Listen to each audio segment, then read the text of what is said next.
Adventures of Frank Race, starring Tom Collins.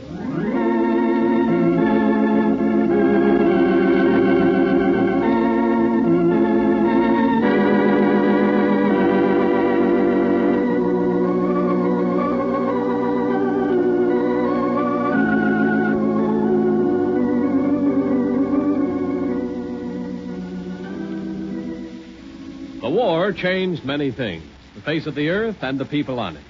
Before the war, Frank Race worked as an attorney, but he traded his law books for the cloak and dagger of the OSS. When it was over, his former life was over, too. Adventure had become his business. The Adventures of Frank Race.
Say the way you wake up has an important effect on the whole of your day.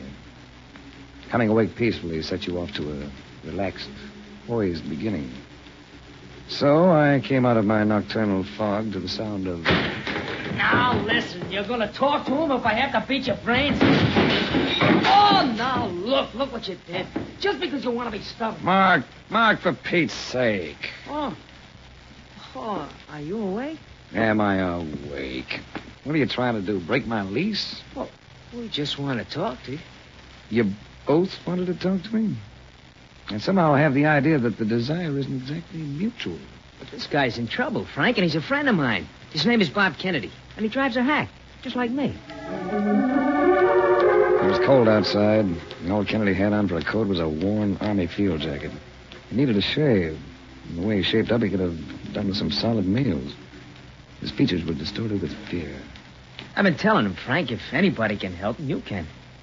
Go on, Bob, spill a story. Oh, look, Mark, we're wasting time. I got to get out of town. It's my only chance. Your only chance for what? He thinks his wife is in the morgue, Grace. Any connection with that item in yesterday's paper? An unidentified girl? Yeah, that's it. Same description, her clothes. The report said there was plenty of indication that she might have been murdered. How do you fit in, Bob? Well, would you believe me if I say I didn't do it? Now, let me get dressed. I think we'd better go to the morgue and have a look at that girl. And on the way, you can break this down for me.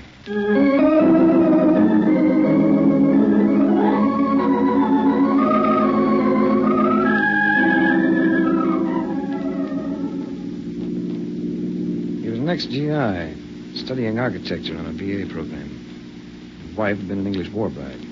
He told me about it as we drove. I didn't marry into the royal family or anything like that. She worked in the factory during the war making ammunition. But she was pretty. No guy could have a better wife. Yet you had a fight.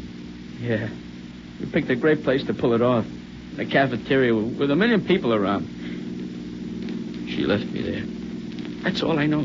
Where might she have gone, Bob? Oh, I don't know. Unless it was to look for a job. This is it.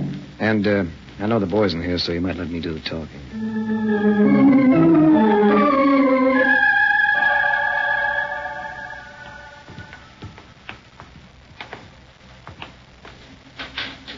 The girl in the morgue was Bob Kennedy's wife, all right. Oh. She still looked pretty and young, even lying there. Bob's stricken eyes came up to meet mine, staring at me. I shrugged at the attendant, and he replaced the sheet. I think you ought to go to the police, Bob. Oh, after that fight? You know what else? We had insurance policies on each other. Double indemnity endowments. Yeah, they were her idea.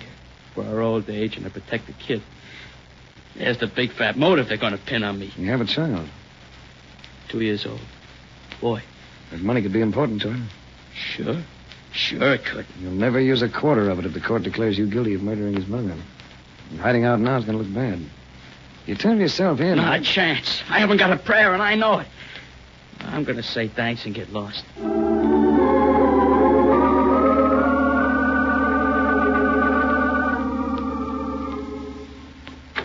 Mark's cab stood at the curb.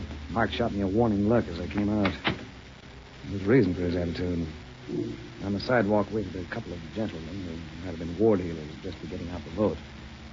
The smaller of the pair intercepted me at the bottom of the steps. You're Frank Race, ain't you? That's right. You? What's the idea of casing them all? Maybe I live here. You don't, but you might. What's the story? Sorry. Saving that for my biography. Yeah? Well, we'll see how long you save it. Okay, get in the cab. He had his argument in his hand. A snub-nosed automatic. So I shrugged and moved toward the taxi. At the same time, Mark slid across the seat and stepped out as though to open the door for us. And immediately pinwheeled into action with a 14-inch end wrench. Take the big guy, you Watch it, Mark. Hey, miss me. Get on the city! It is washed up. There's a... No. And you too, Marlowe. Oh, brother, that wraps him up. Come on, Frank, let's get out of here before that shot brings the boys in blue. Yeah, as soon as I unload this gun.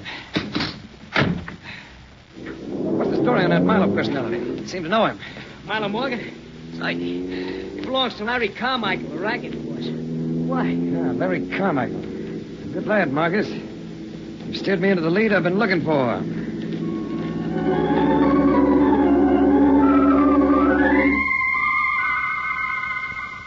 I knew Larry Carmichael. Big fellow with blonde curly hair that was going gray. Found him in his nightclub office practicing billiard shots. Hey, what's the pitch on you anyway? You come in here for the first time in a year and all you do is ask questions. Too nosy? I don't like questions. You ought to know that. Ever hear of a girl called Fay Kennedy?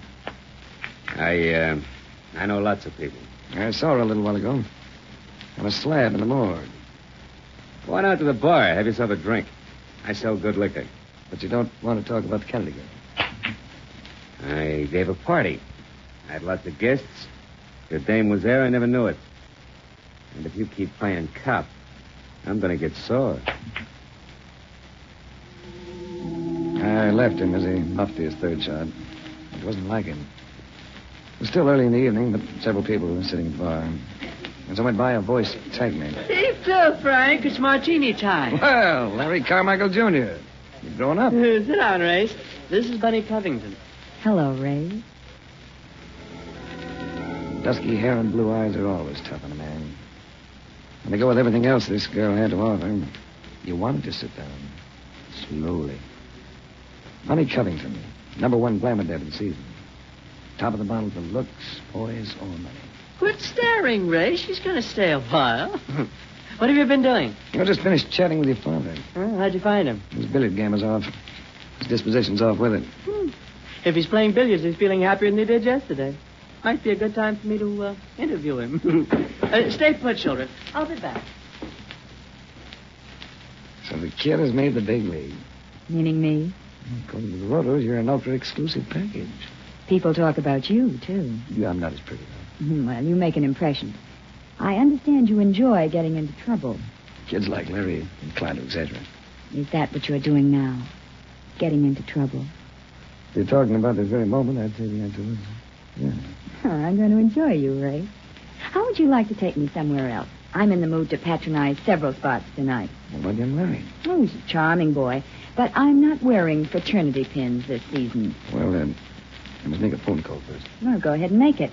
And to ease your conscience, I'll say goodbye to Larry Jr.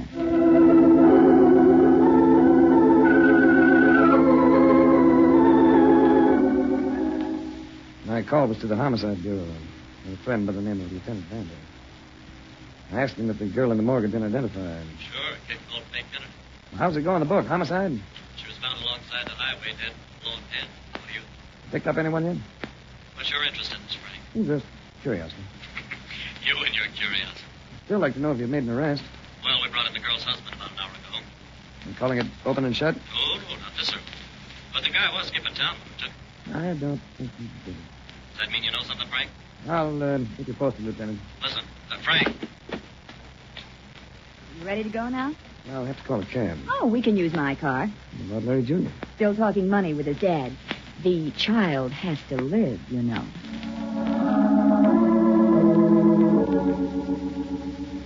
We went out to the parking lot, and they brought her car around. I had to repress an exclamation when I saw it. One of those export jobs they're sending out of Europe these days. The tune of about $7,000. I'm flattered that you like it, Ray.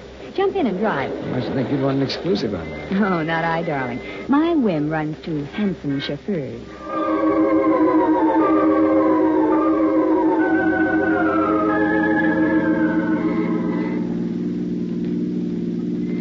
You know something? What?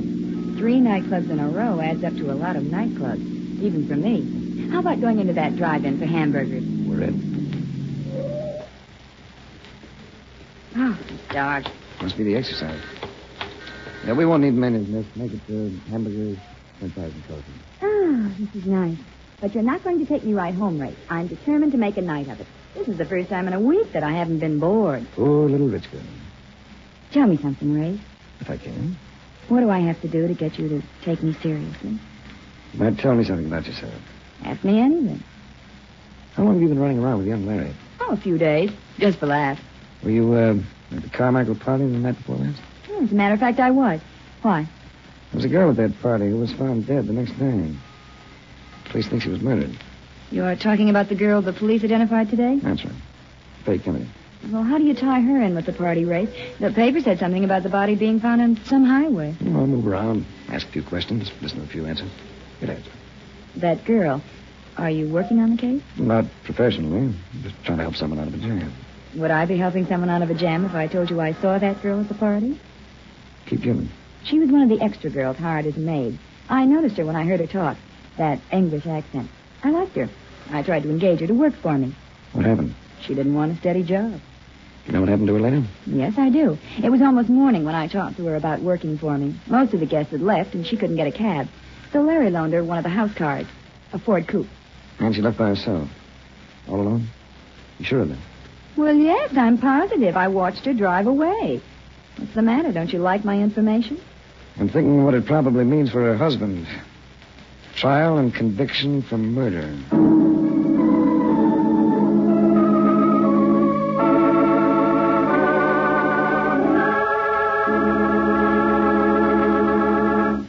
We'll return to the adventures of Frank Race in just about 1 minute.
And now, back to the adventures of Frank Race.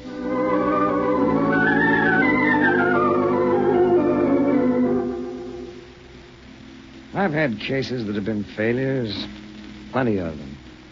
But when a kid has been accused of murdering his wife, the mother of his son, something tells you he's innocent, you don't like the thought of failure. So I called it homicide and had it brought to Lieutenant Vander doing some desk work. Sit down, Frank.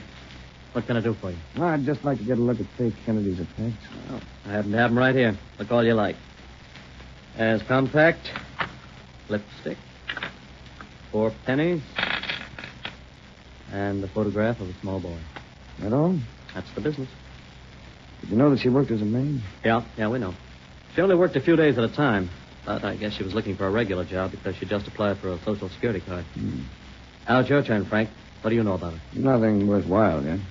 When I do, I'll bring it to you. Where are they holding the child? Juvenile hall. Fine. I'd like to see him.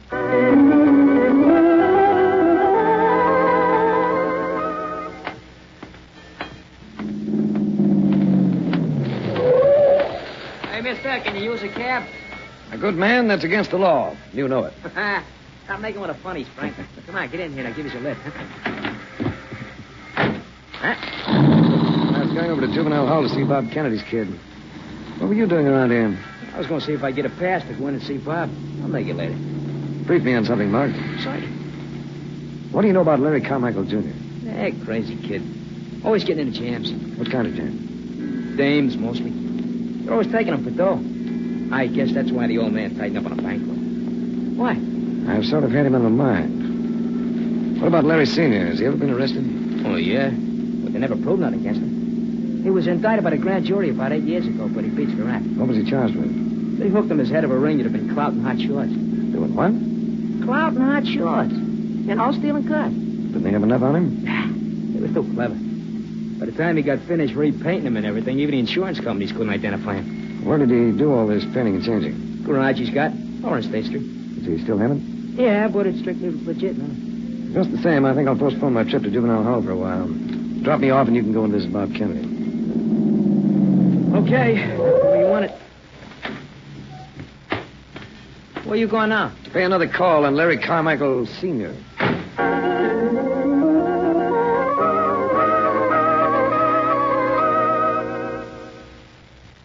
Hello, Race.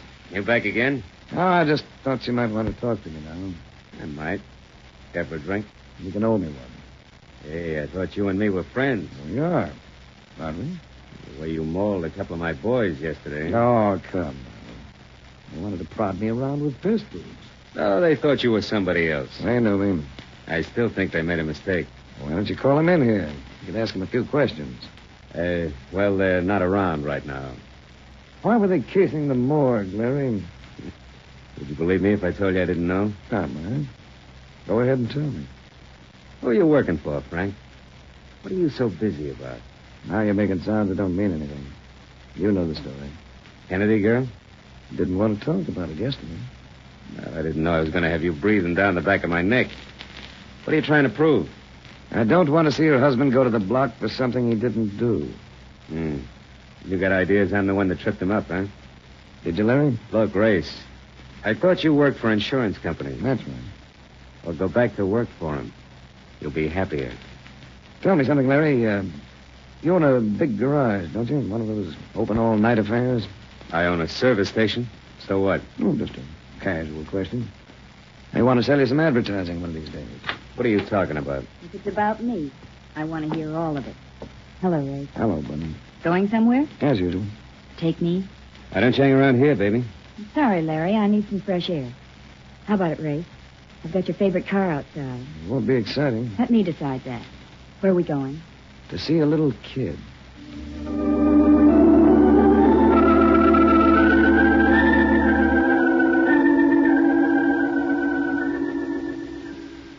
He was tiny and tow-headed. It looked as though he'd usually have a cute, ready grin. But there was evidence that he'd been crying. Crying a lot. And when I lifted him, I caught a soft, tired sob deep in his throat. I was told he'd be kept there until the disposition of his father had been decided, either by the police or by the court. Later, when Bunny Covington and I got outside, there seemed to be more clouds in the sky than when we'd gone in. More bleakness to the day. What did they call him, Race? I didn't get it. Kimmy. His first name's Cameron. Let's go. What'll happen to him if his father's convicted? I'm not sure. Go ahead, you drive. They'll probably put him up for adoption, won't they? No, something like that. Whatever happens, it's going to be rough on him. How are you doing on this case? So far, I've walked up a lot of blind alleys. I keep getting the feeling that I'm overlooking something. Something I've already seen. Well, what about the police? Can't they help? Well, they've got the husband.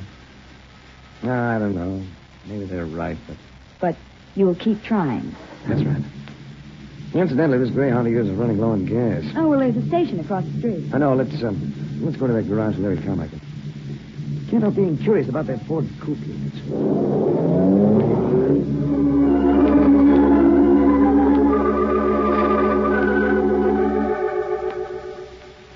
The service station was one of Larry Carmichael's pet enterprises, one of those super service subdivisions that peddle everything from windshield wipers to body and fender work. It was toward the body and fender building that I made my inquisitive way. Well, the car took time out for gas, and Bunny took time out to pretty up. No activity going on, but the Dent and Scratch Emporium was open, so I prowled in. I've been peering around for about 5 minutes, and someone switched on a light. It was one of those uniformed private police boys. The moment I caught his malevolent grin, I knew something ugly had turned up. While I was thinking this, he leveled a .38 at me. I dove behind a Buick station wagon, crawled as far as the rear wheels of a Dodge truck, where I jumped up and tore for an open door at the far end. What's the matter, Ray? Come on, let's get out of here. Oh, whatever happened? The man set me up for a pigeon. He almost won Cupid dog. Oh, it's never a dull moment with you, Ray.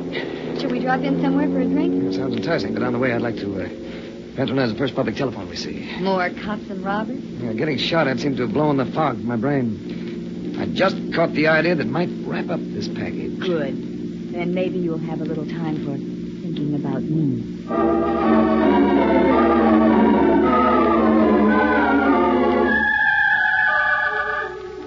I spent 45 minutes in one of those sidewalk phone booths. I called Vander at Homicide and asked him to relay a message to Bob Kennedy in his cell. When Vander called back with the answer, I talked to him into securing another item of information from the motor vehicle department. When I got back with Bunny, everything had finally gelled. You know, I've discovered what makes you so attracted to me, Ray. It's because I'm always having to wait for you. Do you know that you're the first person I've ever waited for in my life? Drive on, Duchess. Now, you take the wheel. You know, I've been thinking about that. About what? The fact that you never want to drive. Well, I told you the reason. I like handsome chauffeurs. Want me to tell you the real reason? Go ahead. Your driver's license has been revoked. Too many convictions for speeding, for reckless driving. All right, so I'm a good little girl. I let others drive for me. You drove the other night, though. You drove and you had an accident with this car. Race, you're upset. You haven't been getting enough sleep. You bought the car new, didn't you, Duchess? How long have you had it? 6 weeks. Both the front fenders have been refinished. I can tell because the rubber fittings are coated with paint. That's always the tip-off to a repaint job. Do you read palms, too, Race? It all ties in with what happened to Faye Kennedy. You see, when you offered her that maid's job, she didn't turn you down. She accepted it.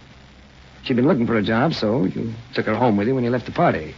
Which would have been all right, except that on the way, you couldn't resist showing off the speed of this rocket. And you ran it off the road into some brush. You didn't hurt yourself, and the car was still drivable. But you fractured that girl's skull. So you pushed her out and left her there, alongside the road. Because you knew that with your record, you'd face a charge of manslaughter. Darling, you are upset. Let's go and have that drink. Sorry, Duchess. No drinks. Oh, Race, you can't really believe all this. Oh, I admit I cracked up the car, but the rest of it... Oh, you're letting your imagination run away with you. No. I'm sure of it. I'm sure of it because you lied. You lied when you said you saw that girl drive a Ford away from the party. I did see her, Race. I can prove it. No, Duchess. Faye Kennedy was born in England into a poor family. Poor families, they don't have cars. She didn't have a driver's license either because she never learned how to drive a car. All right, Race. You've put it together. But you're not going to be difficult about it, are you? After all, manslaughter isn't murder. You'd have turned it into murder. You'd have let that girl's husband go to the chair. Oh, they wouldn't have given him the chair, Race. Life imprisonment, maybe, not the chair. Just life in prison. You have no trouble being casual with other people's lives, do you, Duchess? Tell me, how much did you have to pay Larry's private cop to shoot me for a trespassing? Race, I was in a jam. Race, give me a chance. Give me a chance to show you my real inner feeling for you. I had a look at your inner feeling, Duchess, when we saw that baby. You were about as sympathetic as a pole axe. Where are we going, Race? Center Street, Homicide Bureau. Last year, debutante, you came out. This year, you're going in.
The Adventures of Frank Race, starring Tom Collins, came to you from Hollywood.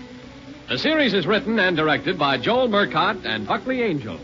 The music is composed and played by Ivan Ditmars. Be sure to be with us again this time, 1 week from today, for another dramatic chapter in The Adventures of Frank Race. Art Gilmore speaking. This is a Bruce Ells production.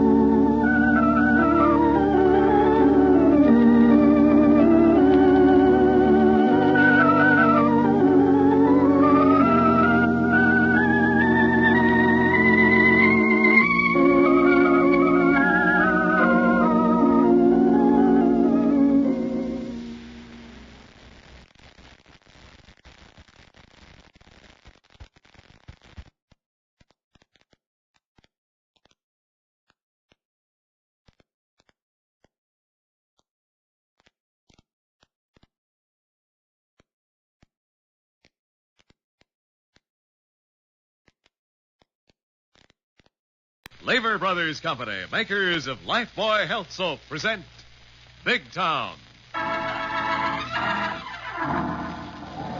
All right, get going, Wilson. Start walking across the lake. Step down on the ice. Listen, Chick, this ice won't hold the three of us. This gun says get going, Wilson. Come on, by. Break away from him, Miss Ruff. You slug. No, Chick, no.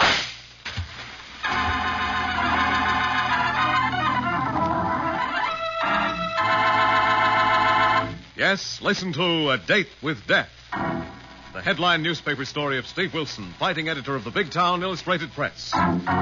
Listen to this timely story of juvenile delinquency that had its beginning on a drab street on the south side of Big Town as a young girl unknowingly kept a date with death. Chick, is that you? Yeah, it's me, Vi. All right, hop in a heap, honey. We're going to make a killing tonight. No, wait a minute, Chick. What for? You scared, baby? Yes. But I need money bad. Who don't? I mean, a lot of money to send Johnny away before he dies of that terrible cough. Well, let's go and get it. I got 3 places cased for a sticker. Where? Well, the first is down on the waterfront. It'll be a cinch as a warmer-upper. All right. But, Chick, are you sure you can go through with it? Not lose your head? Now, don't you worry, Vi, baby. I learned all the tricks of the trade and reform. And this gun will scare the dough out of the customers. That's what I mean, Chick, that gun. What about it? I need money bad, but I don't want to be the cause of anyone getting hurt, killed. You promised you wouldn't load the gun. Sure, I promised. And the rod's empty. All right, get in the car and get under the wheel. You're going to drive and leave the rest to me. All right, but wait. Whose car is this? I borrowed it. You mean stole it? Nah, some dope left his keys in it. We'll ditch it when we're done. The cops will find it and give it back to him in the morning. But won't the police be looking for it? Sure. In a couple of hours. But I switched the license plates. Will you quit worrying? I told you I know all the tricks of the trade. Now get in, honey. Violet. Johnny. Oh, wait a minute. Johnny, get back in the house. You'll catch your death out here without a coat. Well, that don't matter. It does. You know what happens when you get a cold. Now, please go in. No, I heard you talking. I know why you're gone out with this rat. I don't want that guy to help. I'd rather hack myself to death. Now, don't be a dope, Johnny. You got a rotten break with them bum pair of lungs. We're going to get some dough so you can go where you can even the odds. You shut up, Malone. Get out of here with that hot heap and leave my sister out of your crazy stick-up plans. Go on, beat it, you rat. All right, cut it out, you dope. Get back in your basement or I'll slug you. Please, Johnny. I know what I'm doing. No, you don't. Chicks, promise nobody will get hurt. That's what they all say. Every rat with a gun. You're not gone with them. Please, Johnny, please go back in the house. All right, get in the car, Vi. I'll take him back in the flat. Make him see it our way. Come on, Johnny boy. Let go of me. Let go of my arm. Please, Johnny, stay home. Wait for me. No, Vi, don't get in that car. All right, Johnny boy. Now down the stairs into your clammy basement joint, and I'll show you how it's going to be. Let go. You ain't dragging my sister into no jam. Reform school, prison. I'd rather die. I'd rather be dead. Sure. Now you just hold still. Now hold still, Johnny, till I get this door open. I won't. Vi ain't going with you. Hold still, you hear me? Now listen, you dope. I got this all planned. I need a dame to drive in front and cover for me. Not my sister. Not Vi. Yes, Vi. And just to make sure you don't gum up the works, you're going to stay right here till we get back. Oh.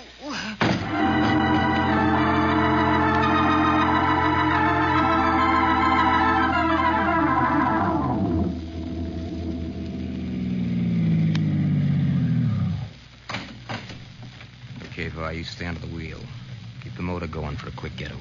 But, Chick, why pick a waterfront joint like this Harbor Cafe? Because it's usually deserted this early in the evening. And because a piano-thumping dope called Mozart runs it. He's alone after the dock workers go home, leaving a couple $100 in the cash register. Are you sure? Sure, I'm sure. Told you I cased the stump. This is just sort of practice for a couple of big jobs I got lined out in the suburbs for later tonight. All right, but be careful, Chick.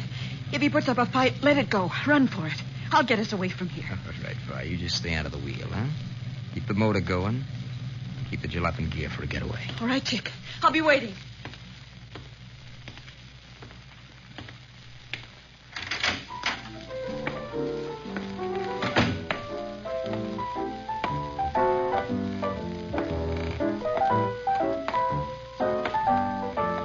All right, just keep on playing, sucker.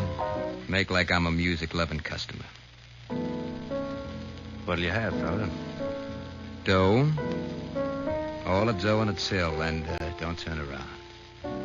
There isn't enough dough in the world, much less in my cash register, to make me want to argue with a gun in my back. Good. Go on, keep on beating out the blues. Yeah, sure. How about the jailhouse blues?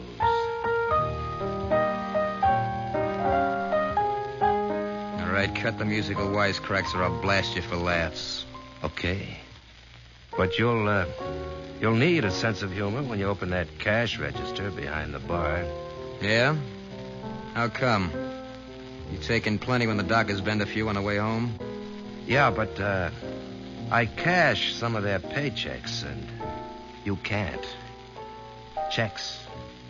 That's all there is in the till. You're a liar. Liar? You're a dope. Go on, keep playing. I'll see it myself. Sure, but you scare me. Makes a guy's throat dry to have a gun jabbed in his back. Mind if I have a swing of suds out of that stein at the end of the keyboard?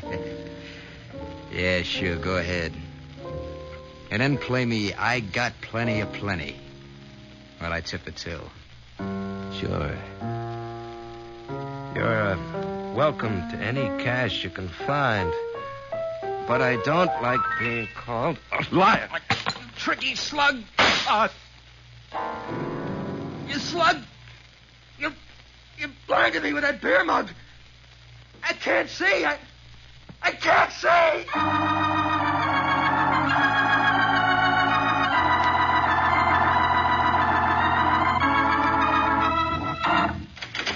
Hi, Steve. Anything anything on the hook for your wondrous girl reporter? Not a thing, Lorelei, at the moment. But come in, my lovely. Thanks.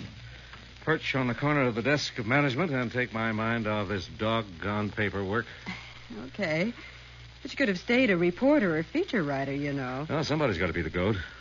Alias, managing editor. Yeah, but you still jump every time a 5-alarm goes in the city room, and then there's your anti-crime campaigns just to keep you from getting bored. Yes, and not so incidentally, we're starting a new one against a different kind of criminal. Oh? A reckless driver. The killer at the wheel. Good. Let me in on that one. Okay, we're going to try a different approach. We're going after the driver who's had minor collisions, but has never had a serious accident. Well, there's sure plenty of those on the road. Yes, and all the more dangerous, Lorelei, because he doesn't believe he's a reckless driver. The private wire to your underworld listening post, your own 5-alarm. Yes, I'm expecting a tip on that South Side police killing. Hello, Steve Wilson, Illustrated Press. Hi, Steve. Mozart. Got a minute for a laugh? Sure thing, Mozart. What was the matter? You sound kind of feeble. Kind of feeble-minded, Steve. Well, how so? A punk kid tried to practice his stick-up technique on me and my cash register. Now, hold up. What's happened? Well, I told the kid there was no cash in the register, and he called me a liar.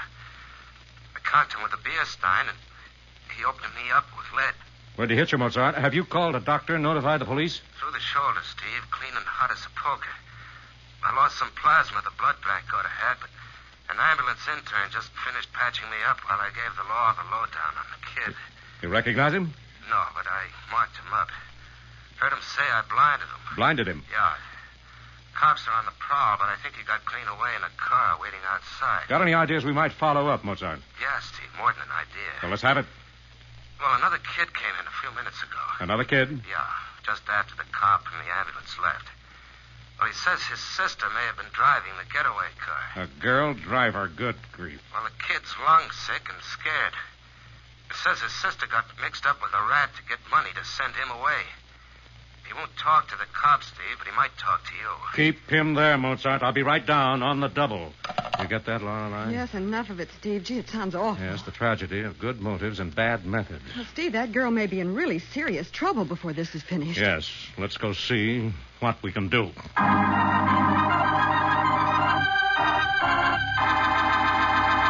Thus, Steve Wilson and Lorelei take steps to help a sick boy and his misguided sister. And for the exciting developments, we'll return in a moment. Lifebuoy gets skin cleaner. Lifebuoy gets skin cleaner. Lifebuoy, with its purifying ingredient, gets skin cleaner. Stops BO as no other leading soap can. Here's what the doctors proved in 820 scientific tests. People took daily baths with different soaps. Doctors compared the results. They found that Lifebuoy does more than just remove the grime and perspiration you can see. Lifebuoy is more effective than any other leading soap against the invisible dirt you never see. The cleaner you get your skin, the surer you are of being fresh and attractive. Doctors say that Lifebuoy's purifying ingredient makes the difference. And it makes Lifebuoy milder, too. Yes, safe even for baby's tender skin. No wonder Lifebuoy today is used in the homes of 40 million Americans. They like its mildness, its rich leather, its greater protection. Lifebuoy gets skin cleaner. Lifebuoy gets skin cleaner. Lifebuoy, with its purifying ingredient, gets skin cleaner. Stops BO as no other leading soap can. So bathe with Lifebuoy every day. Get the big new bath size. Buy Lifebuoy right away.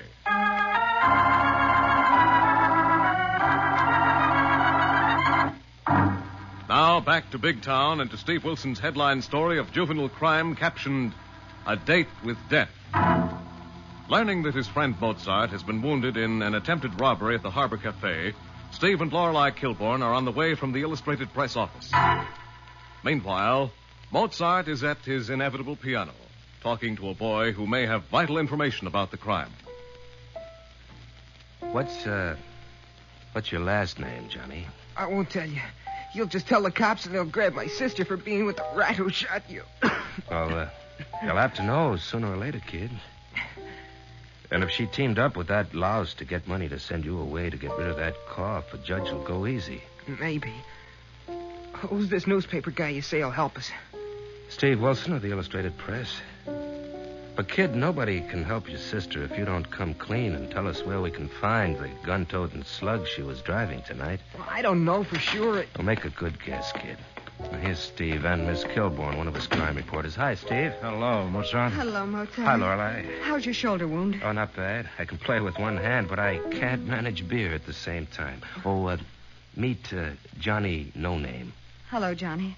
I'm so sorry your sister is mixed up in this mess. And the rat promised Vi he wouldn't carry a loaded gun. I begged her not to go. I tried to stop her, but he slugged me. Now, take it easy, Johnny. Let's have the facts, and perhaps we can help you and your sister. Well, how do I know you won't go straight to the cops or print everything in your newspaper? You don't, Johnny. And the police will have to know. But this isn't just a matter of keeping your sister out of trouble over an unsuccessful stick-up, Johnny. Huh? What do you mean? Look, Johnny, her companion may think he killed Mozart. Your sister would be a material witness. It's obvious she isn't a hardened criminal, and he may feel he has to shut her up to keep her quiet. You mean kill her? Kill Vi? Yes, why not? If he thinks he has killed one person, he would have nothing to lose in killing the one other person who could place him at the scene of the crime, Johnny. Yeah, I never thought of that. So who is this trigger-happy fool? Where can we find him, Johnny? What's his name? His name is Chick Malone. Malone.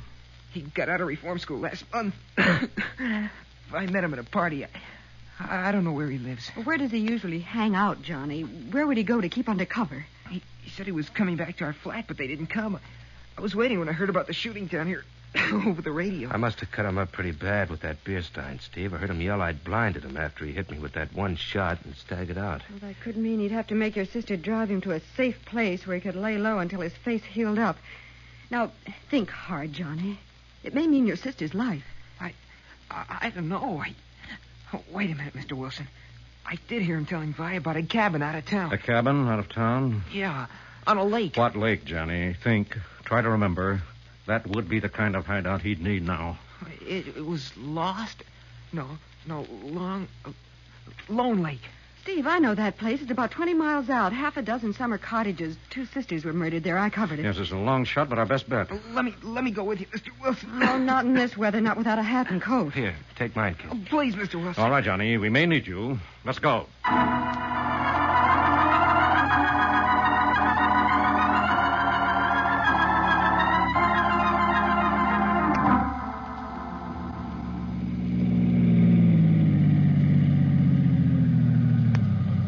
Where are we?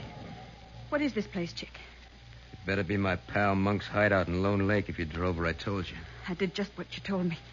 Made every turn, and please let go of my arm and take that gun out of my side. Not a chance, baby. As long as I can't see, I'm holding on to you. If you try to get away, I'll let you have it, same as I did that Mozart punk. Why did you lie to me, Chick? You said that gun wasn't loaded. Sure.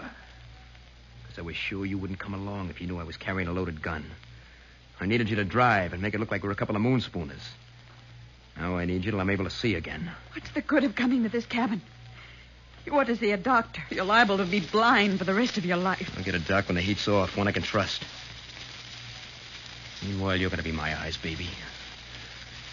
All right, now get out of the car. Let's get in the cabin and start a fire. Come on. It's crazy, Chick. It's cold and dark, and we didn't bring any food. Cans of stuff in the cabin. Come on, lead the way. If you park where I told you, there's a path to the shack. It's right on the edge of the lake. It's right over there. The lake looks frozen. Yeah, this lake's right on the state line. If anybody trails us here, we can cross over the...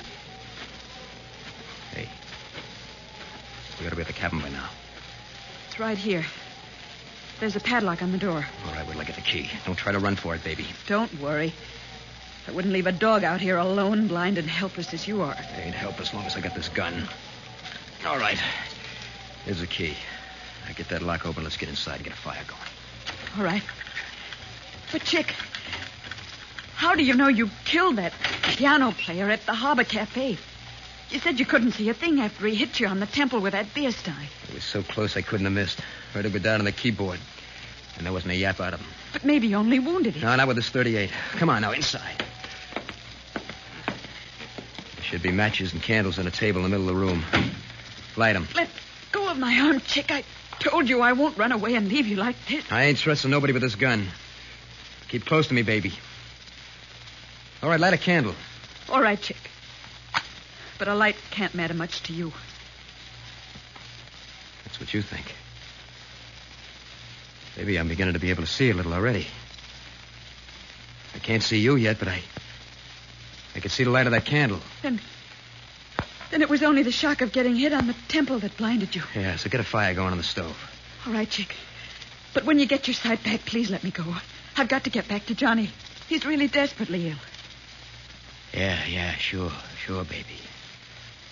When I get my peepers back, I'll send you on your way. Promise, Chick.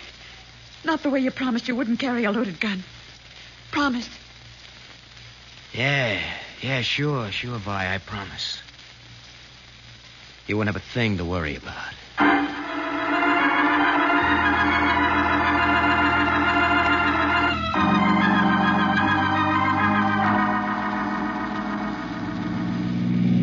Say, boss, Miss Kilburn. Say it, Harry, but watch for that sign pointing to the Lone Lake Cottages. Oh, it ought to be right along here. I remember from the time I hacked you up here to cover that story of the two ladies what hacked each other up with hatchets. I'd rather forget that assignment, wouldn't you, Steve? Yes, it's one of those things that make you wish you'd never heard of the newspaper business. How will we find the right cabin, Mr. Wilson? Chick Malone made Vi drive him here. Well, there are only half a dozen cabins, Johnny, on a road skirting the lake. If they're here, we'll spot the car near one of them. Here it is, boss. Do we drive all the way in or park and walk? Can you drive without lights, Harry? Yeah, I think so. The fresh snow makes everything pretty light. Hey, tire tracks. A car has been in here since it stopped snowing. That means tonight. Cut your lights and drive slowly, Harry. The cabins are only a short way off the main road, Steve. Yes, this is far enough. Stop here, Harry. Jack, boss. Well, there's a cabin, Mr. Wilson. Over there in the woods on the left. Yes, but no sign of a light. I can see the lake through the trees on the right. Looks frozen over, boss. Well, the ice can't be very solid, Harry. We haven't had enough cold weather. Steve, over there, look. Where, Lola? The third cabin. I just saw sparks coming out of the chimney. There they are again. You're right. That cabin is occupied, and the regular summer people don't come up here this time of year. Your guess may have been right, Johnny. What are we going to do, Steve? Harry? Yeah, boss. There's a gas station on the main road about 100 yards from where we turned in. Yeah, and it was open. Run back there and phone the state troopers. Give them the whole story and ask them to send a patrol car here as quickly as possible. Jack, boss. And I'll ring the law in on this on the double-double. What are we going to do, Steve? Just wait? No. Stay here in the hack with Johnny, Lola. I'm going to go over to that cabin and scout around. Let me go with you, Mr. Wilson. My sister...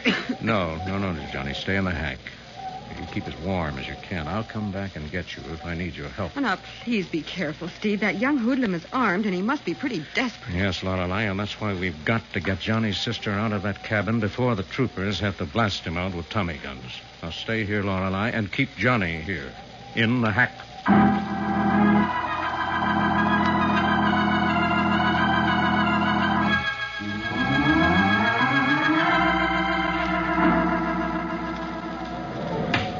What's that, Vi? Put down that gun, Chick.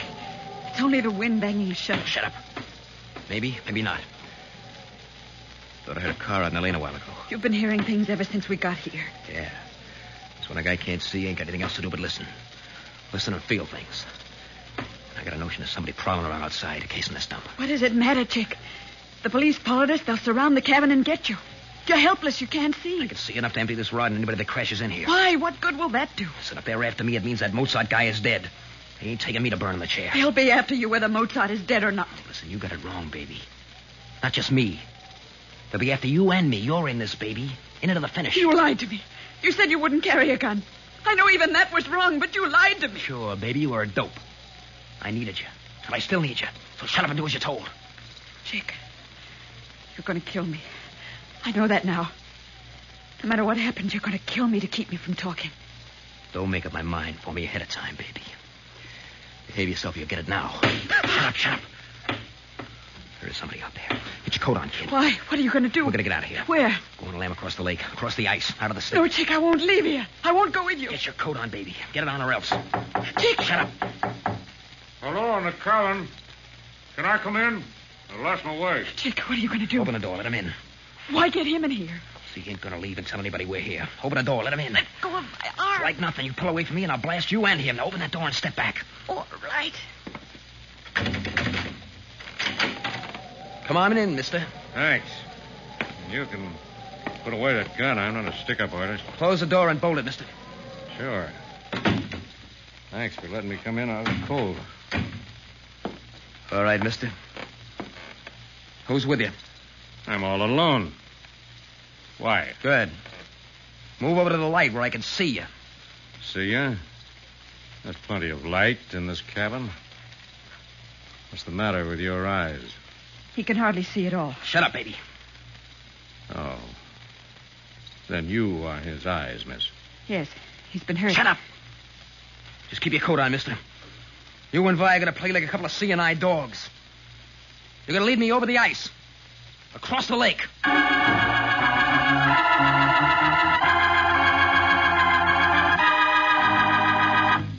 Thus, Steve has deliberately walked into a deadly situation.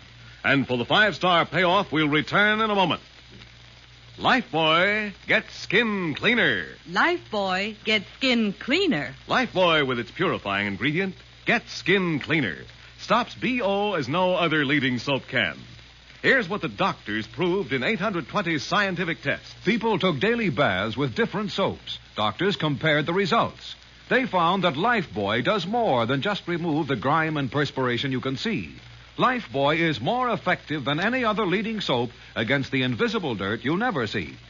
The cleaner you get your skin, the surer you are of being fresh and attractive. Doctors say that Lifebuoy's purifying ingredient makes the difference. And it makes Lifebuoy milder, too. Yes, safe even for baby's tender skin. No wonder Lifebuoy today is used in the homes of 40 million Americans. They like its mildness, its rich lather, its greater protection. Lifebuoy gets skin cleaner. Lifebuoy gets skin cleaner. Lifebuoy, with its purifying ingredient, gets skin cleaner. Stops BO as no other leading soap can. So bathe with Lifebuoy every day. Get the big new bath size. Buy Lifebuoy right away.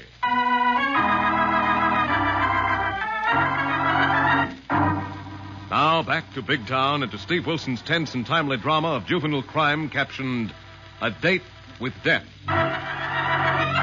All right, Wilson, so you're the racket-busting newspaper slug of the press. Yes. Plays palsy-walsy with the cops, aren't That's you? right, Chick. You called the troopers, huh? We ain't gonna be here, friend. Come on. You'll never make it across the lake, Malone. No, why not? The ice is too thin to carry one person, let alone 3 walking close together, as we must, if we're to lead you. Give it up, Chick. Even if you got across the lake into another state, you're still so blind you can hardly see. You'll be helpless. Not as long as I get this gun to make you dopes do like I say. You're gonna be my eyes till we get to some pals who'll hide me out. All right, come on. Get going. Out the front door and down to the lake. All right, open that door, Wilson. All right, Chick. I'll lead you by the arm. No, you don't, Wilson. Don't turn around. Just keep in front of me where I can keep this gun on your back. Okay. Come on, Vi, baby. Try and break my hold on your arm, and I'll plug Wilson. Now walk down to the dock, Wilson. It's only a few feet from here. We'll never make it across the lake. Give it up, Chick. We'll break through the ice. Drown. Shut up. Come on. Come on. Try getting away from me, and I'll let Wilson have it in the back. All right, Chick. Here's the end of the dock. It's one step down to the ice. But it looks thin and cracked. Try it. Put your weight on it. Chick, it's your last chance to turn back. To hand over that gun, give yourself up, and take your chances with the law. Nothing doing. Get going. Don't, Chick. Mr. Wilson says you only wounded Mozart. He's lying to save his own hide. Now get going, Wilson. Step down on the ice. Put your weight on it. All right. Break away from him, Miss West. You slug! All right.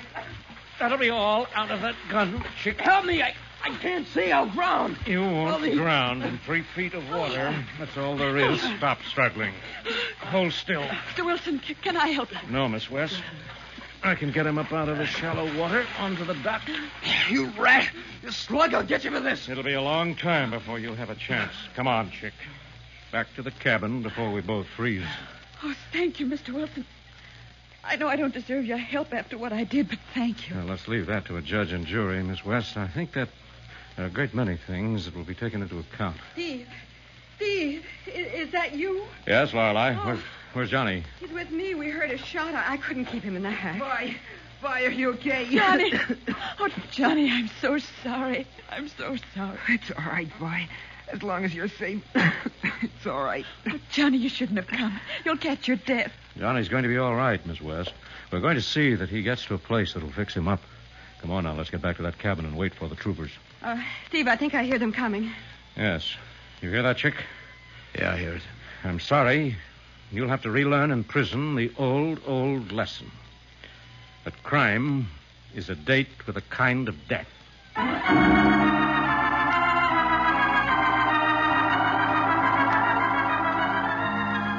And so ended with the rearrest and imprisonment of Chick Malone and a suspended sentence for Violet West. Another exciting assignment in the newspaper career of Steve Wilson and Lorelei of the Illustrated Press. Now, before hearing about next week's big town adventure, here are Steve Wilson and Lorelei with exciting news for every woman listening. This is Steve Wilson, welcoming a brand new member of the famous Pepsodent Lever Laboratories. It's Rave, the new personalized home permanent. Rave is the new improved cream cold wave that eliminates guesswork. Right, Lorelei. With Rave, and only with Rave, you get the easy-to-use dial-a-wave chart. Your guide to the one right wave for your kind of hair. Women will find a Rave wave is gentler, easier, up to twice as fast as old-type home permanents. A Rave wave is long-lasting, yet softer, more natural-looking from the very first day. Ladies, make your next permanent a personalized Rave home permanent. It has been granted the Good Housekeeping seal and accepted for advertising in the journals of the American Medical Association. Now on sale for the first time, a complete Rave kit is only $2. Rave refill kit, $1 at all drug and cosmetic counters. Both kits contain the exclusive dial-a-wave chart.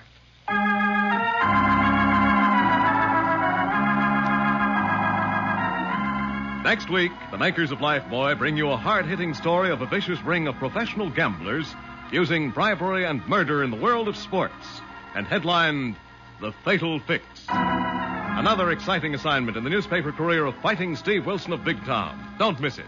In tonight's dramatization, all names, times, and places are fictional, and any similarity to other names and places is purely coincidental.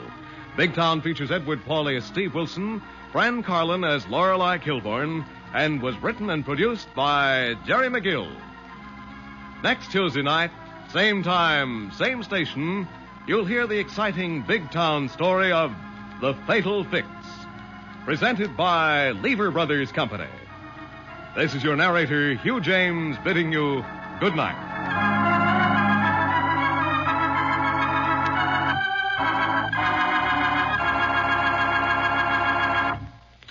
This is NBC, the national broadcasting company.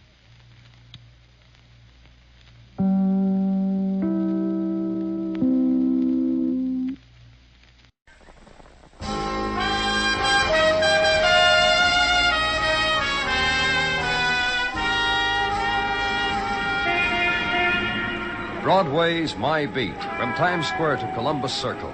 The gaudiest, the most violent, the lonesomest mile in the world. Broadway's My Beat, transcribed with Larry Thor as Detective Danny Clover.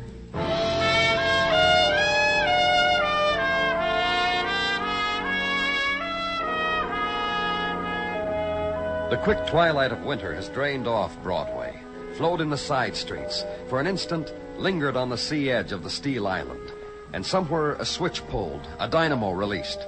The avenue strikes fire, and the night has begun. End of a winter day, and you went to the room and died with it. Or the other thing, flung yourself into nighttime, and the loudspeakers to sob for you, and the crepe paper man dolls to dance for you, and the hawkers with a guided tour. Nighttime, kid. A way of life.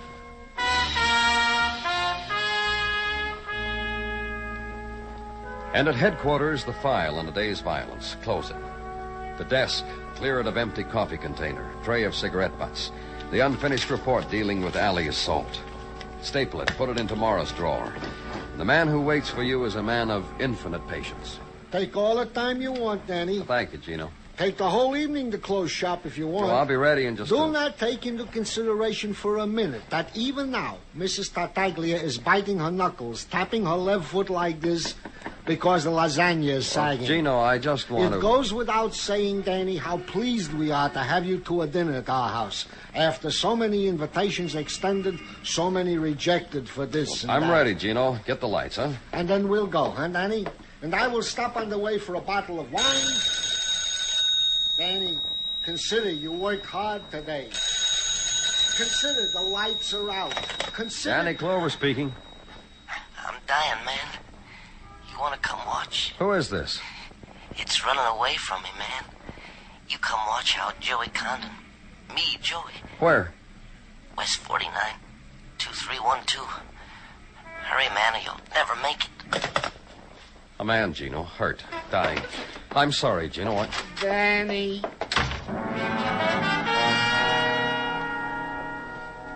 Squad car now, and nighttime ride, Broadway, and leave at Crowd Ebb down 49th, 10th Avenue, and park the squad car. Look for an address. Find it. Rooming house available to transients and those tired enough to want to take advantage of the monthly rates. Name Joey Condon on small directory in small vestibule, room 5. Corridor. Come on in. It's open. Open to the world. To everybody who wants a sight to see. Ain't I a sight? Who did this to you? Ain't I? Sight? I'll get some help. Oh, wait. I ain't gonna be alone when it happens. Don't go nowhere. Cut like this. Just tell me who... Things that happen. Cut like this. The way it flows out of you, huh? And dreamy. You get sleepy for the whole world. You don't hate nobody. You don't feel anything.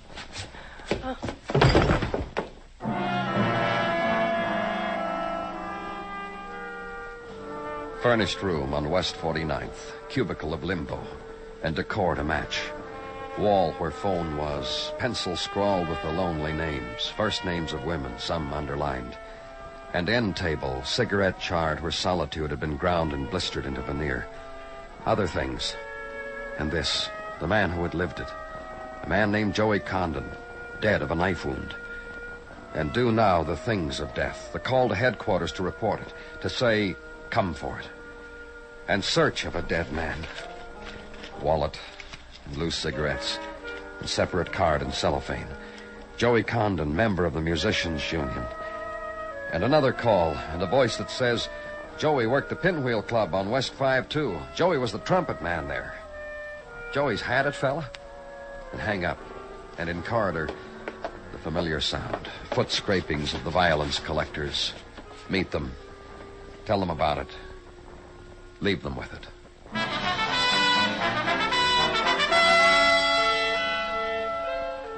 And nighttime becomes the Pinwheel Club. And the rhythm of night in the narrow room is Dixieland. The man who owns it all just can't stand still. It reaches him, he says. Every night, you'd think I'd get crass and jaded.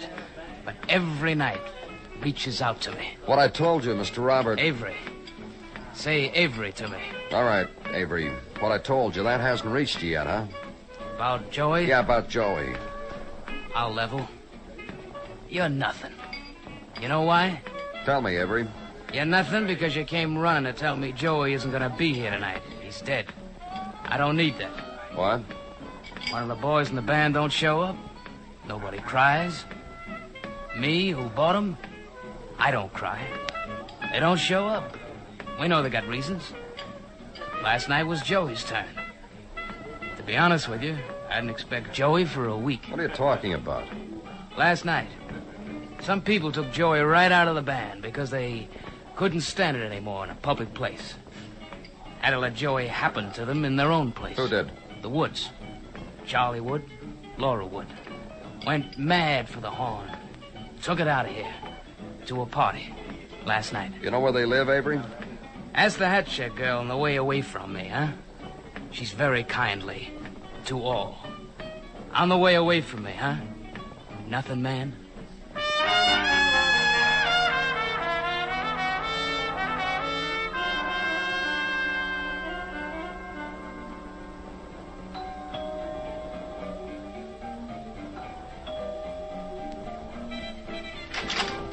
Hi. Take a drink. The bottle's inside. What'd you go away for in the first place? Come on. What am I doing holding your drink? Take it. No, thanks. Where's your lady? Huh? You went out to get a lady, didn't you? This afternoon with the rest of everybody? All the ladies went out to get lads, and all the lads to get ladies. Routine to keep the party going, right? Got 3 days worth of bottles. Started last night. Let's see, we can hold out till, Hey, don't you remember anything? Your name's Wood, isn't it? See, you remember. Your wife's, Laura. See how good you remember. The party started at the Pinwheels. See? That's where you met Joey Condon. Where's Joey? You know where Joey is? I haven't seen him since...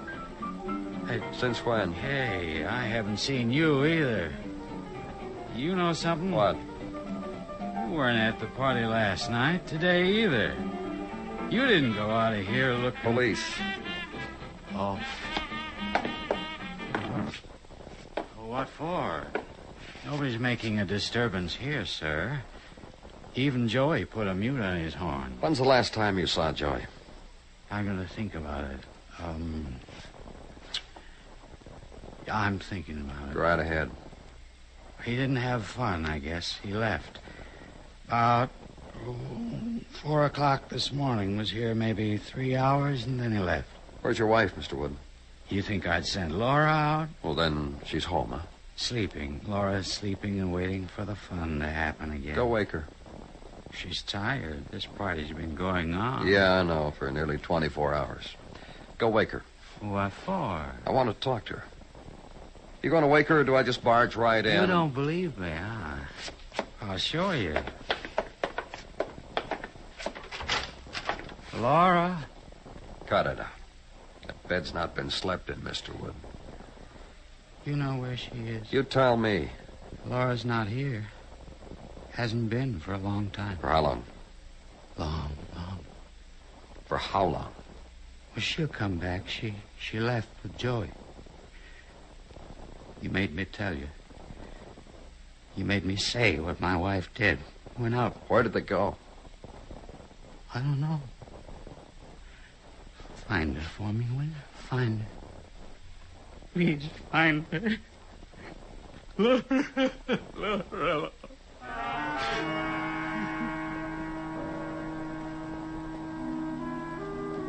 And wait for him some more. Till the time when the concern wasn't distilled from booze. Till he began to finger the old scar on his cheek. Till he could tell me this. About 5'3", blonde, 25. Wearing a mink coat and a dress, white, and a beauty mark. I'll get you a picture. And leave there. Back to headquarters and put out an all-points bulletin for Laura. And from one lead, legwork. Woman fitting description seen walking Lenox Avenue this afternoon. Cab driver reports fare answering description to Bank Street in Greenwich Village. Bartender in Greenwich Village reports selling a fifth of scotch to such person about 8 o'clock tonight. Desk clerk in Greenwich says he wasn't committing himself, but try room 312. 3 flights up and you gotta walk it, mister. Straight back to the end of the hall to your right. And, would you mind taking this bottle of scotch up to her she just ordered?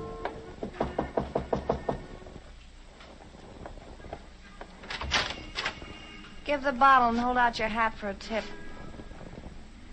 All right, don't take off your hat. Here's $1 for you anyhow to show you how You're much. Laura Wood, aren't you? Yeah, here's some more money. Buy yourself a trumpet. Come back and play Like tonight. Joey? Nobody can play like Joey. He's dead. You sure? Sure. I wanted you to be sure before I gave you an impression. Now I'll give it to you. Joey's dead.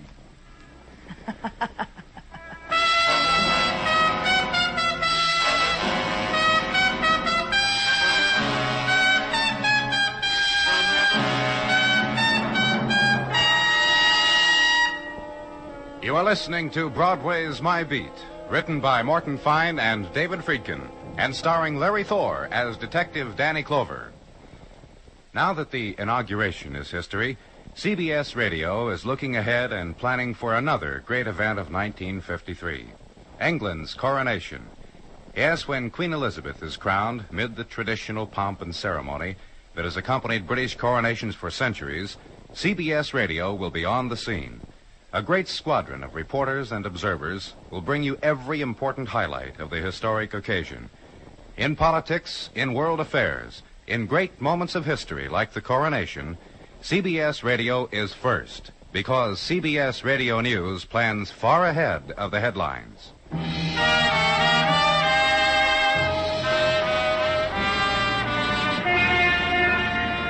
The chill wind puffs down from the river, and Broadway is a place of regret. The new dreams made for the new year show their first fray, and the golden girls are wrapped in fur coats someone else could afford. It's the time of the galosh, the noisy radiator, and the cold linoleum on the bare feet. And the mornings are filled with the numbing hours and dead cigarettes in bottoms of coffee cups. It's January's end, snow time, muffler time, the time to get an invitation from your sister-in-law Bernice in sunny California instead of just snapshots.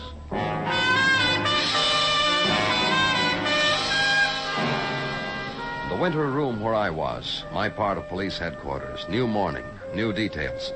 Detective Muggavan lighting his new pipe, and then a shiny Sergeant Gino Tartaglia. Good morning, Danny. How are you this morning? Hi, Gino. Did you give my apologies to your wife? She understood, Danny. I told her what happened. She went over to her rocker, rocked, and when she was finished rocking, she said she understood. She told me to convey to you the message that her good Italian food awaits your pleasure at any time. Oh, thank her from me. I did. Detective Muggavan? Yeah, Gino. You're invited, too. Just as long as there will be no repetition of what happened the last time. I promise. It was only wine, Muggavan. How could I'm telling you for the 100th time, Gino, I wasn't drunk. Then how did you do what you did? Gino. All right. I won't tell. Danny. What do you do at your house, Gino? Danny, Mrs. Laura Wood is outside for an interview. What did Muggavan do? Mrs. Wood, having spent the night in the pokey, is now in a sober condition and will be most happy to talk to you. This way to see Danny Clover. Oh, please sit down, Mrs. Wood. That'll be all, Sergeant. How do you feel? Well, next time, don't drink so much. I need you. You may need me, Mrs. Wood. You see, if you're innocent, you might need a cop to prove it. That's why you might need me. Innocent of what? Don't you remember? Joey Condon was murdered. You think I did it? Did you? You can drop dead if you like. I'll say, oh, my. Well, what can you expect, Danny? Your husband's a rum pot, too. Poor cops. I'll send you both National Geographic magazines and a fifth of seltzer. What were you doing in that hotel, Mrs. Wood? Drinking. Just wander around town and booze it up, huh? Yeah. Night before last, met a trumpet player. You know who, Joey Condon. Took him home with some people, then we left, did pieces of the town. We two and another fella. We got off for a while at Joey's place. Joey was through. But I kept going, me and the fella. Oh, I'm a girl with stamina. But then you'll never know. What fella? Can you imagine a jazz hound watchmaker? What fella? Name's Georgie Prince. Winds watches all day. Unwinds all night. Took me to listen to records. Georgie's place over's his clock shop on West 28th.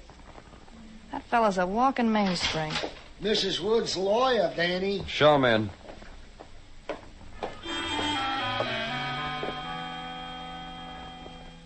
And counselor to Laura Wood is a glistening man. Curve of sun on gold rim of glasses. A newly shaven and powdered cheek. On freshly pink fingernails flying open the zipper of the briefcase. The yellowed smile. The brief legal type curtsy. The ritual of the writ and sign on the dotted line for girl. Receiver, offer an arm, and when girl murder suspect like Laura pats tenderly a counselor's cheek. Doll, baby, baby. No gleam and glisten like it anywhere in the world. And they leave. When the tenderness and light has trailed away, check a name against city directory, confirm an address, go there.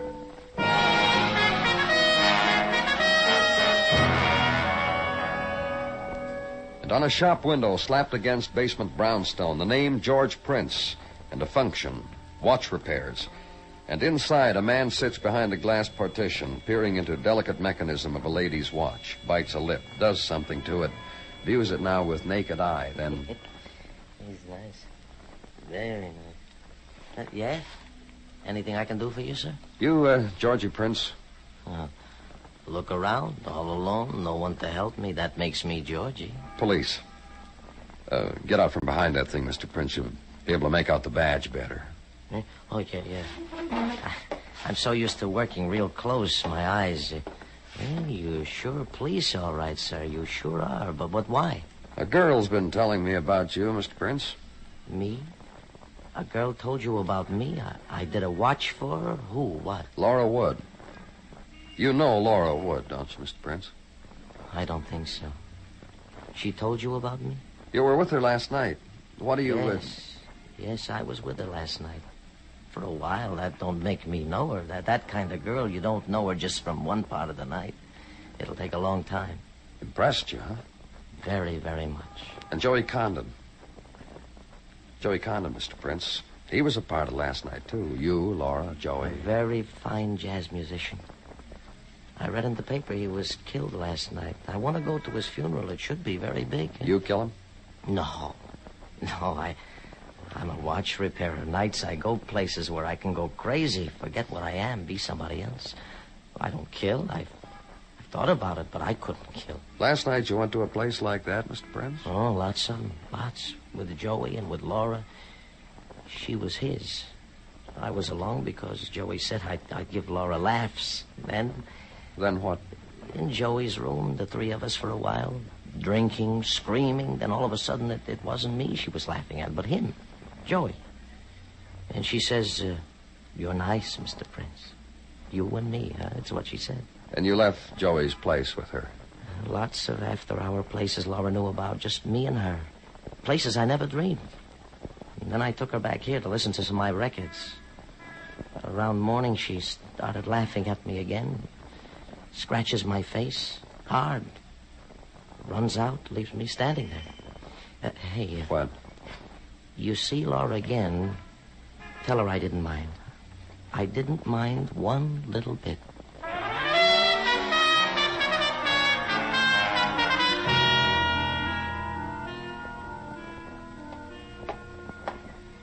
Danny? Hey, wait up, Danny.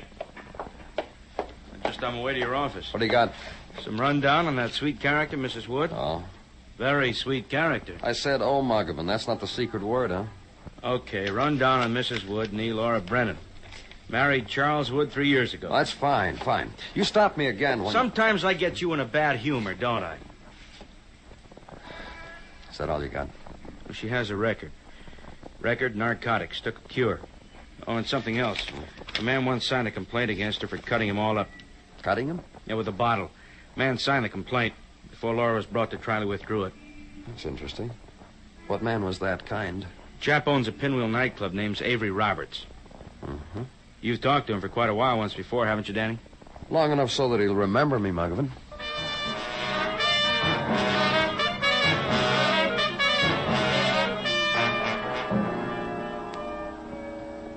It hits you how different this joint is when it's empty, Mr. Clover. Hits me right here between the eyes. You want to listen to me, Avery? I know. You're going to say to me, Laura. Uh-huh. I was told you signed a complaint against her. For the bottle bit? Yeah, I'll show you. I'll unbutton my shirt. See? Funny bit she did on the torso, huh? Then you withdrew the complaint. And it eats you why? Uh-huh. It made a thing. What? It made a big thing in the newspapers how a girl cut me up with a broken bottle. Pictures and everything, especially pictures of Laura. Look, Avery... You said it eats you why, didn't you? Why I withdrew the complaint. I'm telling you why. Because Laura had her pictures in the paper? It's a slogan, Mr. Clover. A picture's worth more than 1 billion words. And a picture of Laura in the New York dailies and a rundown on her type excitement, it's only natural. What is? A fellow of the type Charlie Wood crowds me against the bar the next day, presses a wad of printed matter into my empty palm and says, for withdrawing the complaint against your girl. Charles Wood, her husband? Charlie boy. Avid reader of the daily papers. Student of photographs. Buyer for a lot of pain. A week later, he married it. What else? You don't get around much, do you? Just tell what else. Let me see now. There was the cutting of that little piano player in the village. That was with Laura's high heel. That was 2 years ago. There was the wrapping of a French horn around the neck of a French horn player, I forget who. And there was a scar on Charlie's face, just for Charlie alone. Solid year ago. That's what else about Charlie. Yeah. You're not coming back here anymore, huh, Mr. Clover? That's good. That's real good.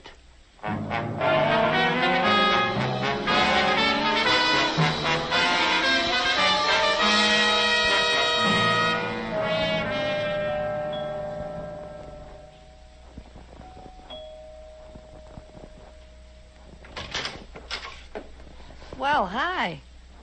You didn't drop dead. You want to try for it inside? Come on in. You come for the fifth of seltzer. I know a funny bit that goes with Where's seltzer. your husband? Oh, he'll be very good in a bit. I'll call him. A little later. I want to talk to you. For what? Joey Condon. One of the other times you said that name to me, I went like this. Only louder. Let's suppose this name, then. Avery Roberts. You gonna do what to a name? Pose it? Then what am I supposed to do? Get your husband. Sure. I've had him, now you can have him. Charlie? Charles? Carlo? What do you want? Get in here, Pet. We got company. Bring around a ball of yarn sometime. I'll show you why I call him Pet. Laura. Him, Pet. I was just pitching you. What do you want here, Clover? I just want you to join this discussion we're having. Oh, Pet here's a real big joiner. What were you talking about, Clover? A man named Avery Roberts. What about him? I'm trying to figure out why you paid him off to drop his complaint against your wife. Tell me, Mr. Wood. That badge you carry makes you have a big mouth spread, huh, Clover? Tell him, Pet. Tell him why you settled with Avery. Ah. He saw my picture in the paper, Mr. Clover. He read about me. Now you know, Clover. Now you can be on your way. And Laura appealed to you, huh? I married her, didn't I? Sure, my pet got me out of hock, and I'm a grateful girl. Mrs. Wood, you've got quite a record. Leave her alone. Man wants to talk about me, Pet. I don't mind. Shut up, Laura. How'd you get that scar on your face, Mr. Wood? What difference does Your that... wife, huh? We were drinking. There was an accident. I'm sorry, Pet. Another thing I can't figure. What are you talking about? Your wife. I told you, leave her alone. When she drinks, she gets violent. That's my problem. And he's happy. You know what I do to my pet, Mr. Clover? Why don't you shut up? Why don't you get out of here? I fascinate him. He told me. When she gets drunk, she gets violent. When she... I've been a good girl for years. Then a trumpet player set you off again. Look, all we did was have a party. Must have been a pretty dull party, Laura. Yep, a lot of dull. So you left it with a trumpet player and another man. The little watchmaker didn't matter. Charlie knew that, didn't you, Charlie? What are you trying to do to me, Laura? You followed them, didn't you, Mr. Wood? What are you trying to do to me, Laura? It's done, Pet. You followed them, and when your wife left, you killed Joey Condon. Listen to me. What? Well, Pet? You just listen to me. We're waiting, Pet. I don't know anything anymore. The things that have happened. What things, Charlie? Married to you. And what you made me do. You know something, Mr. Clover? You know something. What? Can you imagine a man being jealous of her? I was. Pet. Charlie. Carlo. Get away from me. Get away. Aw. All I want to do is kiss you goodbye. That bit. Come along, Mr. Wood.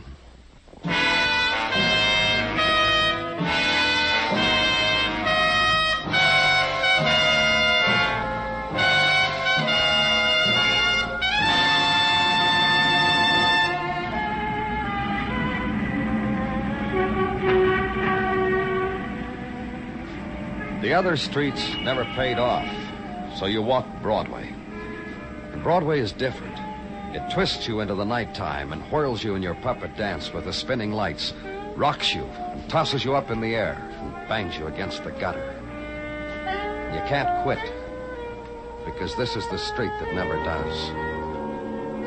It's Broadway, the gaudiest, the most violent, the lonesomest mile in the world. Broadway, my beat.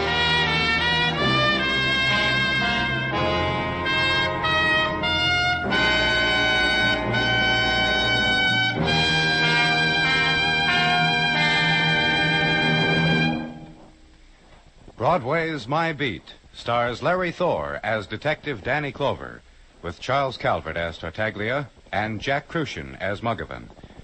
The program is transcribed and directed by Elliott Lewis, with musical score composed and conducted by Alexander Courage.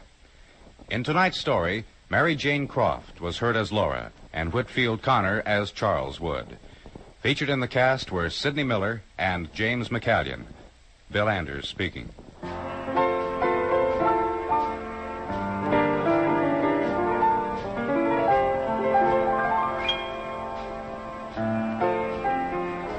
We're not lazy. A little smug, maybe, but not lazy. You see, we don't think we have to carry on about Amos and Andy and tell folks what they already know. It's probably not even necessary to remind folks that the one and only Amos and Andy show is a part of the Sunday Fun Day lineup on CBS Radio. Let's face it, everybody knows, and everybody who loves to laugh listens on most of these same stations every Sunday. Stay tuned now for the Vaughn Monroe Show, which follows immediately over most of these same stations.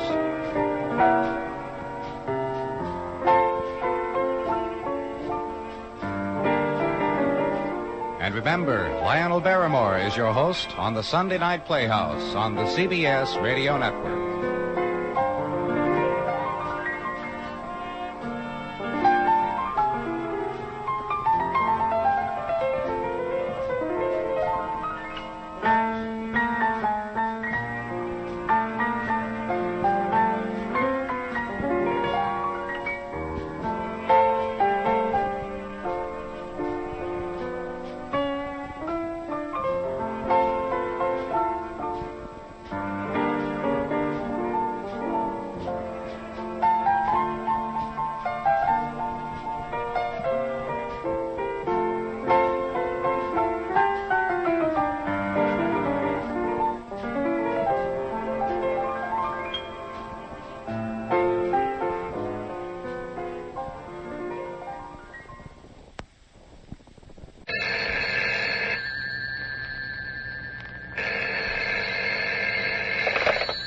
Hello. I hope I haven't kept you waiting.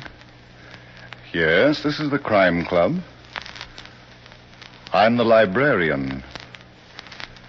Dead Man Control.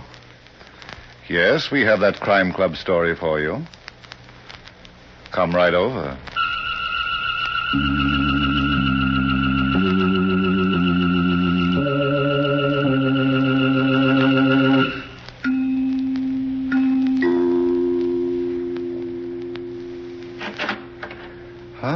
You're here.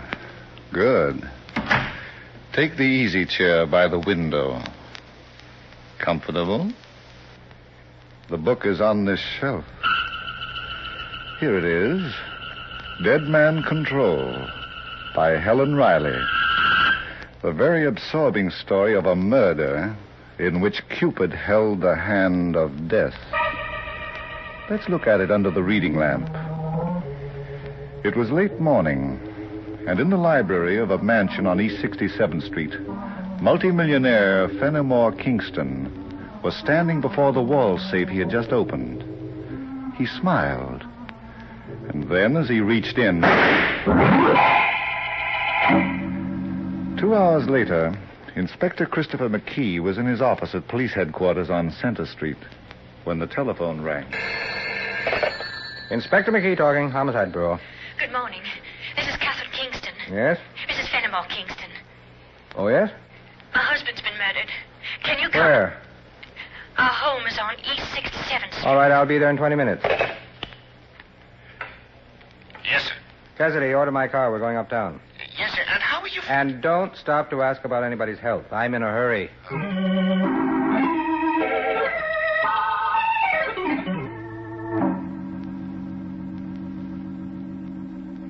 Please go on, Mrs. Kingston. Well, Inspector, as soon as I saw that open wall safe, I thought my husband had been killed by a burglar. Mm-hmm. So while I was waiting for you, I checked the contents. The money and the bonds were still there. But Yes?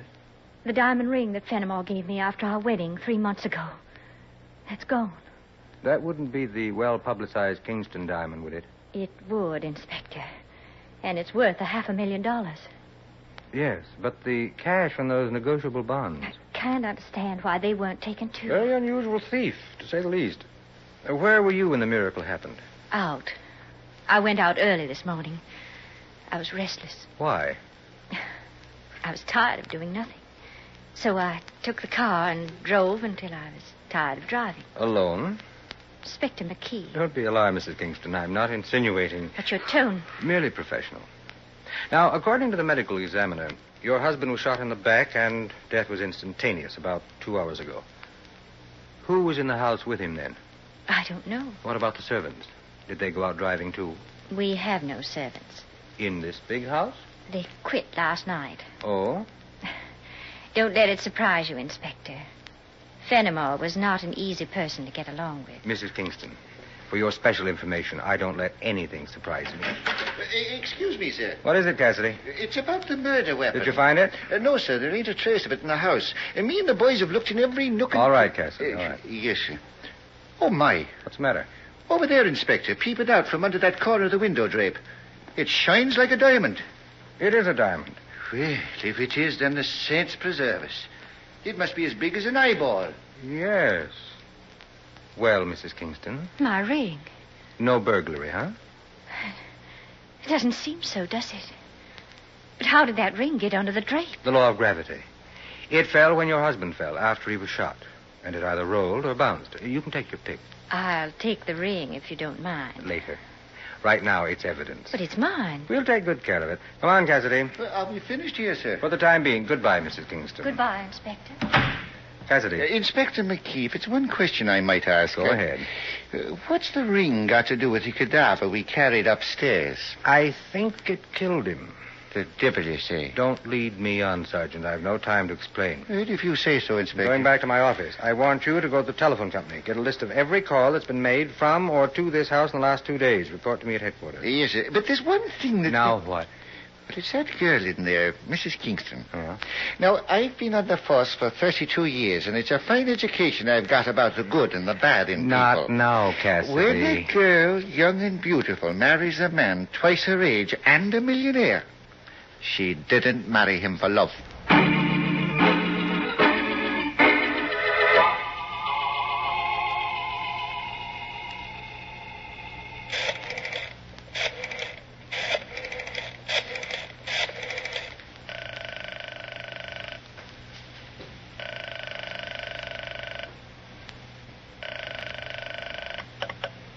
Hello? Oh. Is this Michael Dolger's apartment? Yes? Who is this? Amy Cloverson, why? This is Catherine Kingston. Let me talk to Michael, please. You might ask me how I'm feeling. Please, Amy. After all, you did get what I wanted. I want to speak to Michael. I'll ask him how he feels about it. Hold the wire. And don't wind it too tightly around your neck, dear. Hello, Kathy. What's she doing there? Oh, she just dropped in for a cocktail. Oh, it doesn't matter. I want you to meet me right away. Where? Central Park, inside the 72nd Street entrance. I'll pick you up in my car. All right. But what's the rumpus about?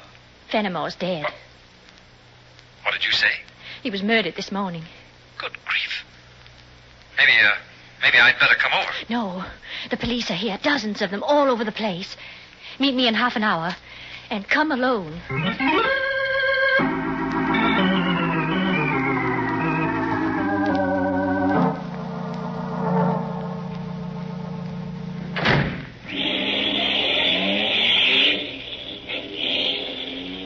How'd you manage it? I didn't. What? I couldn't get out without being seen. Michael, I'm in trouble. But if the police followed you... Is that all you care about? Your precious hide? Well, it's the only one I've got. Well, you don't have to worry. I wasn't followed. Are you sure? Yes, look for yourself. Is there a police car behind us? No, but Michael, really, I'm in serious trouble. how was Fenimore killed? He was shot.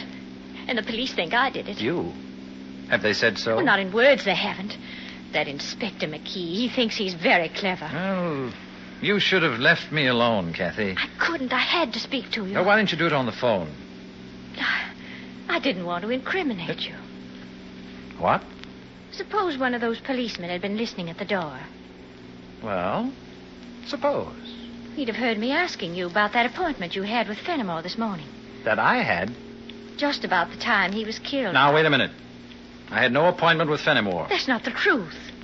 He phoned you and asked you to come over. Did he tell you that? No. Then how do you know so much? I was listening in on the upstairs extension. Oh. How much did you hear? He wanted you to meet him at the house at 11 o'clock. It was very important. Anything else? No, I put the receiver down. It was 10:30, and I wanted to be out of the house before you arrived. Really? I didn't know what he was going to talk to you about. I was afraid it might be us. So you ran away. That's too bad. Why? Because if you'd stayed, you'd have learned something. Didn't he talk to you about us? No, dear. Well, then what did he? I don't know. I wasn't there. What? That's right.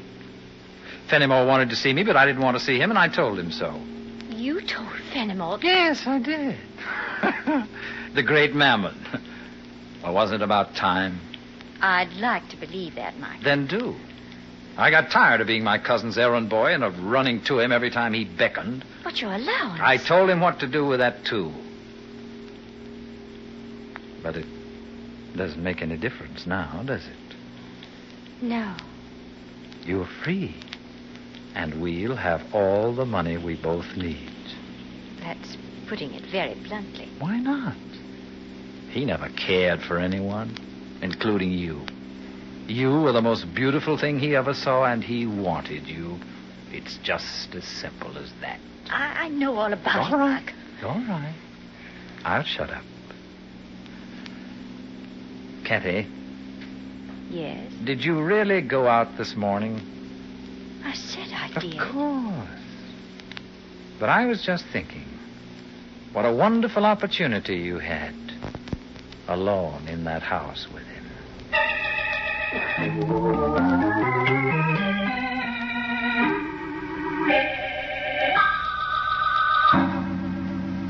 Yeah? Uh-huh. Good work, Gordon. Let me know when she gets back. Can I come in, Inspector? Help yourself, Cassidy. Well, I checked with the telephone company, sir, and it's big news, if I don't mind saying it myself. Yes? Anything like Catherine Kingston going out to meet a man? A what? You've heard of the species, Cassidy.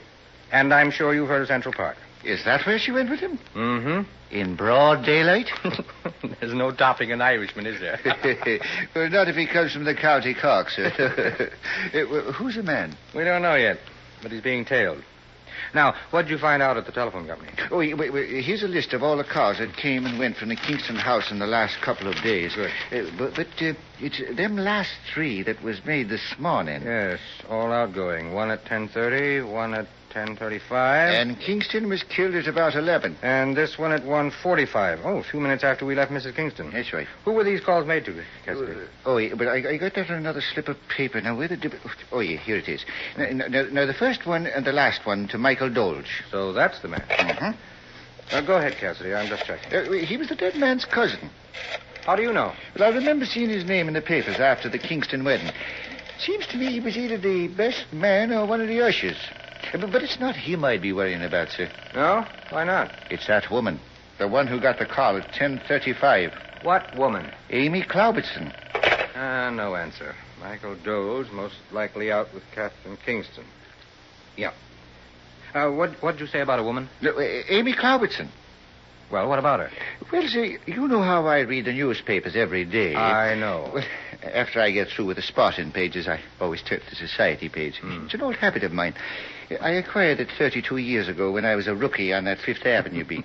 You know Fifth Avenue uptown, where Central Park lies opposite them glorious mansions with the beautiful... Sit down, Cassidy. Well, thank you. Me, them were fine old days. Yeah, people used to come from all over just to look at the Woolworth building. Don't let me interrupt you, but you were telling me about a woman. A woman? Yes, in connection with a murder. Oh, yes, Amy Cloubertson. Well, so seeing her name again brought to mind a society page item of about 5 months ago. To the effect that Amy Cloubertson and Fenimore Kingston were engaged to be married. Cassidy, you sure? That I am, sir, because the diamond ring was mentioned in the same article. How? Well, she wore it at the formal reception. I see. And not 2 months later, Fenimore Kingston married Catherine. It's the old story, Inspector. Not another one, please. The woman scorned. There's no fury like a woman who expects to marry a millionaire and gets jilted. Yes. Yes. There's no doubt about it. All right, I'll pick it up on the way out. Well. Oh, bad news, Inspector. For someone, that was a lab just phoned. The ring we found is a phony. A perfect imitation. You mean it's made of glass? Not quite. Somebody had a good job done for a few $100s, and the original, valued at $500,000... Well, it might be somewhere in a vault, maybe. Lots of people wear paste and keep their valuables locked up. Cassidy. Yes, sir. Phone the Kingston house. Tell the men to turn that place inside out. Yes, sir. And when you get through, take as many men as you need and contact every diamond cutter in town, especially the ones around Maiden Lane. Yes, sir. Now, where's that slip of paper with the names on it? Yeah, it's right here, sir. The addresses, too. Give it to me. I'm going out to pay Amy Culbertson a visit.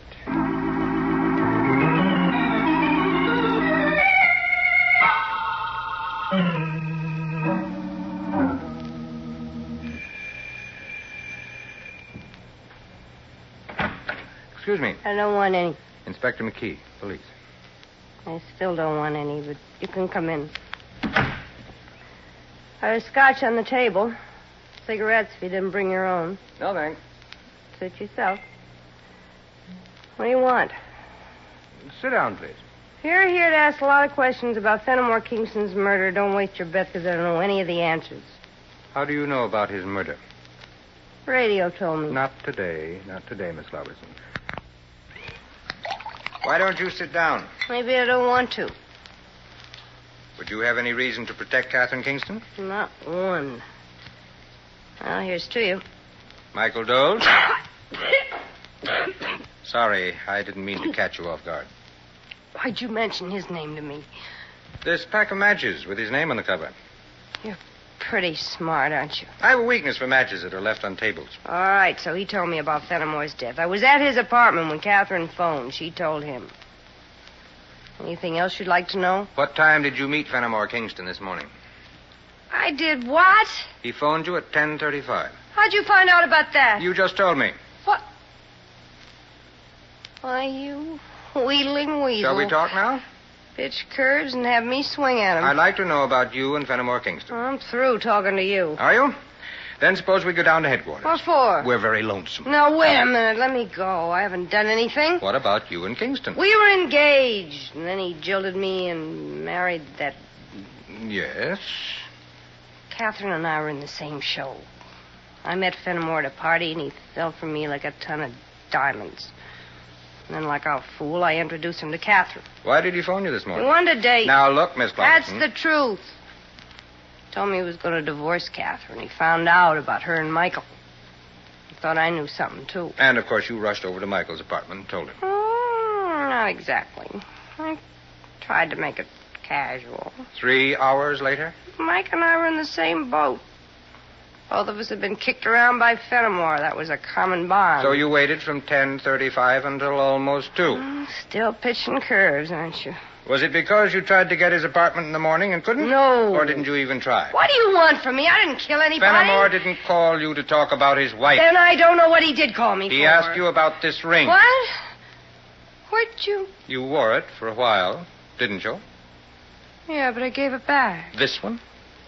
Look, mister, there's only one of its kind in the world. Why did he call you about it? Because he thought... Yes? Nothing. He thought you'd know a good imitation from the real thing. You mean that diamond's a fake? We'll find out soon enough, if you're really surprised. Goodbye, for now. Oh, you going? Sorry? Oh, I'm collapsing. Drop in again sometime. Anytime. Thanks. And let's hope I don't have to return that invitation.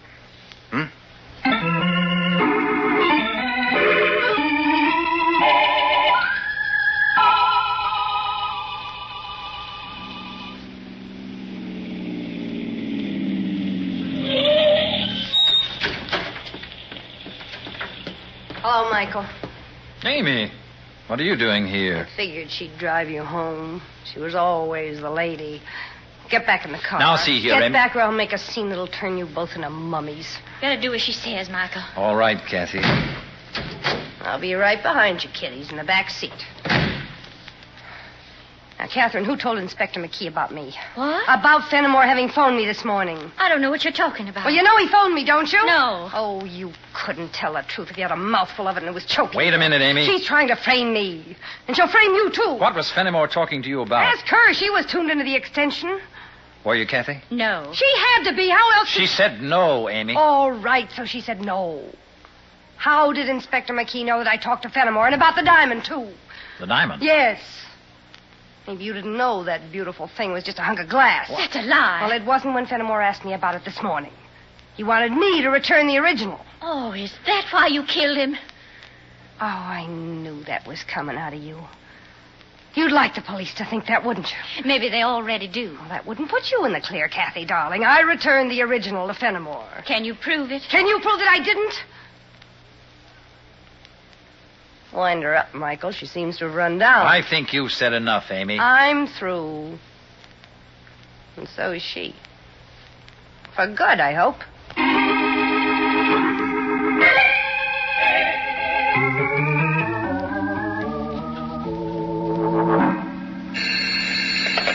Inspector McKee, homicide. Cassidy talking, sir. Go ahead.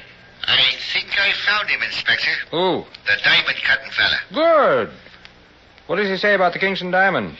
Well, sir, it might be the man and it might not. What? But I found him in a small room on the top floor of a small building just around the corner off Maiden Lane. There was no name on the door, just the words diamond cutting. But I took a chance anyway. Cassidy. It's a good thing I did, Inspector. No. For there was that poor old fella stretched out on the floor, dead. Oh, no. A little fella he was, too. And beaten around the head unmerciful. What's the address? Yeah, but I got it written down on a piece of paper. Now, where did it... Oh, yes, here it is.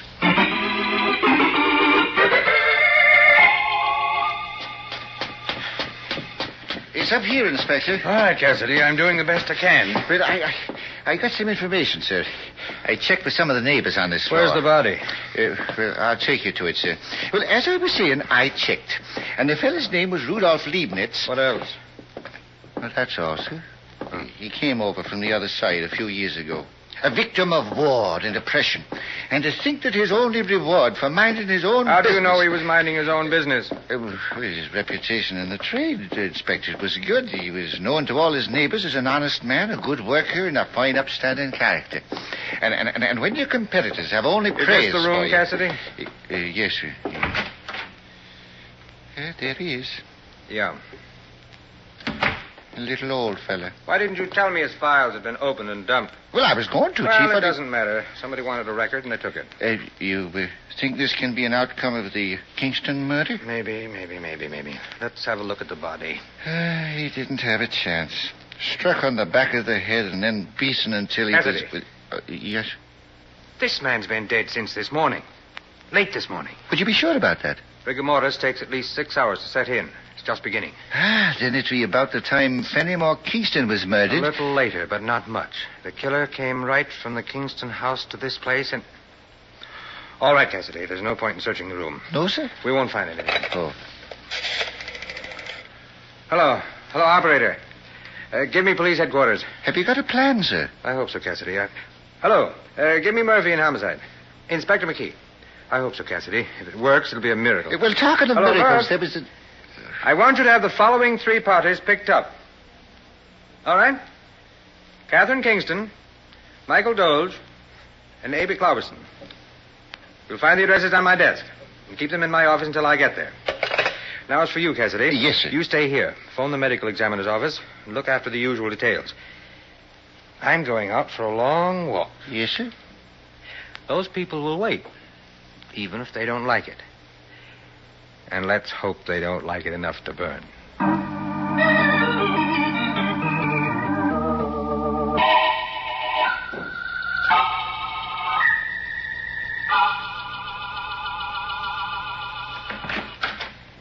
Inspector McKee. Well, company. How are you, Mrs. Kingston? Why did you have me brought here? And Miss why... Culbertson? I'm cheerful enough to break your neck. And taking 2 from 3, you must be Michael Doe. We've been waiting for 2 hours, Inspector. Yes.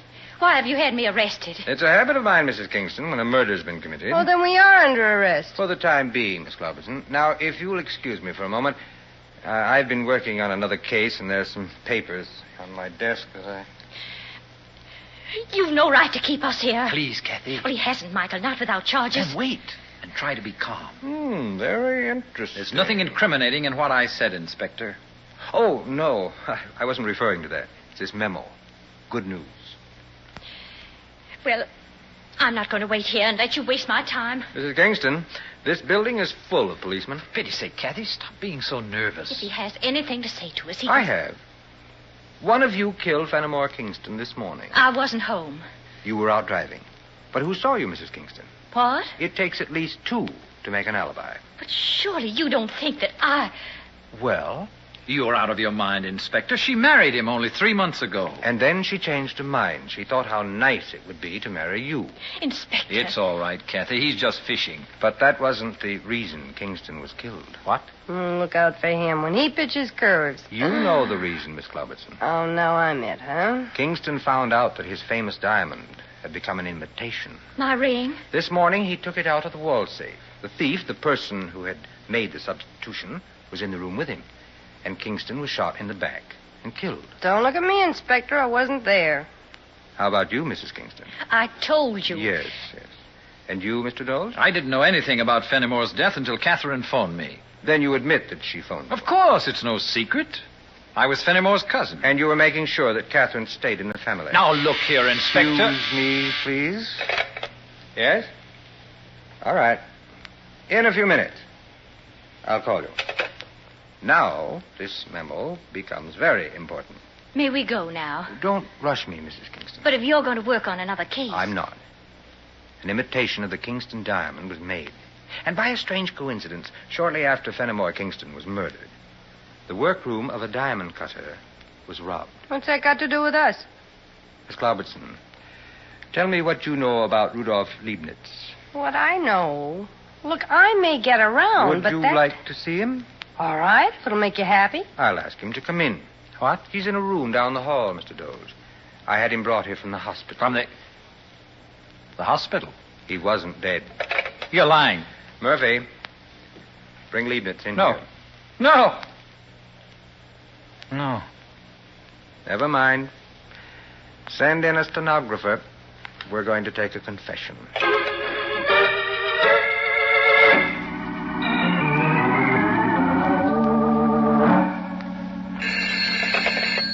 Hello. Inspector McKee, I'm sorry to be bothering you at your home, but when I returned to headquarters this evening... What is it, Cassidy? Well, it's about that fella Michael Doles. He killed his cousin, Fenimore Kingston. Well, that's what the boys told me, but I was... He took the diamond and had the imitation put in. You don't say. About 3 weeks ago. Well, how did he get hold of it? That was very simple. Catherine wore the ring at a house party. Doles mentioned to Fenimore that the diamond needed cleaning and that he could take care of it for him. Oh, so he took the stone down to Leibniz and had an imitation made. That's right. It was so good that Fenimore didn't notice it right away. But this morning... Ah, yes, this morning. It's all in the confession, Cassidy. Then Kingston knew right away who had stolen the real diamond, didn't he now? Yes, he did know. Oh, Inspector, get along with you. Then why did he bother to phone that Amy Cloverson girl? We'll never know, Cassidy. Maybe he was anxious to turn the clock back to better times.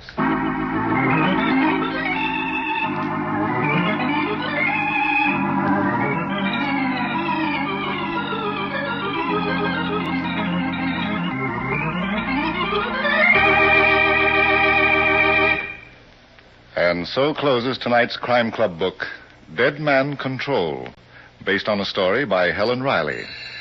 Stedman Coles did the radio adaptation. Roger Bauer produced and directed. Ted Osborne played Inspector McKee. Alice Frost was Catherine Kingston. Elspeth Eric was Amy. Sherling Oliver was Michael Doles. And Barry Thompson played Cassidy. Oh, I beg your pardon. Hello, I hope I haven't kept you waiting. Yes, this is the Crime Club. I'm the librarian. Yes, come over a week from tonight. We have a very unusual story of a will that had the power to kill. It's called Silent Witnesses by John Stephen Strange. In the meantime, there is a new Crime Club book available this week and every week at bookstores everywhere. Yes, it's available now. Fine. And we'll look for you next week. Oh, yes. The United States Merchant Marine is offering this opportunity to young men between the ages of 16 and a half and 21. If you are an American citizen and a high school graduate, you are qualified to take the test for enrollment in the Merchant Marine Cadet Corps. Graduates of the Corps are qualified for a license as deck or engineer officer in the Merchant Marine or to a commission as ensign in the Naval Reserve or in the Maritime Service. Discharged veterans of the armed services and the Merchant Marine are eligible for the test up to their 24th birthday. They are also allowed 5 additional points on the test. The test is competitive and will next be held on April 4th.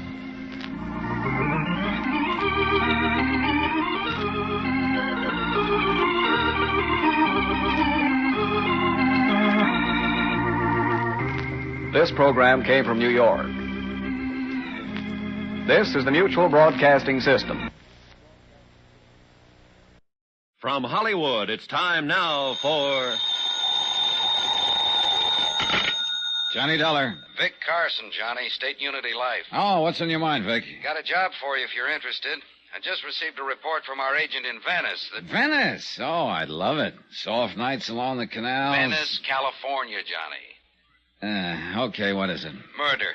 Bernard Slade, age 56, penny arcade operator in Ocean Park. That's right. Right next door to Venice. Go on. Well, the body was found in living quarters at the rear of an arcade in the amusement zone. Killer unknown. And? Barney Slade must have been quite a movie fan. The police found his apartment plastered with photographs of the movie greats. Silent screen vintage, that is. At least a dozen of them were of Mavis Gale, a real queen in her day. Yeah, the vamp type, I know. Oh? Oh, it's just a vague recollection, you understand. Yeah. Well, the police also reported that somebody, the killer probably, had drawn a big question mark in red crayon over each of Mavis Gale's photographs. Interesting. If it means anything. We think it does, Johnny. Especially since Mavis Gale is named as the beneficiary in Bernard Slade's insurance policy.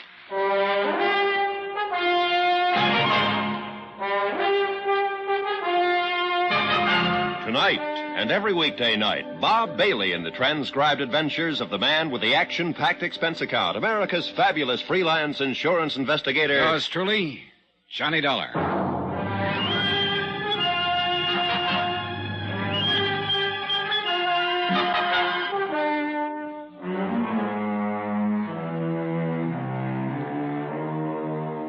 Expense account submitted by Special Investigator Johnny Dollar to State Unity Life, Home Office, Hartford, Connecticut. Following is an account of expenses incurred during my investigation of the Silent Queen matter. Expense account item 1, $210.65. Plane, cab fare, and incidentals to Ocean Park, California. As soon as I checked in at my hotel, I got in touch with Homicide. Sergeant McKay, they said, would probably be down at the pier. I saved you cab fare on this one, Vic. It was a beautiful moonlit night at the beach. A warm breeze was blowing in from the Pacific. And besides, it was only a 3-minute walk from my hotel to the fun zone. A gaudy array of neon and noise, an occasional whiff of salt air seeping through the aromatic blend of fried shrimp, hamburgers, and popcorn. Business was good, and the penny arcade had its share of it. I headed straight for the blonde sitting in the change booth. She looked tired, faded. Hi, let me have a dime's worth of pennies, will you?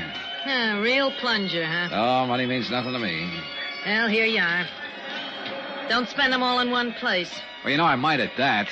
This machine here looks mighty interesting. Lola the farmer's daughter. Oh, it's kind of racy. How's your blood pressure? Fine. Then try that row along the wall over there.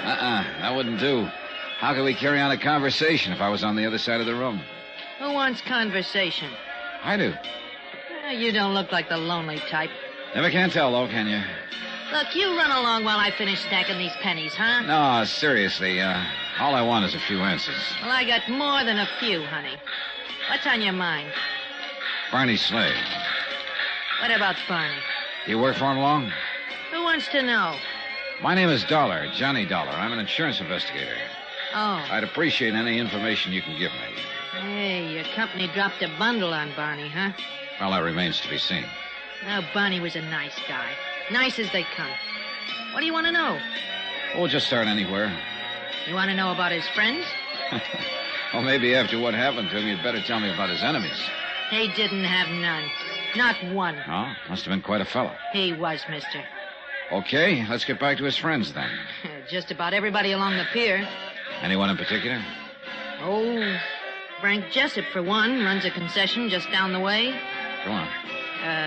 Sam Hegstrom owns a fishing boat. Then there's Gus Kanakos, Irv Goldstein. Like I said, Barney had a lot of friends. Including you? Including me. How about Mavis Gale? I don't know the dame. Well, she used to be in the movies, the silent kind. Oh, I heard about her. Only I never met her. Didn't she ever come around? I never saw her. Did Barney ever talk about her? Not to me, he didn't. Why? Why what? Why should Barney talk about Mavis Gale? Oh, I just thought he might have mentioned her sometime or other. Is that the door to Barney's apartment back there? Yeah, that's right. Mind if I have a look around? That'd be up to Sergeant McKay. Well, look, if he comes in, tell him where I am, will you? Tell him yourself. He's back there in Barney's apartment now. I walked on back and took note of the heavy padlock dangling open on the door leading into Barney Slade's apartment. The small living room was empty, yet it was crowded, too. Crowded with memories of the silent greats. Nazimova, Valentino, Pickford, Fairbanks, Meehan, Swanson, the Gish girls, Lon Chaney, dozens more. Their photographs filling practically every inch of wall space. Mavis Gale was there, too, a big question mark in red crayon drawn over each of her photos. I moved through a narrow kitchen. The back door was wide open. I stepped outside. Who are you? Oh, Johnny Dollar. You must be Sergeant McKay. That's right. Yeah, your office said you'd be here browsing around. So I'm browsing. There's something bothering you, Sergeant? Murder always bothers me. Yeah, I know what you mean. Like those photos in there of Mavis Gale and the question marks on all of them. Yeah, that bothers me. You think the killer did it? Could be. Let's go back inside. Why not? Or maybe Barney, huh? Maybe Barney what? I'm talking about the question marks. Could be. Pictures belong to him. Yeah. Yeah, he had quite a gallery here. Looks to me, though, that some are missing. That's so? Why, you know so, Sergeant. The wallpaper isn't faded as badly where they used to be. And there are a lot of tack marks, too. Okay, so who took him down? Barney? He could have. So could the killer. That's right. Have you found anybody who could tell you anything about him? The missing photographs? Not yet. Hey, Barney, keep a lot of money in here? Twyla didn't seem to think so. Twyla? Twyla James. Blonde out front at the change booth. Oh, yeah. Barney was sort of particular about his apartment. Never let anybody in as far as she knows, not even his friends. Wonder why. According to Twyla, he seldom used the arcade entrance. Preferred to use the back door. Is that the one the killer used? It was standing wide open when the body was found. Well, who found it, by the way? Twyla. When she showed up for work yesterday, the arcade was closed up, so she went around back. Do you know when Barney was killed? Doc figures around 3 a.m. 2 slugs from a .38. One would have been enough. Any signs of a struggle? Yeah. Lamp over there was on the floor. That chair was turned over, and this table had been upset. Pipes, medicine bottles, pillboxes scattered around. Uh-huh. Heavy bolt and chain on the inside of both doors. Barney didn't have to let a visitor in unless he wanted to. That's right. Of course, he could have run into the killer outside somewhere. Sure he could. Only you don't think so. Unless Barney was in the habit of walking in his sleep. Oh? When we came in and found Barney, he was in pajamas and bathrobe. The wall bed over there had been pulled out and was mussed up. So it figures he was probably asleep when the killer tapped on his door. He got up and let him in. Yet according to Twyla... The place was off limits, even to his friends. But she wasn't around all the time and didn't know all his friends. He found some others? I'd like to find one of them in particular. A man Barney referred to as the preacher. Just the preacher? No name? No. At least Sam Hegstrom couldn't remember. And this preacher, was he allowed into Barney's inner sanctum? Sam's pretty sure he saw the two of them come out the back door one night, a little more than a week ago. Other times he spotted them taking a late evening stroll along the oceanfront walk. Mm-hmm. Did Sam ever talk with this preacher? No, but he got curious after a while. Asked Barney about it. Barney said the man was a very old and dear friend. Let it go at that. And you haven't been able to find out anything more about him, huh? I'm still checking. Well, it would sure be a break if you could locate this preacher. He might be able to tell us something about those missing photographs, what they were. Might also explain why the killer took them. Have you seen enough in here, Dollar? Oh, yeah, sure, I guess so, Sergeant. Hey, tell me, what does Mavis Gale have to say about all this? I only got to talk with her just a couple hours ago when she returned from Palm Springs. She was pretty upset when I told her about the crayon marks on her photographs. Oh, but naturally she couldn't offer any explanation. None? How did she react to the news of Slade's death? Tears and such? She's supposed to weep about it? Why not? Barney Slade must have been a pretty good friend of hers. After all, he named her as the beneficiary in his insurance policy. Oh? That's interesting. What? When I talked with Mavis Gale, she told me she never heard of Barney Slade. Expense account item 2 and 3, $1.10 phone call and cab fare. The call was to Mavis Gale's home in Bel Air. The butler said if it was important, I could find her at McCartney's mortuary in Venice. Cab fare to Venice via what is laughingly called the Speedway, a one-way alley lined with backyards and garbage cans. It took us less than a minute to cross over into Venice, a boom that had busted. A melancholy mixture of old broken-down buildings and the sound of the sea. Crumbling bridges, moss-covered canals, of paved streets wandering disconsolately into sand dunes and ending where the money gave out. A dream that had kind of died of a broken heart. Good evening, sir. Oh, Bernard Slade, please. Oh, yes. Mr. Slade is in the slumber room at the end of the hall. Is anyone with him? Oh, indeed. Quite a number of his friends. Would you know Mavis Gale if you saw her? The silent screen star? Well, indeed I would. At least I think I would. She was one of my favorites. She hasn't shown yet? No, You mean she's expected? So I understand. Well, that's nice. Oh, that is nice. I didn't know she was a friend of Mr. Slade's. Oh, you know most of Barney's friends, huh? I know most of the people along the pier, and they were all his friends. Well, how about one called the Preacher? The Preacher? Mm-hmm. Well, naturally, I'm very well acquainted with many men of the cloth. And if you could tell me his name... I don't know it. Oh. Look, you have a visitor's register here, don't you? In each of the slumber rooms, yes. Just inside the door. Oh, thanks. Where did you say Mr. Slade was? Down the hall. Last room on the left.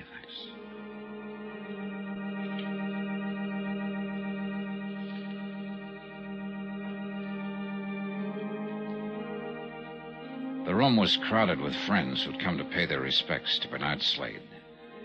I eased over to the visitor's register and gave it a fast rundown.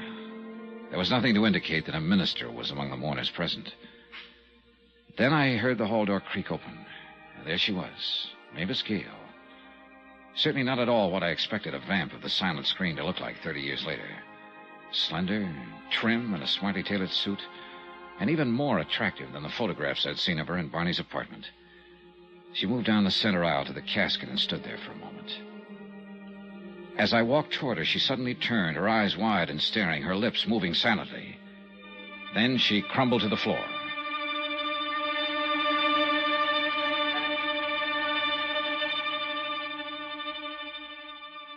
I understand you've been trying to reach me, Dollar. That's right, Sergeant. Okay, what's up? I got some news for you. Mavis Gale was once married to a small-time movie actor named Tom Sanford. Seems he was murdered during a hunting trip in the Sierras some 27 years ago. So?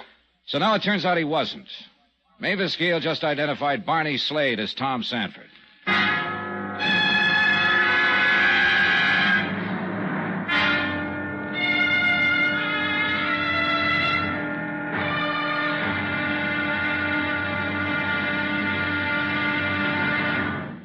Now, here's our star to tell you about tomorrow's episode of this week's story. Tomorrow, a stagecoach ride.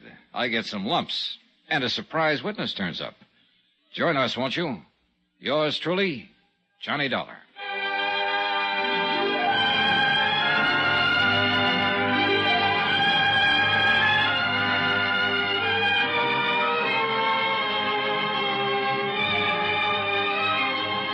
Yours truly, Johnny Dollar, starring Bob Bailey, is transcribed in Hollywood. Written by Adrian Jandot, it is produced and directed by Jack Johnstone. Be sure to join us tomorrow night, same time and station, for the next exciting episode of Yours truly, Johnny Dollar. Roy Rowan speaking.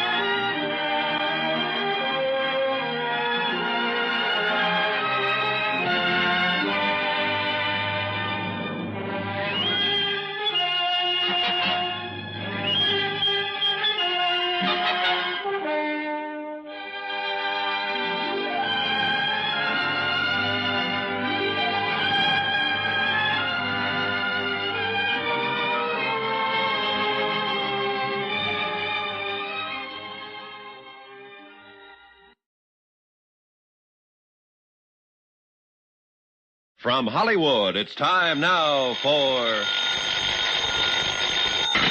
Johnny Dollar. I understand you've been trying to get in touch with me, Dollar. That's right. Okay, what's up? I got some news for you, Sergeant. Mavis Gale was once married to a small-time movie actor named Tom Sanford. Seems he was murdered during a hunting trip in the Sierra some 27 years ago.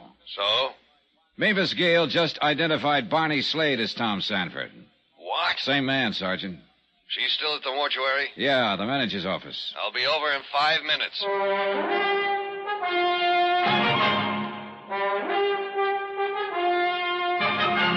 Tonight and every weekday night, Bob Bailey in the transcribed adventures of the man with the action-packed expense account, America's fabulous freelance insurance investigator. Yours truly, Johnny Dollar.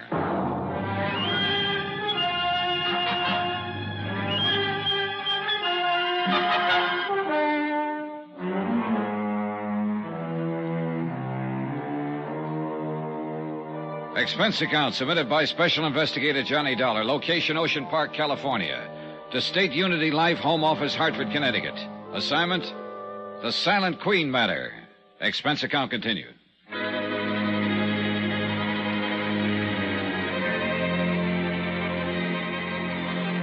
Item 4, 10 cents, a cup of black coffee for Mavis Gale, Queen of the Silent Flickers.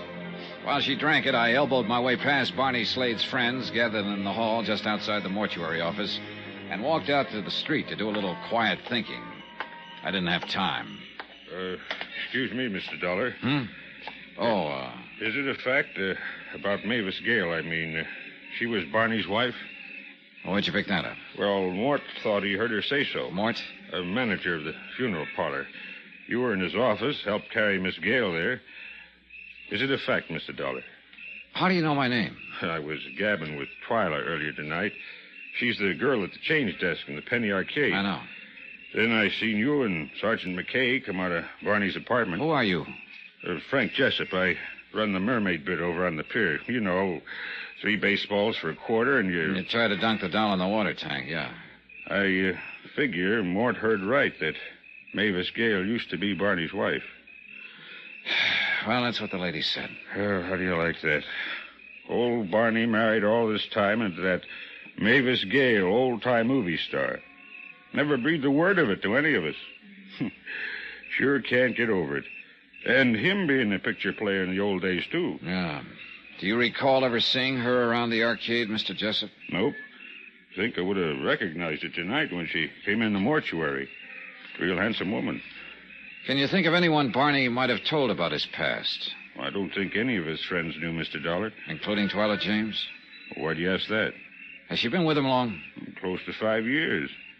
What are you driving at, Mr. Dollar? Barney was still a pretty good-looking guy. She liked him a lot. And vice versa? Barney never talked it over with me. What did he talk about? Well, fishing mostly, and pinochle. He was crazy about pinochle. Best I ever played with. You play often? Average couple times a week. In Barney's apartment?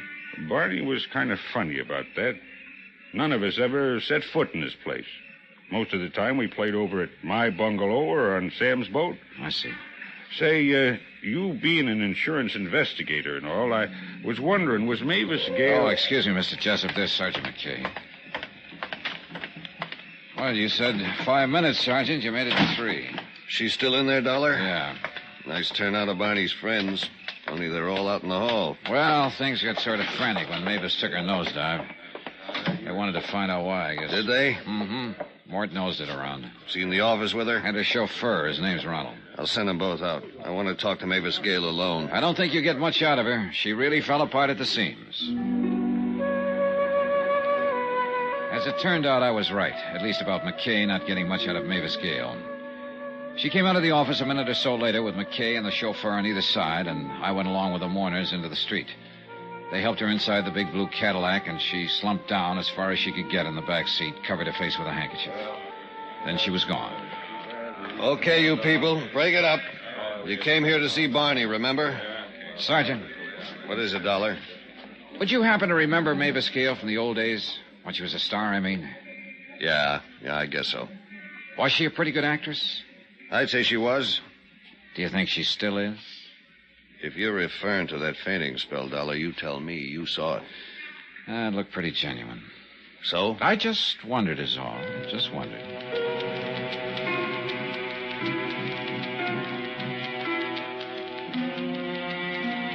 Expense account items 5 and 6, $4.60, one morning newspaper, and cab fare to Mavis Gale's Bel Air home. Now that Barney Slade had been identified as Tom Sanford, husband of the old-time movie queen, the affair was splattered all over the front pages. There was also a complete account of the 27-year-old murder case in which this same Tom Sanford had presumably been killed with a shotgun blast during a hunting trip. The big wide gates of the ex-movie queen's estate were locked when I got there, but there was a phone close by. I picked it up, leaned on the buzzer. No answer. Nothing. Then I saw the car coming down the drive. I recognized Sergeant McKay at the wheel. Morning, Dollar. Hi. You have a special pass to this place? If you're figuring on having a talk with Mavis Gale, you better put it off. Doctor's orders. Still suffering from shock, huh? Yeah, and I figure she's leveling. According to the newspaper, she and Tom had a pretty stormy time of it during their brief marriage. She was a star and he wasn't. Maybe that had something to do with it. She was also pretty popular in the film colony. Oh, Tom had a few buddies, too. At least 4. The men who went on that hunting trip with him. The case was investigated pretty thoroughly. They came out of it clean. You know, it'd be interesting to find out who wanted Tom Sanford dead, though, wouldn't it? The fellow hunter who got his face blown off by a shotgun blast wanted Sanford dead. Only apparently Sanford beat him to the draw, right? Do you think somebody might have hired that would-be killer who instead became the victim? What are you getting at? So the person who did the hiring thought the mission accomplished, but then recently learned that Tom Sanford was still alive, posing as Barney Slade. You really have an imagination.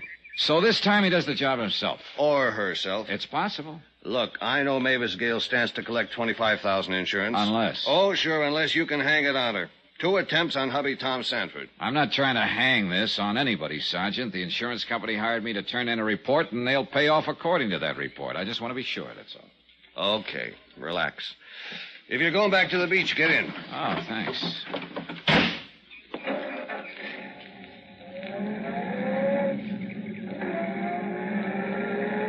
Why do you think he did it, Sergeant? Why do I think who did what? Sanford. 27 years ago on a hunting trip. Why do you suppose he planted his identification and clothing on the man who tried to kill him, then vanished? Who knows? Maybe he was in a jam. Liked the idea of letting the world believe he was dead. And how about those question marks on Mavis Gale's photographs? A tie in there, maybe? We've been through that. Barney could have made those marks himself. Well, then here's a thought. Barney, or Sanford, whichever you want to call him, might have wondered, could his wife have hired the killer? And is that why he drew those question marks? I thought you decided the killer drew them. All right, assume the killer drew them. Why? You tell me. Well, it would certainly attract attention to Mavis Gale, wouldn't it? And eliminate her as a possible suspect? As far as Barney Slade's death is concerned, yes.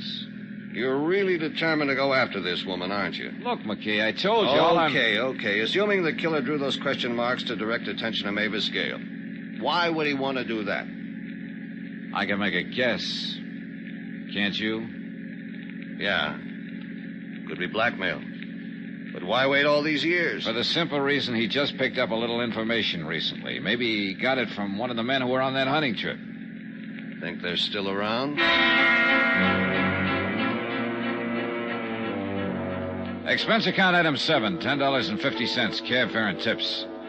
It took me that long to find Milo Martin, actor's agent, one of the men who had been on that hunting trip 27 years ago. He operated out of a plush suite of offices on the Sunset Strip. He wasn't in, but his secretary, a friendly and eager little doll named Lana, gave me a list of places where I might find him. I finally did. Out on a ranch near Chatsworth, where a movie company was filming an epic.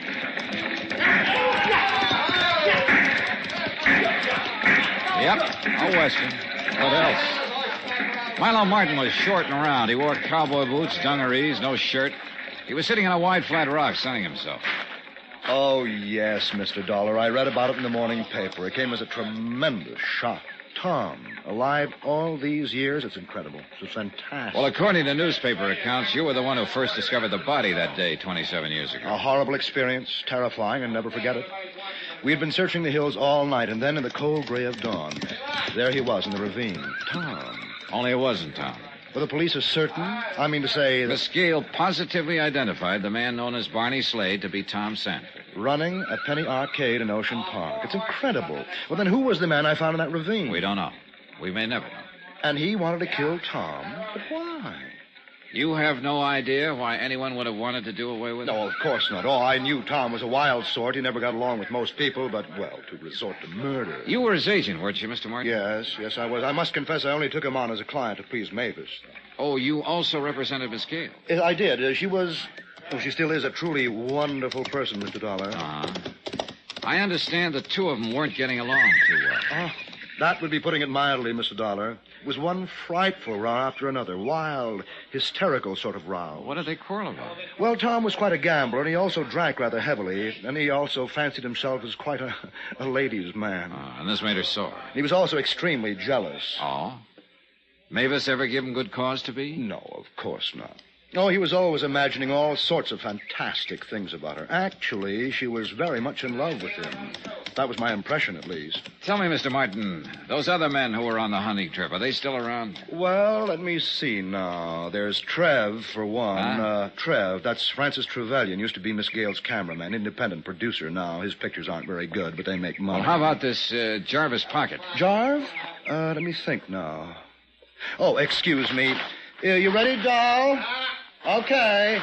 That's Saul, the director. He's a friend of mine. Look, about Jarvis. You like stage coaches, Mr. Dollar? Well, I can take him or leave him. Look, what Come about along. They're finished up here. We'll ride the coach back to the ranch house.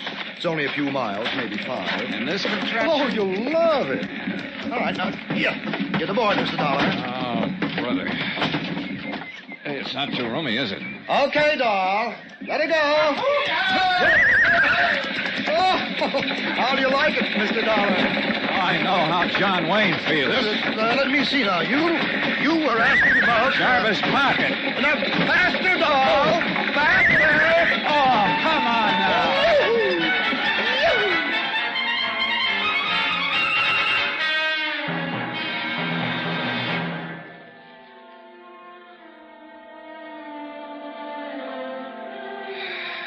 Expense account.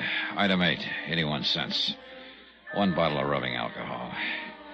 It was late that afternoon when I got back to my hotel, but before I could use the alcohol on my aching bones, the phone rang.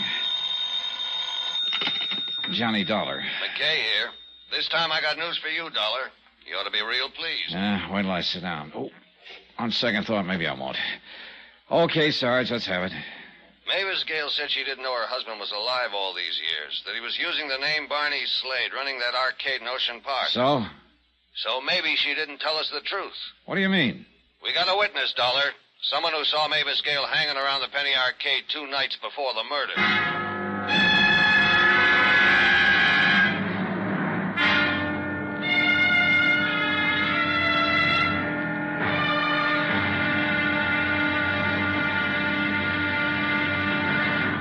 Now, here's our star to tell you about tomorrow's episode of this week's story. Tomorrow, a bowl of lentil soup, and I almost wind up in a cemetery. Join us, won't you? Yours truly, Johnny Dollar.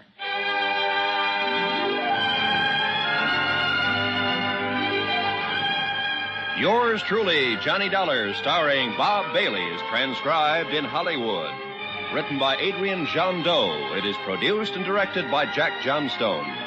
Be sure to join us tomorrow night, same time and station, for the next exciting episode of Yours truly, Johnny Dollar. Roy Rowan speaking.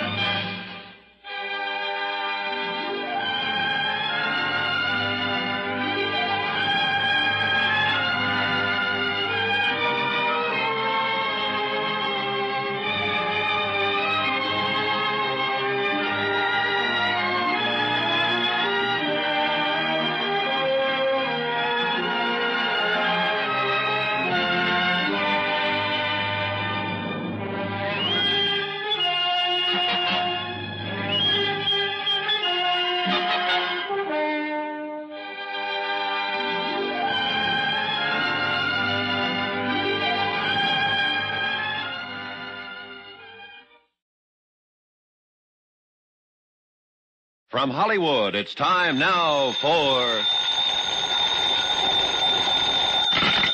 Johnny Dollar. Hiya, boy. Vic Carson in Hartford.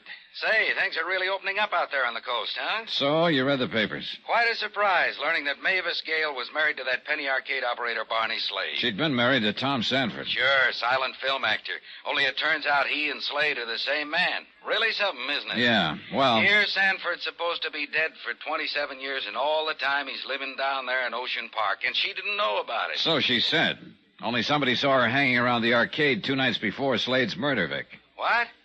Well, what does she have to say about that? She wasn't around when the police went out to her place a little while ago. No one knows where she is. Look, have you been able to get an angle on those photographs of hers in Slade's apartment? Why the killer drew those question marks over them? No. And we haven't found out why the killer copped a half a dozen of the photos either. Photographs of who? How should I know? They're gone. Well, maybe they're important. No. Look, I'm on the trail of a character called the Preacher. If I find him, I may find some answers. Well, according to the papers, Johnny, are you sore about something? Yeah, Vic, I'm sore. Better read my report.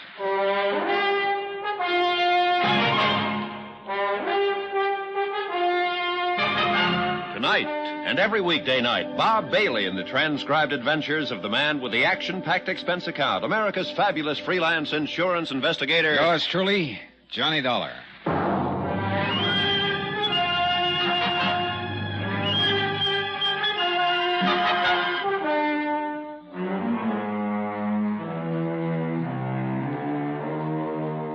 Expense account submitted by Special Investigator Johnny Dollar, location Ocean Park, California.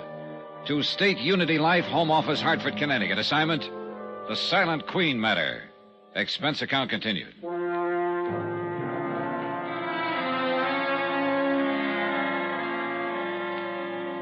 Item 9, 55 cents, 1 scotch and soda at a local pub. This was right after I talked with you, Vic. Yeah, I guess I was a little sore. Maybe it was because of that phone call earlier from Sergeant McKay, when he told me that old-time screen star Mavis Gale had been seen hanging around the arcade where Slade was murdered. Okay, so Mavis Gale was in line to receive $25,000 as the beneficiary of Slade's insurance policy. I suppose he figured I was itching to get something on her so the insurance company wouldn't have to pay off. I downed the rest of my drink and walked over to the penny arcade in the Ocean Park amusement zone. Back again? Yeah, I'm back again, Twyla. If you're looking for Sergeant McKay, he's... You sure about what you told him? That you saw Mavis Gale in here several nights ago? I'm sure. Recognize her picture in the morning paper. Well, you didn't volunteer this information to McKay until this afternoon. I sleep late. Okay. So Tuesday night, Mavis Gale showed up, around 8, you said. Well, I couldn't swear to the time. It was around then. Well, exactly what did she do? I told the sergeant. Well, tell me. When I first noticed her, she was standing just inside the front door, like maybe she was waiting for somebody. Was Barney here in the arcade at the time? No, Barney was back there at that test your strength machine. It was busted. I was helping him fix it. Oh, hiya, Mr. Jessup. Evening, Mr. Dollar. Evening, Twyla. Hi. Yeah, Mr. Dollar, Frank here's pretty good with electrical stuff. So? So I helped Barney fix the machine. Look, Twyla, I mean, what happened then? What did Mavis do? Well, she waited around another 10 minutes maybe and then beat it. Did Barney see her? Did he, Frank? You mean Mavis Gale was in here the night he was fixing the machine? So Twyla says. Do you think he noticed her, Mr. Jessup? Kind of hard for me to say, Mr. Dollar. We were both pretty busy fooling with that machine. I didn't notice her, that's for sure. Look, Mr. Dollar, don't you believe I saw this Gale dame here? You need half a dozen witnesses. Okay, Twyla, don't get excited. Twyla, what I come in for, me and Gus are going to drive over to the mortuary, spend a little time with Barney. I know you were there. Oh, yeah, sure. Sure, I'd like to go again, Frank. I'll get one of the boys to take over the change booth for an hour or so. Thanks. Be around 8. Well, I'll see you around. Just a minute, Mr. Jessup. I'd like to ask the two of you something. Sure, go ahead. I've got a list of names here. Barney may have mentioned any one of them to you. Now, stop me if he did. Milo Martin, George Sheldon, Jarvis Pocket. Stop. Huh? Yeah, Sergeant McKay already asked us about that fella called the Preacher, too. We've never heard of him. Okay, thanks.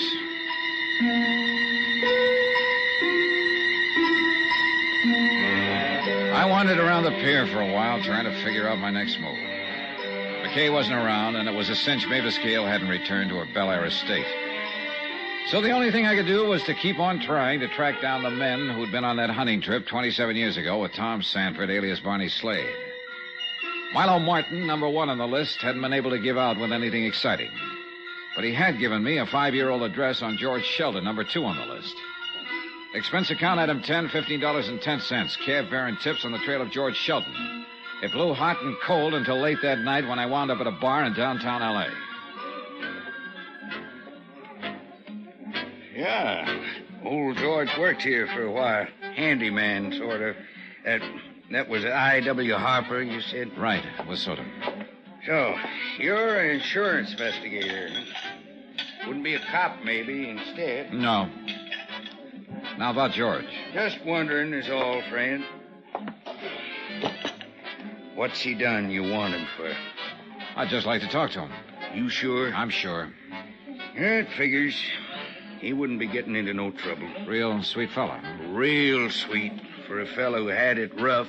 And believe me, he had it rough. Used to be an actor. Yeah, I know. Had it real good during the silence, you understand. Then along comes the talkies, and old George, him having a voice 3 tones higher than an air raid siren, is out. Oh, it happened to a lot of them. Only for old George, this, coming on top of a busted romance, this is too much. He starts hitting the bottle and Wait a gets minute. down. What romance? Oh, movie actress. She up and married another guy, so... Her name wouldn't be Mavis Gale, would it? Say, funny you ask that. Oh? Her name's all over the front pages. You read the story? Yeah, I did. You mean that this... Nah, this wasn't the romance. Old George had a yen for some doll named Josephine Hinch, or something like that. Say, you wanting to talk with him, it got something to do with that Penny Arcade murder? Yeah, that's right. Now, where can I find George Sheldon? Well, the address is 1712 South Glendale Avenue, Glendale. Thanks. Another drink? No, I'll finish this. And I'll be on my way. You know, I kind of miss old George since he left us. Yeah, sure. Real sweet fella. Yeah, kind of miss old Preacher, too. Way he used to rant and rave. What did you say? About Preacher? Yeah. Old guy. Was a friend of old George. Used to come in here and read him the riot act about his drinking. Wave his arms around and holler. Wait a minute. This Preacher, what's his name? Let me see now. Kind of screwy name. I ought to remember. Runs a rescue mission somewhere around here. Would a friend help? Sure. His name's Pocket. Jarvis Pocket? Right on the button. Thanks. Here's your $5. My pleasure. Oh, and friend, since you've been so generous, well, that address I gave you on old George... What about it? Will save yourself the trip. It's a cemetery. Old George has been dead for a couple of years. Jarvis Pocket had been number 3 on my list of the men who'd gone on that hunting trip 27 years ago, and someone had tried to murder Tom Sanford but got killed instead. Now that it turned out he was also the preacher I'd been looking for, well, that could turn into a big break. Expense account items 11 and 12, $6 even, tip to above-mentioned bartender, and cab fare around L.A.'s Skid Row looking for the rescue mission. It was a neat-looking affair. All the lights in the main hall were on, and as usual, the place was open for business. Seek and ye shall find.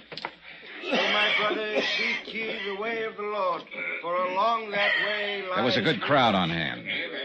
I eased into a seat alongside a bleary-eyed pilgrim who reeked of bad sherry. Let his light show I looked you around. the way, O my brothers. The bottom of the barrel was here. Repent your sins and put down that bottle. The brothers were listening to the good man up front, but they weren't really tuned in.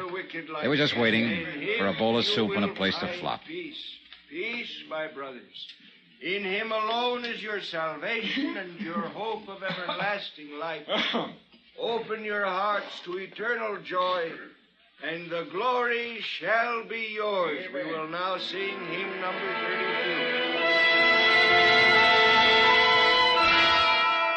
32. When the singing was over, I got caught in the crush, and the next thing I knew, I was holding a bowl of lentil soup in my hand, and I realized I hadn't eaten all day. Meanwhile, I kept my eye on Brother Pocket and waited for a chance to get to him alone. That happened about 5 minutes later when he walked out. I followed him down a long, dark corridor and into his office. Please sit down, young man. Thanks. My name is Johnny Dollar, Brother Pocket. I'm an insurance investigator. Oh. Frankly, I thought you were a policeman when I saw you out there seated with my flock. Been expecting the law? Yes. Excuse me. I knew they'd be coming around sooner or later regarding that long friendship of mine with Barney Slade. Yeah, goes all the way back to the days he was known as Tom Sanford when you directed silent films. Check? Check. How long have you known Tom was alive, using the name of Slade? Oh, Mr. Dollar, I was witness to that horrible affair that took place during that hunting trip 27 years ago. Oh? Somehow, during the course of that day's hunt, I became separated from the others. Then suddenly I came upon Tom struggling with a man in a deep ravine. The would-be killer? The man with the shotgun? The other man fell, the gun went off, and he was killed instead of Tom. Go on, Brother Pocket. Well, immediately I told Tom we should find the others, tell them what had happened, that he would have none of it. Is that when he told you he preferred to let the world believe he was dead? And I suddenly realized it probably would be best for all concerned. In what way? Well, Mr. Dollar, Tom was constantly involved in trouble of some kind, drinking too much, gambling, women, brawling. He knew what it was all doing to Mavis, but he couldn't help himself. Believe me, Mr. Dollar, he loved her passionately. Made her life miserable, and his own as well. I see. Brother Pocket, about the would-be killer. I know what you're going to ask. The name of the man that tried to kill Tom. Yeah, you knew him? Oh, yes. So did Tom. Only the two of us knew his identity. You're forgetting someone else. Hmm? The person who hired him. Hired? Oh, Mr. Dollar, what makes you think he was hired? So maybe I'm wrong. Am I? I was never quite certain myself. Did Tom think he was? Oh, no, definitely no. At least as far as Mavis Gale was concerned. Yeah, quite right. Did you share his opinion, Brother Pocket? As I said before, I could never quite make up my mind. Oh, why not? Did you think Mavis Gale incapable of doing such a thing? Hiring someone to kill off Tom? No, I'd rather not say. Okay. So who was the man who tried to murder Tom? What was his name? I'm afraid it'll mean little to you, Mr. Dollar. His name was Joe Fallon. Well, you're right. It means nothing. Well, this fact, however, might prove interesting to you. Joe Fallon, at one time, had been Mavis Gale's personal chauffeur.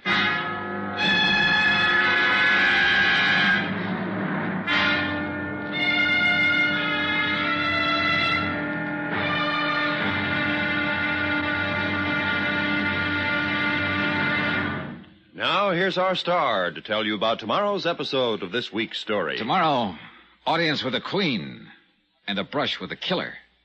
Join us, won't you? Yours truly, Johnny Dollar.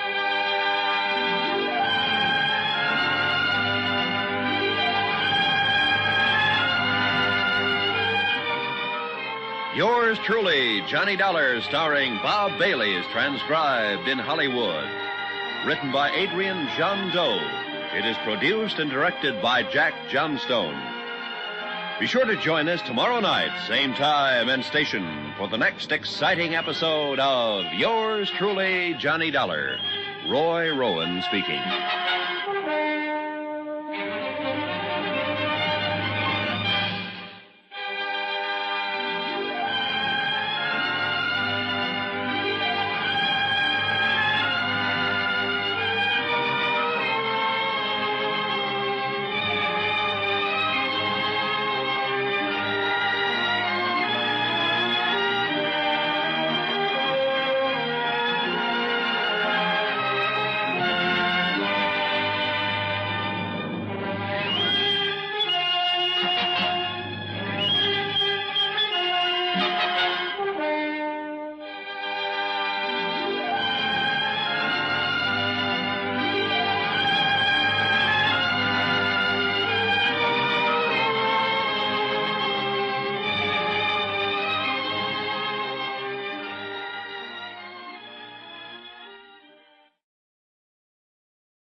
From Hollywood, it's time now for... Johnny Dollar. Oh, it's you. Hiya, Sergeant. Headquarters just gave me this number to call. I was wondering who'd be in Barney Slade's apartment. How'd you get in? With a key. Brother Pocket had it. Give me that again? Jarvis Pocket. He's one of the men on that hunting trip with Tom Sanford 27 years ago. He's here with me now. How'd he get it, the key? Barney had given it to him a few years back. He's known all along that Barney Slade and Tom Sanford were one and the same. He also knows the name of the man who tried to kill Sanford. Who was it? Name was Joe Fallon. At one time, he'd been Mavis Gale's private chauffeur.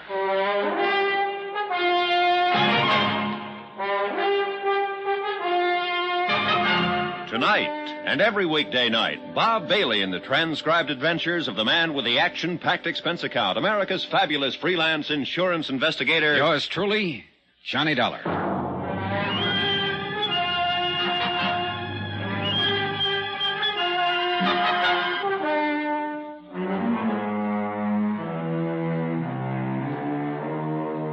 Expense account submitted by Special Investigator Johnny Dollar. Location, Ocean Park, California. To State Unity Life, Home Office, Hartford, Connecticut. Assignment, the Silent Queen matter. Expense account continued. Locating Brother Jarvis Pocket, who now ran a rescue mission along L.A.'s Skid Row, had been the only real break I'd had in the case so far. At least I hoped it would be. The one-time fill director of the silent era had often visited with his old friend Tom Sanford, alias Barney Slade, might put us on the track of Slade's killer. I watched Brother Pocket as he paced back and forth across the small room, scratching his chin thoughtfully, glancing up at the blank spaces on the wall where the photographs had been. He was still pacing the room when Sergeant McKay arrived. How about it, Mr. Pocket? As I told Mr. Dollar, Sergeant, I'm positive that this entire wall was covered with photographs. Uh-huh. And now there are several missing. Were they photographs of some particular star? Oh, no. Action shots made during the filming of a picture that I directed for Miss Gale. Let me see, what was the title of that one? Oh, maybe that isn't important, Brother Pocket. Wait a moment. Yes, it was called Dangerous Lovers. Yeah, that George Sheldon starred with Mavis in that one. Was Tom Sanford in it, too? Tom, yes. Best role he ever had. Well, how about the next row of pictures? Yes, well, a photograph of Mavis and Tom, I believe. I can't recall the title of that film. A dreadful thing. Francis Trevelyan talked them into it and directed it, too. And he should have stayed behind the camera where he belonged. And the bottom row, were they photographs of Tom Sanford and Mavis Gale? Yes, I'm certain of it. That picture was... Brother Pocket, would you say that Tom had changed much since those photographs were made? Not too much, no. He put on a bit of weight. His hair turned gray, of course, thinning on top. He'd grown a small mustache, too. How about it, Sergeant? You'll notice there isn't another photograph of Tom Sanford left on that wall. Okay, so assuming the killer took these away because they might identify Barney as Tom Sanford... And link him with Mavis Gale? Yes. Yet the killer went to the trouble of drawing red question marks over the other photographs of Mavis Gale. To deliberately draw attention to her. Why? Mavis Gale would have been involved anyway to a certain extent. After all, she is the beneficiary of Slade's insurance policy. Sure. But suppose the killer wasn't aware of that.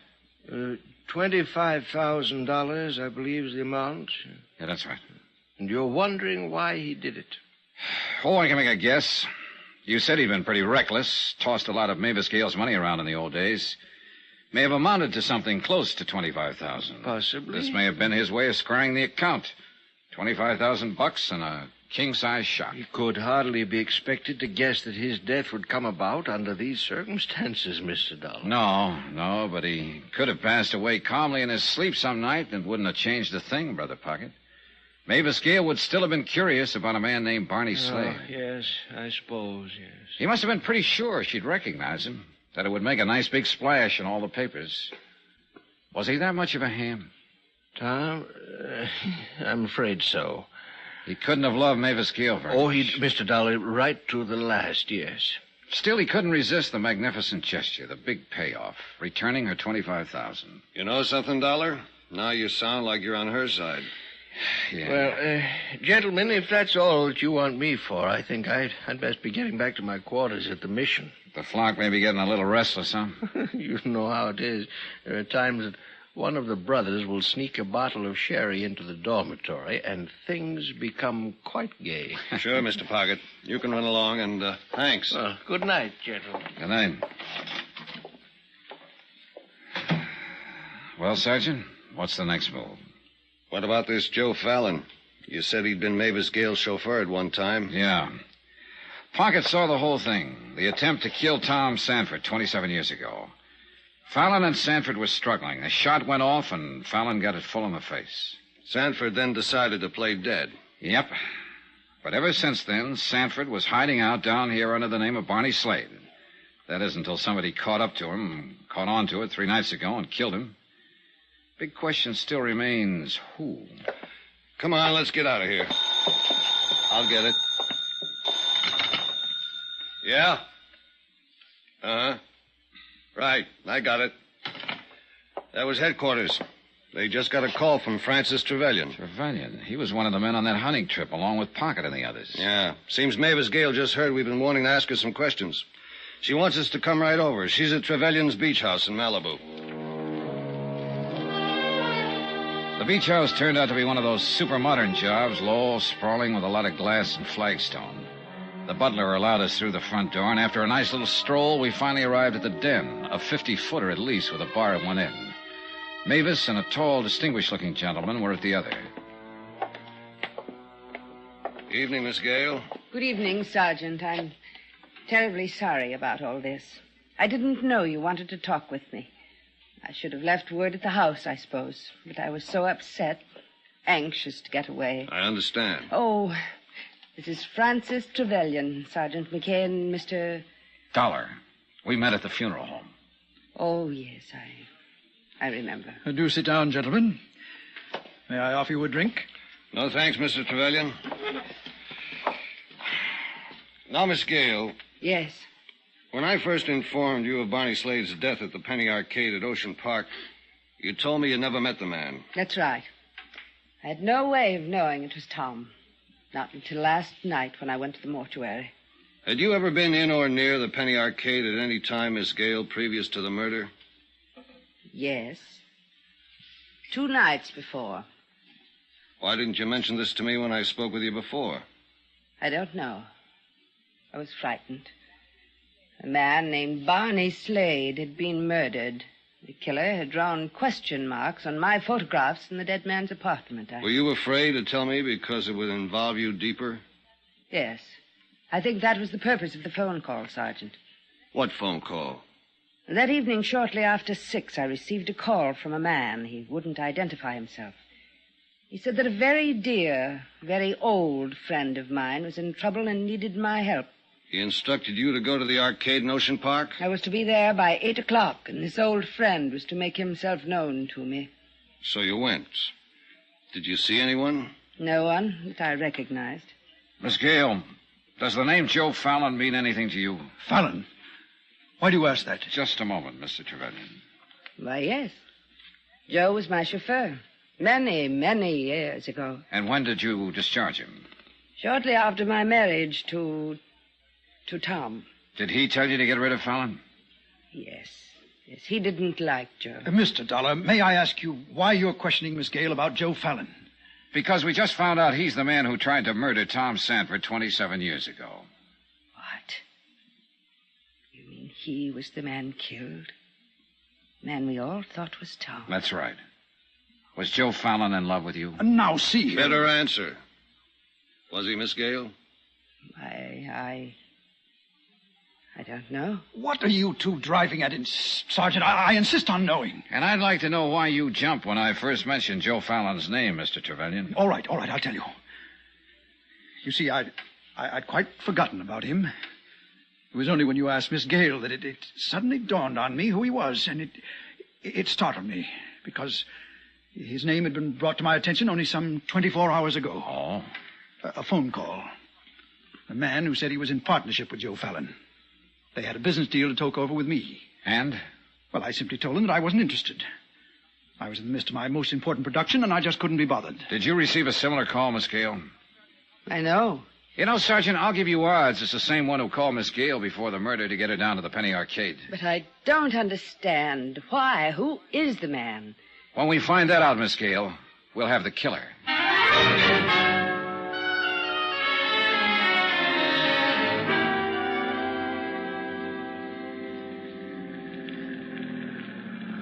Here's your hotel, Dollar. Oh, yeah, right, thanks. Been a long day, hasn't it? Sure has. And we haven't made much progress. At least Brother Pocket was some help. Uh-huh. Cigarette? Yeah, thanks. Yeah, Pocket gave us a couple of answers. We could sure use a lot more. Thanks. You know, Sergeant, that bit about the photographs still bothers me.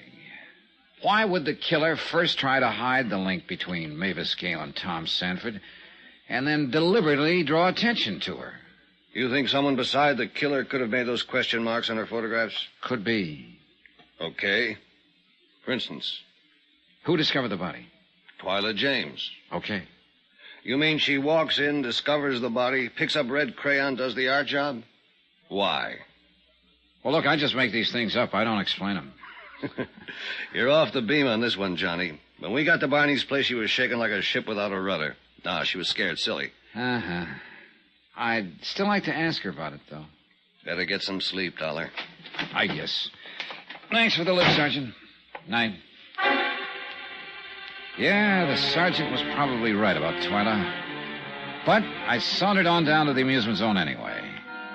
It was late and the place was folding up. There was a nice warm breeze blowing in from the sea and the night was calm. So I continued along the ocean front, crossed over into Venice, and kept right on going. The old canals and the bridges looked more sad and forlorn than ever in the pale moonlight, with the sea in the background adding its lonely rhythm of sound. The shot had come from somewhere over by the canals. Then I saw the man on the bridge, staggering, weaving like a drunk. I headed toward him on the double, but before I could reach him, he stumbled and fell on his face. Here. Let's see how... Pocket. There. Back there. Pocket, this is Dollar. Johnny Dollar. There. Over there. He kept pointing across the canal, and then I saw the figure slinking away. I took after him. I scrambled across the bridge, and then along the canal. And then I lost him. I pulled up on the bank of the canal, looking around. Listen. Nothing. Then, suddenly, something. Footsteps behind me. But I heard them a second too late. Oh!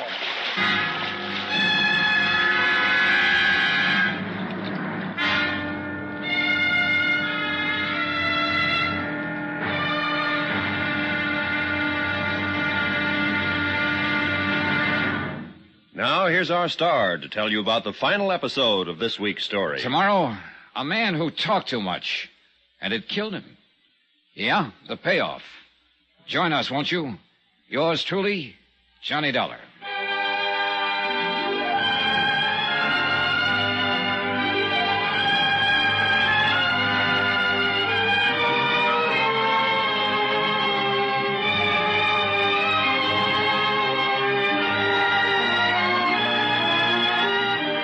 Yours Yours truly, Johnny Dollar, starring Bob Bailey, is transcribed in Hollywood. Written by Adrian John Doe, it is produced and directed by Jack Johnstone. Be sure to join us tomorrow night, same time and station, for the next exciting episode of Yours truly, Johnny Dollar. Roy Rowan speaking.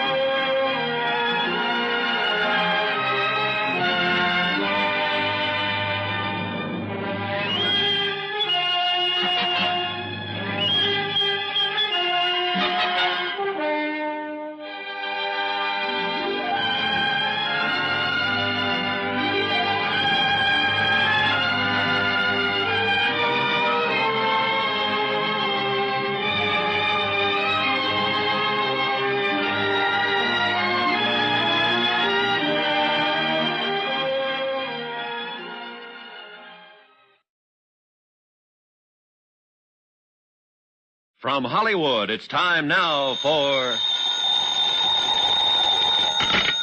Johnny Dollar. Good morning, Mr. Dollar. This is Milo. Remember? Oh, Milo Martin, the agent, yeah. Yes, I've just read about that terrible affair about Jarvis Pocket murdered. Oh, it was a terrible thing. Yeah, he didn't even make it to the hospital. And you, Mr. Dollar, the killer tried to do away with you, too, huh? All I got was a nice crack on the head and a not-so-nice dunking in the canal. You were fortunate, Mr. Dollar. Extremely fortunate. Yeah. Anything else you wanted to talk about, Milo? Oh, yes. I'm sorry I wasn't at the office when you called earlier. Well, your secretary gave me part of the information I was after. She remembered a man had phoned your office yesterday. Yes, she said he was a business associate of someone named Joseph Fallon. Well, I was out at the time, but he did leave that message. Well, what I wanted to know is, did he ever call back? No, he didn't. He probably will, unless he figures he's already found his pigeon. Pigeon? What for? Blackmail, Mr. Martin. Blackmail.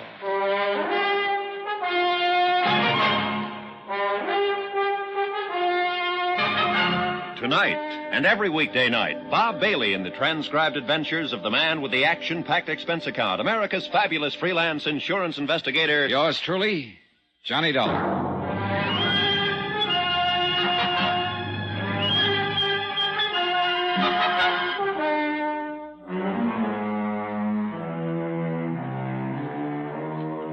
Expense account submitted by Special Investigator Johnny Dollar, location Ocean Park, California. To State Unity Life, Home Office, Hartford, Connecticut. Assignment, The Silent Queen Matter. Expense account, final page.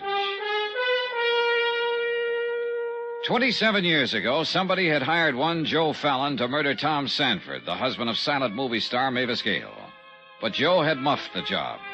Now that somebody had turned killer himself. His first victim, Tom Sanford, who'd been going under the name of Barney Slade and running a penny arcade in Ocean Park. The second, Jarvis Pocket, who could have helped us spot the killer. The only two others who might help us were actor Francis Trevelyan and actor's agent Milo Martin. And both had received phone calls from the killer. The reason? Blackmail, obviously. Item 13, $1.35 cab fare to police headquarters. Morning, Sergeant.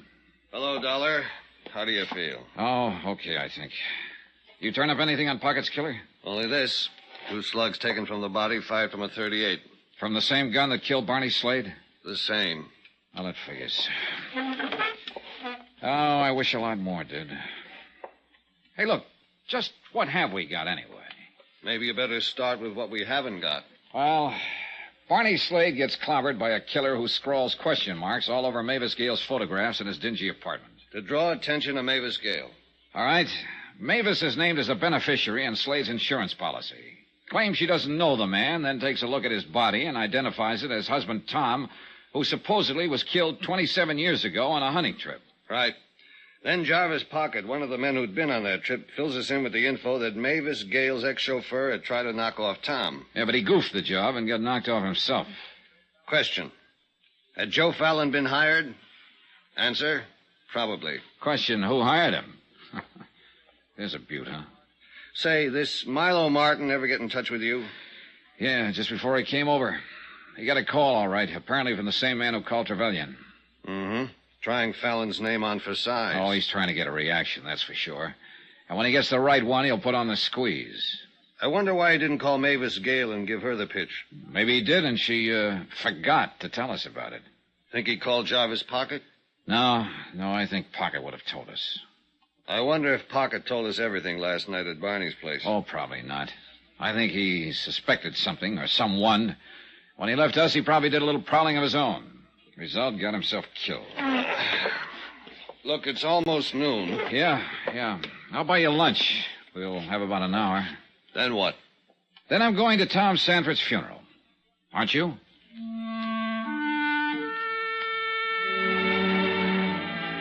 They buried Tom Sanford, alias Barney Slade, that afternoon under cold gray skies that made it look like it would rain any minute.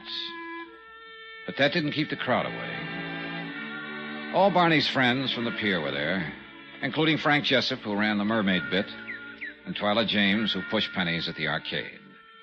Mavis Gale, of course, was there, along with Francis Trevelyan and Milo Martin. And there were the usual spectators who came out of curiosity. When it was all over, the sergeant and I started down the hill. Oh, there, Sergeant. Mr. Dollar. Oh, hiya, Frank. Mr. Jessup? Sure was a nice ceremony, wasn't it? Yeah, very nice.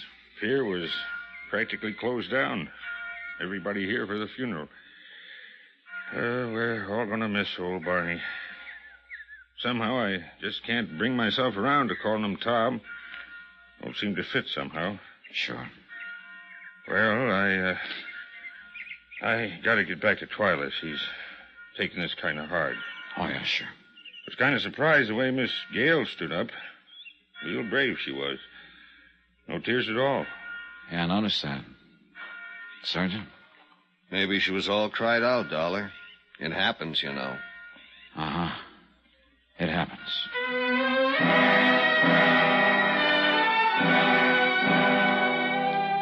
I went back to my room at the hotel later that afternoon and stretched out on the bed to do a little thinking. Sleep, something I hadn't had much of in the past 24 hours, finally caught up. When I awoke, it was dark outside. After a shower and shave, I wandered on down to the amusement pier again. No particular reason. Then I remembered I still had the key to Barney's apartment.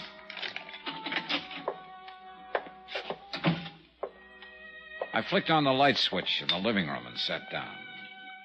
Then as I reached around for an ashtray on the small table close by, my sleeve brushed several medicine bottles to the floor.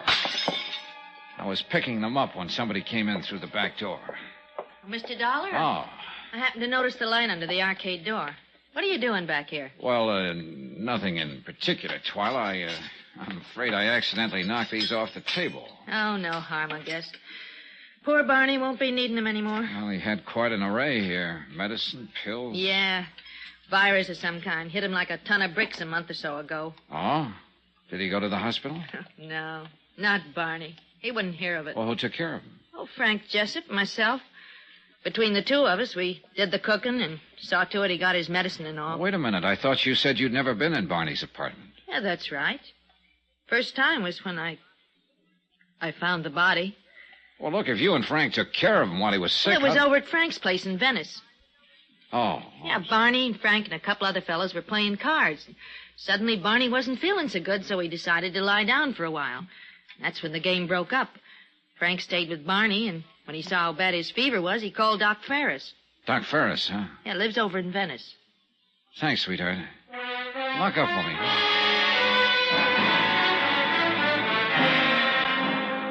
Expense account item 14, $1.50, cab fare and tip to Doc Ferris's place in Venice. Barney, he told me, had been a pretty sick man, high fever, delirious at times. But Frank Jessup had stayed by his bedside during the crisis and had done a good job of nursing him through the night. Expense account item 15, $1.50, same cab, back to the amusement zone. The attendant at the mermaid bit told me that Frank Jessup had gone home early. Expense account item 16, 75 cents, cab fare to Frank's bungalow in Venice. The place was dark. No answer. You looking for Mr. Mr. Jessup? Oh, yes, ma'am. He just left a few minutes ago. Out for a walk, I guess. Oh, that's so? Do you know which way you headed? Down the street. That way. Good, thanks. I finally caught sight of him a couple of blocks later. He was headed south along a back street. I trailed him all the way out to 47th Avenue. Sand dunes, oil wells, a scattering of houses. Then I saw him duck into some shadows, so I waited. About 10 minutes later, a big Cadillac came along, cruising slowly. As it reached the corner, someone inside flicked out a package, and then the car disappeared into the night. Frank Jessup suddenly darted out of the shadows, scooped up the package, and came running straight toward me. Hold it, Frank. I said, hold it. Let go. Let go. What are you doing here? I don't have to ask you that question, do I, Frank? And I don't have to guess what's in that package. Let go. Not a chance. All right. Look, Dollar. We get a good thing here, maybe. We have. Sure. Why not? 50-50. That the deal you offered to your old friend, Barney Slade? Look, I didn't want to kill him. Only when I went there the other night and told him what I had in mind, he got sore. Started pushing me around. How did you find out about Barney's past? That time he was sick, delirious, fever make him do a lot of talking? That's right. So Barney spilled the whole thing without knowing it. Come on, Dollar, let's get out of here. Pocket guessed you were behind it all, didn't he? Figured that's exactly how you found out, so you had to get rid of him, too. Look, Dollar. Hold still, little pal. Now, who tossed out that package of money? Come on, Jessup. You called somebody on the phone and got a nice, fat reaction when you mentioned the name of Joe Fallon. Now, who is that somebody? I am, Mr. Dollar. Easy there. I'm a good shot. Well. The actor's friend and agent, Milo Martin. Thank you for holding our little friend here, Mr. Dollar. It makes things a lot easier. Huh? Your little friend was running a bluff on you, Martin. I don't think he's got the proof that you hired Joe Fallon 27 years ago. Oh, really? Perhaps not, but I couldn't risk it. Now, could I? So you thought you could make a little time with Mavis Gale if husband Tom was out of the way, that it? Yes, but I was wrong. Didn't even give you a tumble.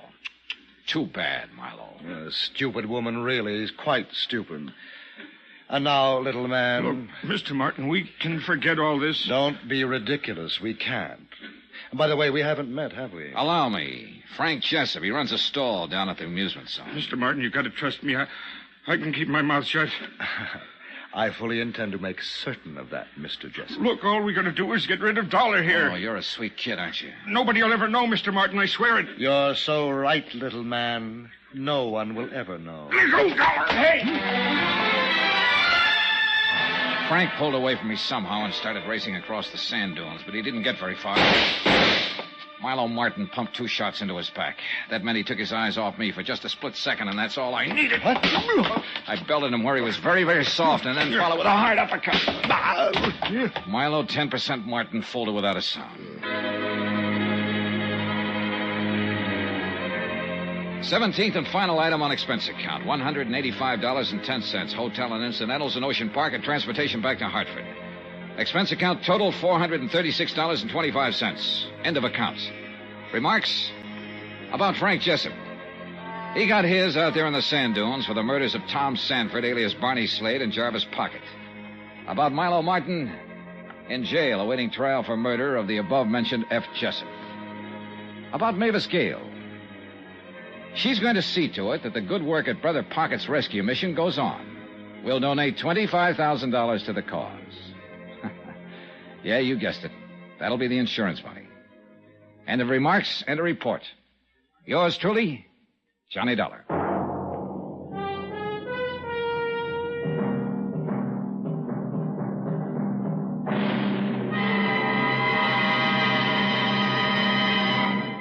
Now, here's our star with a special announcement. Yes.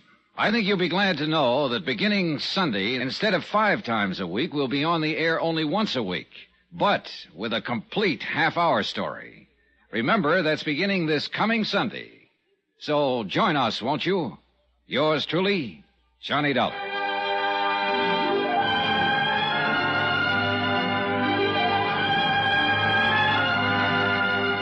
Yours truly, Johnny Dollar, starring Bob Bailey, is transcribed in Hollywood. It is produced and directed by Jack Johnstone. This week's story was written by Adrian Jandot. Heard in the cast were Paula Winslow, Virginia Gregg, Victor Perrin, Paul Dubov, Frank Gerstle, John Daner, Lawrence Dobkin, and Chet Stratton. Musical supervision by Amerigo Marino. Remember, we'll now be on the air on Sunday nights. The time will be listed in your newspaper with more exciting stories of yours truly, Johnny Dollar. Roy Rowan speaking.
Night Beat.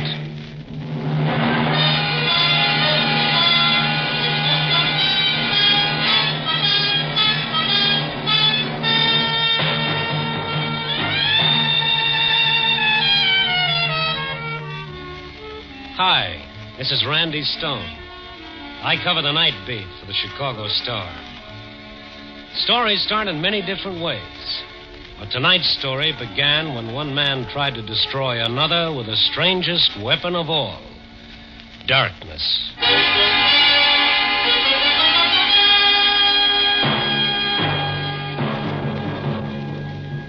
Night Beat, starring Frank Lovejoy as Randy Stone.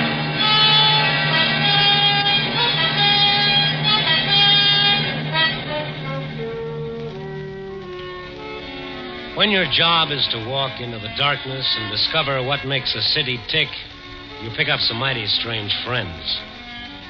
The winos dreaming of a muscatel paradise in cold, dark doorways. The petty larceny boys with their fast deals. The painted little dames defying the world with their brassy laughter. The homeless, the hopeless.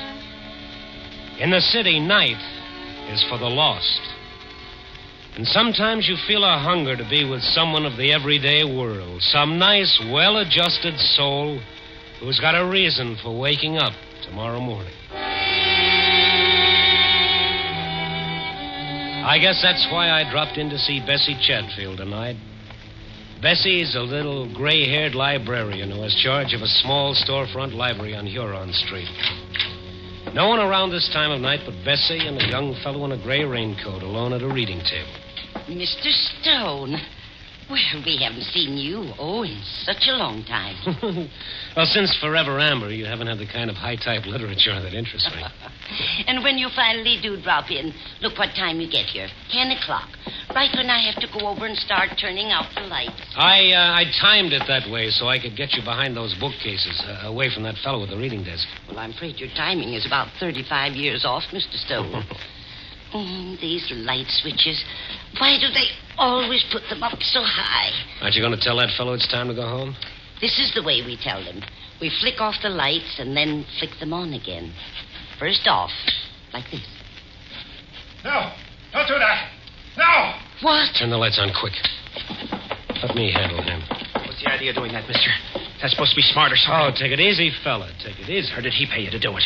Is that the deal? Huh? You tell George Brewster that the game doesn't amuse me anymore. You tell him if he keeps that up, I'll kill him. Oh, wait.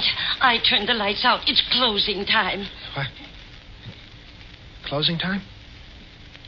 Oh. Yes, of course. What's wrong with you, buddy? You sick or something?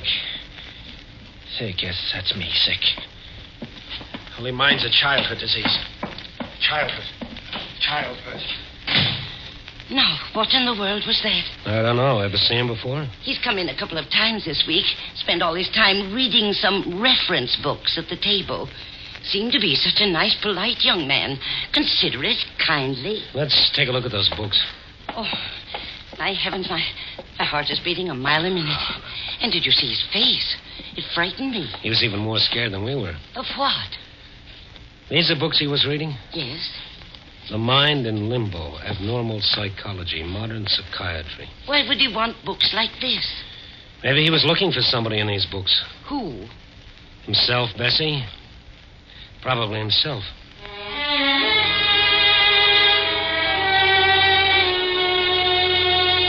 Bessie was pretty upset, so after she locked up for the night, I started walking her toward the elevated station over on Lake Street. We walked a couple of blocks through the dark, empty streets when suddenly Bessie grabbed my arm. Mr. Stone, that man down the street, looking in that store window. That's him.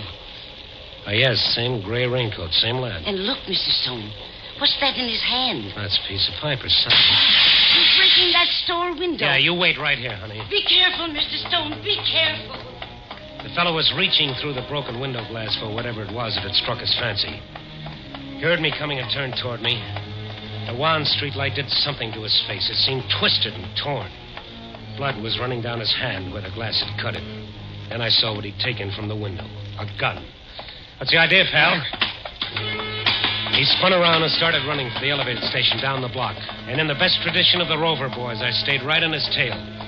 He turned back to see how I was doing. He stumbled over a trash can near the curb. I caught up with him, grabbing his arm. Let go of me. Leave me alone. Let go of me. He slashed the gun across my face and began running again. I stopped long enough to take a quick inventory of my teeth. Up above, I heard the elevator train coming into the station. The young fellow had reached the station steps and was going up fast, trying to make that train. I reached for one of his legs. He turned and gave it to me right in the stomach. I folded up, and I just sat there. I listened to the train pull away with the fellow on it, and remembered what Bessie had said about him being such a nice, polite young man.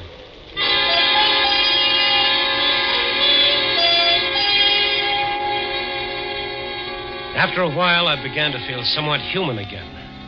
I notified the police what had happened, and they sent a squad car out. After they left, I remembered something, a name this nice, polite young man had been throwing around. George Brewster. I found a phone book in a cigar store. There were 3 George Brewsters. The first number didn't answer. I tried the second. Hello? I'd like to speak to George Brewster. Oh, he's not in right now. Is there any message? Who is this? I'm his sister. Is anything wrong? Well, if this is the right George Brewster, something is wrong. Is there any reason why a young fellow should want to kill your brother? Oh, that would be Morrison. Oh, I warned George. Morrison, huh? Tom Morrison. Where does he live? Our old apartment, 612 Hamlin Avenue. What makes you think he wants to kill George? Well, this character broke into a store tonight and stole a gun. I sort of think he had your brother in mind when he did it. Oh, no. What am I going to do? Well, lady, I know what I'm going to do. As fast as I hang up and get another nickel into this phone, I'm going to call the police. Oh, I feel so bad. It's not really Morrison's fault, poor man. Oh, no. He's just a prince of a fellow. Goodbye, lady. I've got to make a call. But then it turned out that I didn't have a nickel. And on the way to the counter for change, I started wondering why the sister of the man he was going to kill felt sorry for Morrison. And why Bessie thought he was such a sweet character. And, well, the night was young, and 612 Hamlin Avenue couldn't wait, and I could call the cops later.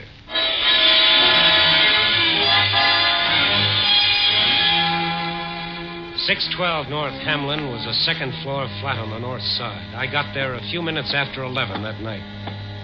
All the windows were lit up. I rang the bell and I waited. I felt a little bead of sweat zigzagging down my face like it didn't have any place to go. Yes? Oh, it's you. No, let's not close the door just yet. In fact, let's push it open all the way. Oh. What do you want? My 2 front teeth and a few ribs. Get out of here. Now, look, pal, don't tempt me. I came against my better judgment to listen to what you've got to say.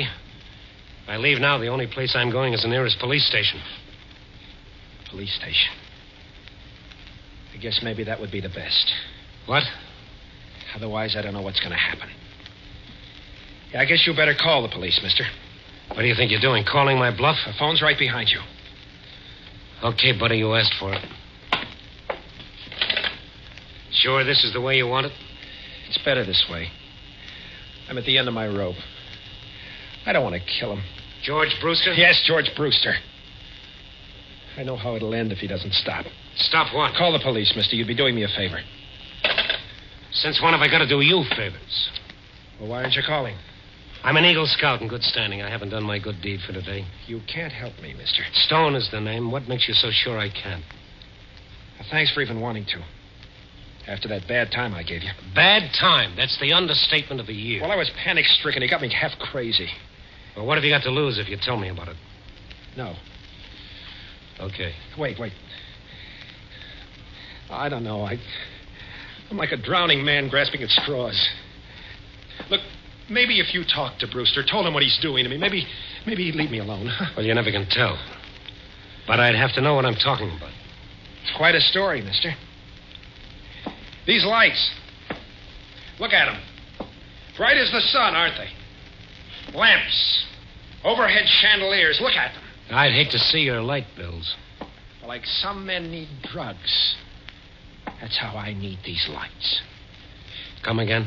My sanity depends on it. My very sanity. On these lights? It's a sickness. You've even got a name for it. Noctophobia, it's called. Fear of darkness. Fear of darkness? That's for kids. No, I take that back. I'm sorry. Don't be. I quite agree. Kids. Or neurotic women.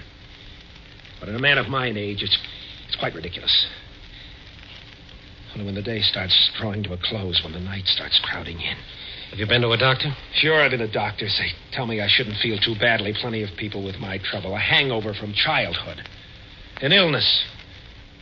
Like heart trouble is an illness. I'll take the heart trouble. Maybe you haven't gone to the right kind of a doctor. Maybe psychiatry could help you. Nothing's going to help me. George Brewster's going to see to that. What about this, Brewster? He's trying to destroy me. With the strangest weapon of all. The strangest weapon of all? Yes. His weapon is the night.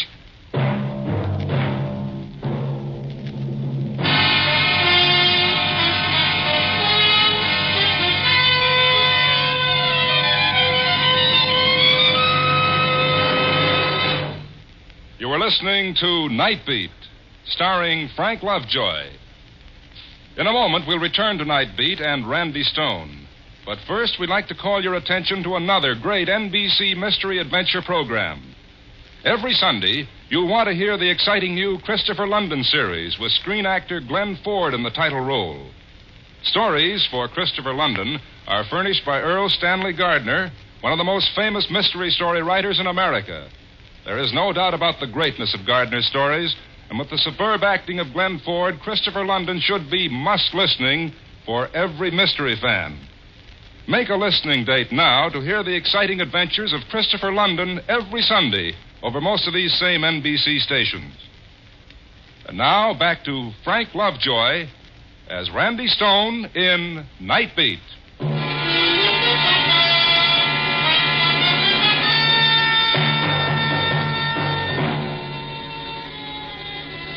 It was a weird feeling standing in Morrison's brilliantly lighted parlor, listening to him tell me about his terror of darkness. A sturdy, healthy-looking man trapped by a childhood nightmare. I felt guilt listening to him, like I was eavesdropping into a dark corner of his mind that was nobody's business but his own. And yet he had to tell me because he needed help. Because George Brewster was using Morrison's fear to destroy him. I was sent to Chicago by our company to replace Brewster, Stone. Till he found out why I was here, he couldn't do enough for me. He even got me this apartment. Greater love hath no man. Then he found out what the setup was. He changed fast enough. How did he find out about this fear of yours? Well, I'm telling you how. The other night, the two of us were working alone in the big vault down at the office, working on some old account or other. The overhead light, it blew out. Uh-huh. Well, it was so sudden, I couldn't help myself. I tried to keep calm, but... Well, it's like something tearing me to pieces inside. I couldn't breathe. I couldn't... Finally, I had to run. So he found out about... No, he wasn't sure, but it started him thinking. Yes, I see. Next afternoon, he came over to my desk. He was jovial, friendly, like he'd been in the beginning. Saying we'd been at each other's throats long enough. inviting me to have dinner with him that night. Right from work, we went to his favorite spot on the north side, a place called the Catacombs. I began feeling uneasy the moment I entered.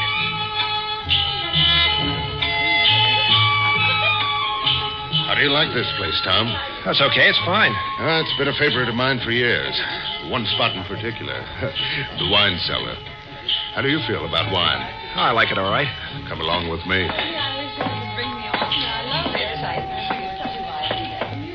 I'm a wine man from way back. Say, George, I wanted to talk to you about that little outburst last night. They have a different wine cellar here with a different temperature for each type of wine. I haven't been sleeping well, you see. Me, I prefer Riesling myself. Well, here we are. Huh? At the white wine cellar. We'll select our own brand for our supper. Here, I'll open the door. Yeah, this is a privilege only an old customer like me can get away with. Come on. Dark down there. That's why they've got this candle here on the ledge. Got a match? Why, A match, Tom. Yeah. Here. Okay. I'll get this candle going. Good. Now, let's go downstairs. George, you think we should do this on our own? Done it hundreds of times. Been coming here for the last 10 years. Well, now let's go down these stairs. Careful. Yeah. George, I was explaining about last night. The candle casts funny shadows, doesn't it? You notice how cool it is? 20 feet below street level here. Look, I want to talk about last night. I don't want any misunderstanding. Huh? It's just that I've been working pretty hard. Look, Tom, would it make you feel better if you showed me you're not afraid of the dark? Okay, you can show me. I'll blow out the candle. What are you trying to prove, Brewster? Nothing at all. It's your idea. Where are those matches I gave you? You gave me some matches? Well, I must have lost them. It's not going to work, Brewster. I'm not insane, you know. I can stay down here until you're quite satisfied. Funny, isn't it, about the darkness? The way it seems to close in on you. The way you start thinking you can't breathe. I know, I can see how someone could... What's the matter, Tom? This is ridiculous. Something so suffocating about a dark room. Stop it. Stop it. Only the heavy, smothering blackness. Stop it. Where are you going, Tom? Anything wrong? Anything wrong? Anything wrong? Ran out of that cellar like a kid scared to death, Stone. That was a rotten thing for him to do. Well, he's fighting for his job, Stone. He's not too young anymore. He can't start all over again, so he'll do anything. Oh, great. I'm sure he's told the people down at work. I'm sure they're all laughing at me behind my back. You don't know what that does to me. I can imagine. Today I found a new desk lamp on my desk, courtesy of George Brewster. Every day, something like that. Did you ask him why he's doing it? He won't admit he's doing anything. Says it's all my imagination. Maybe I ought to see a doctor. Or better still, maybe a change of climate would help. Well, I'd leave town in a minute. Only my future's at stake, too. Before I let him drive me crazy, I'll kill him. Well, I'm going now. I'm going to talk to this bird. Where does he live? Out in the suburbs, Lake Forest. He lives with his sister. All right, I'll give you a ring as soon as I've seen him. Mr. Stone, I hope you can do some good. Yeah. Oh. Say, I almost forgot something. What? That gun you made off with. Well, Maybe if we're lucky, we can talk the store owner out of pressing charges. I'll try it. That was a crazy thing to do. I was so desperate. Wouldn't have done you much good. When they put them in the window, they never loaded. I'll let you in on a secret. If I hadn't known that, I wouldn't have been such a hero coming here tonight. I'll let you in on a secret, Mr. Stone. You can get bullets without a license. The gun's loaded now. Oh, great. All right, go and get it for me. All right. Yes, I want to give it to you. It's in my bedroom. He started for the bedroom. And then it was almost like a comedy routine where, after the big build-up, the punchline comes right out on cue. The moment he entered the other room, every light in the house suddenly went out. What happened to the lights? Take it easy.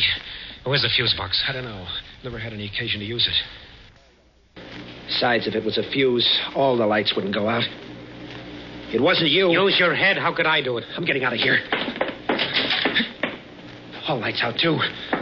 Stone, Well, maybe something went wrong with the central wire. But why should it happen exactly now? Wait. Huh? The downstairs apartment. Their lights are on. If it was the wire... All right. Let's ask them where the fuse box is. Yes? Oh, Mr. Morris. My lights went out. It might be a fuse. Where are the fuse boxes for these apartments? Out in the back. I'll get a flashlight and show you.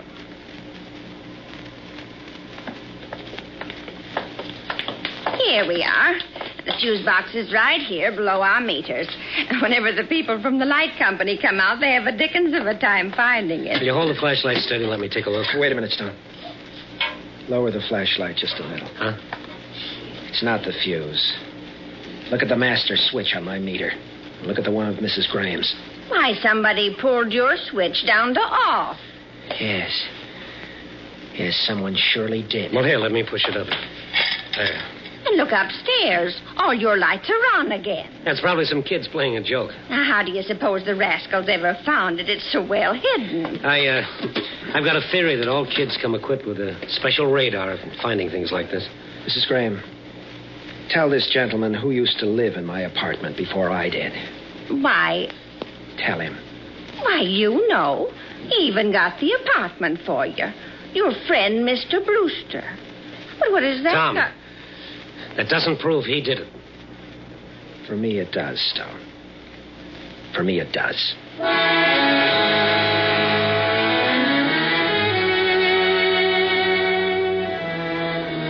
Morrison went around to the front of his house and up the stairs to his flat. I waited in the hallway until he came down again. He looked different. His face was hard and set. His eyes were like chunks of glass punched into the flesh. What are you waiting for, Stone? When we were so rudely interrupted, you were going for the gun. I've got it now. Oh, yes. Hand it over. I'll bring it back. No, thanks. Where are you going and what are you going to do? I'm fighting for my sanity, my life. He's never going to do this to me again. Never. I can't let you do that. You're not going to have to. The minute you leave, I'm going to call every cop in the book. Yes, that's what you do, isn't it? Yes. Then I'd better give you the gun.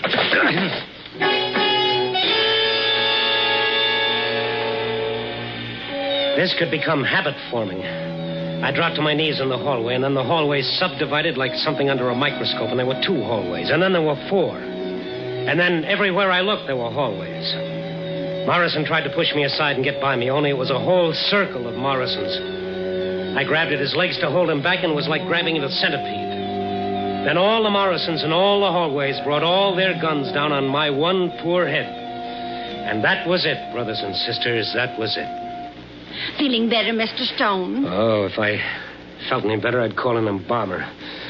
Oh, what a business. I heard a commotion, and I came out, and you were lying here. Oh, this my head, or is it a cantaloupe? Oh, how did it happen, and where's Mr. Morrison? Oh, Morrison, yes. How long ago did you hear this commotion? Oh, just a couple of minutes ago. You came out of it real fast. Yeah, I've got an iron constitution. Have you got a phone? Well, yes, but don't you think you Come better... on, lady. Grab my head, put it back on nice and neat, and let's get to that phone.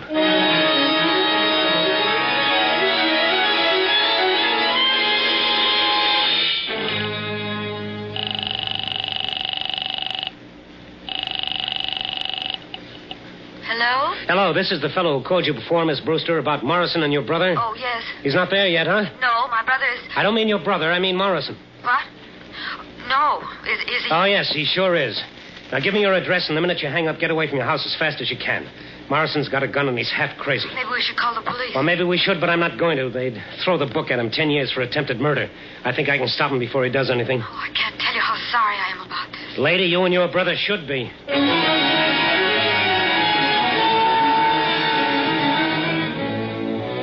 The cab got me out to their Lake Forest house in less than 20 minutes.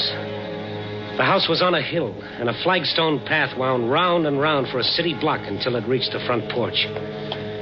As I ran up the walk, my head started rattling like a handful of pennies in a tin cup. I felt weak and tired. All the time, I tried not to think about what I'd find when I reached the house. And now I was at the end of the path, walking toward the front porch. A nerve deep in my throat started jangling like a burglar alarm. The house was in darkness, and Morrison was standing beneath a little porch light, his gun pointed right at me. You won't quit, will you, Stone? What have you done with him, Tom? He hasn't done anything with him yet, Mr. Stone. Huh? Who is... I'm sitting over here at the end of the porch. I'm George's sister. Oh. I didn't see you in the dark. Why didn't you get away like I told you? Well, you see... I won't hurt her. It's him. He'll be coming along soon. George should never have done what he did. I begged him not to. To take advantage of a man's weakness. Well, Mr. Brewster is coming home. What? His car is stopping at the bottom of the hill. Now he's starting the long climb. Morrison, listen to me. You just sit there, the both of you. And I must insist that you be very quiet. Please, listen to me. Please. Please. Keep coming up that path, Brewster. It's a long, long way. You must listen to me. Morrison. You don't know what you're Waiting doing. near the porch light, the gun in George his hurt hand. you. He shouldn't have done that. Far below the small But what figure you're of George doing is Brewster so making a much long, worse. slow Don't you climb. realize that? You're going to kill George because he found out about your fear. But don't you see? George is afraid, too. Of bigger things. Of being 53 and seeing his whole life going down Brewster the had drain. stopped at the first landing to That's catch why his he breath. hurt you. And now he was climbing up the wall. path again. He was fighting. Maybe 100 steps Just as from you were his fighting death. for yours. I found myself counting the steps. Why are you afraid of the Closer. dark, Mr. Morris? Don't you see? If you weren't afraid, George couldn't hurt you anymore. Please, listen to me. Keep your voice down. If you try to warn him, you both die, too. Keep coming, Brewster. Yes, he kept coming. No more than 70 steps now. What is there to fear about the dark? The girl's voice going on and on. Nothing in it. Brewster getting closer. All it does is hide the world. Less than 50 steps now. 40 steps. 30 steps. If you believe in God, if you believe in your own soul, how can you fear the night? What is there in the darkness that can hurt you? There's such peace in the darkness.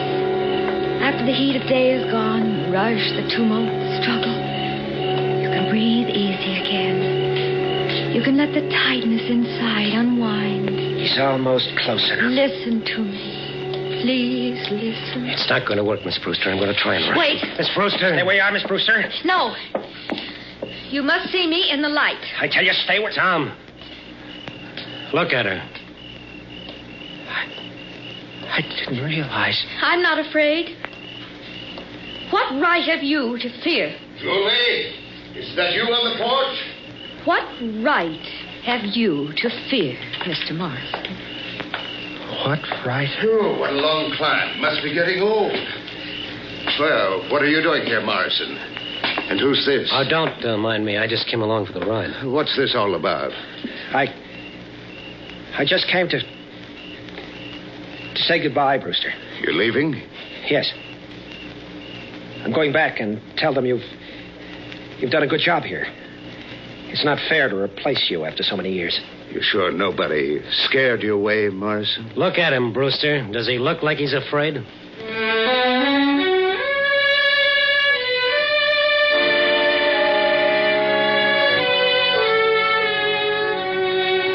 I don't know if Julie cured Morrison of his fear of darkness. Cure is a pretty strong word. But maybe she helped. I kind of think so. I do know this. It's going to be mighty hard for Tom to fear the darkness, knowing Julie is not afraid. But neither Tom nor I will ever forget what we saw as the porch light lit up her face. Julie Brewster, who did not fear the darkness, was blind.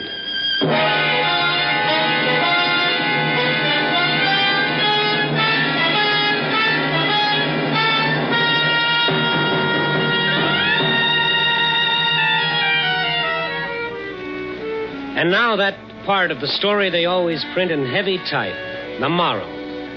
And don't smile so indulgently. Morals are very nice things. Some of my best friends have morals.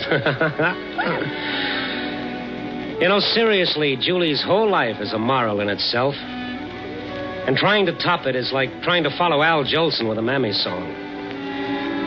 The best you can do is tip your hat to the fellow who wrote, "Out of the night that covers me, I thank whatever gods may be for my unconquerable soul." He must have had someone like Julie in mind. Well, 4 o'clock in the morning, a stale cup of coffee, a tired sandwich, and a story to dictate, and I worry about my unconquerable soul. Ah, me. Give me a rewrite.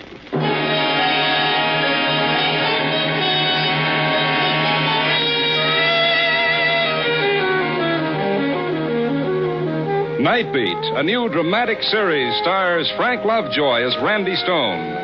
Night Beat is written by Larry Marcus and directed by Warren Lewis. Music by Frank Worth.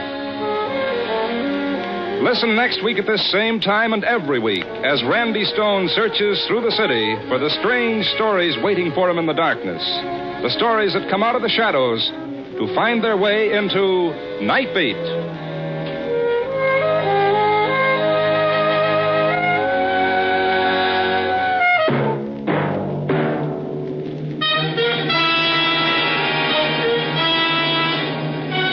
Stay tuned for Brian Donlevy and Dangerous Assignment on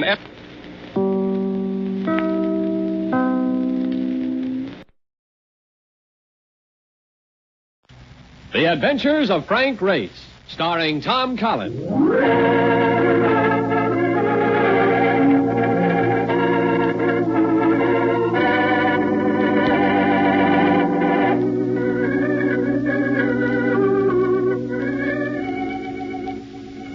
The war changed many things, the face of the earth and the people on it.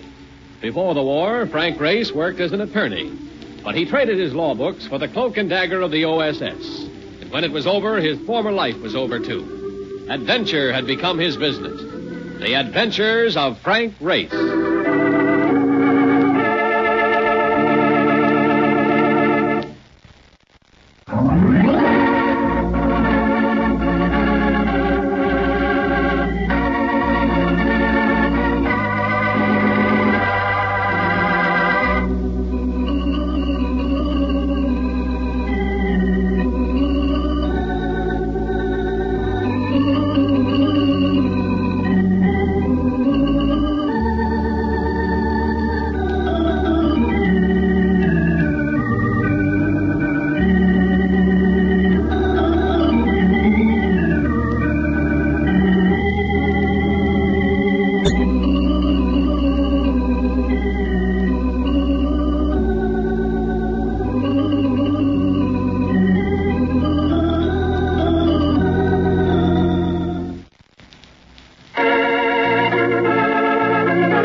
And now we join Frank Race for the Istanbul Adventure.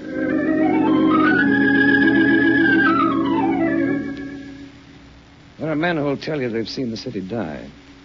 And it's hard to find argument for their words. The population has dwindled to half between the wars. Their trade has dried to a trickle. But somehow, with a wet night engulfing crooked streets and shadowy bazaars, I was feeling the old exhilaration, the expectant sense of violence. There's always Istanbul. Here, this doorway.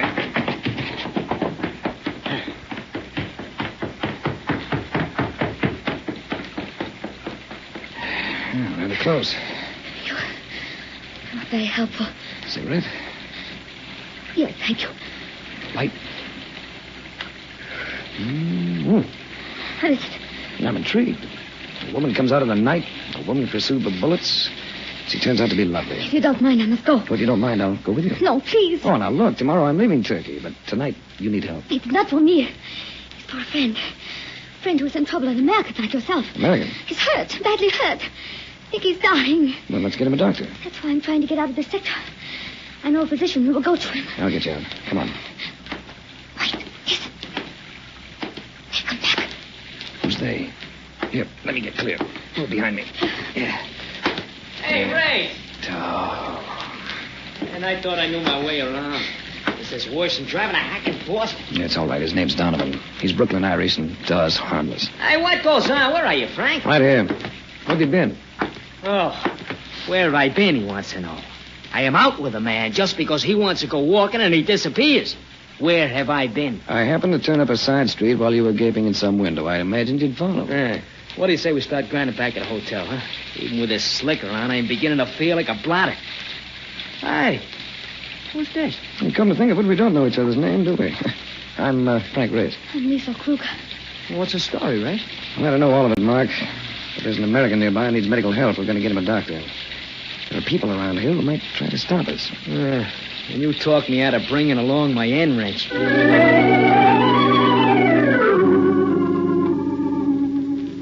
another section of the city, Liesl made a phone call. Within 15 minutes, we were joined to the position. He was young and tall and dark, with a face you felt you could believe in. Liesl introduced him as Dr. Amarand. Gentlemen, I want to thank you for helping Liesl. I believe we shall manage all right now. It might be harder getting back into that sector than it was getting out. We'd better stick with you. The rain had stopped, and with it had gone the freshness of the night. With no wind stirring, the street smelled fetid, oppressive. There was no lift to the blackness, and you got the feeling of continually being about to walk into something. Then there was a gate. Beyond it, a small light coming from what looked like a stable. Mark and I were asked to wait, and the other two left us. You know, I wonder if we're going to get a chance to cancel them reservations. What reservations? On the boat. Why should we want to cancel? Race, I got to look at that girl. You won't be taking no boat tomorrow. Which, to me, is kind of sad. Here she comes. Come, Race. You want your friend? I told the American about you, Race. He wants to talk to you. He is too weak to say much, Mr. Race. If you will kneel down. What's his name, Doctor? Dwyer. Johnny Dwyer. Hi, Johnny. Hiya, fella. Where you from? I work out of New York. I was born in Indiana. Hey, sounds like home. I'm from Dayton, Ohio. Who hurt you, Johnny? Some bad ones, fella. Pulling a bad deal. Liesl and Doc will tell you they're great people. You'd better not speak anymore. The candle!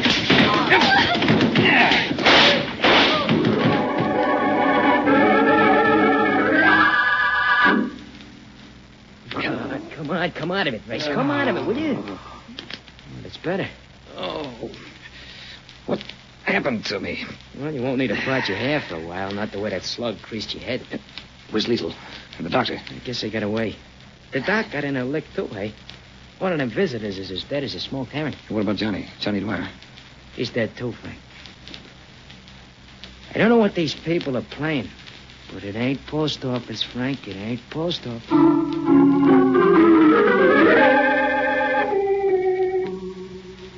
As Mark had prophesied, we missed our boat because I went looking for Liesl. I spent almost a week at it before giving up, after which I lapsed into an inertia of just lying around the hotel. Look, I never knew you to get this low over a dame before. Why not think about other things, huh? Here, I brought up a telegram for you. Yeah, read it to me. All right. Hey, who is Anthony Woolwine? Tony Woolwine. He's an executive for Intercontinental Enterprises. Yeah, well, he wants to see you. Urgent. Well, that means he gets your wish about Fifth Avenue. Don't sound like New York to me. This is from France. Someplace called Cannes. Cannes. It's on the Riviera, not far from Monte Carlo. Monte Carlo? Where all that high-powered gambling goes on? The same. Oh, no kidding. Well, look, if it's all right with you, I just as soon postpone saying Fifth Avenue for a little while.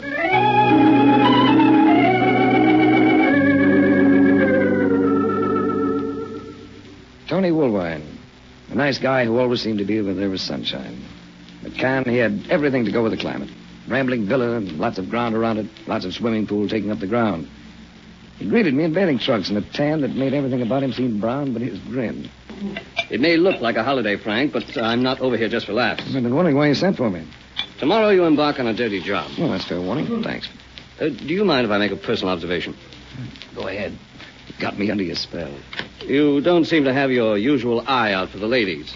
And here I've been thinking that this crop I gathered was unusually bounteous. Yeah, with your usual discernment, you've provided both quantity and quality.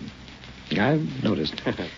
Particularly that bit of symmetry near the dining board. In the black suit? Ah, that's better. Now I'll stop fretting.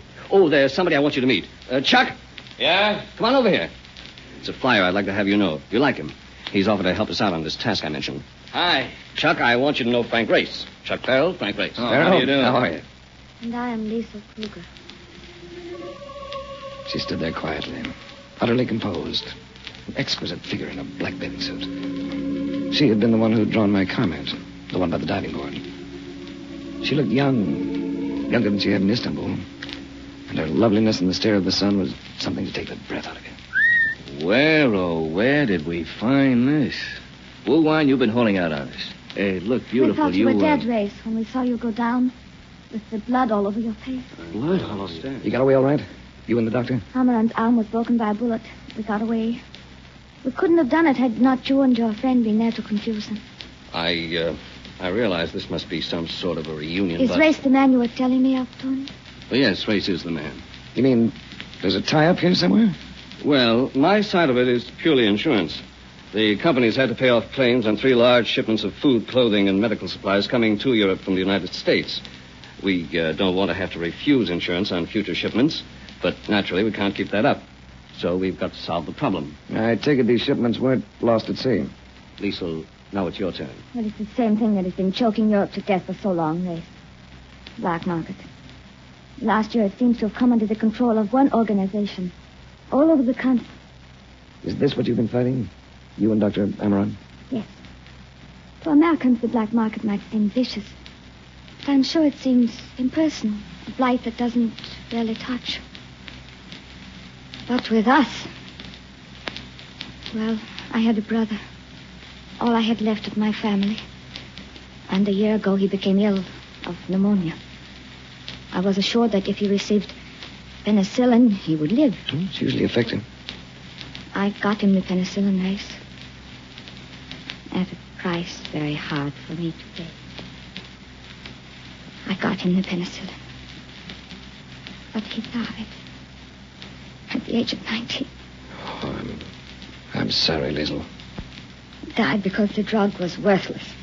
What happened to those shipments that were lost? Destroyed. Cargo, train, and crew. Nothing left each time but smoldering ashes. I don't get it. What happened to him? The black market would have stolen those shipments, but they knew it would be too difficult. So they destroyed them. Nobody knows how, because the train crews are always killed. And then the black marketeers get their high prices with shoddy clothes and bad food and synthetic medicine. Sounds like a rough bunch. Race knows how rough they can be. He saw some of their work in Istanbul. There'll be 2 more trains going through this month. One on the 19th, the other on the 27th. They must not be destroyed, Race. Listen to me. There is an epidemic of diphtheria breaking out through the western portion of France. Unless those trains get through with diphtheria toxides, thousands of children are going to die.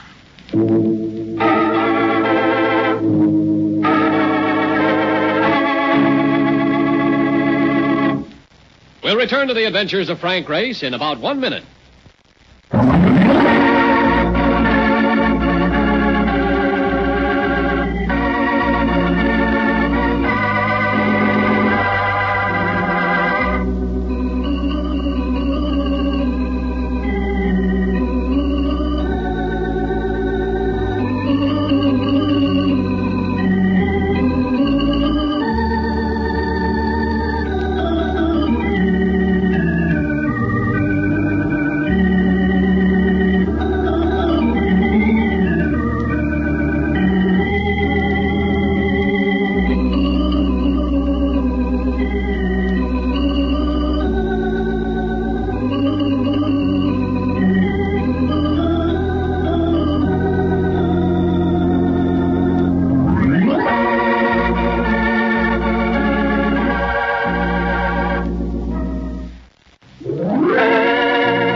And now, back to the adventures of Frank Race.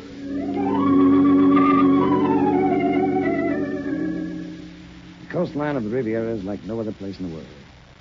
But for me, Liesel Kruger made it even more glamorous. Glamour. It was a quality she would carry with her wherever she went, heightening it with her beauty and a willingness to involve herself in lethal danger. for a cause without profit. There's no other spot like this place. For me, that is. You've probably seen other places just as lovely, just as unique. It's lovely? Yes. It's unique? Not quite. Oh, it's such a beautiful evening. Liesl, Yes, sweet. how do I get my teeth into this fight of yours? Where do I start? Amran. Amran can tell you more about it even than I. Where is he? In Toulon. He would be happy to see you. You seem very close, you and the doctor. Well, when two persons share the dangers we have shared, there will naturally be a bond. But I'm not in love with him. If that is what you mean. Why do you do it, Liesl? Why do I fight? That was my brother. And I suppose there's something else. Something it would be hard to put into words. You should know. You have the same feeling. Well, I get paid for what I do. Oh, do you always get paid? Who paid you for helping us in Istanbul? Get out of it, Liesl. Let Amran fight them. Let me fight them. But you get out of it. Why do you say that? We stood facing one another. And over my shoulder, the moonlight spotlighted the terrific face of hers, with its provocative lips and frame of thick, lustrous hair. I didn't grab her. I reached for her gently. And everything took time out for a while. I meant that, Race. So did I. And I'm asking you again to pull out of this business. Race, I can't. I've got to stay with it to the end. No matter what the end may be.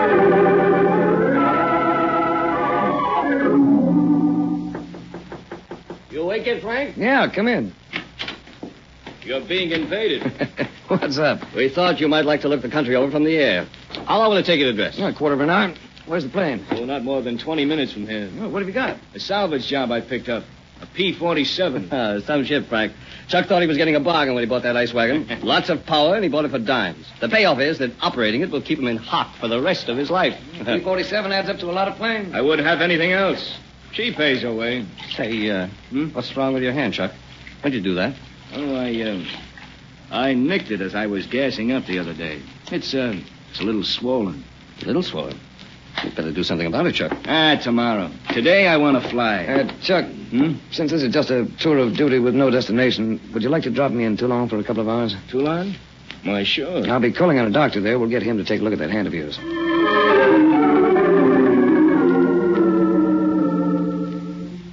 Amran stared at me when he saw me. His left hand hung in a sling. One of his eyes was almost shut with a bruise that extended down the whole side of his face. Race. But we thought that... We thought I'd been killed. Liesl told me. Liesl, you've seen her. Oh, why do we stand here? Come in. She told me where to find you. Huh? I'm in this with you now, all the way. And there's an American insurance company behind me. Oh, thank heaven. You cannot know how much we need help. Tell me about Johnny Dwyer. Where did he fit in? What happened to him? Well, he was, first of all, an idealist. So many of you Americans are. And he knew how to fight.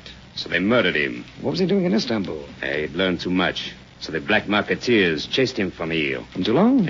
Is that why you're here? Yes. Johnny Dwyer stayed at a quayside hotel there, a rat trap called the Charbonnier. Why he went there, Liesl and I never learned. Too many things happened too rapidly. But it was from the Charbonnier that they hounded him. First to Marseille, then to Rome, then to Istanbul. It was from Rome that we got his call for help and word to meet him in Turkey. You know what happened there. The Hotel Charbonnier. I imagine they know you there. Oh, I wish I could say I knew them as well.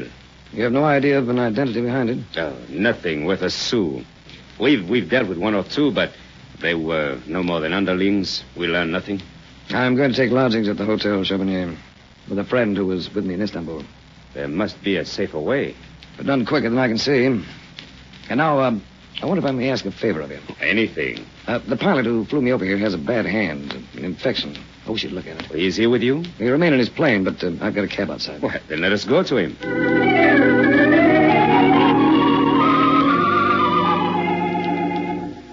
We found Chuck Farrell leaning against the fuselage of his P-47.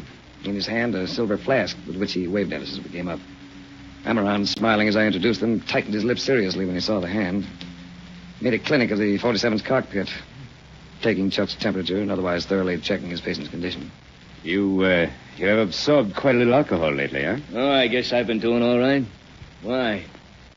Come on, Doc. Brief me on this. When did you have an inoculation for tetanus last? Never had one that I know of. You were not in your army? No. Do I have tetanus coming on? It's possible. Bad, huh? Since you have received no toxoids, then I can bolster an inoculation with antitoxin. It's indicated. Well, then let's have it. Will it make me sick? It may not, depending on your sensitivity to it. You should not fly this plane. Oh, ever been checked out in a P-47 race? Yeah. Good. Then you can ferry us back. Well, possibly Dr. Amron will come over and check your condition in a day or so. Of course. And when will you keep the rendezvous we discussed? As soon as I can pry Mark Donovan loose from those Monte Carlo gaming tables.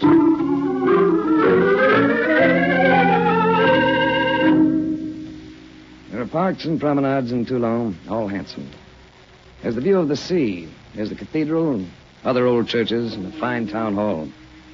Not far from its docks on a crooked street, forgotten by all but the police, and a few citizens who would prefer that the police also forgot it, stands the Hotel Charbonnier, as dubious a hostel as you'll find anywhere along the Mediterranean. I will say just one thing. If I'd have known I was leaving Monte Carlo for this, honest race, I think I'd have run out on you. Now, cheer up, Mark. You'll find after a while the place grows on you. Yeah, something's been growing on me. And it ain't my disposition. If I could only get me a cup of coffee. Why don't you look around? I've been looking around. There's wine everywhere. You can wade in this stuff, but not one drop of coffee. I gotta find some somewhere. Hey, a note under the door. Let me have it. Where's it from? Dr. Amron. He wants me to go to him at once. Something urgent. You wait here.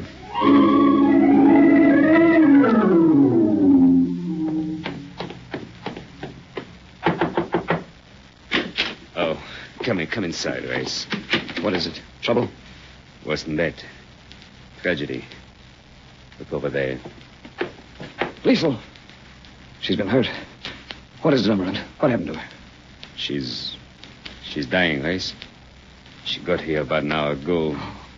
She's been trying to tell me what happened, but she's had only strength enough to say your name. You've got to save her. I've done everything I can, Race. Talk to her. She will hear you. She wants to hear you.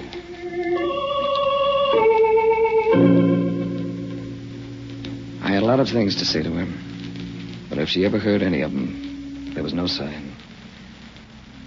After a while, I gave it up and went back to the Hotel Charbonnier. There in the musty hallway. Race. What? No. It's you, Mark. Come here, will you?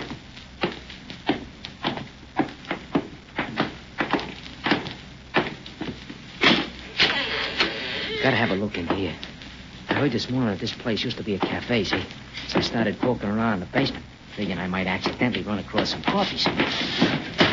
Gotta move these crates first. And then this door. Can you squeeze through? Yeah. What have you got? Take a look at what I got. An arsenal. Rifles, pistols, submachine guns, even shells. Look at this one, will you? Shell? That's no shell, Mark. That's a rocket. What's the matter? What a fool I've been. Chuck Farrell and his P-47. What are you talking about? P-47's Thunderbolts. Along with the British Typhoons, they were the top rocket-firing planes of the war. Rockets for knocking out tanks and trains. Trains, Mark, do you hear that? Certainly I hear it, but Chuck Farrell, he destroyed the supply trains. And I've been eating with him, drinking with him, flying with him. Wait a second. What is it? Someone must have found out what we're doing. Here, load this pistol. You're going up through that window up there. When you get clear, fire 2 shots, you understand? Then head for Woolwine. Tell him about this whole setup. Now, wait a minute. You can boost me up to that window, but what about you? How you gonna get out of it? Give me a foot and get going. Here. Okay, I'm up. Get clear to the street before you signal. Yeah, but what are you gonna do? Hold him off with his Tommy gun. Get going. Okay, of course.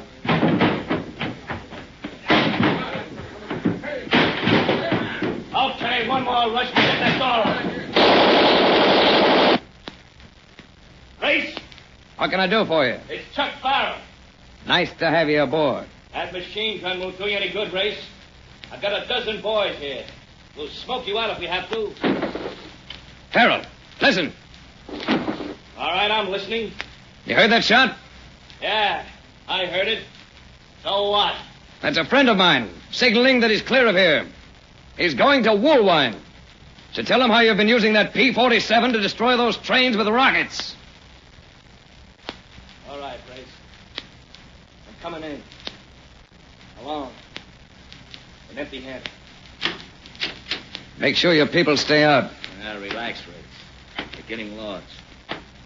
With Blue Wine knowing about the rockets, why should I sweat out a lost cause? Always play the cool hand. Is that the philosophy, Farrell? Why not? We'll work out other deals. I've made plenty of money, and I still got it. What can you do? Extradite him? Nuts. Of course, you might turn that chatterbox on him. But you're not the type for that. Are you, Race? I don't have to be, Chuck. You're all taken care of. What do you mean? You look sort of feverish. Well, sure I'm feverish. I've got tetanus. But I've been treated for it. You took care of that. I know.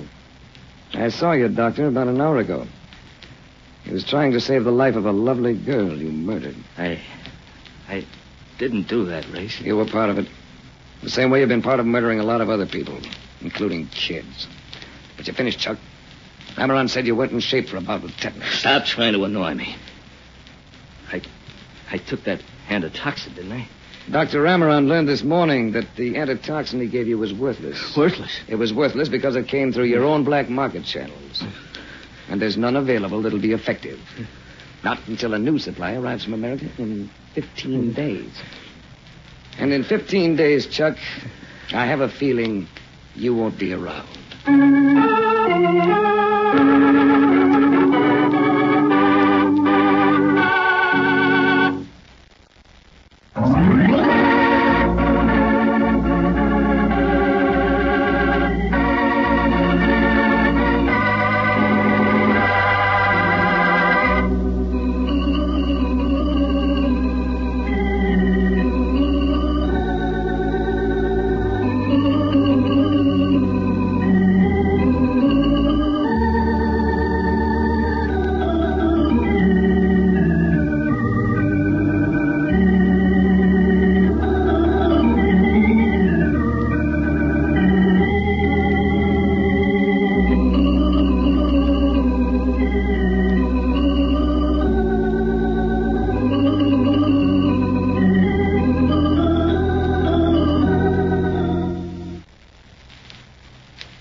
The Adventures of Frank Race, starring Tom Collins, came to you from Hollywood.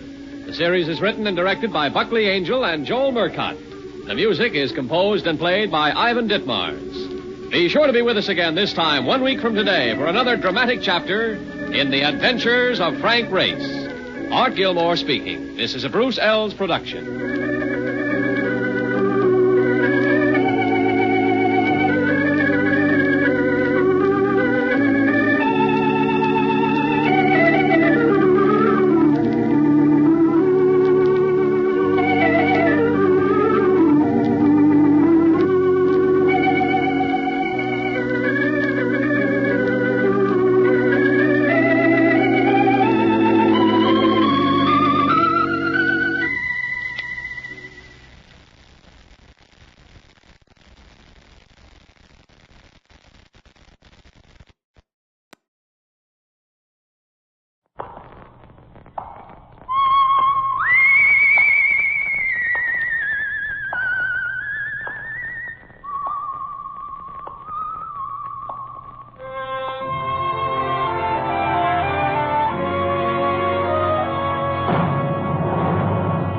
The Adventures of the Saint, starring Vincent Price.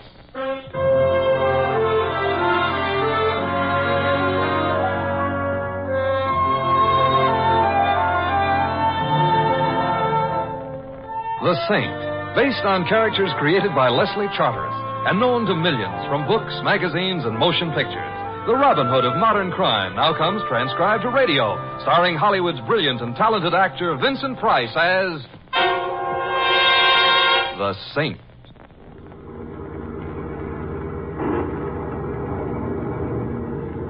Hey, Mr. Templar. Yes, Louis? Starting to rain. So it is. You couldn't get a dinner back in town? You had to travel all the way out here in the country to eat? Louis, I was invited to a dinner party, and Long Island is hardly the country. It's full of trees, ain't it?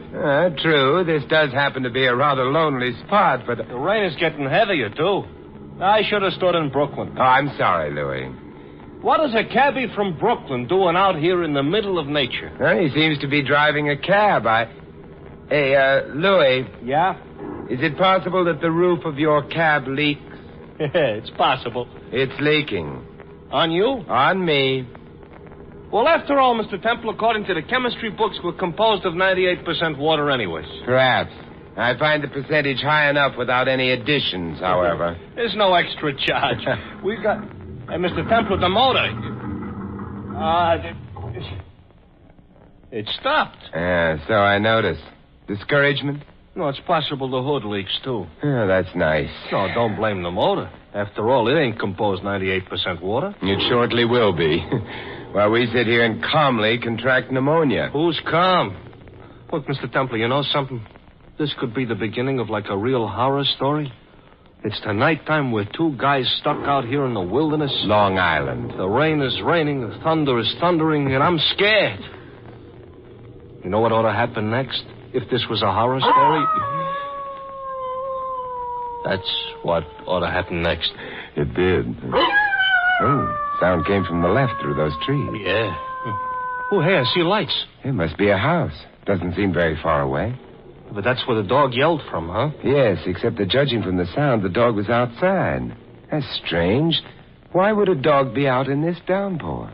Maybe he read a book on chemistry. Or maybe he's just leading the dog's life. That was a joke, I think. Yeah. And I may laugh later. At this moment, there's someone running down the road. Yeah, from the direction of the house. Look, he's heading for us. I hope you don't mind, but can you give me a lift back to Glenville? Oh, we'd be glad to, except that we're stuck here ourselves. However, you can join us inside. It's slightly less damp. Thanks. But I won't stay long. I don't care for the neighborhood. How did you get here? I'm a cab driver. Well, where's your cab? Back there. That house? Yeah, the Hawthorne place. Well, why didn't you take your cab when you left? Because I was in a hurry. Because there was things closer to the cab than I was. What kind of things? Listen, young man. Nobody lives in the Hawthorne house. Nobody's lived there for over 100 years. So tonight, back in town, I picked up a fare, and where does he want to go? The Hawthorne house. I'm an old fool, so I take him there. He gets out at the house, tells me to wait, goes inside. I walk around to stretch my legs. Then I notice the house is all lit up.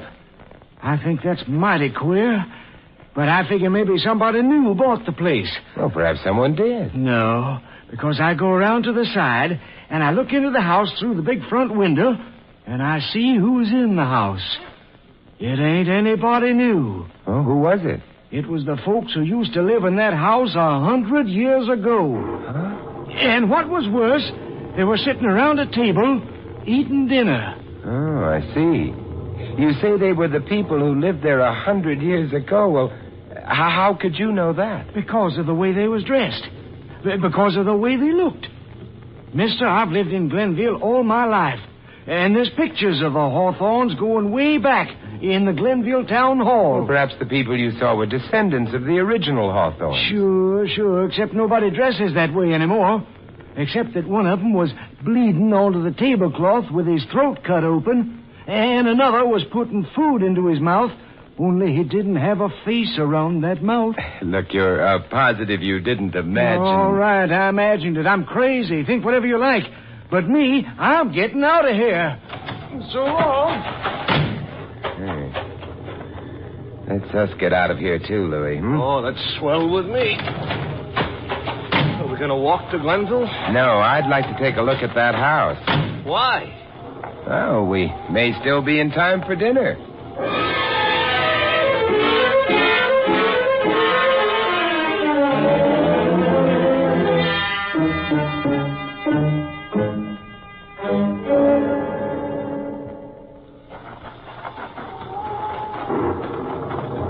But, Mr. Templar, I ain't hungry.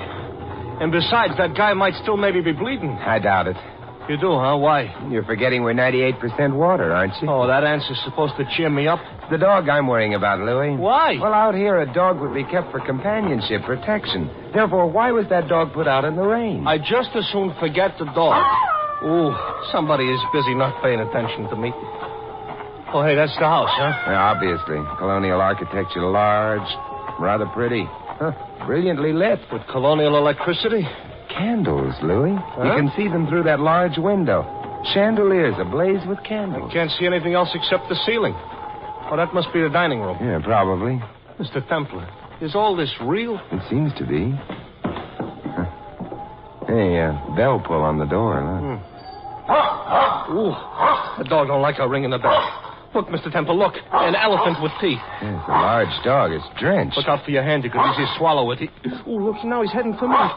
Mr. Temple, did I have to come all the way out here to feed a dog? Oh, don't be silly, Louis. He likes you. He's looking up at you. Yeah, trying to decide which part to start on. Louis, there's positively a light in his eyes. For all you know, you may be his ideal. Yeah, sure. His ideal dog food. Oh, get down. Mr. Temple, leave us go inside, huh? No one answered the bell. I wonder. It's open. Hey, look, the pooch. He's leaving. It's strange. He sounds terrified. But of what? I didn't say a thing. Hallway seems empty. Let's go in. Ooh. Kind of quiet. Yeah. Not even a chain clanking, not even a creaking. Hey, Louis, What? There's a door down the hallway. It's probably the dining room. I ain't hungry. The house is old, dusty, unused. But there is a light. Maybe they forgot to turn the gas off when they all died or something. It's the dining room. I ought to run out and buy some oil for that door. Large table in the center, chairs all around, white linen and polished silver on the table. Plus dishes with food. Yeah. And food that's warm, Louis. Look, Mr. Templar, I don't like this. A house in which nobody's lived for 100 years, miles from anywheres, all lit up with candles in the middle of the night. A table with fresh cooked food on it, and there's no one at all at the table. Unless we can't see them, Louis.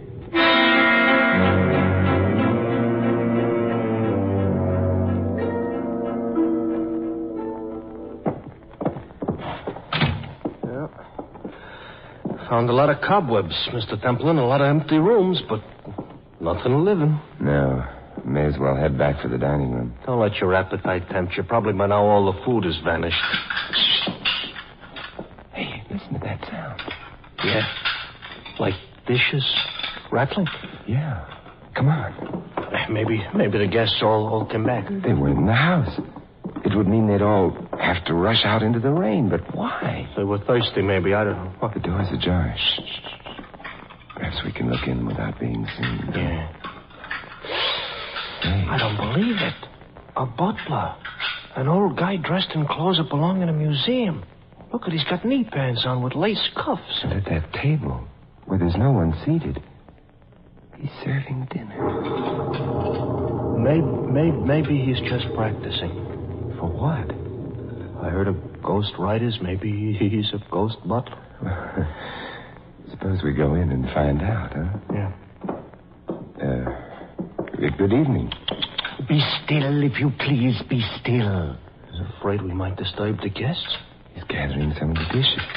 Going to the swinging door. Probably leads to the pantry.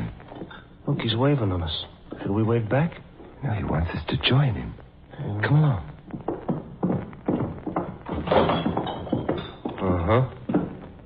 Serving pantry. I beg your pardon. Indeed you should. But you are... Horton. Horton's the name, of course. But the footman must have told you that. The footman? Caleb, he let you in, didn't he? Shouldn't have directed you to the dining room, of course. But then he's getting old. You'd better go to your quarters at once. There behind the main staircase. Glad you came along. We need you. Caleb isn't the man he used to be. But then he's been with the Hawthorns for so many years. I remember when he entered service. You do? It was the year old Boney got his toes toasted at Moscow. Old Boney? Can't stand around gossiping all evening. Guests might know notice. Get to your quarters, men. I've work to do. Hey. Look, he ducked out. Yeah. The door's locked. Probably a spring latch, which means we may as well go back to the dining room. Look, something's wrong with this whole thing. Mr. Templar, who is Old Boney? Huh? Oh, that happens to be the nickname the English had for Napoleon, Louis. Oh, fine. So Horton says he remembers the year Old Boney got his toes toasted at Moscow.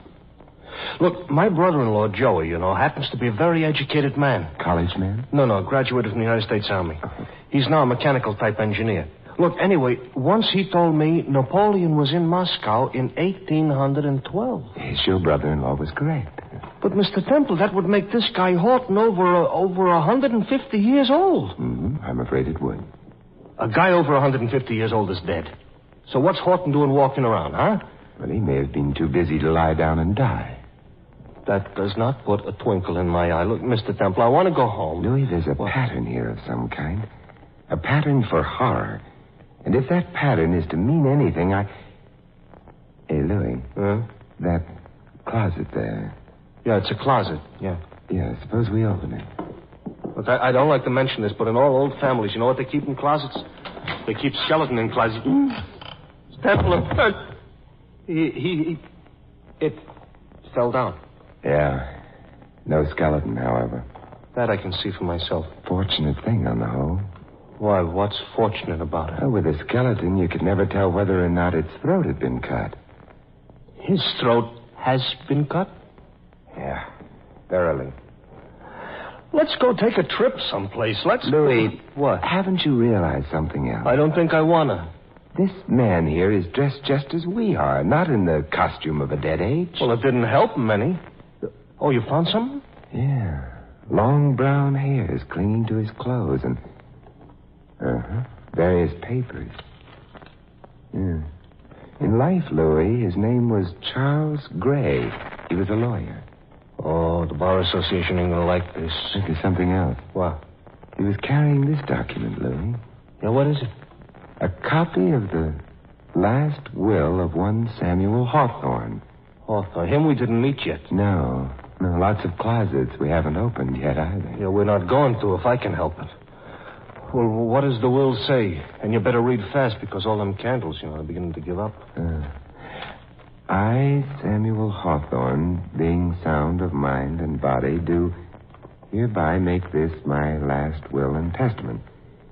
It is my desire that all my heirs in time to come, in order to inherit my vast fortunes, must at least once a year open Hawthorne House and there give a ceremonial dinner to the neighboring gentry. In costume? Yeah. Uh-huh. At this dinner, everyone present must wear clothing of my time. Yeah. My heirs must be of high moral repute and avoid divorces. Obviously, the dead man here, Mr. Charles Gray, was the lawyer in charge of the estate and presumably came here to make sure the terms of the will were met. Okay, so now we know the ghosts weren't really ghosts. Yeah, but what? We haven't seen any of them. It's true. Nor any neighboring gentry. However, that stipulation was probably waived. Yeah, look, Mr. Templar, we better maybe get the police. Yeah, there aren't any phones around here, Louis. Couldn't we walk to Glenville? No, Louis, I think we're here for the night. Oh, fine. Fits right in with that pattern for horror you mentioned. Oh, all I personally need right now is for someone to scream good and loud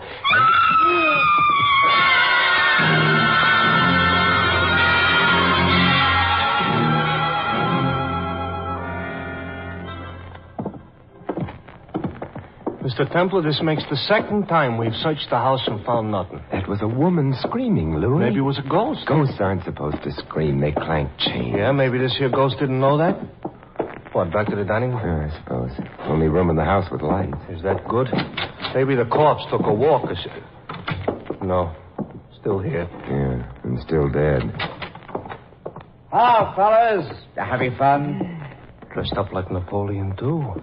Look, he ain't walking very straight. I hate to seem inquisitive, but, Oh, Mr. Gray, His throat's in a bad way, isn't it? Well, it's not especially normal. I'm Simon Templar. And you? James Hawthorne, sir. Besides housebreaking, your occupation is what? Hey, you're the saint, aren't you? Yes, I am. Oh. Isn't the slitting of larynxes rather an odd occupation for the saint? Well, it would be if I'd cut Mr. Gray's throat. However, you're Samuel Hawthorne's heir? Yeah, the current one, yes. You've been snooping.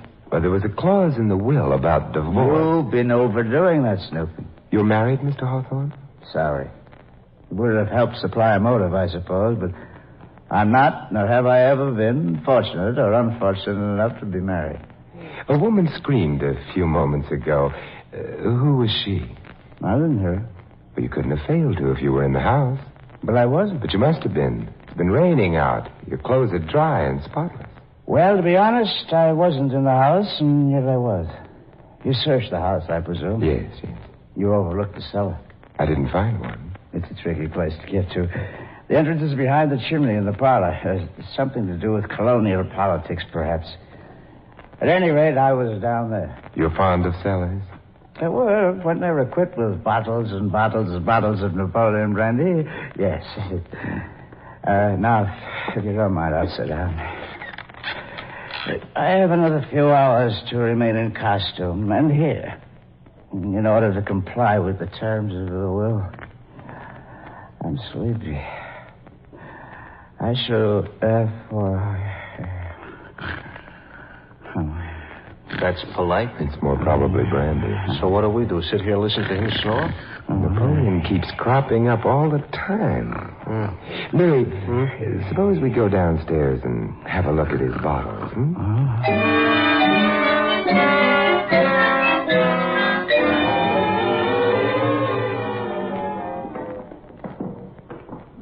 Ooh, some staircase down to the cellar. Yeah, it's very narrow. My shoulders keep rubbing against the wall. And a dirty wall, too.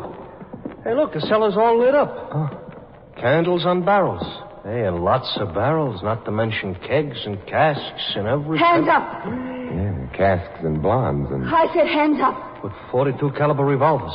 42? You didn't expect me to be armed, did you? I'm afraid we didn't expect you at all, Miss... Naturally, you would say that. But this isn't going to work out the way you thought. I'm afraid I haven't had any thoughts recently. Look, Mr. Templar, she's running up the stairs. Yes. Hey, she bolted the door behind her. Oh, Mr. Templar, that was a very solid type of door leading to the cellar. And the cellar is about 6 miles underneath the ground, and we're locked in. Oh, don't worry, Louis. We'll be released in time. In time for what? A funeral? That girl was beautiful, Louis. She's on the other side of a locked door, so what good does it do you, huh? I can worry. Oh, this is an occupation for a grown man. Worry about what? The part she's playing in this entire massacre. Mr. Templar! Yeah, those were shots. Did they answer your question? Hardly. We don't know who shot at whom. The girl had a revolver. Yeah, so she had. Still locked? Yeah, still locked. Don't bother, Louis. No one will answer. Oh. May as well go down again and make ourselves comfortable. Yeah. For how long? 20 years? Oh, don't be silly, Louis. You got an optimistic thought? We'd never last 20 years down here.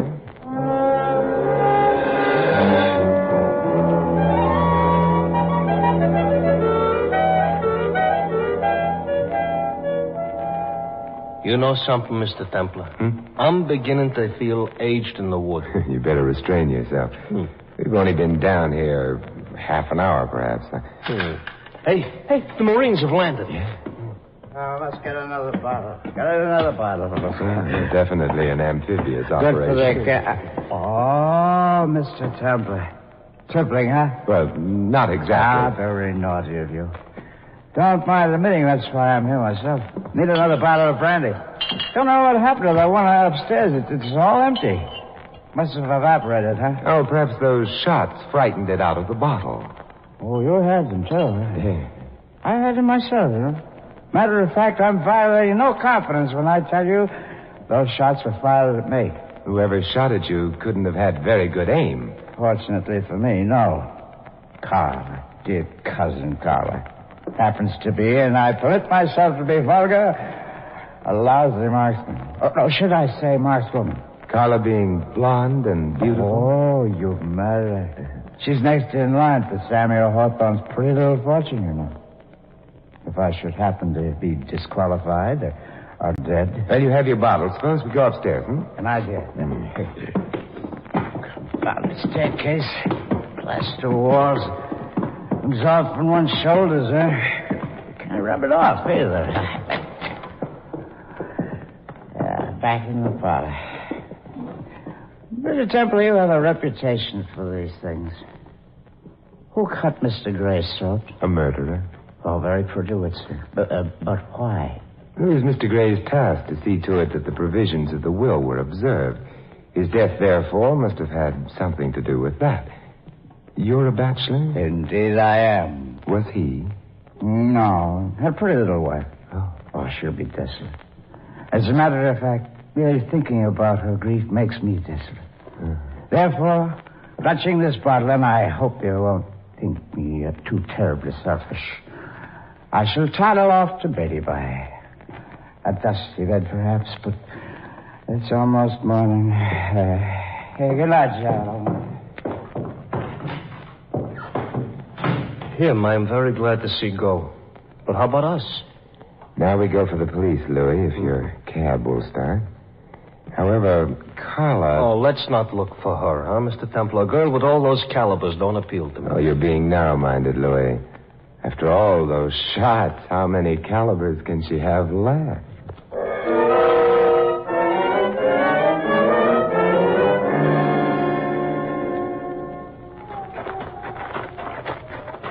It's wet out, it's cold, it's dark, but do I mind? No. Out here, at least, no ghosts. No corpses, neither. Louis. What? Look. Oh, the other cab. Let's have a look, Louis. Oh, I didn't like that. Should I take a look, too? You might as well. Okay. I'll take... Wow. It's the frightened cab driver, Mr. Temple. Yes, except that nothing will frighten him anymore. Mr. Temple, this here's not a healthy neighborhood for throats. His has been cut, too. Yes, same technique is used on Gray. Louis, we've got to get back to the house. You don't like our throats the way they are? Come along, Louis. It's no time to go to Glenville. There's lots of time. In which a murderer may kill again. Oh, let's change a few subjects, huh? Very well. Yeah, I've got 3 questions, Louis. Why did the cab driver, whose body we've just seen, lie to us? Why did Carla think she was in danger from us? And can a bachelor be divorced? The answer to the last one, I know. He can't. Right. Yeah. Therefore, we know who the murderer is, don't we?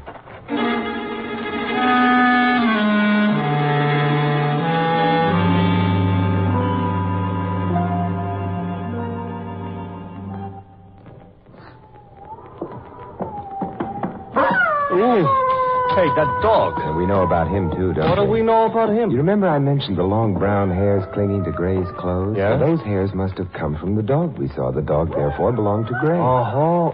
Hey, Mr. Templar, down the hall in that alcove? Yeah, if I move quickly. No.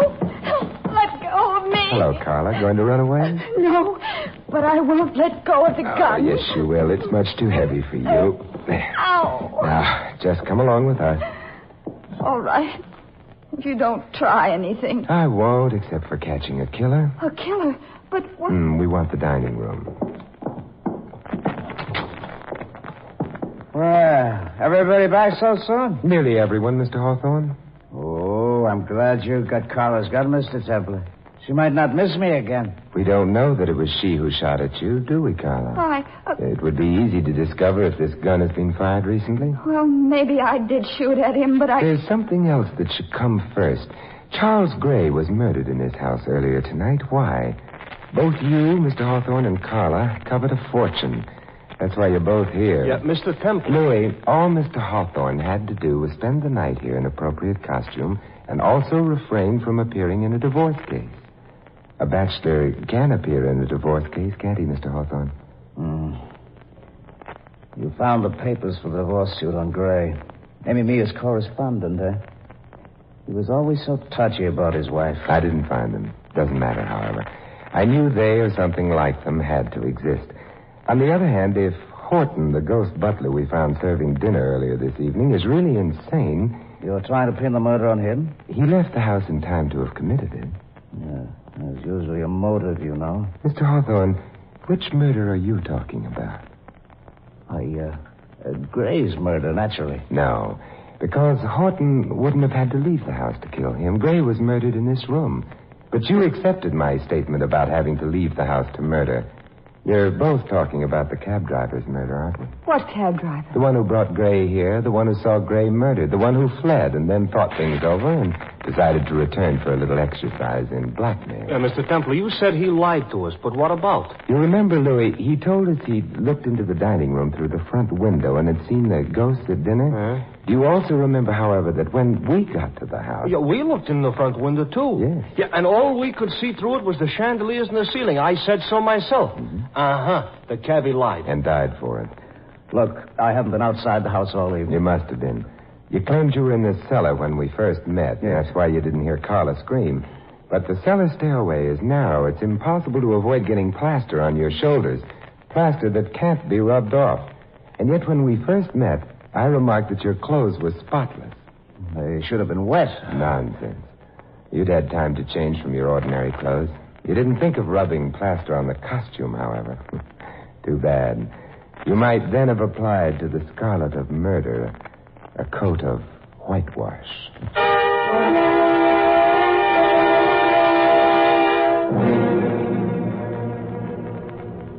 I was hiding in the cellar because James had threatened me. You see, I knew Mr. Gray was going to sue his wife for a divorce and name James. And if he did, you would inherit all the Hawthorne money. Yes. I was terrified that he would kill me. I see. Tell me about Horton, Carla. Poor Horton has been hired every year for the occasion. He's very, very old. Now tell me about you, Simon. Well, Mr. Templar, I don't mean to interrupt you and Miss Carla, but it's... Louis, yeah? You don't have the ghost of a chance.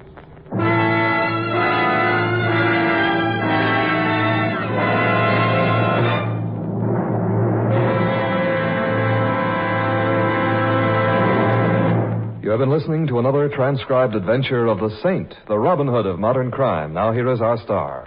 Ladies and gentlemen, this is Vincent Price inviting you to join us again next week at the same time for another exciting adventure of the Saint. Good night.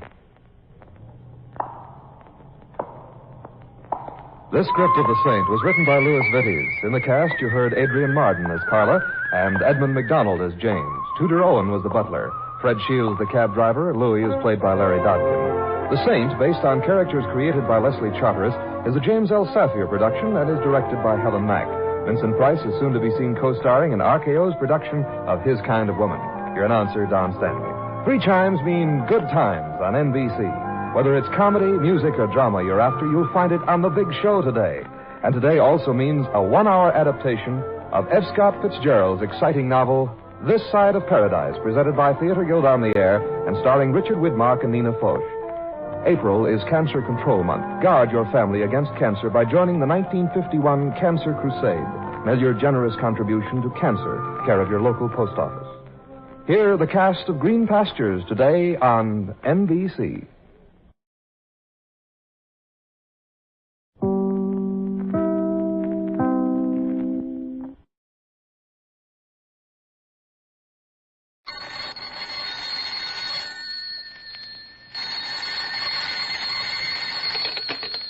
Hello. I hope I haven't kept you waiting. Yes, this is the Crime Club. I'm the librarian. The Topaz Flower. Yes, we have that Crime Club story for you. Come right over.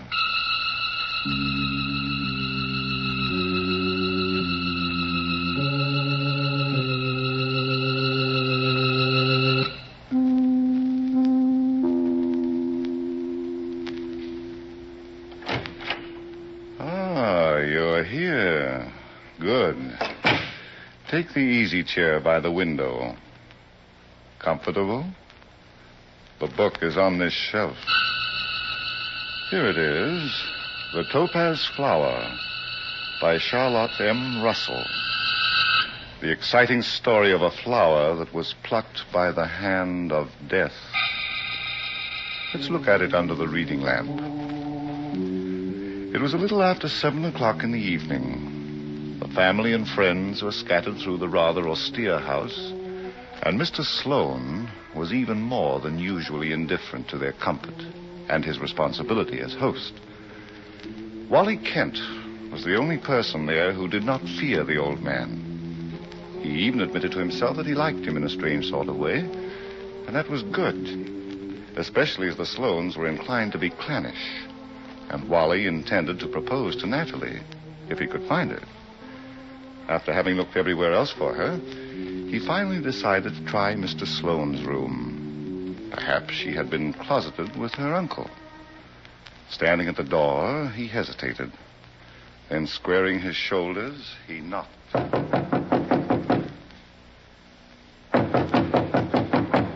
Mr. Sloane. Mr. Sloane, is Natalie there? Mr. Sloane. Hey, Mr. Sloane.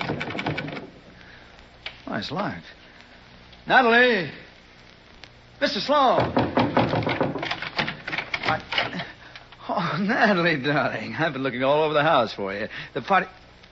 Oh, honey, what's the matter? Let me go, Wally. Oh, but listen. Let me go, I tell you. Oh, what the... Mr. Sloane. Oh, my good gosh. Natalie, what were you doing? Did you call Mr. Sloane? Oh, Mr. Kent. Oh. Take it easy, Bauer. Oh, but he's murdered. Mr. Sloane's been murdered. Get to the phone, Bauer, right away. Call Captain Tom Bain of the Homicide Bureau. Tell him what's happened. He'll be here right away. Yes, sir. Oh, and Bauer, just see that nobody leaves until he gets here, will you? Well, sir, I don't know, but I'll try, sir. Oh, poor Mr. Sloane. And if you see Miss Natalie, tell her to come up here, please. It's very important.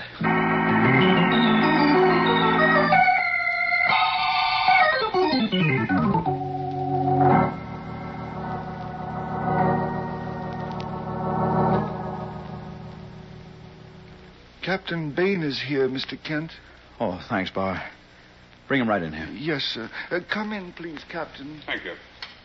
Hello, Tom. Oh, Wally. Here, you got a murder here. Got a dead man anyway, Tom. Let's have a look. Right in here. Ah, he's dead, all right. Harry Sloane, huh? Yeah. Nobody saw it done, I suppose. As far as I know. Now, let's see. 2 glasses. Drinking with somebody. Looks like it. Wonder who? Search me. Anybody in here besides you? No. Oh, yes, there was, too. Young Raymond Sloane, his nephew. Came roaring in when the news got out that the old gentleman was dead. I kept the others out. Well, maybe we can get some prints off those glasses. Yeah. Oh, say, though, Raymond Sloane picked up one of the glasses. This one. Picked it up. What for? Well, he was kind of upset and he wanted a drink. So he just grabbed the glass, poured a shot into it. Yes, and smeared the prints all over the place. Darn the luck. I always get the tough jobs. Why couldn't he have picked up the old gentleman's glass? Well, how would he know which was which?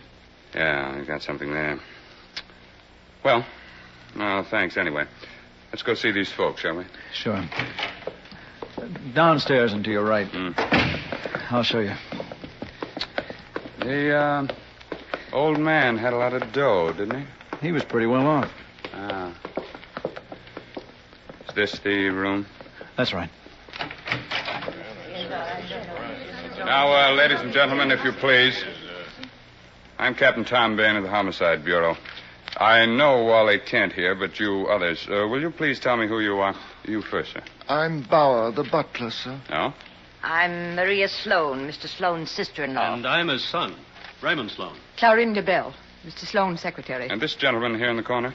Joe Bannister. I'm an old friend of Harry Sloane. Shouldn't there be someone else? Well, Natalie. My daughter. Where's she? Well, I think she... Sorry, I'm late. I'm Natalie Sloane. All right. Now sit down, please, everybody. Let's just check those names again so I know to whom I'm talking. Bauer, the butler. Yes, sir. Mrs. Maria Sloane. Yes? And Miss Clarinda Bell. I'm right here. See, and you're Joe Bannister. I am. Miss Natalie Sloane. Yes. Have I forgotten anybody? Oh, yes. Raymond Sloane. Present. And me. Mm-hmm. Wally Kent. Okay, here we go. We know that Mr. Sloane was shot about 7:15 by someone with a revolver with a silencer.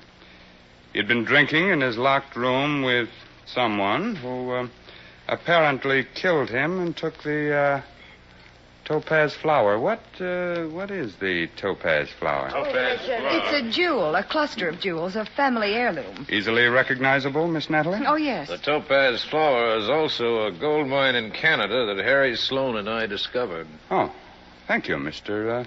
Bannister. You're welcome. Now, let's just check what each of you were doing when, Wally Kent?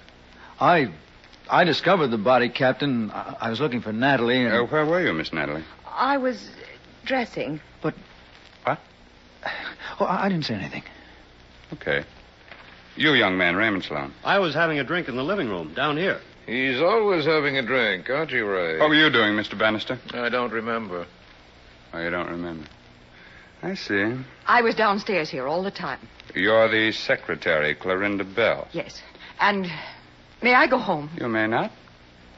You, Mrs. Sloan? Me? I was dressing. You can ask my maid. I will. And the butler? I was in the front hall all evening, sir. Mm-hmm. Wally, you're supposed to be an amateur detective. What's your theory since you found the body? Was there anybody else in the room? Not when I found the body, Captain, no. Well, how'd you get in there if the door was locked? What? I said, how did you get in there if the door was locked? Oh, that. Yeah, that. Well, I never thought of that, Tom. Well, 1 minute the door was locked and then it was unlocked. Mm. That's right. I never thought of that. There must have been somebody in there. There sure must have been. And you didn't see anybody when you went in? No. No, I didn't see anybody. Well, perhaps whoever it was got out through the French doors that open on the terrace. Oh, they were locked, Mrs. Sloan. Were there any fingerprints on the glasses that they were drinking out of? Well, thanks to young Mr. Sloan here, no. He smeared his own prints all over him. Well, I was only trying to help. Oh, great help. Well, whoever killed Mr. Sloan took the topaz flower, I suppose. Oh, that couldn't have been the motive for the murder. It was only worth about $5,000. Only $5,000. Mrs. Sloan, you'd be surprised what people will do for $5,000. Wait a minute. Young Mr. Sloan, how were you treated in your father's will? What? What do you mean? Do you mean... Easy, lad. Do you come into a lot of money? If he does, Captain, so does practically everybody in the room here. Maria here is his sister-in-law. Natalie's his favorite niece.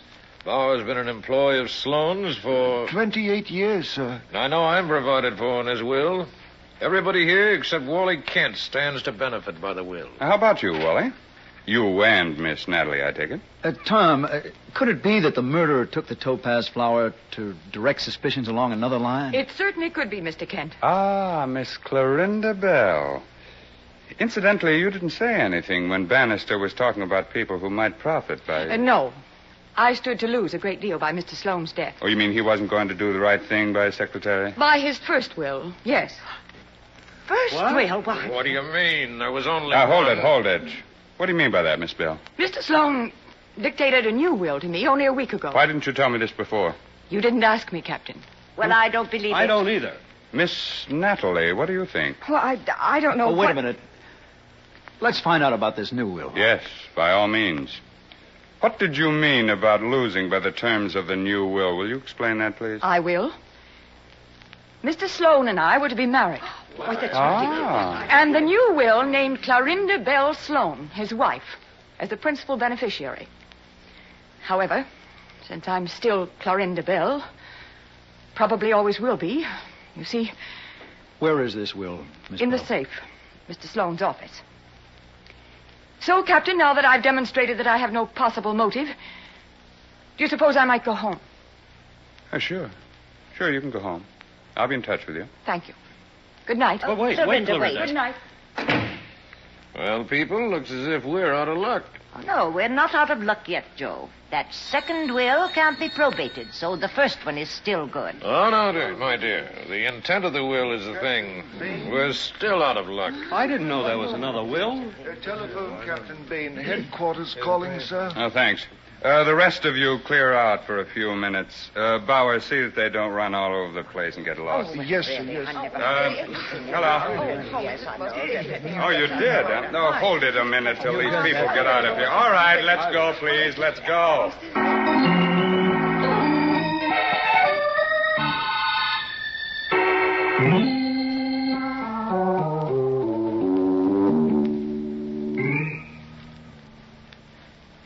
Natalie, What, Wally? come in here a minute, will you? Where? Here in this room, I want to ask you something. No, wait, let's see if there's anybody in here. No, come on. What do you want? Now, honey, look at me. What were you doing in your uncle's room when he was shot? I don't know what you mean. Nat, darling, this guy Bain is a sharp cop. Now, look, I can't cover up for you all the time. Do you mean you think I shot Uncle Harry? Darling, no, but I mean, you were in there with the door locked. You unlocked it yourself. I nearly got caught when Bain asked me how I got in. You're not going to tell him, Wally. Natalie, darling, listen, please. Oh, Wally, can't I? I've been looking all over. Excuse me. Wally, I want to see you. Excuse me, Natalie. I'll see you later, huh? Okay, Tom. What now? Sorry, Miss Natalie. Wally, we found the topaz flower. You what? Yeah. John Jarbo of the Hawk Shop squad just called. That was the phone call. Found it in the shop 6 blocks from here, and he's bringing the owner and the topaz flower first thing tomorrow morning. Well, I'll be... That's fast work, Tom. Yeah, it sure is, isn't it? It says a woman hawked it. A woman? You suppose somebody could have gotten out of the house, run over to the Hawk Shop, and... Well, what did the woman look like, Tom? Well, the fella said she was wearing a green hat, a purple scarf, and she had red hair. Red hair? Huh? Oh, well, thank goodness there's no red-headed women in this house. I think again, Wally. Maybe a red wig.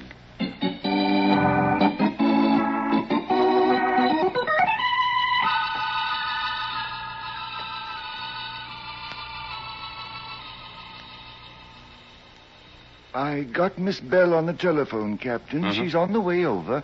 I told her what you said about the woman pawning the topaz flower, sir. Where's Mr. Kent this morning? Well, I was looking for Natalie, Tom. Where's the topaz flower? Be here any minute. Now, look here. You're supposed to be an amateur, Dick. This look like an inside job to you? I don't know, Tom. Oh, it does to me. Who do you... Well, this son of his. Ray? Well, he's kind of a young fellow they call a ne'er-do-well in detective stories. Drinking, gambling, women, you know. Yeah. If he knocked off the old man, he sure made a mistake. How'd they get along? Not good, I hear. That's right. But I doubt he's got the nerve to do such a thing. And that sister-in-law, Maria. Well, now, she's kind of malicious. But she's harmless. Mm-hmm. Well, you pick out the murderer. Oh, no, Tom. Not for me. Not me. I wondered if you would like some coffee, gentlemen. Oh, no thanks. Bauer, that's your name, isn't it? Yes. But you can tell the rest of the people I want them in here now, please. Very good, sir. Very good. The guy snoops. Oh, no. Not Bauer. Well, how do you know he wasn't listening at the door? Well, Yeah, when you've been in this game as long as I... doorbell. Bauer will get it. Must be nice to be so rich. And get murdered? Yeah. Yeah, that's right, too. A police officer, Captain, and another person. Oh, hello, Jarbo. Morning, Captain. Nice work, kid. Yeah. This here is Dorn, the Hawk Shop fella. Oh, good. Come on, we'll go in the other room where we have these people. There's more room in there. Everybody in there, Bauer? Yes, sir. They're waiting for you. Okay. In here, Jarbo. Dawn. Well, Dawn? Either one of these two ladies? No, not neither of them. You sure? Absolutely. I'd recognize that woman out of a million. Red hair, kind of deep voice, a green hat, purple scarf. Just what is this, please, Captain Bain? Jarbo, give us a stone. Yes, sir. Why, it's the topaz flower. Where'd it come from? Where did you get it? Yeah. A woman with red hair. And a green hat and a purple scarf with a deep All voice. right, all right. It was hawked at this man's place last night. A woman with red hair and a green... That's enough. You say it wasn't either of these ladies now? Positively. I'd know her in a million. Okay. Take them back, Jarbo. Okay. Come on, lad. Is that all, Captain? That's all. Much obliged. You're welcome. Well, I must say, Captain... Hush, Mother. Say, Captain, as long as this fellow's trying to identify women for you, hadn't you better keep him here till Miss Bell gets here? Just to make it come out even, you know. Oh, yeah, sure. That's, Hey, Captain. Captain. What's the matter with you now? Look. The green hat and the purple scarf. I found it. Where'd you get that? Well, that's my hat. And my scarf. Now, wait a minute. Let's see that. It was right there on that thing in the hall. I never noticed it when I come in, but when I went out, there it was. And I knew it right away. Look. Look, I bet there's maybe a red hair in it someplace. Look, huh? Well, what do you know? It is a red hair. Or am I colorblind, Kent? No, it's red, all right. Well, Aunt Maria, now who's in the soup? Well, I haven't seen that purple scarf in a week. Well, the lady that hawked the jewelry wore it. Natalie, when did you wear this hat last? Why, it was in my room. How'd it get down here? Young lady, I think we're going to have a lot of fun finding out. But I didn't... No. It wasn't her. Not her. The hat and the scarf might have been lent to someone. You make another remark like that. Let him alone, please, Mrs. Sloan. Now, shut that door, Bauer. Wait and see who that is. Yes, sir. Probably Miss Bell, Mr. Bannister. Now, see here, Captain. Hold it for a minute or two. Mr. Joseph Bannister. Ah, come in. Come in. Bannister, we found the topaz flower. What? Yes. It was pawned at Mr. Dorn's shop last night. By a red-headed woman in this green hat. Yeah. Do either of you know any red-haired women? I know one in Calgary, Captain. Bauer. Yes, sir. Will you take the gentleman somewhere for a few minutes, please? I want to talk to these two ladies. Yes, sir. This way, gentlemen, if you please. What are you going to do? I'll call you when I want you, Mr. Sloan. Let's go. Want me to go, too? No, you stay here. Thanks. Sit down, Natalie. Thank you, Wally. How long before you'll want us? I'll call you. Nat, is that your hat, really? Yes, of course. I think that man must be crazy. Well, I think it's something the police have cooked up to try to scare us into... Scare you into what, Mrs. Sloan? What do you mean by that? I don't know. I mean, I don't know. Sit down, Mrs. Sloan. Now, are you sure you haven't lent that scarf to someone recently? Ridiculous. And you, Miss Sloan, your hat... The hat's been in my room for weeks. I haven't worn it in I don't know when. I see. Well, Brother Kent, it was an inside job after all, wasn't it? It certainly looks like it, all right. But I don't think... Mm-hmm. Go and ask the men to come back, will you? I'll go, if I may. I want to get a handkerchief anyway. No, wait. Oh, never mind. Wally, you don't think... It doesn't make any difference what Mr. Kent thinks, Miss Sloan. I'm the one that's... Mother! Come on. Mother! Natalie, get back. It's Maria. And Clorinda Bell. They're dead. They're murdered.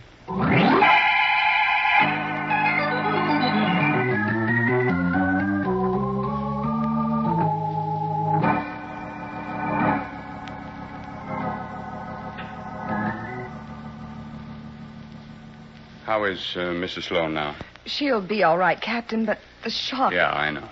May I go up to her now, please? Sit down a moment, if you will. I won't keep you long. But... Sit down, please. Here, let me help you, Natalie. How did Miss Bell get in the house? Why, she had a key. She often came out here to work with Uncle Harry. I see. Do you know how she was murdered? She was stabbed, wasn't she? Yes. And when your mother saw her, she fainted. Well, what would you do? Faint, probably. Miss Sloan, this pencil was lying under Miss Bell's body. You ever see it before? Well, that's my pencil. Oh, it is? Miss Sloan, belongings of yours seem to turn up everywhere. Your green hat, your pencil. But I was in here, and I lost that pencil 3 weeks ago. Oh? Now, see here, Ben. That'll do from you. Now, look, Natalie, I'm reasonably sure you didn't murder Miss Bell, but you wouldn't have lent the pencil? Please. Stop it, Ben. I told you I lost it. This is a very odd pencil. You pull the end off, there's an eraser. I know that. It's got another trick, too. I don't know what you mean. Now, look. You pull the eraser out. A knife. A little knife. Yeah, a little knife with blood on it. Miss Sloan, who murdered Clorinda Bell with your knife? Now, look here, Ben. Shut up. Take it easy, Kent. Answer my question, young lady. I tell you, I don't know anything about it. All right. You can go up to your room. But stay there, will you? I'll take you up, Natalie. No, you stay here. I want to talk to you for a minute. Go ahead, Natalie. Captain I'll Bain. see you later. All right.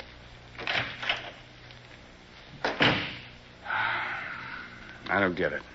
She didn't do it, Ben. No, I don't think so either. But who did? Well, Here's the stuff from Clorinda Bell's purse, keys, lipstick, cigarette case, address book, matches, papers. Well. What? Now, look at this card. Read it. I remember the Christmas party 6 years ago just as well as you do. Well, what is it? Christmas card or something? I wouldn't know. What? What's this? Last will and testament of Harrison Sloan.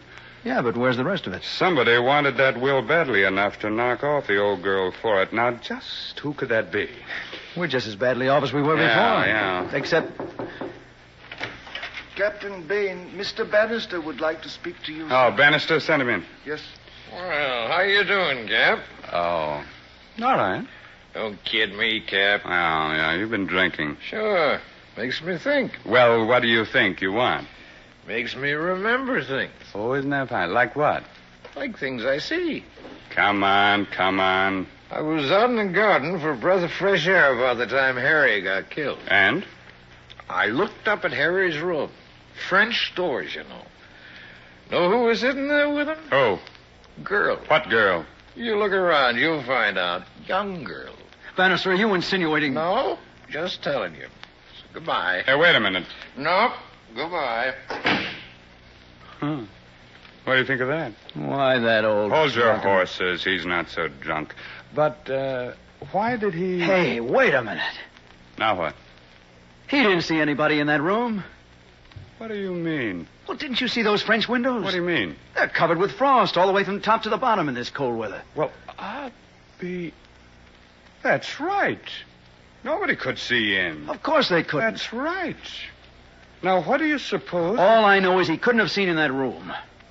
Bob, you've got the makings of a detective after all. But why would he want to throw suspicion on Natalie? I wonder.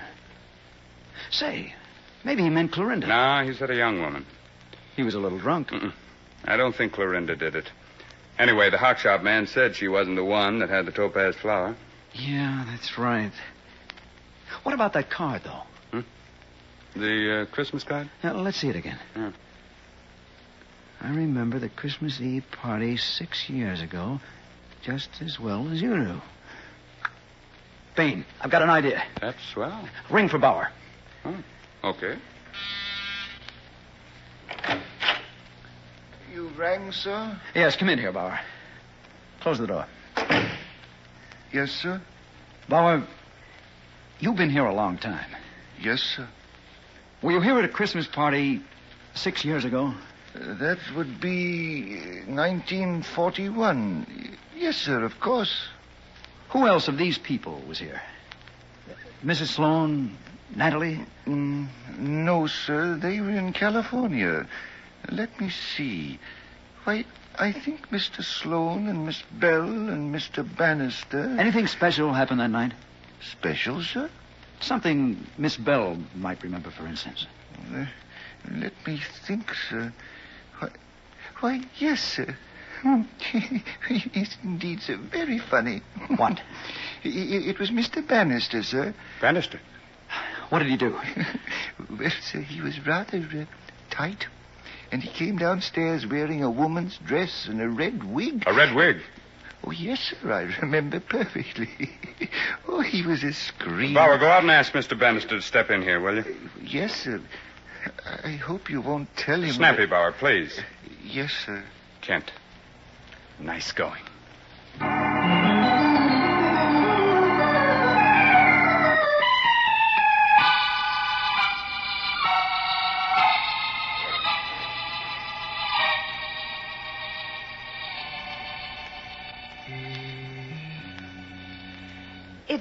It all seems so simple, Captain Bain. Yeah, sure, looking back on it. Sloan told him about the new will and about marrying Clorinda. What we didn't know, of course, was that Sloan had cut Bannister off in the new will. So Bannister figured he'd murder the old gentleman, take the will out of the wall safe in the room, and get away with it even if Clorinda did tell everyone about it. But it wasn't there, so he took the topaz flower to make it look like robbery. And when I came in the room, he locked me in. Yeah, that's right. Then he had to get rid of the topaz flower. So he dressed up in women's clothes. But he'd forgotten that Clorinda remembered the Christmas party and his act. And she was going to pass him the note when she came here. Yes, only he got here first. Well, see you at the trial. And if you ever want a job on the force, Wally... Oh, no, not me, Captain. I'm going to be pretty busy looking after the topaz flower. Hmm? Sure. Belongs to Natalie now. And... Oh. Yeah, I get it. Well, I look pretty good in soup and fish. What do you mean, Captain? Oh, pardon me. I just mean, in case you want somebody to guard the wedding presents. Well, goodbye for now.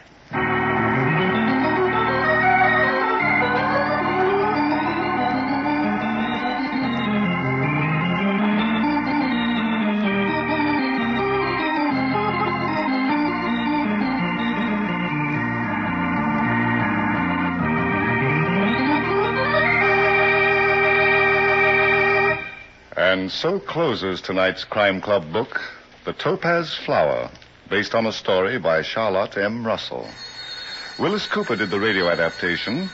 Roger Bauer produced and directed. Raymond Edward Johnson played Captain Bain. Chet Stratton was Wally, and Julie Stevens was Natalie. The cast included Eleanor Phelps, Reese Taylor, Barry Thompson, Irene Hubbard, Paul Hammond, and Ed Latimer. Oh, I beg your pardon. Hello, I hope I haven't kept you waiting. Yes, this is the Crime Club. I'm the librarian. Yes, come over a week from tonight. Good. We have a very intriguing story of a missing person that was found by death. It's called Epitaph for Lydia by Virginia Roth. In the meantime, there's a new Crime Club book available this week and every week at bookstores everywhere. Yes, it's available now. Fine. And we'll look for you next week.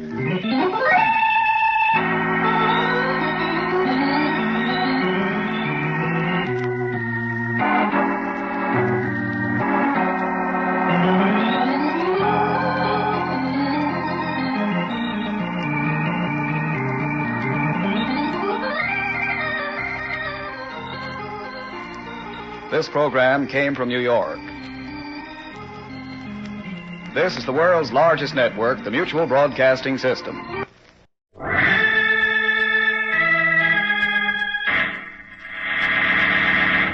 From New York City, the makers of Clipper Craft clothes for men and more than 1,200 leading retail stores from coast to coast present Sir Arthur Conan Doyle's immortal character, the world's most famous detective, Sherlock Holmes, starring John Stanley.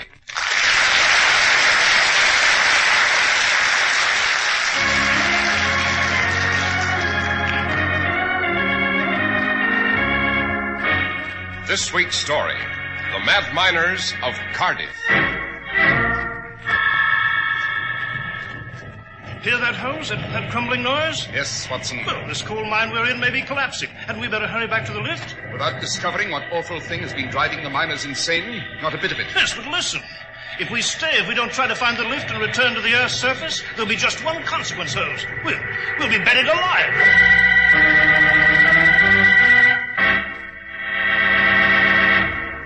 When you step out proudly in the Easter parade, dressed in your smart new Clippercraft suit, no one will believe that you paid only $45 for it.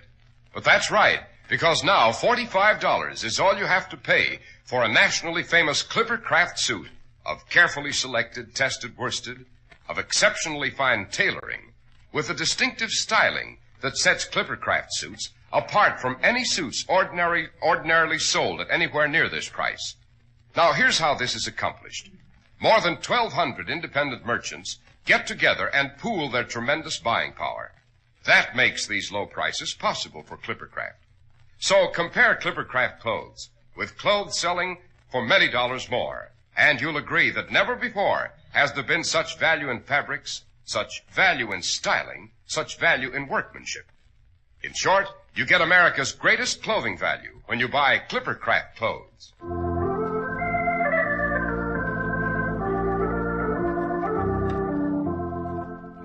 Dr. Watson, your memoir for this evening is entitled The Mad Miners of Cardiff.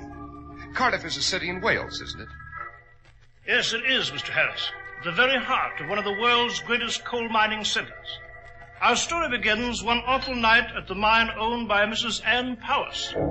There were 2 lifts at the mine, huge iron cages operated by a chain winch that lowered the men down the shaft and into the winding, treacherous black tunnels below.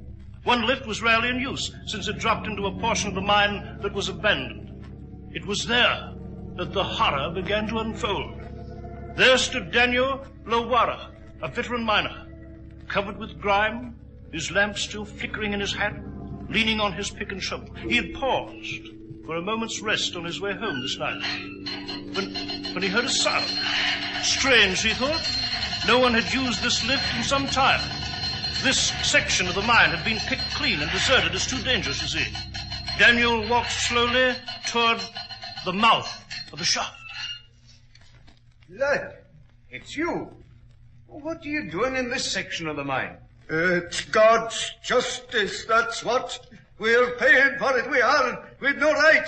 We've no right. Step off the cage, man. I've never seen you look like that. Can't you stand up? Here, I'll help you. Your eyes. I've never seen a man's eyes like that. It's what I've seen. The saints preserve me is what I've seen. Get hold of yourself, lad. A strong man like you, quivering. What did you see? The thing. That's all you could call it. Down in the mine.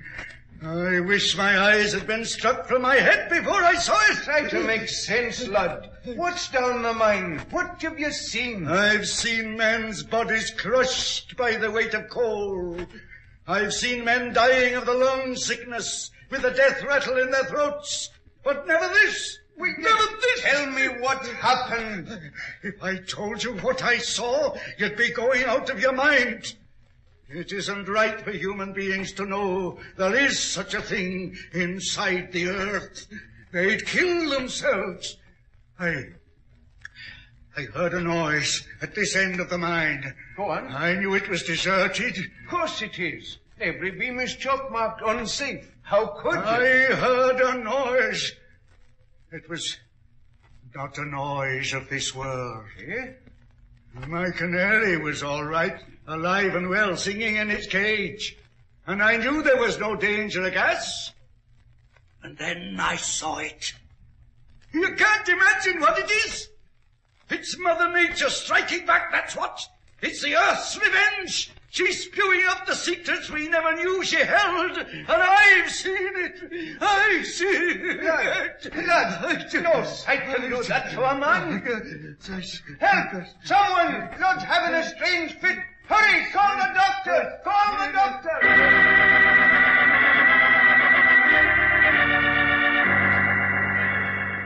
Lud, the miner, in a half-crazed state, was removed to the hospital. Then Daniel volunteered to descend the lift at the far end of the mine to learn what the unspeakable horror was below. When Daniel came up the lift... Lad was right. Better I'd have been blind. A man's mind can't stand such a sight. In the name of mercy, make me unconscious. I mustn't think of it. But I couldn't think of anything else again. Ever. Not of life, nor of what we do in life. Just this. What is all I've ever known or know. Just what I've seen down in the mine.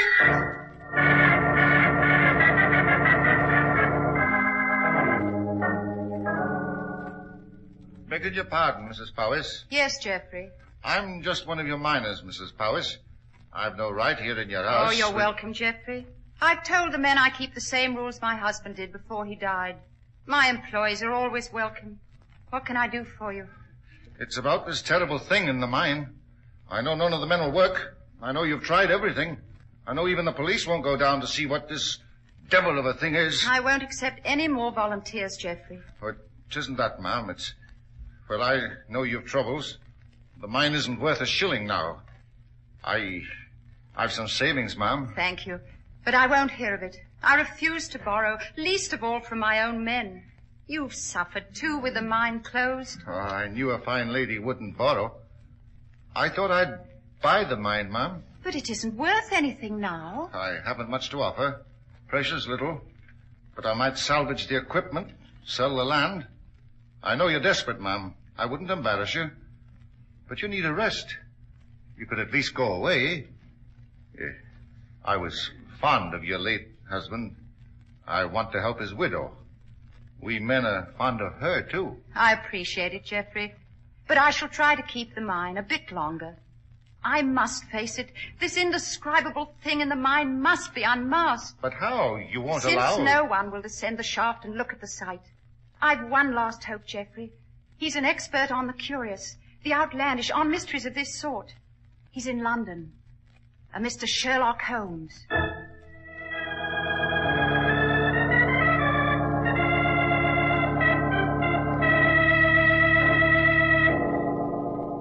Mrs. Powers, you say 2 men became half crazed looking at the spectacle in the mine? Yes, Mr. Holmes. Incredible.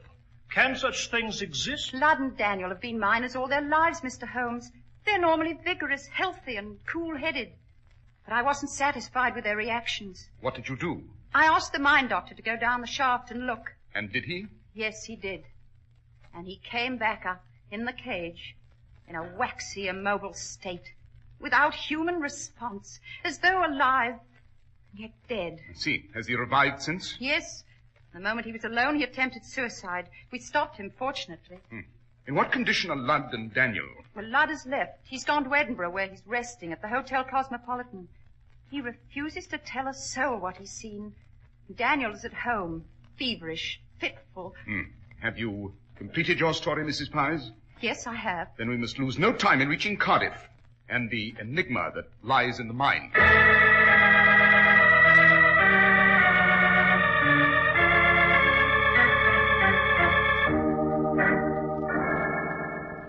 This is the lift that descends to the abandoned portion of the mine, Mrs. Powers? Yes, Mr. Holmes. At the bottom of this shaft lies the thing that has driven 3 men mad. Mrs. Powers! Mrs. Powers! Yes, Geoffrey? Daniel, he rose from his bed. They couldn't stop him. He's vanished. Suppose you tell me the details. I've assumed command on this problem. I'm Sherlock Holmes. This is my colleague, Dr. Watson. Daniel's gone, Mr. Holmes.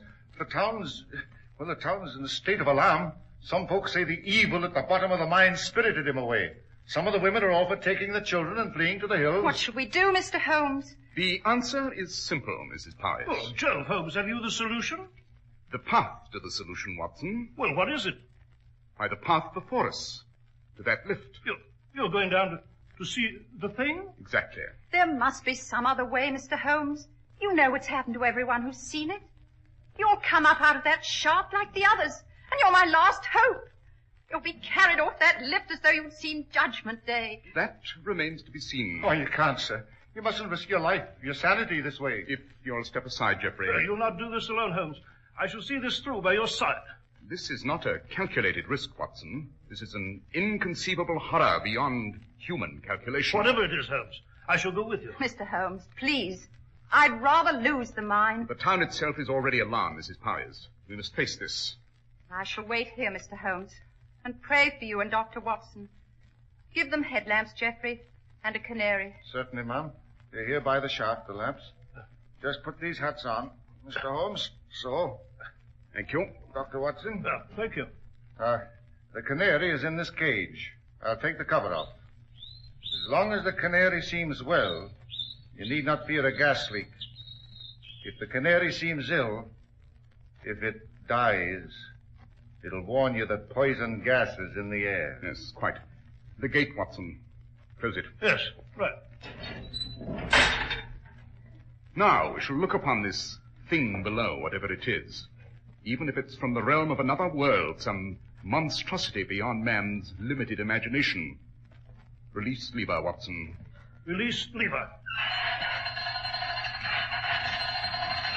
We're going down.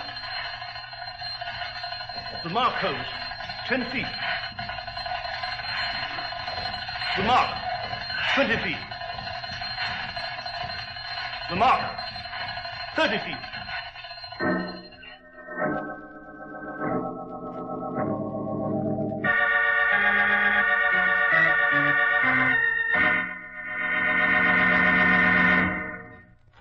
Here's the way to get the most for your money when you buy a new spring outfit. Look for the Clippercraft label. Be sure of the Clippercraft label. You'll find it on new spring Clippercraft worsted suits for only $45, on all-wool covert cloth topcoats for $40, and on the Clippercraft all-wool gabardine topcoats for only $42.50.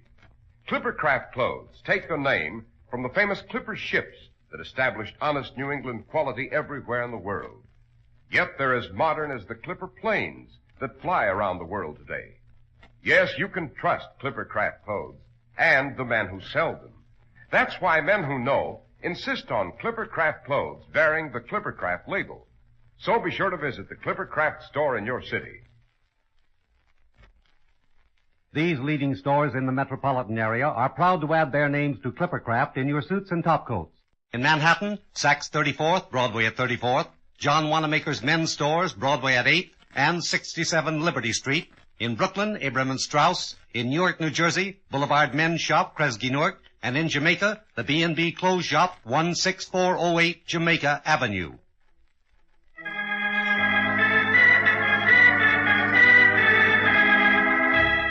Dr. Watson, we left you and Mr. Holmes dropping deep into the abandoned mine on the outskirts of Cardiff. Yes, so you did, Mr. Harris. Holmes and I stood in the cage, bracing ourselves as we dropped down the black, musty shaft, prepared for what promised to be an intolerably awful sight.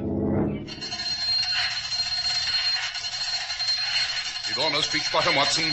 Ready? Yes. Ready, Holmes? Yeah, we're slowing down. Must be the bottom. Yes, here it comes. Now, step off the lift.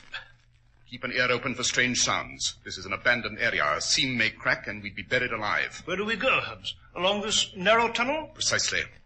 The light in our headlamps isn't very good, but it will suffice. All right, go on, Holmes. Hello? What is it? What is it, Holmes? Just ahead. A very strange object. What does it look like? It's against a beam. Turn your head, Watson, so the lamp in your hat lights the passage to the left. See? Yes. We'll have a closer look. Just move along. Foul air. The canary all right? We'll see. Wait. Yes, this is all right. No poison gas in the air yet. Good. Here we are. That object. Why, it's a human body. A dead man. From the description Mrs. Powers gave, I should say this is Daniel, the second miner to have witnessed the vision. The man Jeffrey said disappeared a while ago. See his throat? Brutally strangled. But who could have done it, Holmes? How did this happen?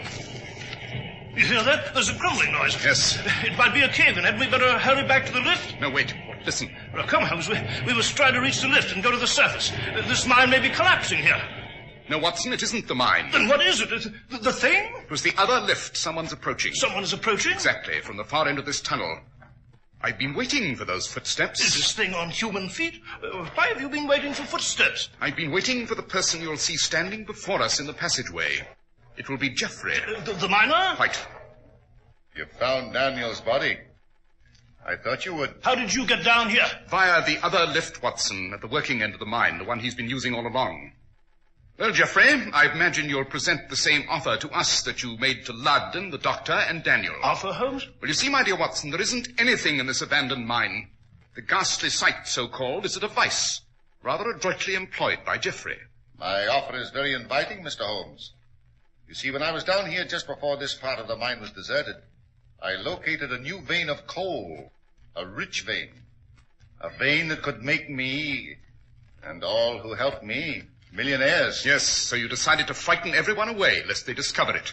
At least to keep them away until you owned the mine. I promised a share of the new vein to Ludd. He gave a fine performance, I thought. So did the doctor. I made an arrangement with him, too. Not so splendid a performance, Jeffrey. He must have injected himself with drugs to appear waxy and immobile. The story has worked well. It keeps the miners away. It makes the mine worthless. Giving you the opportunity to purchase it from Mrs. Powers for a trivial sum. She refused me, but she'll accept. Everyone comes round to my way of thinking. Obviously, Daniel didn't. Evidently, he chose to return here for another secret rendezvous with you, to demand a larger share. So you did away with him. About my offer. We'll make no agreements with murderers, sir. My terms are that you will return to the surface. You will be as convincing a pair of actors as the others. You will rant and rave about what you've seen. You will, of course, say nothing of Daniel. You will collapse, seemingly hysterical. A few days in bed, then you recover. That is one of the most desperate... My terms are that you will swear like the others, never to describe what you have seen as long as you live. It is supposedly too hideous to repeat. In exchange for all this, 10% of the new vein. And if we reject the offer? Oh, I'm afraid there isn't much choice, Mr. Holmes. Listen. But what is that hissing sound? I tapped the spot where I knew a very small amount of coal gas would escape, Dr. Watson. It's filtering now into this tunnel. I don't believe it. You're just trying to intimidate us. Am I? Watch your canary, Doctor. Just watch. Watch.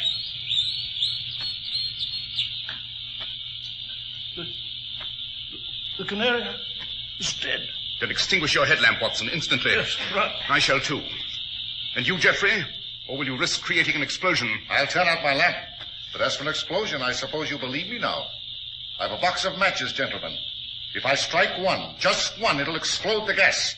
We will be blown to bits. And we are to accept your offer, or you'll strike the match? Oh, yes. If you return to the Earth's surface and reveal this, my life isn't worth living. I'd rather we all died here. And now, the gas will overcome us at any moment, with very little time. Here's the matchbox and the match. I'm ready to strike it. Do you accept my offer? Yes or no? No. You're sure you won't reconsider? We will not reconsider. I'll stand by that. Just 1 second more and I strike the match. Watson, I've got it. It's pitch black, but I got his arms. Watson, the rope at his belt. Can you find it? Yes, right you are. Hold him still now. It's so blasted dark here. Yes, tie him up. I've got him, Holmes. Tie him up. I've got a simple jiu-jitsu that'll keep him still now. If I can just find his wrists. There. And now the knot. I can't move. Don't leave me here. The gas. No, we shan't leave you, Jeffrey. We shall take you to the surface and turn you over to the police. Come on, Watson, along the passageway where we came. You find it with your hands? Yes, I have it. Then go back. Now, after you, Jeffrey. There's a small beam of light ahead. It must be the shaft. That's it. That's the cage to the surface. Yes, so it is. See, there's the lift. All right, jump on, Watson. You too, Jeffrey. I'll get on. There we are. It's as I feared, I guess. She always wins. She? The Earth. She's cursed, that's what. Her blessings aren't blessings at all. They carry a curse. The gold, the oil, the coal, the diamonds, all the riches of the soil. When we defile the soil and cut too deep, when we slash into our forests and slice the heart out of our mountains, she demands vengeance. And she exacts her toll. That is a lesson you should have learned earlier in the game, Jeffrey. The lever, Watson. Yes, right, Holmes. They called your friends the Mad Miners of Cardiff, Jeffrey. And in a sense, they were really mad. The cruel dream of power and wealth and glory, illicitly won. A dream not native to Cardiff, nor to these times.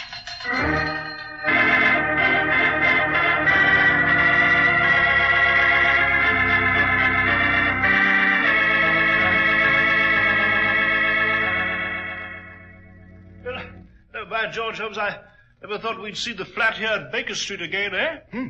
Lack of confidence in my ability, Watson. Therefore, totally unjustified. How did you know, Holmes, about there being no terrible sight at all in the mine? Well, you see, the miner, Ludd, departed suddenly for Edinburgh and the Cosmopolitan Hotel, a very expensive hotel. Curious that a miner should do that, unless he'd suddenly received money. Mrs. Powys said Ludd was a miner all his life. Would he spend his little savings on a lavish excursion? No, of course not. How did you know it would be Jeffrey in the mine? Well, if you recall when Jeffrey ran up to us with Mrs. Powys at the lift. Yes, I do. Well, I observed a chalk mark on the back of his jacket. It was a portion of the symbols employed upon the beams in a mine. The chalk had come off a beam and soiled the jacket, though Jeffrey didn't notice. Although no one was supposed to be in the mine recently, Jeffrey had clearly returned from a visit paid just a few minutes before. Oh, I see. Tell me, Holmes, about a sight that... Well, about some mysterious, unheard-of thing that would be so utterly awful it would drive the spectator instantly out of his mind. Are such things possible? Is there any reason to believe they're not, Watson? Couldn't there be such a thing lurking around the next turn of the street? Or Nearer, perhaps. At the corner of your hallway. Or in the room next to where you're sitting now.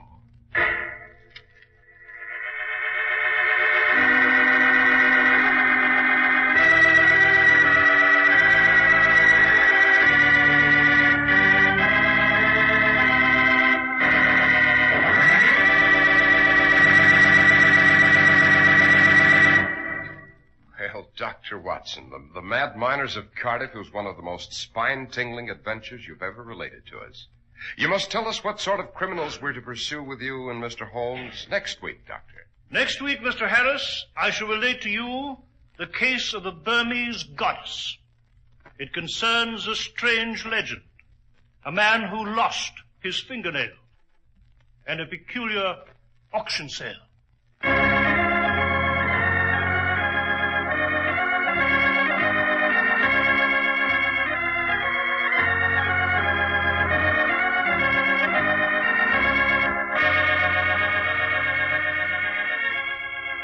The makers of Clippercraft clothes and more than 1,200 stores from coast to coast have brought you another in the new series of broadcasts featuring the world's most famous detective, Sherlock Holmes.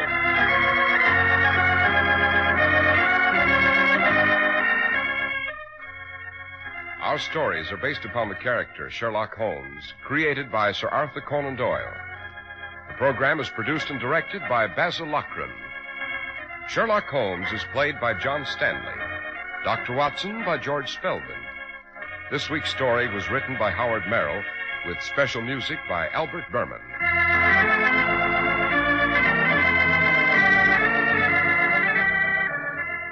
If you don't know your Clippercraft dealer, write Clippercraft, 200 Fifth Avenue, New York City. Here's an important fact you probably don't know. It's possible to save up to 50% of all cancer cases if everyone takes proper and prompt action. Support the American Cancer Society. Send a generous contribution to cancer, care of your local post office tonight. Be sure to listen next week to Sherlock Holmes in The Case of the Burmese Goddess. This is I, Harris, speaking for Clippercraft Clothes. This is the Mutual Broadcasting System.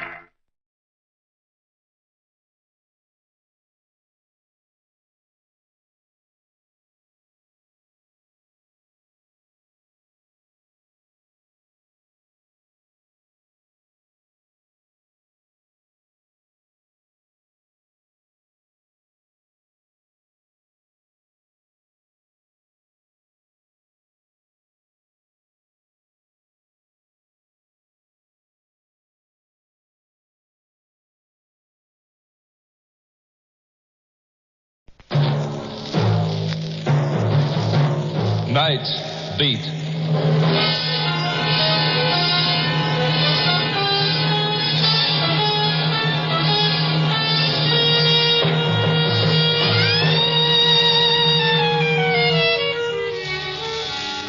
Hi, this is Randy Stone. I cover the night beat for the Chicago Star. You know, stories start out in many different ways. Tonight's story started when I walked into a nice little guy's private world and it blew up right in my face.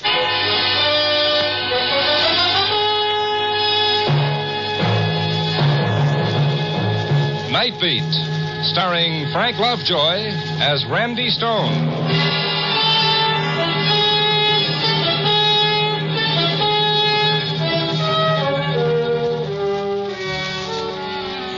When the streetcars and the subways spill out their thousands of tired ones who scurry off into a million directions to find home, that's when my job begins. I start walking, looking for my story so that you can read about it in your morning newspaper and feel good because it didn't happen to you. Tonight I got my story fast. Just walking down Madison Street, west, away from the center of things. I kept walking past the shooting gallery, the Nickel Arcade with the peep shows and the fortune-telling machines, the jukebox taverns. Madison Street, the quick route to happiness with the world's worst hangover. And then straight ahead of me was Pop Gordon's training gym. That's where the public pays 30 cents to watch fellas training to beat each other's brains out. You know, when I got inside, it looked like just one of those fights. And then I heard one voice over the others. It was a voice I knew. Somebody call the cops and get that punchy loon out of here. You yellow, stupid bums out of your laughed at me. What's the matter, Pop? Randy. Yeah. This crazy owl's gone clear off his rocker. Oh, that's Billy. Yeah. Somebody call the cops. Wait a second, Pop. He's all right. Sure. Listen to him. I'll kill you. Anybody lays a glove on me gets killed. You Only one place for a loon like that in the bughouse. I'm going to get the cops and have this owl tied up. Oh, now, wait a minute, Pop. Let me talk to him. Randy, stay away from that lug. 5 of us couldn't hold him. He knows me. Randy, the guy's gone nuts, I tell you. Yellow, like I said, everybody's scared of getting the same. Hey, Billy. Billy the Kid. Billy. What? Hi, Billy. How's it going? You coming in with me? No, sure. Make me a big man getting into the same ring with a champ. Well, that's me, champ. And you're a toe-bed bum. Well, that's a thumbnail description if I ever heard one. Admit it. The truth. A toe-bed bum. Admit it. I admit it, Billy. Yeah, but you don't mean it. You're laughing at me like the rest of them. You're laughing at me. Billy, I never laughed at you in my life. You're laughing. Well, I'll show you what happens to anybody who laughs at Billy the Kid.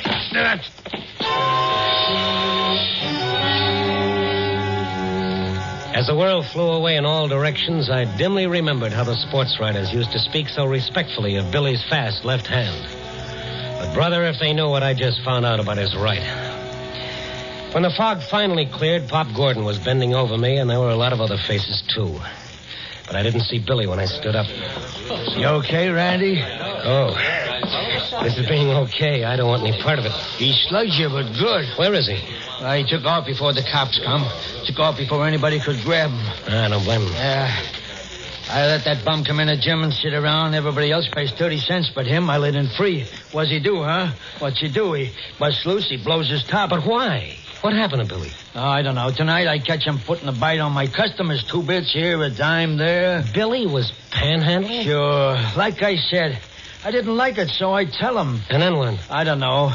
I'm over at the other side of the gym. I hear somebody laugh, and the next thing I know, the owl's swinging like a windmill. He's going to kill everybody just for being around. He ought to be tied up. Uh-huh, just like that, huh? Yeah, he ain't safe.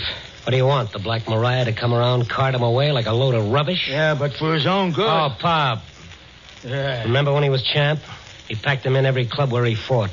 He had $1 or $5 for anybody who held out a hand. So? What are you getting at? Well, now he's got no one, Pop, and now he's out in the cold. Yeah. Oh, I'll forget the cops. But we still got to put him away. Well, all right, sure, but let's do it as painless as possible. I'll keep him with me tonight, and then tomorrow... You going after him? Yeah, which way to go? Straight up the streets, but watch out, Randy. He blows his lid. Yeah, I know. Don't worry. I don't want any rematch. I'd like to know why he blew his lid in the first place, and my jaw in the second place. I'd known Billy a long time. A sweet, gentle guy who always seemed to be living in a world all of his own. A world that nobody else knew about and cared less.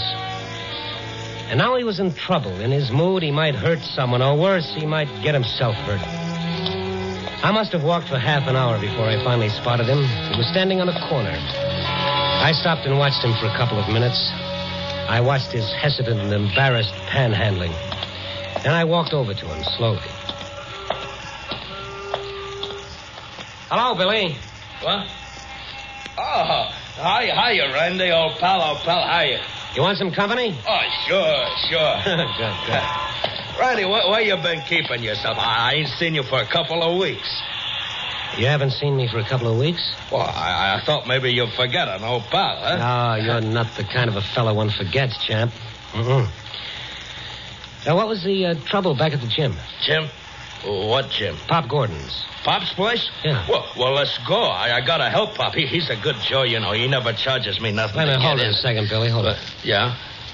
Weren't you at the gym tonight? Oh, no, not tonight. I've been here. And you didn't, massage my chin? You giving me a rib? Well, what you looking at me for like that, Randy? Forget it, Billy.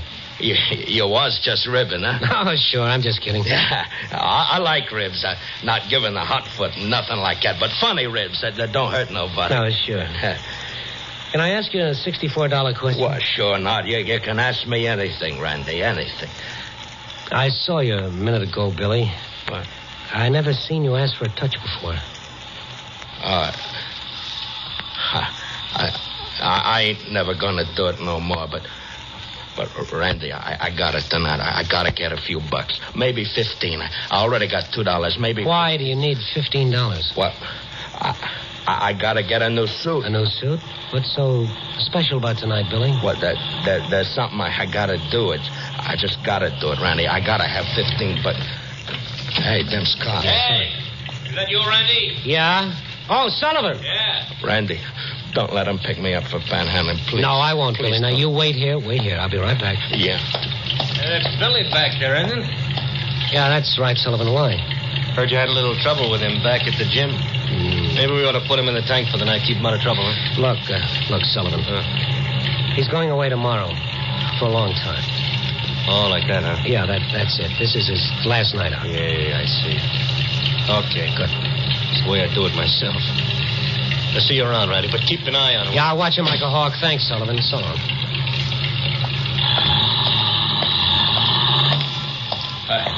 What they say, Randy, they ain't gonna pick me up for mooching, are they? They ain't gonna... No, of course not. Look, Billy, how'd you like to come to my apartment for a while? I can't. I told you I gotta get $15. Well, we'll talk about it. Well, I gotta get it tonight. Now I gotta get a new suit because... Yeah, go on. Why? I can't be wearing this crummy rag when I see her. Not when I see her.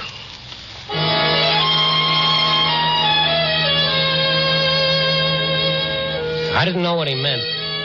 But whatever had made him go crazy at the gym, whatever had made him hit me was tied in with her. Who she was, I didn't know, and I wasn't sure that he knew. I finally talked him into going to my place, and when we went in, I watched that slow, gentle smile come over his face. Hey, this place is A number 1. Yeah. Sit down, Billy. I ain't got much time. Just a couple of minutes. Yeah, okay. I'm awful tired, Randy. Seems like a lot of things has happened tonight, you know. I'm kind of tired. Sure. Want a drink, Billy? Oh, no. I never touch it, you know that. Yeah. And you never panhandled before. Well, I ain't gonna do that no more just tonight.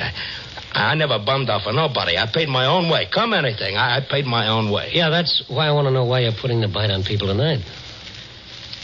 I ain't gonna tell you. You'll laugh. I won't laugh. You will. Somebody else laughed when I told her. Somebody laughed, and well, when somebody laughs at me, I don't like it. All right, easy, Billy. Easy. Come on now. That's better. I tell you, I gotta get $15. Hey, look at this. What's that, Billy? I cut it out of the paper today. I seen it. Hey, you take a look at it, huh? You read what it says. Right. Mrs. Walter Compton and her husband... Yeah, go on, there's more. Prominent society leaders of New York will be in town tonight. They're staying at the lake shore and... I can't go there in this crummy rag. Well, why do you have to see her? What? Well, I gotta tell her something. It's getting late, Randy. I gotta get... I'll lend you the $15, Billy. You? Oh, no, I pay my own way. Well, pay it back whenever you get a job. No, I don't want any handouts. It's just a loan, Billy. It's a loan. What? Thanks, Randy. You're a champ. Now, tell me why you got to see her. You ain't gonna laugh? I can take anything but that, anything. I won't laugh, Billy. No, I guess you wouldn't. Okay. You remember once I was champ? Huh? Oh, everybody knows you were champ. Now, what about her, Mrs. Compton? Yeah. Well, it's one night after a fight, see? I ain't champ yet, but I'm punching right up to the top, see? Okay, but this one fight, she ain't there, so I go to see her at her place. She's there, and so when Who's that? It's me, Billy. Where are you? Yeah, in a minute. Sure. Hey, I win tonight. I said I win tonight, Edna. Yeah, I heard on the radio. Well? Well, what? It don't mean a thing? Sure. Means a lot, I guess. You guess. A kid for $1 who's going to marry the next middleweight champ, you sure take things like a lump of ice. Yeah. Edna, anything wrong? No. Oh, there is. Okay, something's wrong. Have it your way. You wasn't at the fight tonight, baby. I looked for you. It took me 3-4 rounds to get going because I didn't see you. You won. Oh, kid, look at me. Sure. The eye got torn open again, huh? Oh, that's nothing. Collodion fixed it. Collodion fixes everything, huh? Get cut up, use collodion. That's nice. That puts you all together again. How long do you think you'll stay together? What's eating on you, honey? The last 2-3 weeks. The last 2-3 weeks. The last 2-3 years. Yeah, that's right. I hate it. You hate what? Oh, shut up. Oh, kid, what's wrong? You and me. I don't get it. The only thing you do get is a measly few bucks for getting your head knocked off. Oh, I'm a fighter, So you're honey. a fighter. All right, fight. But count me out. Oh, now, wait a minute. I've been waiting. I've been waiting for him to carry you home. Me? Me? It can't happen, huh? Well, all of a sudden you start blowing your top. It's not all of a sudden. You said it. You said there was something wrong for the last 2-3 years. Okay, spill it. I'm through, Billy. Washed up. Finished. What? You and me. Done. Since when? Since right now. Oh, baby, it's just the eye. You see me this way and you... The eye. Don't laugh at me, Edna. Don't laugh at me. I take anything but being laughed at. It is a laugh. Oh, now listen, You listen. honey. I don't care if you get punched all over the state. I don't care if you get your brains rattled so hard. It's Edna. me I care about from now on. Okay. So I'll be champ. So you'll get your fur coats. Not from you. Not from a guy who's beginning to look like a punching bag instead of a man. Look at me. Take a good look. I am. Yeah, I am. I got looks. I got class. I can do all right. I still don't get it. All right, I'll lay it on the line for you. Want me to? Go ahead. I'm not going to tie myself to a punchy character. I'm not going to have to walk in nice places with a guy whose face is... Well, look at it. Go on, take a look in the mirror. You see what I mean? You want me to quit? I don't care if you do or not, because it's too late, Billy. It's too late. Edna, you shouldn't say things. Please, Edna, don't.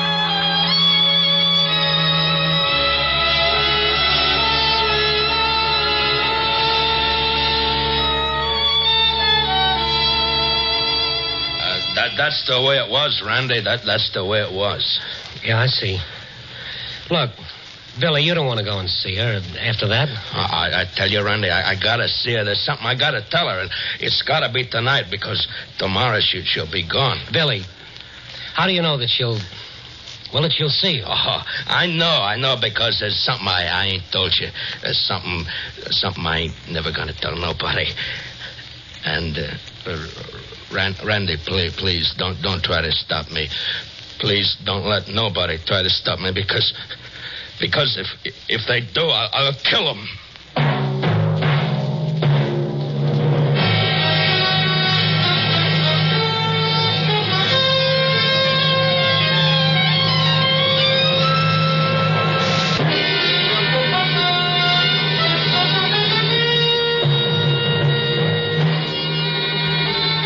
Billy said he'd kill anybody who'd try to stop him from seeing Mrs. Walter Compton.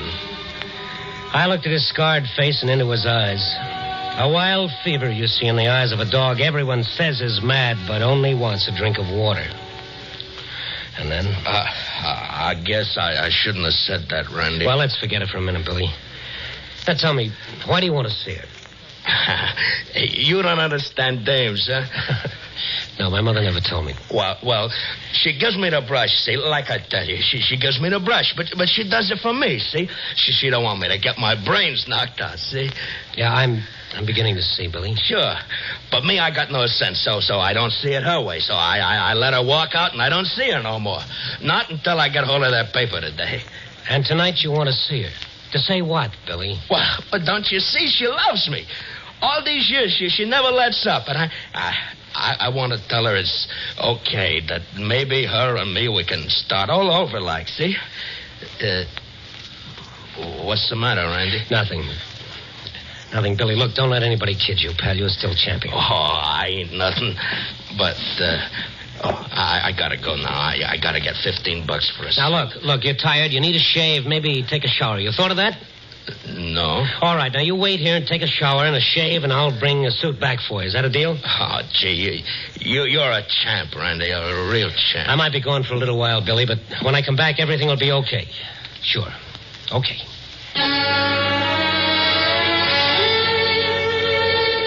There was only one thing for me to do, go and see Mrs. Walter Compton.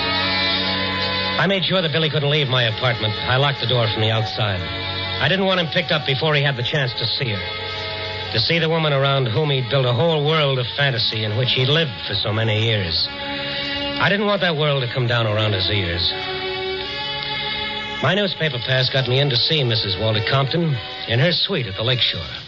You're Mr. Stone. Yes, I am, Mrs. Compton. You're from the newspaper. Well, I'm not on newspaper business, Mrs. Compton. Not tonight. This is more personal. Really? Well, what can I, do for me? Nothing. Then please get to the point, Mr. Stone. My husband will be here shortly with guests. How soon? An hour. Why? Well, because it concerns someone you used to know. Really? Who? Billy Candell. Billy Candell? Yes, he was better known as Billy the Kid, once middleweight champion of the world. Oh, I'd forgotten. And I was glad to. Mrs. Compton, he's coming here tonight to see you. What? He's coming? How stupid can you get? Well, for a lot of people, it's not hard to be stupid or heartless. Yours must be a rather sentimental column, Mr. Stone. Yes, it's about people. You'd better go. Look, please see, Billy, what can you lose? It's out of the question. Listen, all he wants is to tell you something. He wants to tell you that he knows that you still love him. What? Oh, no. Oh, now listen to me, please. So tomorrow he's going to... Well, he's going where he can rest. He's sick, Mrs. Compton. He's desperately sick. Let's not be so polite. The word is punch-drunk, I believe. You want me to see a lunatic? No, he's not. And I'll be here when he comes. We'll keep it between us three. Do you know what you're asking? Yes, I'm asking you to give a guy a few minutes of his world. Make it real for him. Tell him anything. Tell him you still love him. Then he'll go away. After tomorrow, you'll never see him or hear from him again. You're asking me to receive that thing and to bring him into this hotel where everyone can see him? Do you know what that means? Well, to him, yes. I'm talking about myself. Myself, Mr. Stone. Yes, I'd like to get off that subject for a moment. It's the only subject that matters. If you don't see him, he'll crack up all the way. That happened long ago. Good evening, Mr. Stone. 3 minutes of your time. I said no. Did you hear, Mr. Stone? I said no. Okay, lady, I'm going. Thank you for everything. It's been lovely. You needn't be sarcastic, Mr. Stone. Oh, needn't I be? Look, Queenie, I got a little spot announcement for you. Billy owes you a vote of thanks. You'll never know it, but you gave him the biggest break of his life when you walked out on him years ago. Oh, really? Yes, positively. Tonight you're giving him even a bigger break. Tell me about it, Mr. Stone. Yes, I'll tell you. The only thing that poor guy's got left is his memory of a girl named Edna. Any resemblance between that memory and you was strictly coincidental. Goodbye.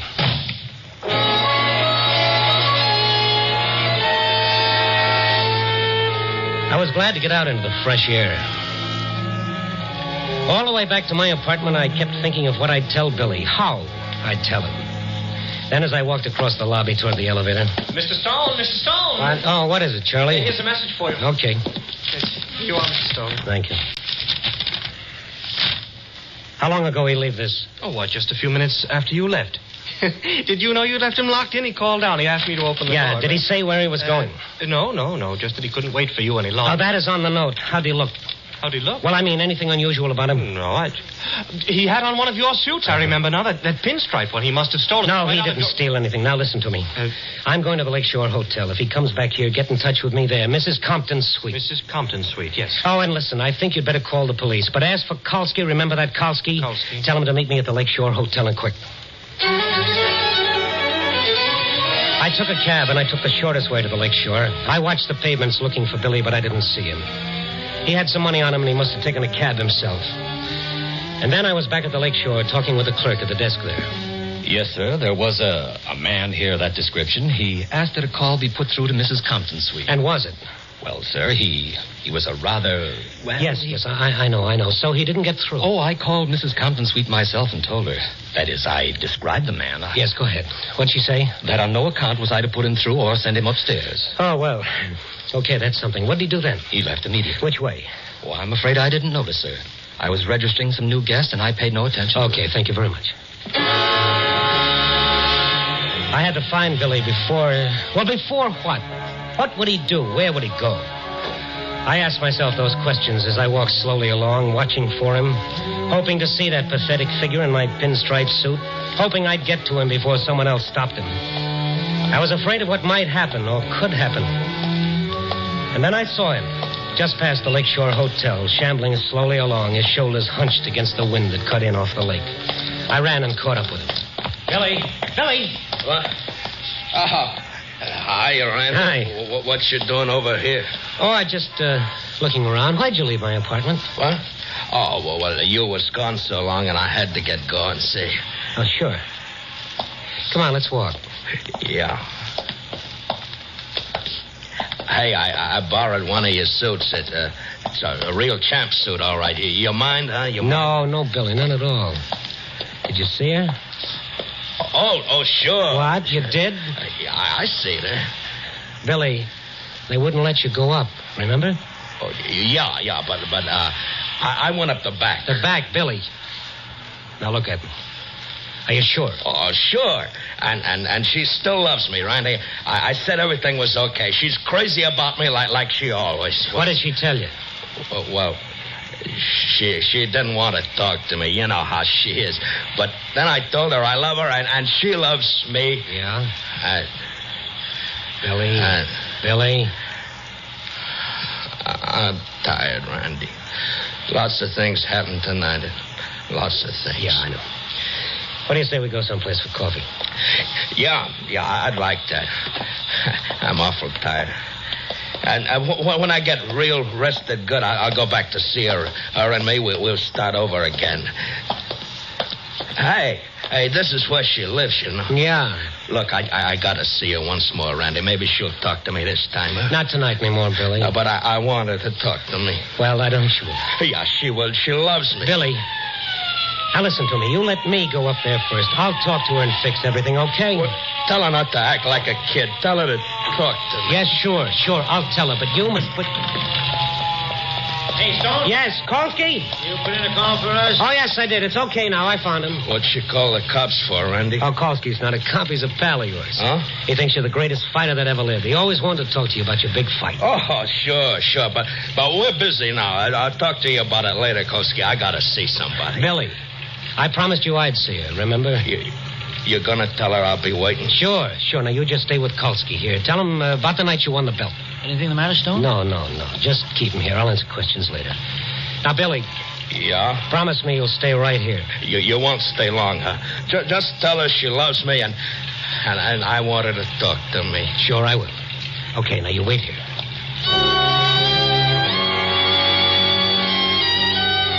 I didn't think it would do any good to see her again, but I wanted to give Billy a good memory to take along. I saw her all right, but she didn't talk to me either. I went back downstairs and out to the street. I hadn't been gone more than 5 minutes, but they were the longest 5 minutes of my life. Brother, I was beat. Hey, Rhonda, you see her, huh? You see her? Yeah, I saw her, Billy. What did she say? You tell me what she said, huh? Well, I told her. Hey, Stone, how long does this go on? This is a prowl car, not a bus. Yeah, we're coming along with you. What's the idea? Get in the back, Billy. Yeah, I'm kind of tired. I'd kind of like to ride to your place, Randy. Sure. Take us to the precinct, Colson. Listen, Randy, did you see his girl? Yes, I saw her, but she didn't talk to me either. I guess she laughed once too often. She's dead. Huh? All right, now just take it easy, Skalski. The poor guy doesn't even know that he killed her.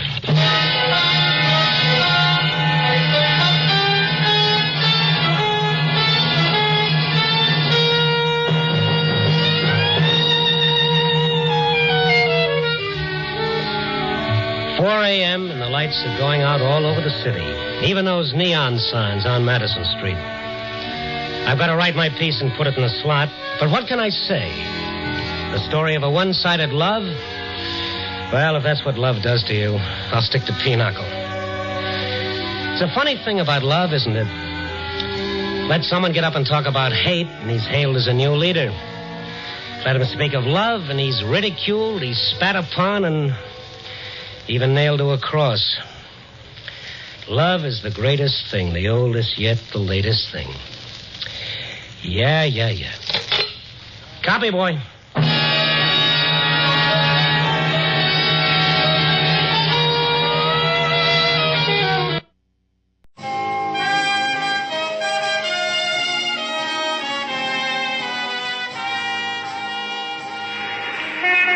Broadway's My Beat, from Times Square to Columbus Circle, the gaudiest, the most violent, the lonesomest mile in the world.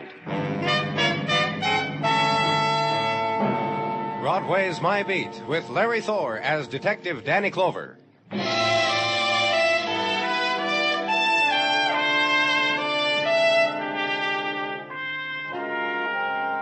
The February winds spin, dance, race in the morning avenue, and Broadway lurches in their wake, and hands are frozen to early editions of newspaper, and winter lies against cheek and mouth, and search the headlines for what the winds are taking to die with them, and search memory, too, for January images sworn to remembrance, ice on masks of freighter bound for the tropics, and further back, deeper in memory, the holiday time and the holiday women, and they dance by now in chill embrace of winter wind.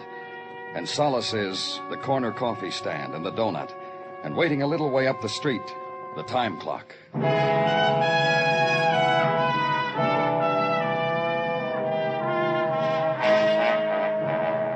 And downtown, the new morning is emergency ward of police hospital, and a wall clock that jerks its hands into the 8 o'clock time, and a man, Dr. Sinsky. Shock, exposure. For a whole night, the girl lay in an alley and no one to... Over the phone, you said... I know what I said, poison. There were symptoms. The lab confirmed my diagnosis just minutes ago. Pretty. Yes. Now that there is sleep, her prettiness has returned. Here, Danny. Here's the history on her. Identified from things in her pocketbook as Peggy Warner, age 28. Where was she found? A moment, Danny. Alley emptying into 19th Street, back of Tate's Bar and Grill on 3rd Avenue. Mm-hmm. A woman came running to Patrolman Carnes on the beat, yelled a drunk girl was sleeping in the alley, and that... Poison, shock, exposure. What are her chances, Doctor? What do you want me to say, Danny? I gave her sleep for a little while. To give her back her life? What do you want me to say, Danny? And outside now. The morning is a wind wall, so adjust yourself to it. One hand in overcoat pocket, one hand on hat, lower the head. Short walk to squad car, and the drive downtown. Crowd going to work time. Rush beneath long triangles of gray and splinters of sunshine. Uncadenced quick step of pedestrian, and blare of the car-borne taking turns according to the green light and the red. Left on 3rd Avenue and cruise for an address. Tate's Bar.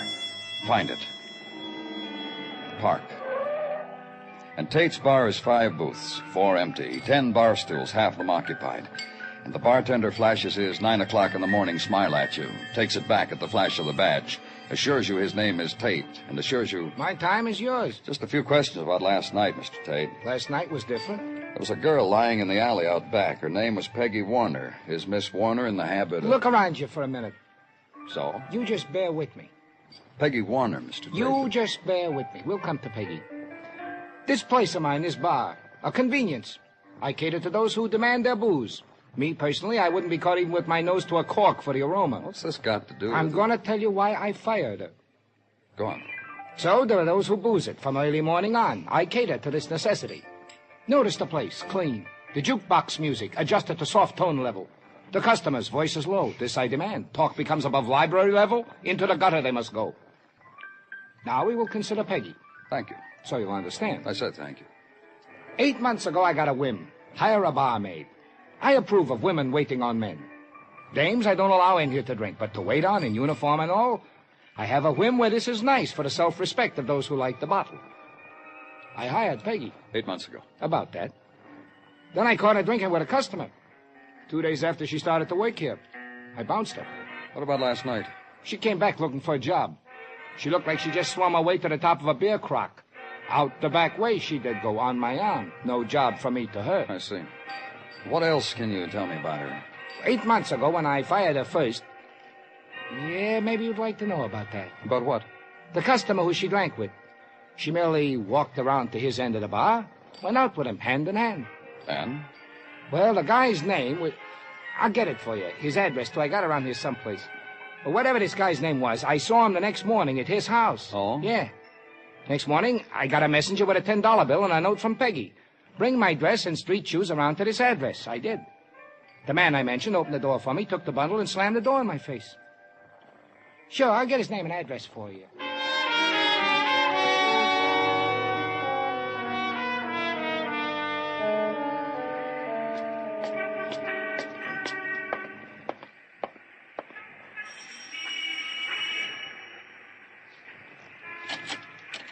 Yes?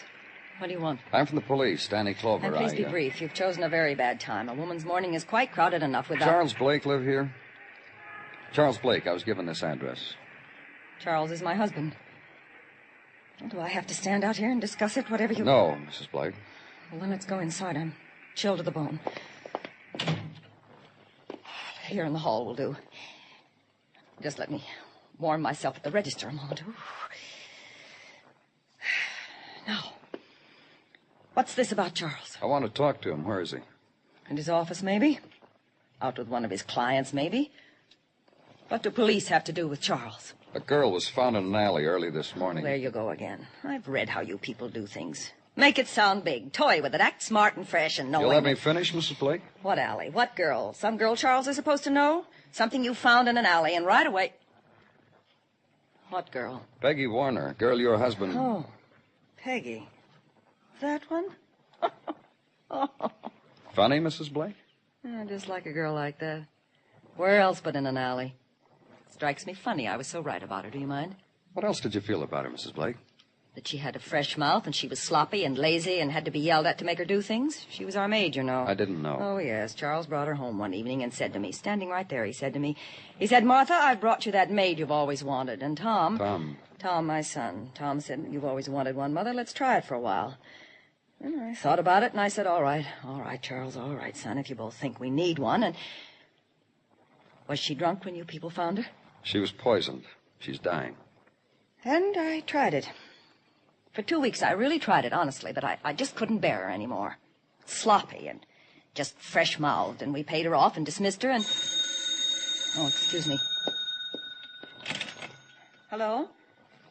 Yes, Tom. Where are you? Oh, no. No, I don't think so. I'd rather you didn't. Not here. You tell your father...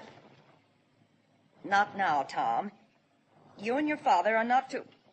Now, you listen to me. Your son, Mrs. Blake? Just a minute, Tom. Yes, it's my son. Do you mind waiting And he's with his father? Why, yes. He's with Charles, and I don't see any need for them to traipse all the way up here from downtown just to... You're right, Mrs. Blake. As long as they're downtown, just tell them to drop in at headquarters right away. Ask for me. Now, go on, tell him, Mrs. Blake. Tom? Yes, there's someone with me, a Mr. Clover from the police. He wants you and your father to go to police headquarters right away. Well, I don't know, son. I don't know. I'll tell him. Son? Tom? He hung up. They'll be there? Yes. Mr. Clover? Yes? That girl. It's all she was, what I told you. It's all she deserves.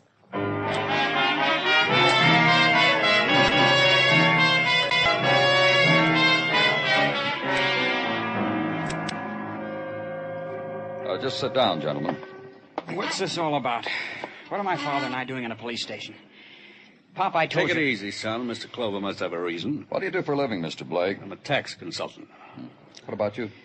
I used to help out my father. I'm on my own now. And he's very good, Mr. Clover. Look, Mr. Clover, my father and I were on our way home. Either one of you know a girl named Peggy Warner? Come now, Mr. Clover. Surely you asked my wife the same question, and surely she told you that Peggy once worked for us. Tell me about her. Of course. She worked for us, maid. She was unsatisfactory as a worker. She was fired. Who fired her? I don't remember who fired her, Tom. What is all this? A maid waved a dust mop around She our was house. found in an alley, poisoned. Suicide? Well, for one thing, she's not dead yet. For another... I still don't get this at all. We haven't seen Peggy since last summer sometime. July, around then. That go for you, too, Mr. Blake? Of course. Now tell me about how you first met her, Mr. Blake. How do you know it was I? About Tate's Bar. Tell me about that.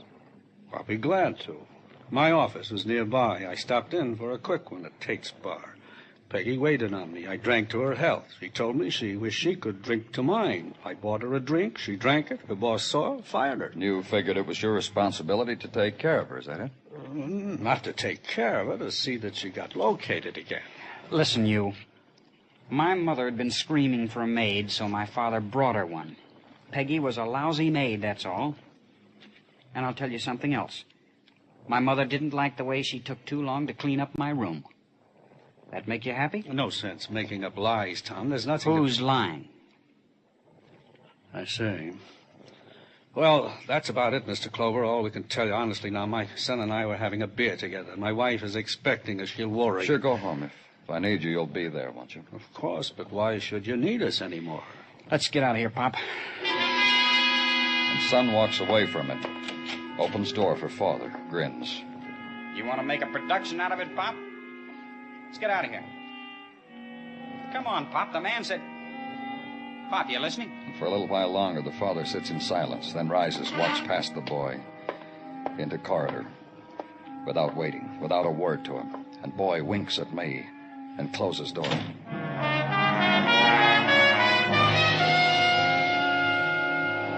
And through window, morning drifts the streets, and chill is grayer now. And over a doorway, neon sparks, sputters, flows in twisted tube.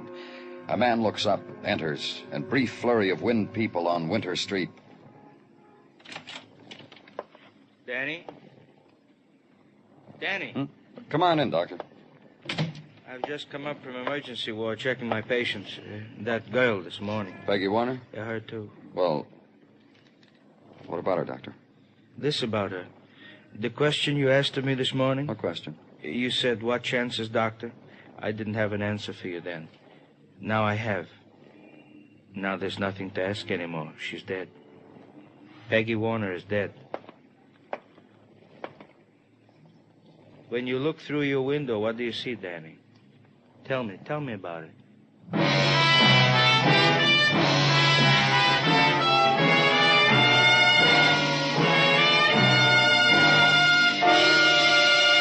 You are listening to Broadway's My Beat, written by Morton Fine and David Friedkin, and starring Larry Thor as Detective Danny Clover.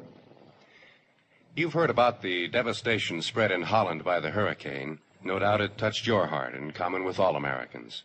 And if you've been wondering what you can do to help these brave people in their hour of desperate need, please listen. The State Department and the Executive Office of the President suggest that you send immediately a check to CARE, C-A-R-E, CARE, New York. Holland's greatest need is for blankets. CARE can send more, faster, with your dollars. To relieve an immediate pressing need, make your relief money for Holland go farthest by sending your check to CARE, New York.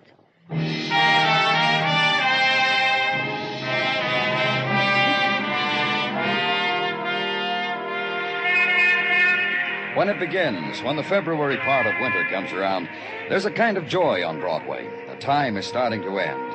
Peek under the calendar page and know that spring will come again, and the smile you make makes a little warm inside.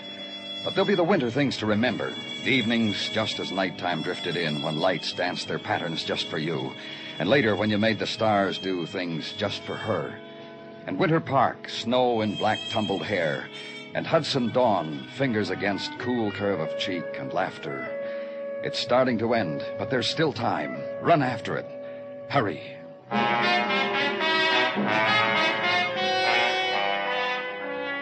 And the rush of new morning at police headquarters, the way it happens always, but with minor variations according to the vagaries of Sergeant Gino Tartaglia. Money. Gino? Take a handful of peanuts, Danny, and sing along. Go ahead, take. Thanks, Gino. I'll save them for later. I saw Mrs. Tartaglia put them in my lunchbox, and I couldn't wait. And 3 peanut butter sandwiches. Like peanuts, huh? What's the matter? What a question. It's like asking a fellow if he likes gherkins. What? A question. Gino, do you have anything for me? Indeed I do. You let me have it, please. Some questions. Like asking a So fellow... help me, Gino. Very well, Danny. A check into the background of Miss Peggy Warner, deceased. Nothing on the blotter at records. So far as we can tell, Miss Warner was a law-abiding citizen. However... However what? A hurry-up wire to Baltimore, to the Social Security office, and a relay to the folk down there of Miss Warner's Social Security number taken from her effects revealed the following. Go on. Miss Warner was a bad employment risk for some reason or another. A list of places where she worked for the last 8 months is this long. Here, Danny, you can see for yourself. After the bar job, she was employed as a waitress in the village tea shop. Then as an elevator operator at a fancy dress shop on Park. And Gino. Then... yes, Danny? I can read. Oh.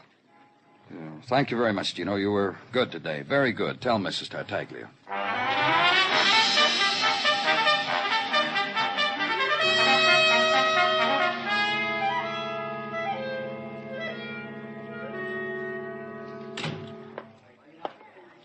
There'll be a very small wait for a table, sir, so if you'll just give me your name. Danny Clover. Danny Clover, with one L, of course. You see? There you are in big block letters on my pad, right under Mrs. Trafer and party of 3. And if you'll nuzzle among those others on the bench, we'll have you teed and fed in just the smallest time. I'm not eating. Then we'll put you with someone who is. And if you're fortunate, you'll get a fat one who's dieting, and you can have her blue plate dessert with your tea. I'm from the police. You're police? It's about Peggy Warner, a girl who used to work here. That one. Mm-hmm. But she died today. It's all over the noon editions. A little while ago, I had a midday snack over it in the kitchen with the salad boy. Look... An August girl, that one. And you know August girls. No, tell me. You don't know? How odd. Like this they are. They blow in with the August wind, always at evening. Ask for a job or given it, and first thing you know, the season hits them. And there's nothing to do but sack them, fire them, give them the boot, the old heave-ho. Weather affects their work? You really don't know, do you? This Peggy, this August thing, was doing very well on table. So well, in fact, I put her on tea leaves. Huh? Fortunes, of course. The extra charge is minute, and the men seemed to like it when it was Peggy at the leaves. But when she made their futures all come true, went out with them on the side, dated them at odd hours, what else is a person to do, I ask? The heave-ho, huh? Your compassion is so welcome. Oh, pardon. Mrs. Trafer, we're ready for you. That table near the fireplace.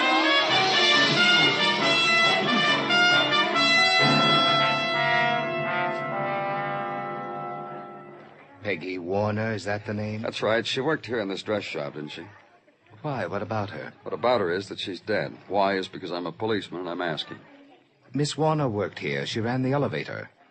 I was floor manager in the college shop at the time. I remember her. I'm glad you do, because I want you to tell me about her. There are only 3 floors here. There's not much to tell. She lasted 3 weeks here, Mr. Austin. How come such a short time? She's dead. That's right. And there's an investigation. That's right. Murder? We're pretty sure of it. I see. She nearly cost me my job. That's why I signed the complaint slip against her for personnel. It was on my account she was discharged. I know. That's why the manager of this place sent me to you for a fuller explanation. Sometimes cheapness attracts a man, I'm sorry to say. You? I took her out a few times, 3 beers and a second-run movie each time. And goodbyes each time, not good night. I didn't like myself. So you had her fired? I couldn't stand her around. I'm thinking of marrying a lovely girl who... Well, I had to get rid of Peggy. I did. Now she's dead. Now I can stop looking for her. And leave him. And 2 other places where a girl, now dead, had worked, had been fired, had made other brief impressions. Usherette in a theater on West 125th Street. Handled uniform and flashlight real clever until one day showed an early matinee movie lover to a loge seat. Sat down on the empty one next to him right through second feature, newsreel, animated cartoon. Candy intermission also while the lights were up. Also laughed loud through very sad passages. Fired. Turned in flashlight and uniform. And a 5 and dime on East 26th Street. Lon changed several men customers till one day she did it to lady store detective. Laughed right in her face. Fired. And the home insulating firm where Peggy Warner had been hired as house-to-house canvasser had made a house call. After an hour, phoned the home office, said she thought she needed a vacation. Our canvassers work on a volume basis. Fired. The life work, the employment rundown on Peggy Warner. And forget the rest of the list. Go back to headquarters. And a man in your office waiting for you. You been hustling, Danny? Gino said you've been waiting. He said Detective Muggavan had something for me. You got something, Muggavan? I've been making a routine rundown on Charles Blake. Figure maybe I could save you some legwork. Oh, tell me. Charles Blake, you remember, the big-hearted fellow meets a girl, buys her a drink, gives her a job in his own home, a maid for the wife and kid. I remember. What about him? Well, Charles has been separated from his wife 6 months now. A stunner, huh? Go on. He hasn't lived in his home. Kindly folk, neighbors, clients, very glad to cooperate with you boys of the police department, that type. They told me. Told me other things. And you'll tell me, huh? It's what I knew you'd ask, Danny. Yeah. They told me how Charlie Blake didn't deserve a nice home like this, a nice wife, how Charlie was a chaser, also a hunter. All right, he hasn't been in his home for 6 months. You find out where he has been? You got that list Tartaglia gave you? Places where Peggy Warner worked? Yeah? Give it to me. Oh, look, Muggavan, I've been through the list. Oh, just give it to me, huh? Thanks. Now, come over here to the wall map, Danny, a map of the city. I've been circling some spots on it while I waited. Here. Oh, what about it? Places where Charles Blake has opened a tax consultant office in the last 6 months. Sometimes with living quarters, sometimes a rented room right in the neighborhood. A wanderer, huh, Danny? Yeah. Now, check these against the addresses of places where Peggy Warner worked. Here, West 125th Street. Charlie's office here. This one, Mrs. Teamy's tea shop. Charlie here. Bank Street in the village. Charlie's office on Bank. This one. Get a squad car, huh, Muggavan? That's why I waited, Danny, so you'd tell me to do that.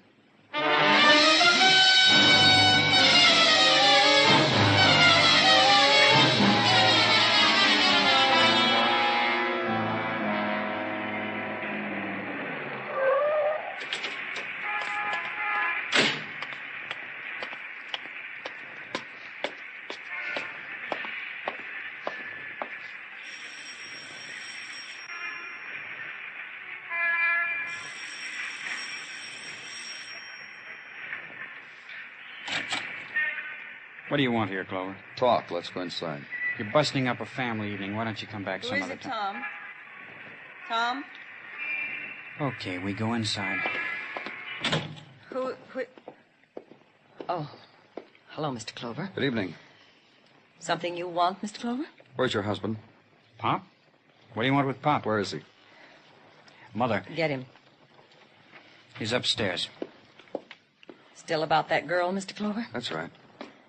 I don't understand what gives you the right to come here, into our home, order people to do things Mrs. Blake, you're an intelligent woman. This has got murder in it. It's not a matter of ordering people. It's a matter of getting things done. Right now, all that has to be done is to talk to you and your husband and your son. And then what? We'll know who killed Peggy Warner. I'll tell you something, Mr. Clover. I'm beginning to get the impression that you're a ridiculous man. What do you want, Clover? I'm sure your son just told you. It's still about Peggy. Oh, he's hinting, Charles. Hinting around that you, me, Tom, one of us had something to do with that girl's death. How does it feel to be back home, Mr. Blake? Tell him. It feels... I'll tell you how it feels. Look, Pop. Leave your father alone. I just want him to watch out what he's saying, that's all. I'm glad I'm home, Clover, that's all. And I'm glad he's home. What about you, Tom? You kidding? He's my father. Is it just a coincidence that your father came home after the paper screamed a girl named Peggy Warner was found dying in an alley? You've been nosing around, haven't you? Which one of you poisoned her? All right, then we'll go on. You brought Peggy into your house, Mr. Blake. Then she was discharged. Then you kept following. Set up your place of business close by her. Wherever she went, you... All right, listen. What? It happens, that's all. So it happened to my father. But you threw him out of the house when it happened, didn't you, Mrs. Blake? He's back now. It's over. The girl is dead. My husband suffered. I suffered. And my son. We'll be a stronger family for it. Did you kill her, Mrs. Blake? Tom? Mr. Blake? What makes you so sure one of us killed her? You, because you couldn't get her out of your blood. She wrecked your family. She was wrecking your life. Tom? All right. She was... You know what kind of a girl she was. I knew. I knew the second day she was in. Shut up! Oh, sure, Pop. Go get angry. That's an emotion, too. You can have it. Sure, I had a motive for killing Peggy. What she was doing to you. Your motive, too, Mrs. Blake. Yes. Tom. Yeah? Whose idea was it for your father to come home? What difference does it make? It's important that... You killed her, Tom. Listen, Pop. What'd you have to kill her for? All right, she was what you said she was. But you don't know. You don't know. Let me tell you something, father of mine. I know plenty. I know when a man makes a fool out of himself. I've seen fools, but you... Oh. My two men. Father, son. Charles. I'm sorry I hit you, son. It's okay. Charles, I'm trying to tell you something. I'm sorry about everything, Martha. I know. I'm sorry, too. Now, pay attention to me, both of you. I killed that girl. Martha. I followed you and found out where she lived. Then I went there night before last, and I brought a bottle with me. Heart-to-heart talk with whiskey. And it was poisoned whiskey. I killed her. Then I told Tom it was all right to bring you home. Why don't you slap him again, Charles? Hit your son, or me, for what you've done to us. We'd better go, Mrs. Blake. One more minute, Mr. Clover. I deserve that. I'm a woman who's kept a family together. Charles. What? I spoke with her first. She laughed at you. Live with that, Charles.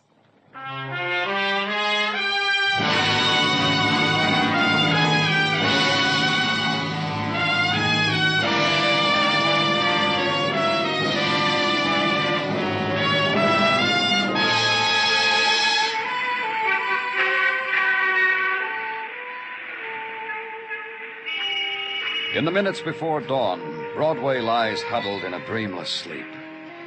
It's the time of no stars and the silent wind. But walk the streets, take the slow walk, and listen. It's there. It's always there. The sound of weeping. And you know that nighttime will never leave. It's Broadway, the gaudiest, the most violent, the lonesomest mile in the world. Broadway. My beat.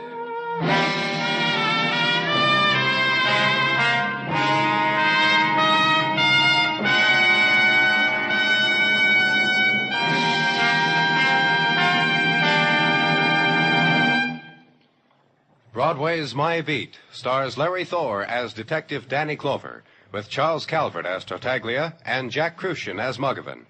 The program is produced and directed by Elliott Lewis, with music composed and conducted by Alexander Courage. In tonight's story, Irene Tedrow was heard as Martha, Herb Butterfield as Charles, and Sam Edwards as Tom. Featured in the cast were Marvin Miller and Peggy Weber. Bill Anders speaking.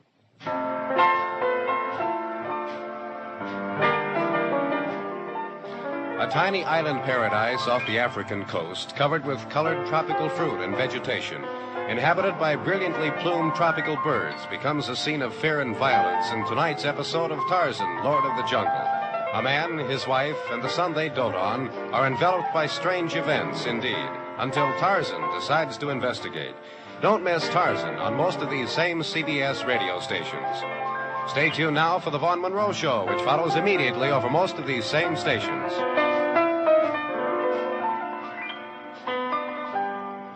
And remember, where there's Gunsmoke, there's Western Adventures, Saturday nights on the CBS Radio Network.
The Adventures of the Saint, starring Vincent Price.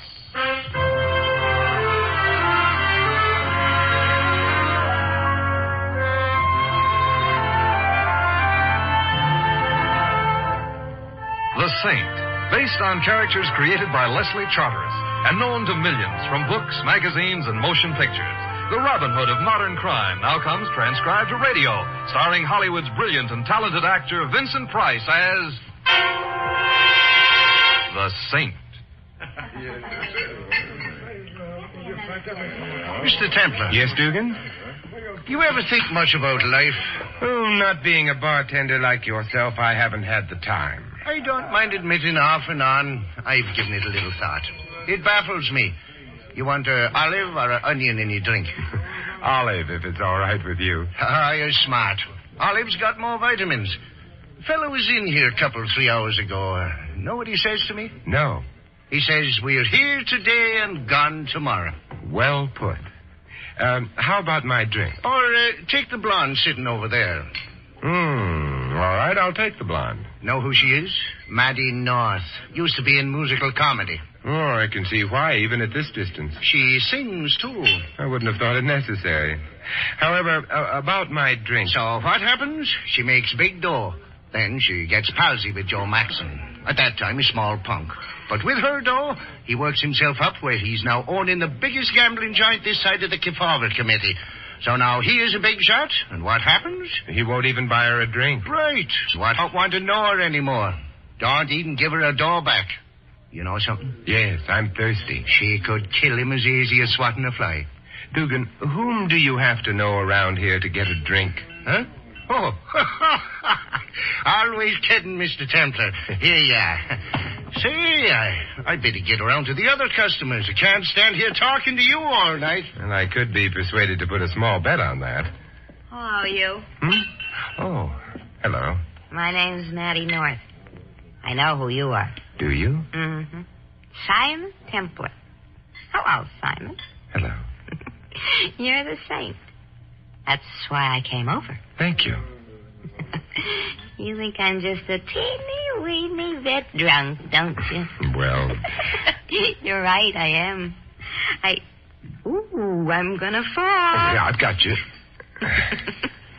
I get these dizzy spells. Yeah, well, now, look here. Sit down. No, just let me hold on to you for a minute. Maddie, when was the last time you ate some food? Food? What's that? I thought so. You better let me order you some. No, I feel all right now. You sure? Sure. See?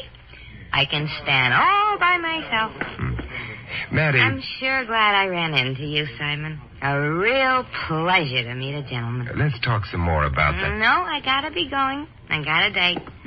Goodbye, Simon. Who won the wrestle? Something strange about the whole thing. You mean she don't wrestle fair? That dizzy spell, she got over it in a few seconds. Walked out of here with no difficulty. Perfectly straight. She must have had some reason, but... Only 2 reasons dames got for leaning against a guy. The other one is they want to pick his pockets. Pick his... Well, I'll be... That's what she did? In a way. But what she stole wasn't money. It was my revolver.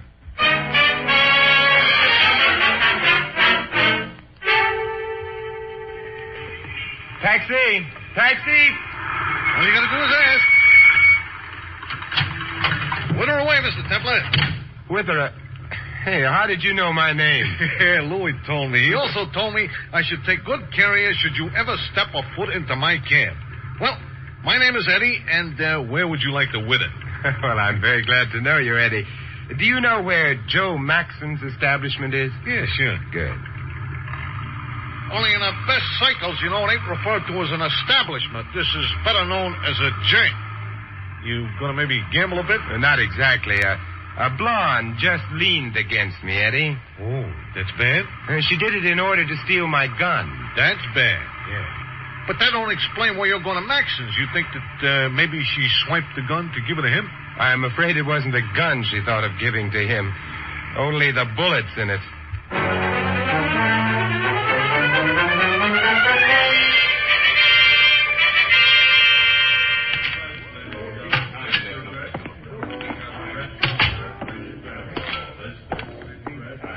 Looking for someone? You're not Joe Maxon, are you? No, my name is Brent. Oh. Is, Maddie North here? Maddie? Who wants to know? I do. That leaves me pretty much where it found me. My name is Simon Templar. The Saint? Rumors do spread, don't they? I have no idea where Miss North is. Well, I do. The idea is that she's here. What do you want her for? I'll tell her that. Is she here? Well, she was here a little while ago. At the moment, I don't see her. Where is Maxon? I am not acquainted with his schedule. You're giving a very good imitation of an idiot, if it is an imitation. Where is Maxon's office? Mr. Templar, I've got a job. It's to keep the customers happy and Mr. Maxon undisturbed. If Maddie North gets to him, Maxon is going to be more than disturbed. What are you talking about? She stole my gun in a bar a little while ago. I believe her intentions were murderous. They concern Mr. Maxon. Good heavens, come along. If I'd only known that. You let her visit Maxon? Well, you may not know this, but she and Mr. Maxon at one time used to be... I know what they used to be. There have been a few changes, however. Perhaps, but everyone around here likes Maddie. She must have been figuring on that. Through here.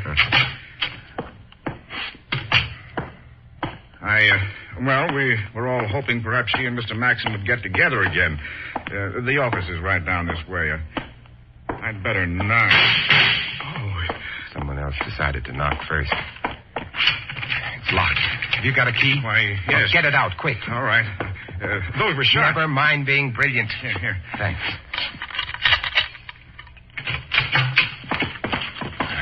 Max fell forward onto his desk. Window behind him is open. A short drop to an alley. We're a little late.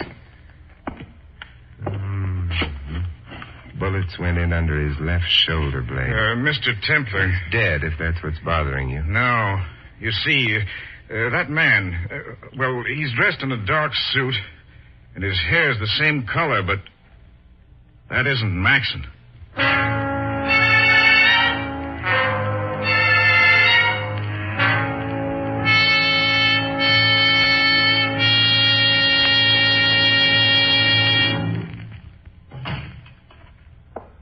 I phoned the police, quieted the boys out front. And disposed of the customers. I've been through the little stranger's pockets, Brand. Find anything? A couple of $10 chips. Oh? Have you ever been to Allentown, Pennsylvania, Brand? No. This man has. How do you know that? Brilliance on my part. I looked at the label in his suit. Came from Hess Brothers department store in Allentown. Now, you be just as brilliant and tell me his name. Carey. He's, a business competitor. Rings a bell. Don't stop there, Brent. He and a man named Harris run a rival establishment, the Red Wheel, down the street. Interesting. They've been doing well? No. As a matter of fact, Mr. Harris was here yesterday to see Mr. Maxon. His reason? He accused Mr. Maxon of unfair practices. Dishonor among thieves? In a way. Interesting. But it doesn't explain why Carey died in Maxon's office. Now, he's built something like Mr. Maxon. He's wearing a similar suit, and from the alley, he could easily have been mistaken for Mr. Maxon. True enough. I'll let the police worry about that. You're leaving? Yes, I've got to reclaim some property. Property? A stolen revolver. From Maddie North? Yes. A lady who may have made a mistake. On the other hand, she may not have had a chance to. Meaning what? This is Maxon's office. That's Maxon's desk. But where's Maxon?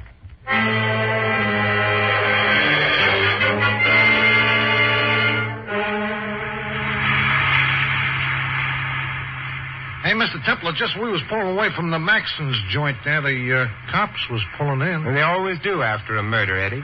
Uh-oh. Then Maxon ain't no longer with us. If you mean present, the answer is yes. If you mean dead, I don't know. Oh. This, you think, helps me. A man named Carey was shot in Maxon's office, apparently by mistake. Not necessarily, however. Well, that's okay by me. If it was a mistake, then his murderer could have been Maddie North, or possibly Harris, a business rival. Oh, yeah, this is very clear to me. If, however, Carey was shot as Carey... Aha! I beg your pardon? Well, I just thought this would be a nice place to say aha. So, if Carey was shot as Carey... The killer then might have been Maxon. Yes. So, whichever way you look at it, altogether there are 3 suspects, huh? Yes. Well, that's a nice number.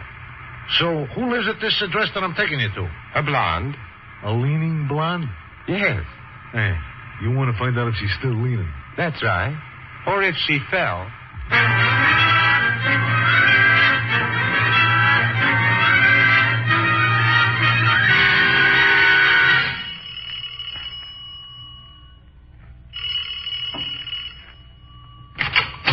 Hello, Maddie. May I come in? I'm on my way to bed. You usually go to bed with your clothes on? I didn't have a chance to get them off. If you came here directly from the bar... I didn't. I went for a walk. A long walk? All right. A long walk. The weight of the revolver didn't bother you? What revolver? The one you borrowed from me. I didn't. I'd like it back. I don't have it. You lent it to a friend? No, I realized I'd been crazy after I left the bar. I threw it away. Before or after 2 shots were fired from it? 2 shots? Where does that door lead to? Oh, it's the back door to the apartment. Funny place for it, right opposite the front door. The architect had no imagination. What's interesting about that door, Maddie? Nothing. You've been watching it ever since I came in. I think I'll have a look at it. Simon, don't open that door. But I'm mad about back doors. It's dark. You ought to speak to the landlord about... Oh.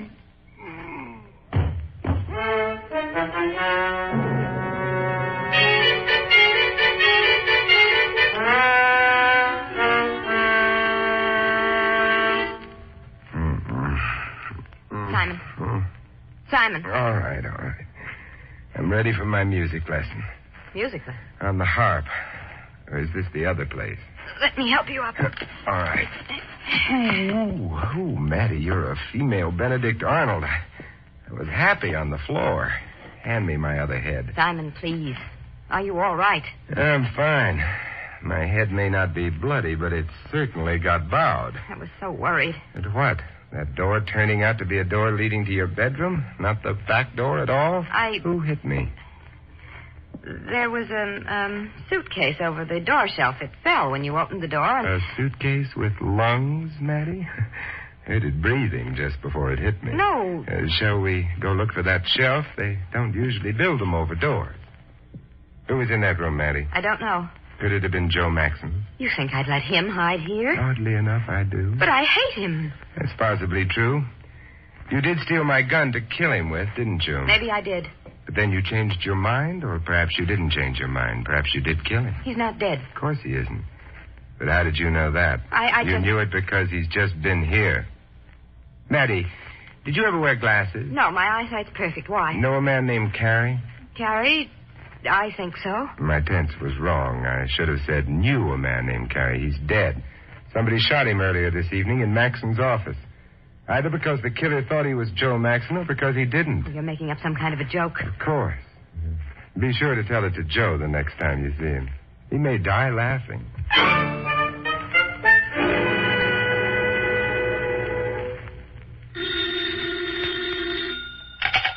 Hello? Maddie? Joe. Oh, Joe. Templar gone? Yeah. Did he tumble you? He guessed it was you. Just so long as he isn't sure. Maddie, I need some dough. I gotta stay holed up for a while. Why? Well, this business of Carey getting bumped off in my office, the cops are liable to think maybe I bumped him off. He was sore about the way you did business, wasn't he, Joe?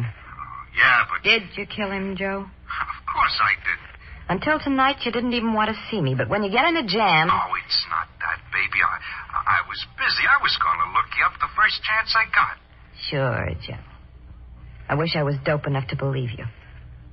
But even not believing you, I've got a few dollars. How can I get them to you? I gotta keep moving around. I'm down at Park Row now. Look, baby, make it up on the bridge. The pedestrian walk on an hour. An hour will be all right. I'll be there, Joe. Fine, baby, fine. Because I love you. No. Because I love you.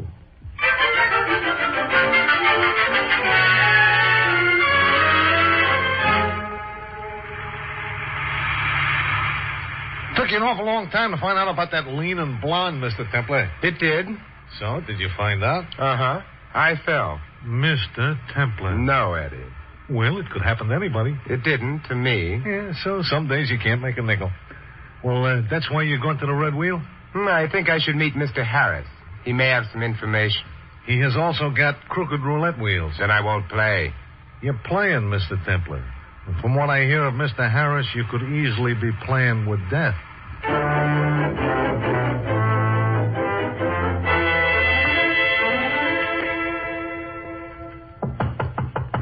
It's open. Mr. Harris? I'm Harris. You'd be Templar. You boys downstairs were very thorough about searching me. They're always very thorough. They've got their orders. I notice you've got the window shades drawn. Nervous? Playing it safe. A habit of mine. Your partner felt the same way? No, Carrie was always on the reckless side. You said was. The cops have been here, Templar. Terrible tragedy. Fine, upstanding citizen like Carrie, dead. I could spare your sarcasm. I'm not sure I could. Who do you think killed him, Harris? The cops didn't tell me. Then you'd know. How much doubt do you think there is? About? Maxon. As the killer? Good deal of doubt at the moment. You must have reasons. I have. Maxon's club was doing very well. Yours and Carrie's isn't. Why should Maxon bother killing an unsuccessful competitor? Carrie didn't care for the way Maxon had been steering customers away from us. Carrie, as I've said, was on the reckless side. He probably told Maxon how he felt. And Maxon, being a sensitive plant, promptly killed Carrie? It's a possibility, don't you think? I'm unarmed in your club. I don't think I can afford to do much thinking. It's on the house. Thank you, but still... Harris, how did Carrie and you get along? We got along fine. But you knew that's what I'd answer, whatever the truth was. What is the truth? There's more than one way of answering anything, Templar. More than one way. Harris, you're quite right. I am? Which means that I'm in a hurry. About what? That there's more than one way. I don't get it. Perhaps not, but I suspect I've just discovered how Carrie got it.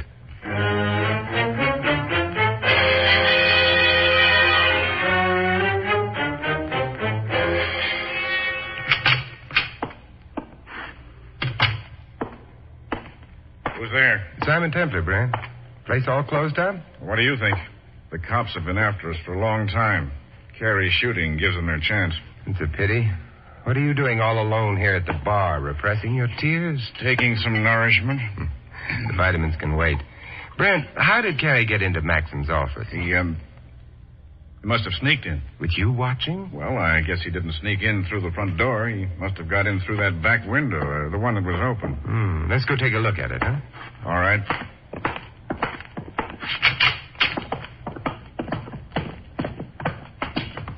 The last time I was here, all I had time to do was take a quick look at that window.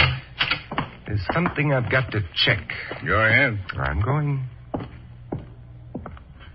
I did mention there was a drop to the alley from the window. Yeah, there still is. What does that mean? The theory's been for some time that maybe Carrie was shot by mistake. Yes, it has been. And that would mean he'd have to have been shot through that window. What's wrong with that? There's a drop to the alley, Brent. Somebody standing outside wouldn't be able to see into the room or fire a gun at someone in the room. Maybe he stood on something. We got into the room seconds after the shooting. There wouldn't have been time to remove anything from under the window. There wasn't anything under the window, Brent. Well, I don't know what to say. Brent, Gary didn't sneak into the office. You let him in. No. There must be more than one way into this room besides the front door. Well, that door leads to what? Bathroom. Another door here. Yeah, leads to the hallway, too. Very nice, Brent. What's very nice? Carrie wasn't shot by mistake. Whoever shot him intended to kill him. You let Carrie in, perhaps deliberately? I didn't. It would make you an accessory. I didn't have any motive. Maxon might have had. Maxon didn't have opportunity. He didn't know Carrie was in his office. Well, sure he did. You mean Maxon knew Carrie was waiting for him? How did he know, Brent? I don't have to answer that. Might be the only thing to keep you out of the chair. Well, maybe I told him. You're not sure? You set Carrie up for Maxon. That's not what I said. You didn't have to. I think you'd better stay in town, Brent. police get annoyed when they have to travel for their witnesses. Sometimes they get so annoyed they don't even let them turn state's evidence.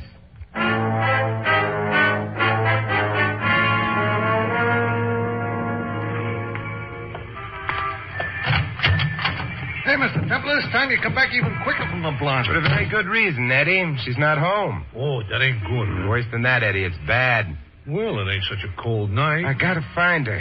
Doorman told me she took a cab, but... He noticed the kind of cab? Yeah, same as yours. Well, in that case, we are in. Huh. You got an idea, Eddie? Yeah, all of us cabbies up in this part of town, you see, we hang out at Sammy's when we ain't got a fare. Sammy's? Yeah, that's a station a couple of blocks over toward the river. If the cabbie that drove the blonde any places around, I will learn all. Hey, come to think of it, it's about time that I learned all anyway.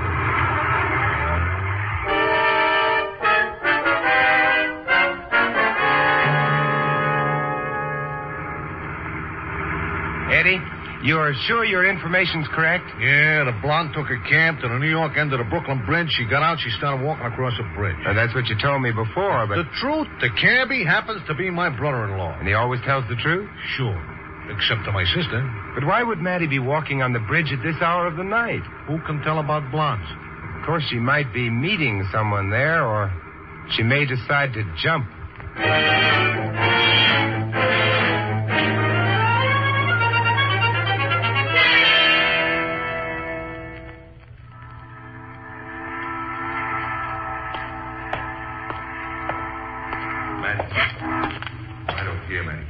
Joe, I didn't see you. I'm not in the habit of standing on the lampposts. It's so dark up here on the bridge, so dark and cold. Never mind the emotions. You got the dough? Yeah. Here, Joe. Thanks, baby. Thanks, baby. Is that all you've got to say to me, Joe? Somebody coming. Turn your back to the wall. We'll lean over the rail. All right.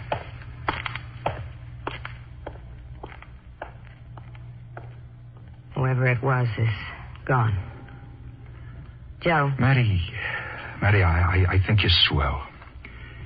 Sure, maybe I didn't always act like I appreciated you, but once I get out of this mess, You'll never want to see me again. Oh, now, don't be like that, baby. I mean everything I say. Only, I better scram. Would it be asking too much if I wanted you to kiss me? No.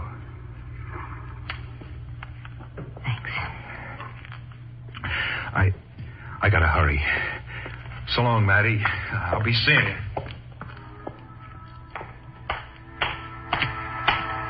Maddie. What? Simon. Where's Maxon? I don't know. You haven't got time to be cute. I came from the New York end of the bridge. Maxon didn't pass me. He must have gone on to Brooklyn. Simon, what do you want with him? You may not believe it, but I'm trying to save his life. Did anyone pass you and Maxon on the bridge? Yes, someone. We had our backs turned so we didn't see who. Well, if it's who I think it is.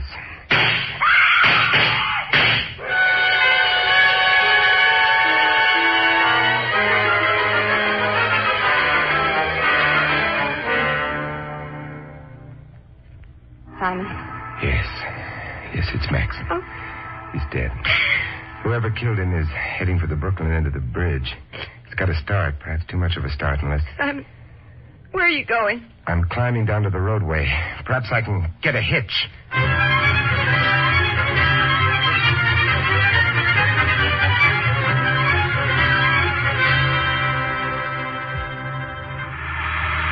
But I don't understand it, mister. Don't try. I haven't enough time to explain.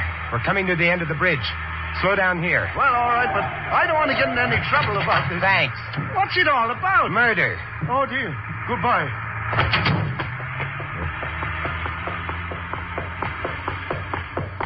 Good evening, Mr. Harris. Templar. In a hurry, Mr. Harris? I was taking a walk on the bridge. Taking a run, you mean? Well, I don't mind admitting I'm out of condition. That's sadly true. But I really must go along. I have an appointment. You have? But I'll need that gun. It must still be warm. Thank you. It is still warm. Why, you... Yes, Mr. Harris? I'll get you for this. Oh, I can understand why you're so upset, Mr. Harris. I've made you late for your appointment, haven't I? Now, don't worry. Even if you are late, the executioner always waits.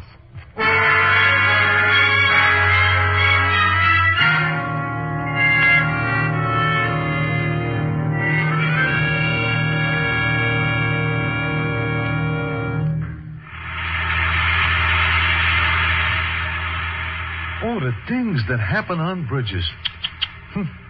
Hey, Mr. Templar, we have now deposited the blonde who wasn't only not leaning, she was collapsing. Poor Maddie. Yeah. And we have also deposited a Mr. Harris with some policemen, and they were very happy to collect him. But do I know what happened? Well, no. He murdered Joe Maxon up on the bridge. Yeah, all right. But then all you did was just to hitch a ride on a car, and then you beat him to the other end of the bridge, and you grab him. Now, Mr. Templar, I will admit that this was a public-spirited action, maybe. But honest, it ain't worthy of you. What do you mean? No clues. Oh, but Eddie, I already knew it would be Harris. Aha. All right. Well, now I'm beginning to feel better. So tell me, how did you already know that it would be Harris? Well, who could have killed Gary? One theory was that Gary had been shot by mistake for Maxon. That might have involved Maddie, but I eliminated that possibility on my second trip to Maxon's place. Yeah, I see. The business about the alley, huh? Yeah. Another possibility was that Maxon and Carey quarreled and that Maxon shot Carey. Yeah, this sounds reasonable. Except for the fact that, as I mentioned at the time, Carey was shot under the left shoulder blade. Yeah? Meaning he was shot in the back. He wouldn't have turned his back on an open enemy like Maxon. Yeah. This also sounds reasonable. So, that left Harris. Yeah. By killing his own partner and framing Maxon, Harris hoped to eliminate a business rival, thereby making his own gambling club more valuable and, at the same time, gaining sole ownership of it. Yeah. This guy was trying to kill two birds with one stone. Yeah. You're right, Eddie. You want I should drive you home now, Mr. Templar? Oh, I guess so, Eddie. There's not a blonde in sight. Not even a leaning one.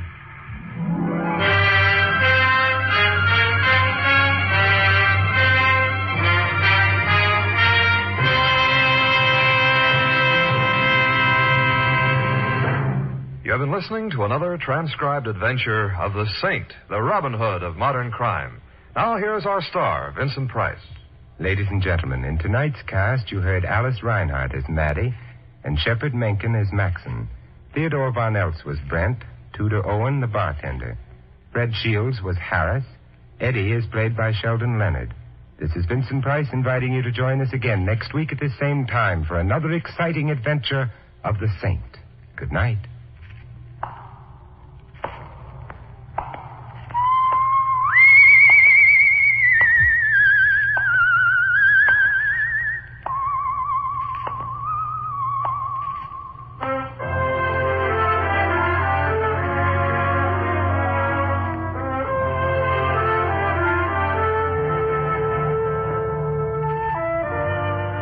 This script of The Saint was written by Louis Vittes.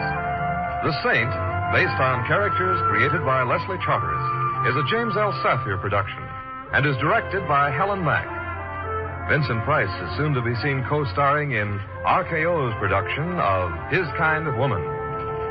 All you Saint fans will be glad to know that the Saint comic books are on sale at all newsstands. Your announcer is Don Stanley. 3 chimes mean good times on NBC. Today, the glamorous and unpredictable Tallulah brings you another hour-and-a-half broadcast of The Big Show, starring Fred Allen, Judy Holliday, Joan Davis, Fran Warren, and many more. And today's Theater Guild on the Air production is the Broadway comedy The First Year. Starring in this Theater Guild presentation are Richard Widmark and Katherine Grayson. Enjoy Mr. and Mrs. Blandings and Phil Harris later on NBC.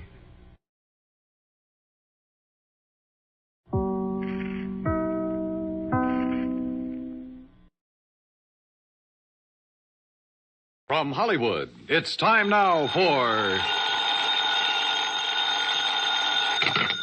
Johnny Dollar. Joe McNabb, Northeast Indemnity, Johnny. Oh, hi, Joe. What's up? At the moment, my blood pressure. Too much work? No.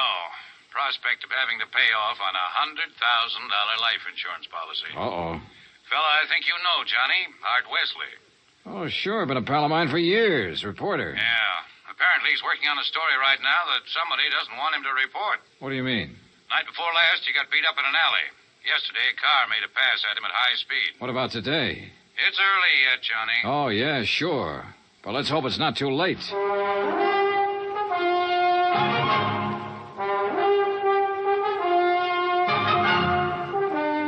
Bob Bailey in the exciting adventures of the man with the action-packed expense account. America's fabulous freelance insurance investigator. Yours truly, Johnny Dollar.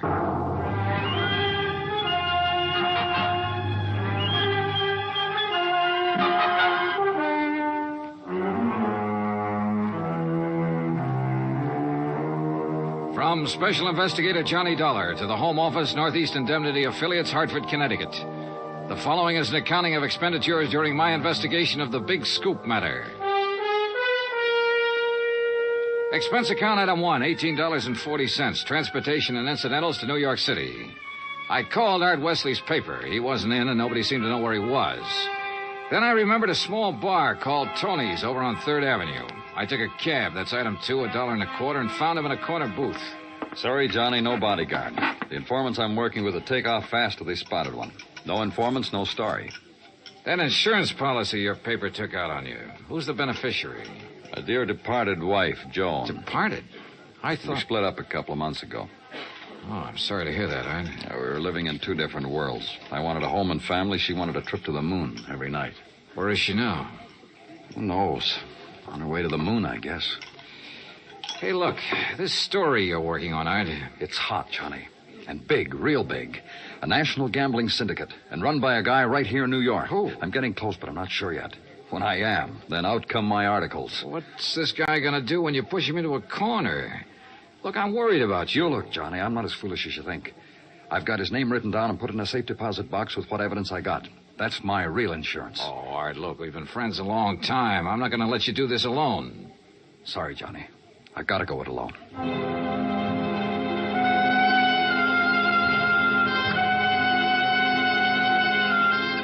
Since I'd gotten nowhere with Art, I decided to try his wife, Joan, even though they were separated. I found her in an apartment on East 68th, but she was hardly what you'd call cooperative.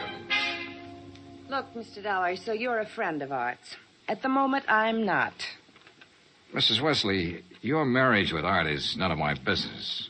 But that insurance policy his paper took out on him is. And incidentally, you're still the beneficiary. So?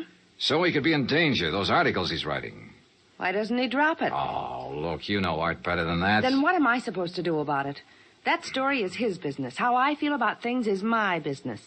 And come to think of it, I can't see that either of those things is your business. Item 3, $1.80 cab fare to police headquarters in the office of my old friend, Detective Lieutenant Rastelli. Sure. I know about those attempts on Art's life.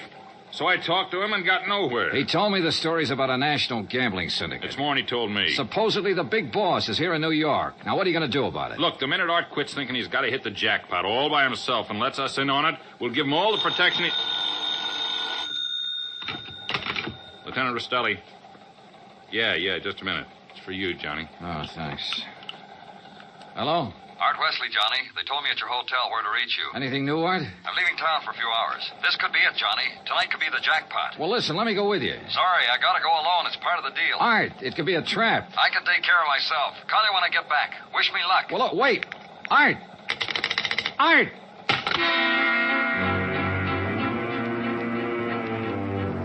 Item 4, $1.80 cab to Art's apartment, where I persuaded the manager to let me in. I was looking for anything that would give me a lead. Then, near the phone on a scratch pad, I found where he'd written the word Watika several times. Sure, Lake Watika, upstate. Art had a lodge there. Item 5, $25 even for a rented car. It was a 3-hour drive to Lake Watika, which was bad enough.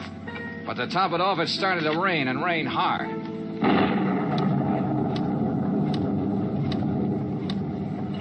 When I finally got to the highway turnoff, the side road to the lake was a mass of mud. Then I got 2 quick breaks. It stopped raining, and I spotted the 6-mile road into Art's place. Half an hour further on, I saw a light.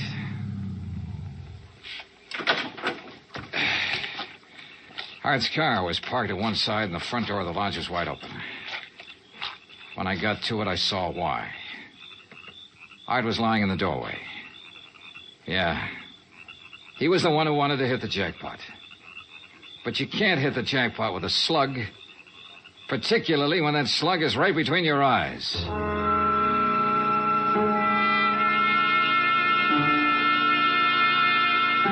I drove to the sheriff's office and reported it. Sheriff Tompkins and his boys took over. But in the darkness and the mud, they could only make a routine check. He asked me to meet him at the lodge the next morning, so I did. Buddy was right here in the doorway, huh, son? Yeah, Sheriff, I didn't move it. And Wesley probably got shot when he answered the door by somebody standing out there on the ground. Because of that bullet hole in the roof? Yeah. Right over that shelf that's stocked with canned goods, sugar, salt, and the like. Apparently, he used this place regular. Yeah, he used to do some of his writing here. Were you able to determine time of death? Coroner says between 10:30 and 11 last night. What time did you arrive? About half an hour after the rain stopped. I'd say 11:45. Means it was still raining a good half hour after the killing. No wonder we found no tracks. Hey, look, Sheriff. Art was working on a hot story about a national gambling syndicate. Could be that he found out who the boss was last night, the hard way. Oh? Then you think the killer was from out of town, maybe New York? Yeah. Now, where would he stay? Is there a hotel around here? Lake Watika Inn, just outside the village, about 6 miles from here. Sheriff, I'll check it out. Guests here at the inn, Mr. Dollar? Well, we have only 2 who checked in yesterday. It's the off-season, of course. Yeah, clerk, who are they? Well, Mr. Cooper yesterday afternoon and Mr. Buckley around dark. Uh-huh. They still here? Mr. Cooper is sitting right out there on the terrace, but Mr. Buckley paid in advance and left quite early this morning. I see. Did Buckley give any reason for stopping here? He said he was a traveling man and didn't like to drive in the rain. Okay. I'd like you to write down a description of him. I'll pick it up on the way out. Oh, I'll be glad to, sir.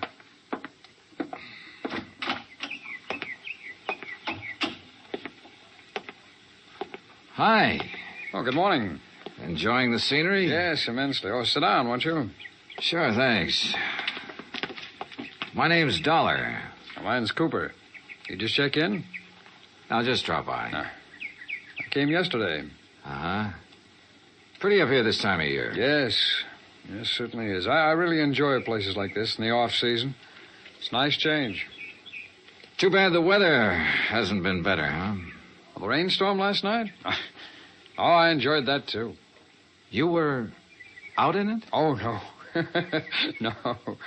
No, I enjoyed it the way a storm should be enjoyed. In front of the fireplace in my cottage with a drink and a good book. No, Mr. Dollar, I stayed in last night. And that was that. I picked up the description of the other guest, Buckley, from the clerk and gave it to Sheriff Tompkins, who got out a bulletin on him. Then I drove back to New York City, turned in my rented car, and took a cab. That's item 6, $1.70, to Joan Wesley's apartment. Yes. They notified me this morning about Art's death.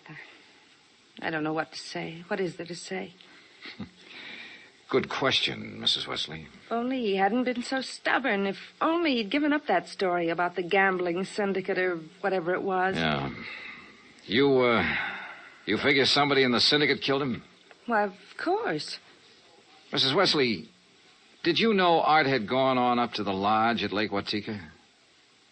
No. Mr. Dollar, I'm rather tired. One more thing. Did you go out last night? No. It was raining. I stayed here in the apartment. All evening? All evening. I see. Well, thanks, Mrs. Wesley. Maybe I was imagining, but it seemed to me Joan Wesley hesitated just a little before telling me she hadn't been out of her apartment last night. And if she had gone to Lake Watika, I checked the basement garage. Her car was clean. Too clean. Item 7, $5 to the garage attendant for some very interesting information. Joan Wesley had ordered her car washed first thing this morning. Why? Because the wheels were covered with mud from last night.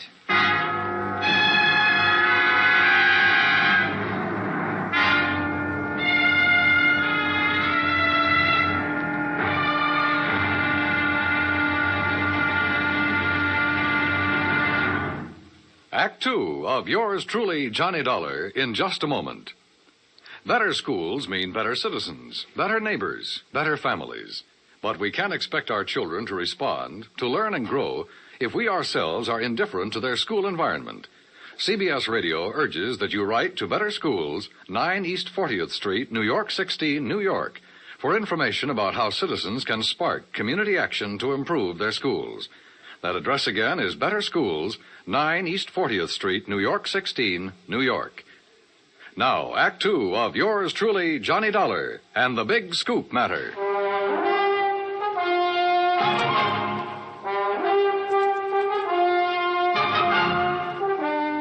I didn't leave this apartment last night. Your car says differently, Joan. Car? You had it washed today because it was all muddy. And the reason it was muddy was because you had it out in the rain last night. Look, Another thing. You told me you didn't know Art had gone to the lodge. You hadn't heard from him. But the switchboard operator told me you had a call from him yesterday.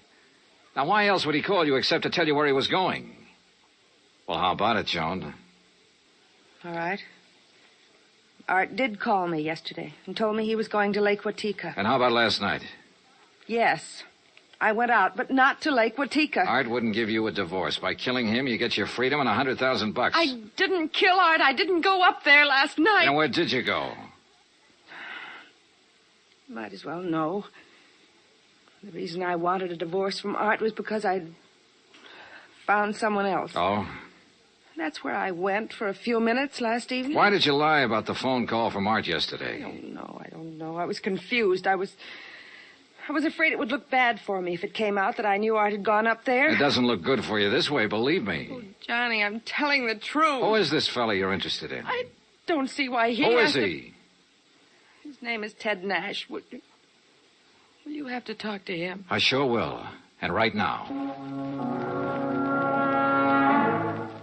But I was wrong about talking to Ted Nash right now. I called his apartment and got no answer. Item 9, $1.60 cab fare to police headquarters in the office of Detective Lieutenant Rastelli. You figure this guy Nash and Joan Wesley could have killed Art and used the gambling syndicate threat as a cover, huh? It's a possibility, Lieutenant. Well, I'll see what I can find out about Nash. How'd you do at Lake Watika?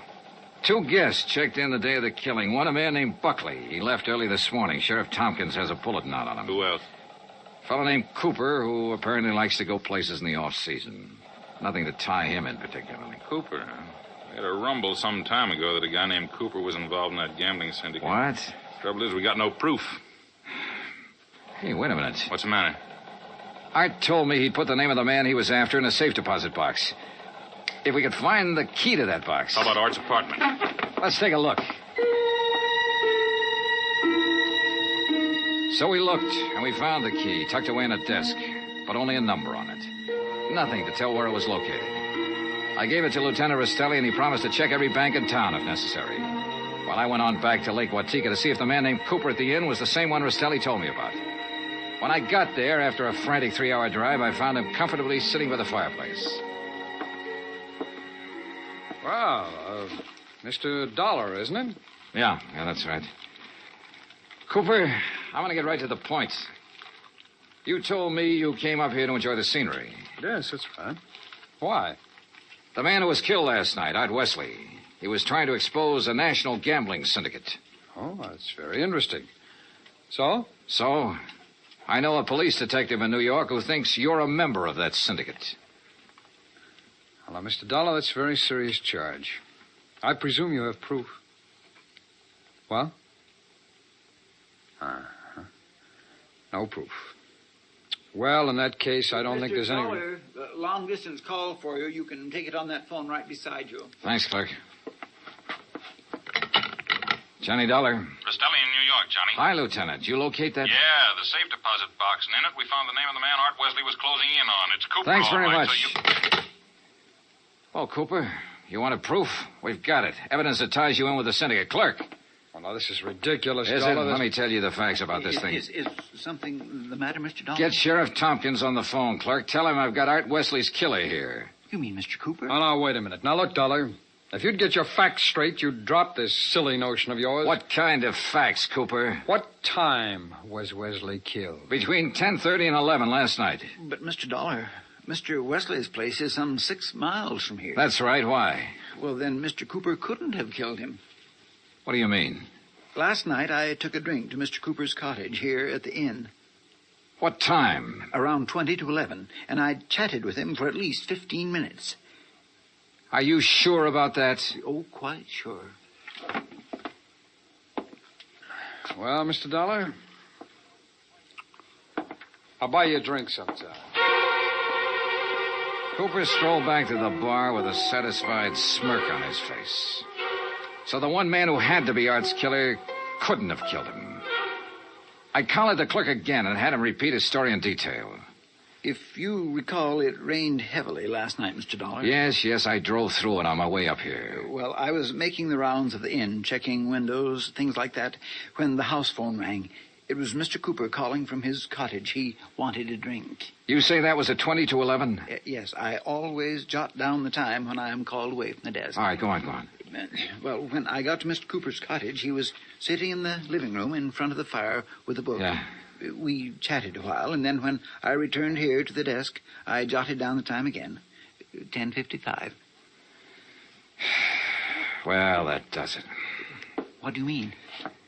Oh, it's a good 20-minute drive from here to Art Wesley's lodge. If he was killed between 10:30 and 11 and Cooper was here at that time, he couldn't have done it. Well, I'm sorry, but facts are facts. And... Oh, excuse me. Lake Watika Inn. Yes, just a moment. Sheriff Tompkins, Mr. Dollar. Oh, thanks. Hi, Sheriff. Thought you ought to know, son. Remember that man Buckley we were looking for? Yeah, sure, the other guest at the inn. We picked him up. I've been questioning him for an hour. Any luck? No, sir. He's just a traveling salesman who stayed at the inn because he didn't want to drive in the rain. You sure? Buckley swears he doesn't even know Cooper. Just between you and me, Johnny, I think we got the wrong fella. No place again. I decided to start all over. Got into my car and drove to Art Wesley's place. Nothing was changed. I remember the trip I'd made the night he was killed, how it rained heavily until about half an hour before I arrived.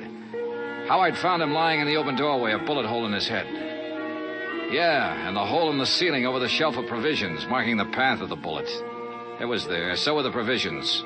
Canned food, mustard, sugar, a package of crackers. There was some... Wait a minute. Sugar. The sugar bowl. I stared at it for a moment. I remembered a couple of things the room clerk at the inn had told me. And suddenly the whole deal slid neatly and quietly into place. I drove back to the inn fast. Cooper's cottage was empty, so I went inside to the bedroom and took a look around. Then I spotted one of the pictures on the wall, a little out of place. I looked behind it. Yeah, just what I expected. Outside, I found Cooper sitting on the terrace in front of the main building. I slid into a chair across from him. Well, Mr. Dollar, what fantastic crime are you going to accuse me of today? Cooper, I got a one-track mind, and it's still stuck on murder. Oh, now look, Dollar, we've been over this before, and personally, I find it quite boring. So much so that it's interfering with my vacation here. That's too bad. Yes, it is. So I'm leaving this evening. I don't think so, Cooper. Oh, come now. Art Wesley was trying to expose a figure in a gambling syndicate. You. Well, that's a matter of conjecture. You had to stop him, for keeps. Oh, now look, Dollar.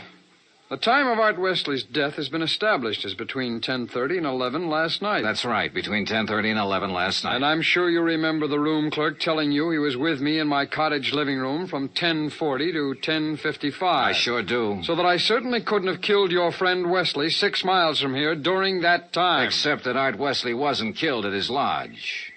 What are you talking about? You see, I remembered something else the clerk had told me. The night of the killing, it stopped raining a little after 11. All right, what difference does that make? All the difference in the world, believe me. Here's what really happened, Cooper. You killed Art Wesley in the bedroom of your cottage here at the inn. Oh, don't be ridiculous. You immediately called the room clerk over and chatted with him in your living room for about 15 minutes. He didn't know there was a corpse in the next room. Oh, really? After he left, you took Wesley's body the 6 miles to his place and planted it in the doorway. Oh, now look, Dollar... Your problem was to make it look like he'd been killed there. Then you remembered. The slug that had killed him hit the wall in your bedroom. That gave you an idea. You figured out the right angle at the lodge and fired a shot upwards from the outside the door. It went through the ceiling at the back. All right, Dollar, I've had enough of your half-baked theories with no proof whatsoever to back them up. Correction, Cooper. This time I've got proof. There was a shelf of food under the bullet hole and a bowl of sugar directly under it. A bowl of... So what? When sugar gets wet, it gets crusty, and it stays that way. But the sugar in that bowl was dry. Now, if the killing was between 10:30 and 11, and it rained heavily until after 11, then some rain would have dropped through the bullet hole into the sugar. I see. But, Cooper, the sugar was dry. So the bullet hole was made after the time of the murder, when you planted Wesley's body there.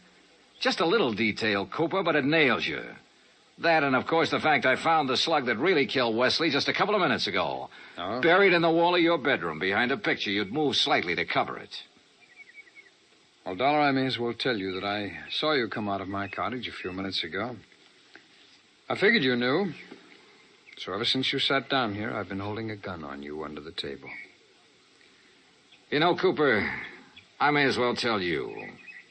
Ever since I sat down here, I've been holding a gun on you, too. Well, you... Let's have it. Well, you didn't have any gun. A big-time gambler bluffed right out of the game. Cooper, you're slipping.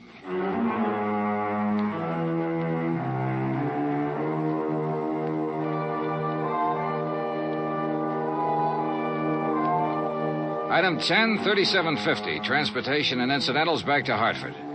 Expense account total $187.40. Remarks? Cooper's awaiting trial. About Art Wesley? Well, I guess that sugar bowl was a dead man's revenge. And come to think of it, that revenge was pretty sweet. Yours truly, Johnny Dollar.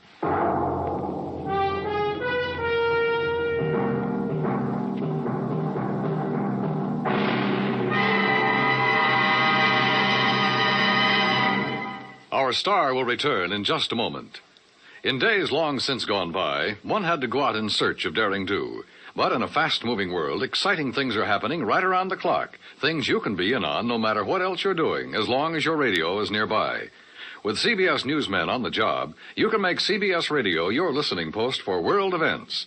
Stay tuned now for 5 minutes of CBS News, to be followed over most of these same stations by the FBI in peace and war. Now, here is our star to tell you about next week's story. Next week, colorful New Orleans, from nightlife in the Latin Quarter to the dismal, deadly swamps. Join us, won't you? Yours truly, Johnny Dollar. Yours truly, Johnny Dollar, starring Bob Bailey, originates in Hollywood. Written by Robert Reif, it is produced and directed by Jack Johnstone. Heard in tonight's cast were Virginia Gregg, Russell Thorson, Barney Phillips, Stacey Harris, Larry Thor, Parley Bear, and Les Tremaine. Musical supervision is by Amerigo Marino. Be sure to join us next week, same time and station, for another exciting story of yours truly, Johnny Dollar. Dan Cubberly speaking.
From Hollywood, it's time now for... Dollar. This is Ed Porter, Mr. Dollar. You called my office? Yes, I'd like to see you as soon as I can, Mr. Porter. Well, of course. How long have you been in town? About a half an hour. Are you all squared away? I've got a room and I've had a bath, if that's what you mean. Well, then I guess you're ready to go to work. I will be as soon as I put on some pants. You sound in a rush. I'm always in a rush when I think somebody might be chipping us out of $100,000.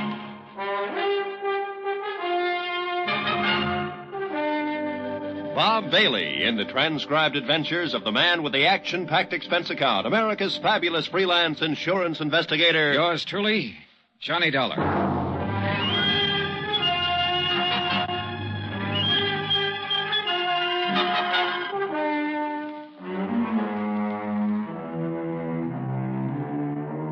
Expense account submitted by Special Investigator Johnny Dollar to Western Life and Trust Company, 826 Spear Boulevard, Hartford, Connecticut.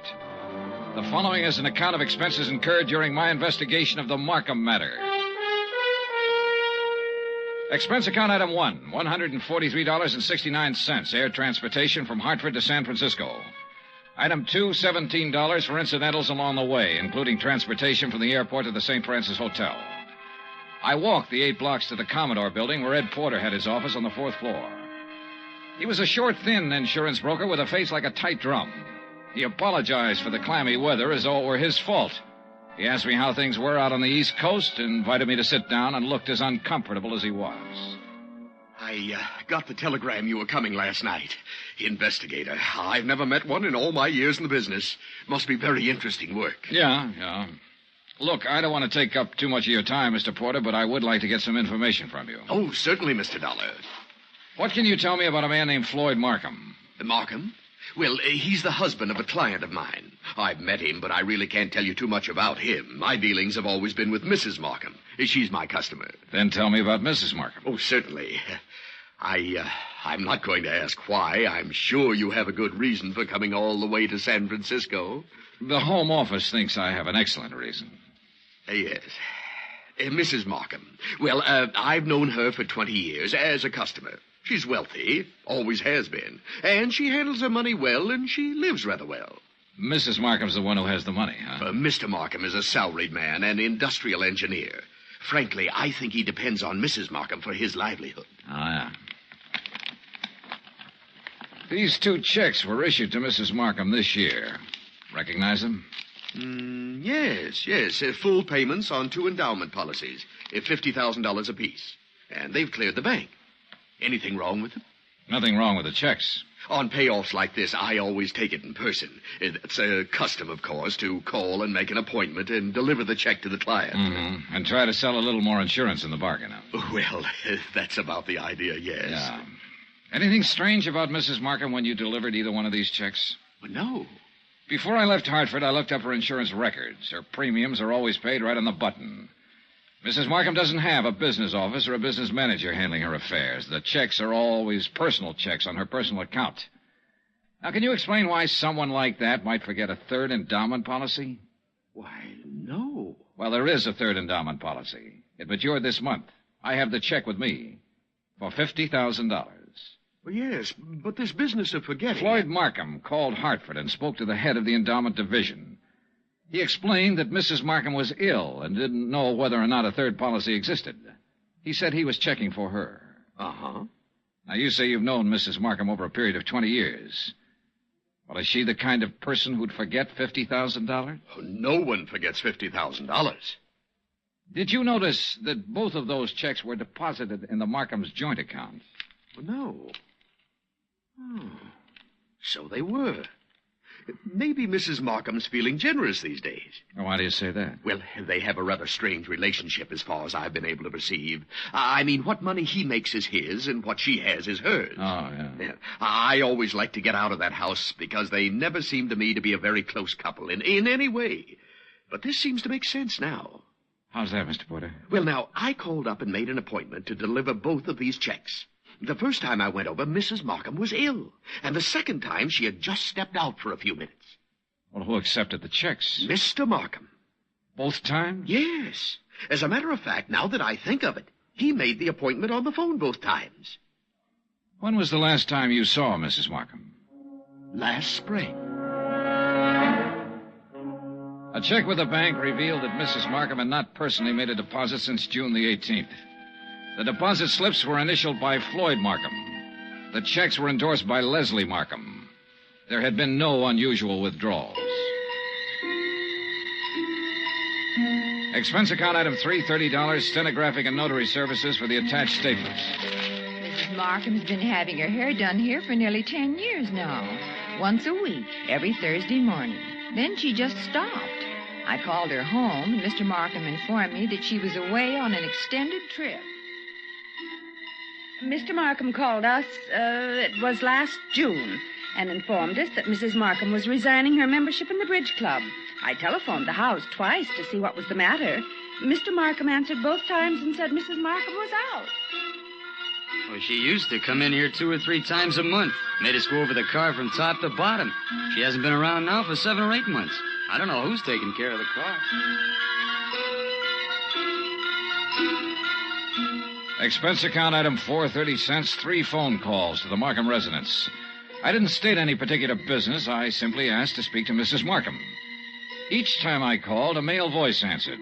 Each time, the male voice told me Mrs. Markham was out, she was ill, and she was away on a short trip.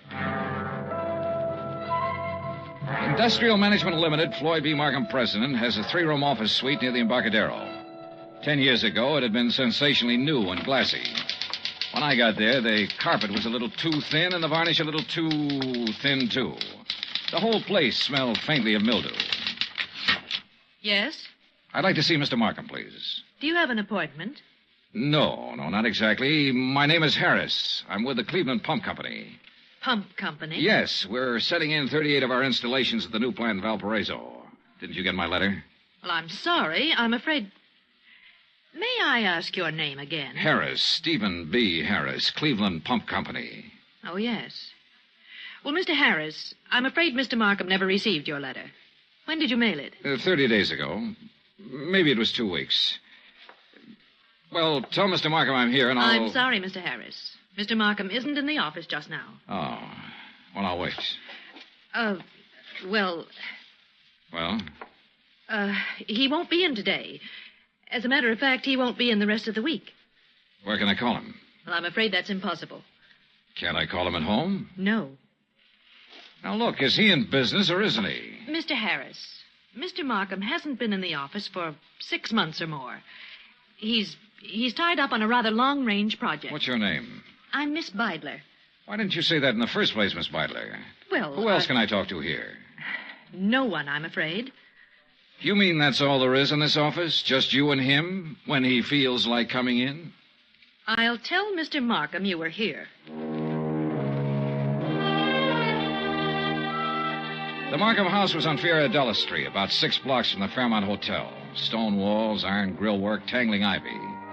An old house that had been built by rich people for rich people to live in. The kind of shabby-looking place that only New Yorkers and San Franciscans can get by with and still be called wealthy. I used Ed Porter's car with the Western Life and Trust Company emblem on the door, parked it in the driveway as close as I could to the entrance. It was exactly 1 o'clock when the door opened. He was tall and pretty, with black hair and broad shoulders. Yes? What is it? I'd like to see Mrs. Markham, please. I'm Mr. Markham. Can I help you? My name's Dollar. I'm with Western Life and Trust Company. Mr. Porter called you? No, he didn't. Oh, well, it must have slipped his mind. He said he was going to call. What's it about? I brought a check from Mrs. Markham on her 3rd endowment policy. Oh. Well, I'll give it to her. She isn't in right now. Well, I'm supposed to deliver it to her. I'll come back another time when she's in. No, you can give it to me. I'll see that she gets it. I'm sorry, Mr. Markham, but I have to Look, give I know you want to give her the check and try to sell her some more insurance. She's just not in the market. And you can save your little spiel where it'll do some good. Oh, you misunderstand me, Mr. Markham. I have to deliver this to her in person. What's your name again? Dollar. Johnny Dollar. Come in. I'll wait till she comes back and make an appointment. Mr. Porter told me he'd made it for 3 today. She's here. Just come in. Why the runaround, then? Mrs. Markham is desperately ill. I don't want to disturb her with things like this. Well, I'm sorry to hear that. What's the trouble? Very serious anemia. So if you'll just give me the check... I have a report to make out when I deliver this. I just Only take a minute to hand her the check. Then it'll be off my mind and off your mind. Now, look here, Mr... Didn't you call the company's home office about this check? I called because Mrs. Markham requested me to call. Oh, yes. Just wait here. In the little swirl of his exit, I smelled shaving lotion and guessed at the brand name. I also guessed that his suit cost $300, even if I didn't know what San Francisco tailor had made it. The shirt, the tie, the shoes were expensive, too. Yeah. Mr. Floyd Markham liked expensive things. I wondered if he dyed his hair to keep it all black. I wondered if he was 45 or 50. I also wondered why, in a house of that size, on that kind of street, a servant hadn't answered the door. This way, Mr. Dollar. He led me up a flight of stairs and finally into a high-ceiling room with a fireplace at one end. A gray-haired woman with a sharp, angular face was seated near the window, looking out over the city and the bay. She didn't turn her head when we came into the room, but I could see that her eyes were watery and slightly glazed. Please, don't take too long and don't upset her. Leslie. Leslie, dear. Yes, Floyd. This is Mr. Dollar from the insurance company. He has something for you. Be a good girl, Leslie. Speak to Mr. Dollar. How do you do? And ask him... Yes. How is Mr. Porter? Oh, he's fine, Mrs. Markham, fine. He'll be sorry to hear that you've been ill. I really would rather that you didn't tell Mr. Porter. Oh. I'm satisfied to make my own slow recovery and not worry any of my friends. We'd like some sherry, Floyd. Now, you know what the doctor said, Leslie. Mr. Dollar, you'd like some sherry, wouldn't you?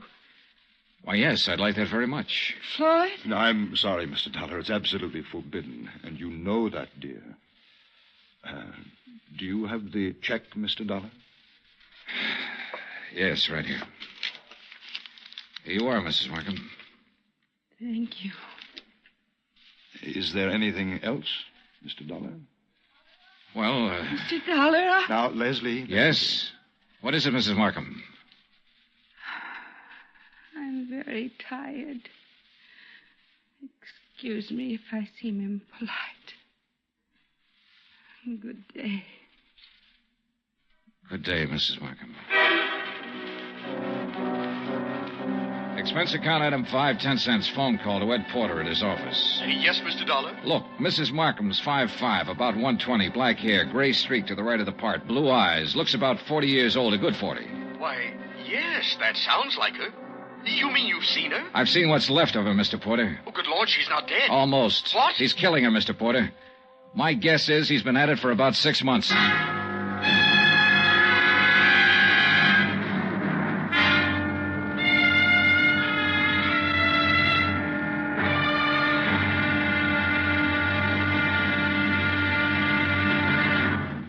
Act 2 of yours truly, Johnny Dollar, in just a moment.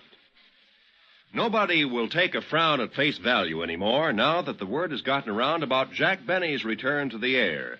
With Mary Livingston, Dennis Day, Rochester, Don Wilson, Mel Blanc, Frank Nelson, and Mr. Kitzel, nothing less than your very best smile will do for the occasion.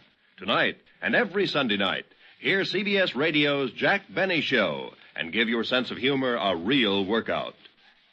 Now, Act 2 of yours truly, Johnny Dollar, and the Markham Matter.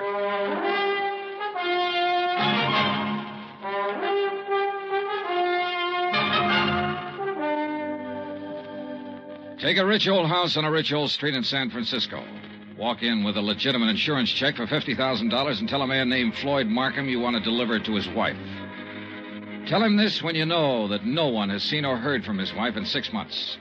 Just tell him you want to see her. Insist that you see her. Then stand around and listen to him lie a couple of times. Then let him take you to her. Give her the check. Say goodbye. 20 minutes after I walked out of the Markham's house and picked up Ed Porter, we drove back to the house and parked 100 feet from the entrance. This is the darndest thing I ever heard of, Mr. Dollar. I'm not sure it's all clear to me. What's our position? Oh, I wouldn't know that, Mr. Porter. That's up to the legal department. This much I'm sure of right now. Markham's already deposited $100,000 of her insurance money into a joint account. If I'm not mistaken, this last check will go into that account, too. Right now, while we're sitting here, she's probably endorsing that check. Well, then I don't see where it's any of our He's business. making her endorse the check. He's making her stay in that house, in that room, away from everybody. Well, how? What way? He said she was ill. You said she appeared ill. I don't know how he's doing it, but I'm going to find out. Are you sure this isn't all surmise on your part? You weren't in the room when she said, let's have some sherry. Please, let's have some sherry. Well, I must be pretty She was dumb. really trying to say she wanted him to leave the room so she could talk to me. So she could have 1 little minute to tell me what the matter is, what's going on. His next move is to deposit that check. Then one big withdrawal, the whole $150,000, and bye-bye Floyd Markham. Mr. Dollar, I'm just an insurance broker. I don't understand that... Well, how'd you like to be an investigator for about 10 minutes? Me? Yeah. You see that car that just pulled up in the driveway? Well, yes, The girl driving it holds down that dummy office of Markham's. Her name's Beidler. She might be in on this with him. And that's Mr. Markham leaving the house. Good. Now, look, here's what you do. Follow them. I think I know where they're going, but you follow them and make sure. Well, where are they going? To the bank to deposit that check. Oh. Well, where are you going? To have that glass of sherry, Mr. Porter. Ed Porter pulled his hat down low over his face and put both hands on the wheel and took out after that 55 Cadillac sedan. I crossed the street, went back up on the porch of the house and knocked. I didn't expect her to answer. I didn't expect anyone to answer, but I wanted to make sure. I went around to the garden. There wasn't a sound in the big old house when I opened the garden door and went up the stairs again. The door to her room was closed. She wasn't by the window anymore. She was stretched out on the divan. I felt her wrist for a pulse. It was there, faint, but there. About 3 inches up her arm, there was a series of little marks. I lifted one eyelid and felt her neck muscles. She was doped to the ears. Mrs. Markham. Mrs. Markham, can you hear me? Look, I've come to help you. Me? Yes. Yes, I'm going to take you out of here. Now, don't be frightened. Mr. Dollar? That's right. That's right. That's the ticket. Insurance company. Yes. Now I remember. Yes, that's right. Thank you for bringing my check. I don't want Want what, Mrs. Markham? Want any of my friends to worry. Oh. I'm improving, but I don't want them to know I'm ill. Just say I'm out of town for a while. He told you to say that, didn't he? Yes. He told me to say exactly that. Mr. Dollar, don't fool me. Please don't fool me. What? You will help me get out of here. You aren't fooling me, are you? Are you? I carried her downstairs and put her in my car and drove her to the St. Regis Emergency Hospital. Expense account item 6, $100, deposit with the hospital office. I explained as much as necessary to the intern who promised to advise me when Mrs. Markham became rational. After that, I drove back to the house. Ed Porter's blue coupe was parked across the street. I didn't know what to do but come back here.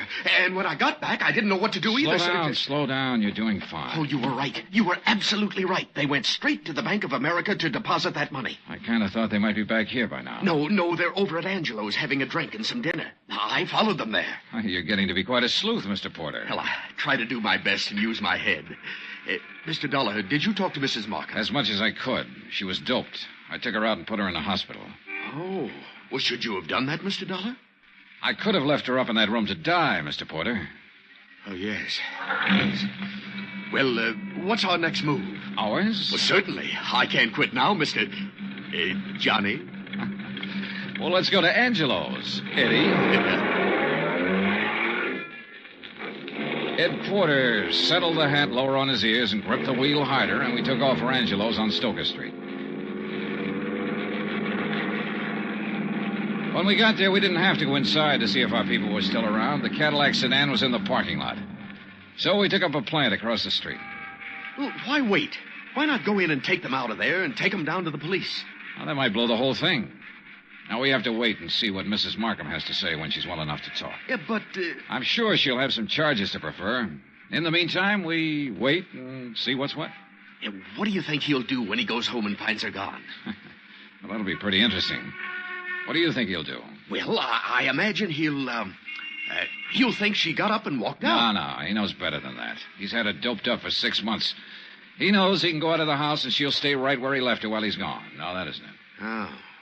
Well, then he'll know that she had help. That's more like it, Mr. Porter. I liked Eddie. It gives me kind of a feeling. Okay, Eddie.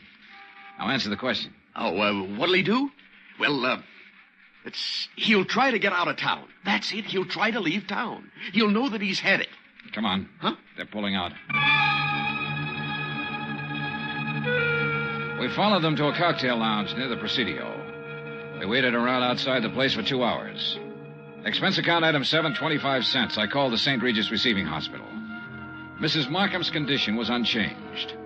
Item 8, $2, 2 hamburgers, 2 Cokes, and cigarettes for Mr. Porter and myself. We had just finished eating when Floyd Markham's Cadillac turned out onto the street. We followed it for 10 minutes. When Markham parked on a dark hill, we cut our lights and came to a stop. Mr. Dollar. Yeah, Eddie? Can you see what they're doing? Yeah. What? Necking. Huh? Necking. You know. I should have telephoned my wife. At 12:10, Floyd Markham turned the car around and drove back into town. We followed once more. We saw him double park outside a 4-story apartment house on a steep hill, let the woman out, then drive on. Eddie? Yeah, Johnny? Think you can handle something else alone? Oh, I'd love to. Women sometimes talk a lot easier than men. You keep on him. When he finds his wife absent, I want to know where he goes. Wherever it is, I'll let you know. You gonna shake her down?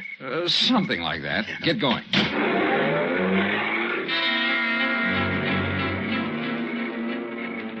I watched my new assistant investigator follow out after Markham's Cadillac. Then I went inside the apartment house. I, Beidler, was on the mailbox of apartment 104. I walked down the hall, listened a minute, and gave it a try.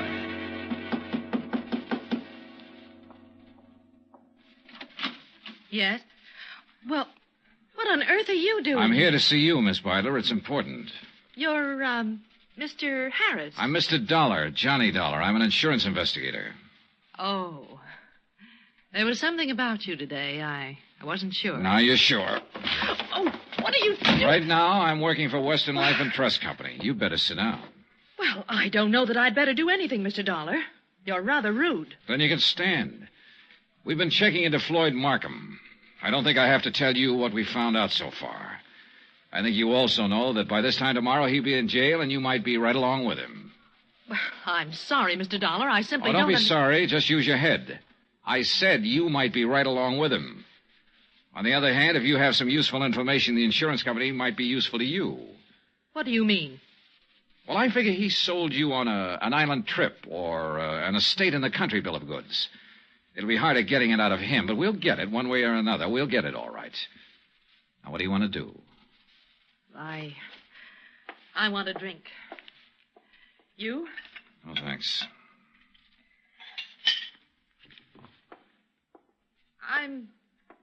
I'm not bad. I'm not a criminal. I've never been in trouble. You are now. Why? Because I fell in love with him? Because you were helping him kill her. What are you talking about? Mrs. Markham. She's in a hospital right now. What? I took her there myself today. He's had her doped with I don't know what for months.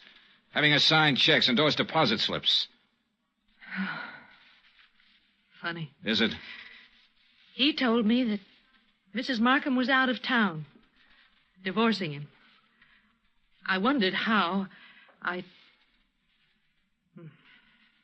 You were right. It was a country estate. In England. A genteel life, he said. The London Theatre, walks in the country, little harmless things that most people can never do. He said we could do them as soon as he cleaned up his affairs. Why, tonight he said we could start packing.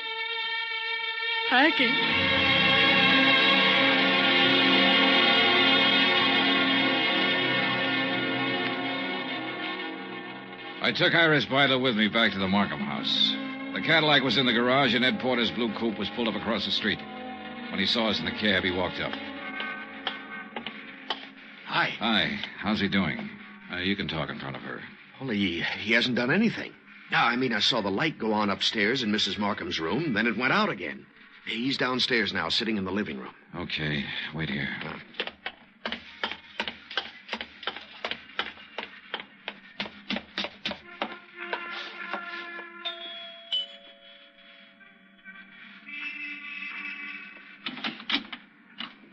Hello, Markham. Hello. If you're worried about your wife, which I doubt, she's in the hospital. Are you a policeman? Insurance investigator. That's Miss Beidler in the taxi over there. Oh. I want you to come with me now. Of course. Yes. You said your name was Dollar? That's right. Why couldn't you have come around, say, next week? She'd have been dead by then. That's the way she should have been for 16 years. Dead. Yeah. Come on, Markham.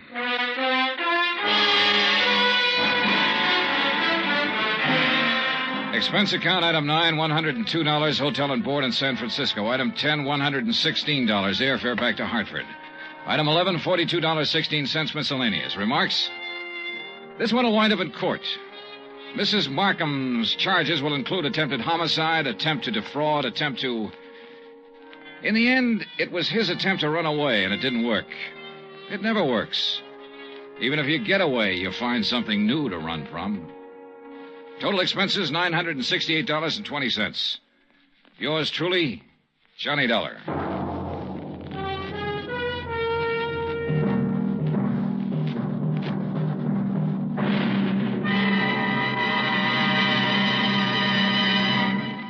Now, here's our star to tell you about next week's story. Before I do, I want to say something to you about Thanksgiving. Now, there's a day that deserves celebration. And heartfelt thanks to the God who made us for being able to live in the most free and peaceful and bountiful country in the world. And yet, why wait for next Thursday or any Thanksgiving Day? For Americans, it seems to me, Thanksgiving should be every day. Think about it, won't you? Next week in our story, New Orleans, the French Quarter, a beautiful girl, and high adventure. Join us, won't you? Yours truly, Johnny Dollar.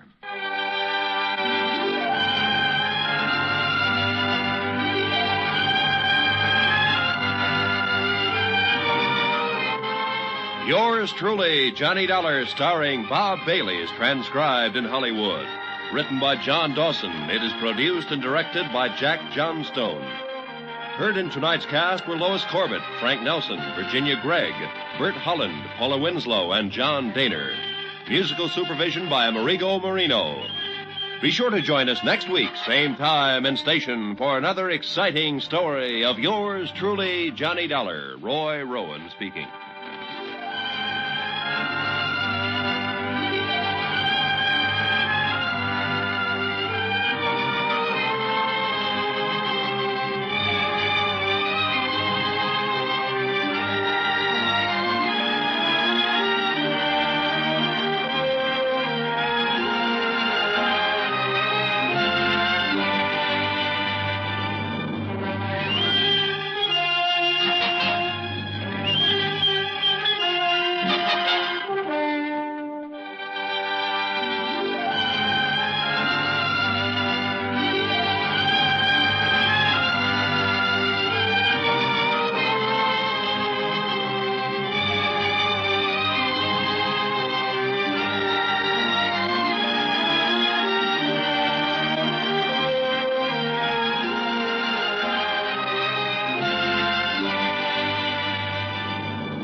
From New York City, the makers of Clipper Craft Clothes for Men and more than 1,200 leading retail stores from coast to coast present that immortal character created by Sir Arthur Conan Doyle, the world's most famous detective, Sherlock Holmes, starring John Stanley.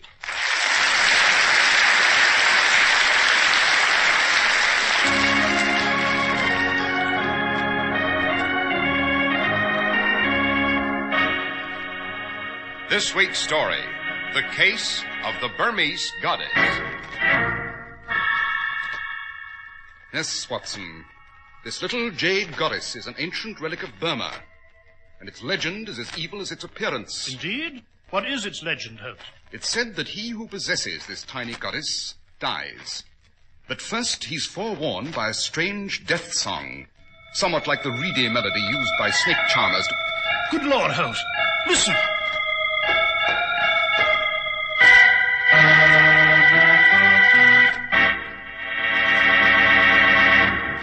We're at the door of Dr. John Watson's study, and we're about to hear another of his adventures with the fabulous Sherlock Holmes. Well, good evening, Mr. Harris. Good evening, Dr. Watson. I presume you have one of your memoirs ready for us tonight? Indeed I have. And this one, Mr. Harris, although taking place in our familiar haunts of London, had sinister and mysterious overtones from the Far East, which to a lesser man than Holmes might have defied analysis. Well, what do you call this memoir, Dr. Watson? Holmes and I always refer to it as the case of the Burmese goddess. And Mr. Harris, after our audience is properly informed about the merits of Clippercraft clothes, I shall proceed with the facts of this very unusual story. One of the best investments you can make is a really fine suit of clothes. That's an investment that will help you socially, in business, and give you all-round lift. And you don't have to spend a fortune, because a Clippercraft suit of finest material, designed and beautifully finished by master tailors, now costs you only $45. That's right, only $45. But don't let that moderate price fool you. Every Clippercraft suit looks like it costs many, many dollars more. Here's the reason you get so much more in style, workmanship, and value in Clippercraft clothes. More than 1,200 independent local merchants have pooled their tremendous buying power to give you the amazing Clippercraft values.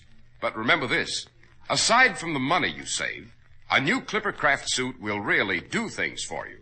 Put one on and see how it really hugs your neck, how it broadens your shoulders, slims your hips, gives you that keen, well-built look. So buy a nationally famous Clippercraft suit. See what really fine tailoring can do for you.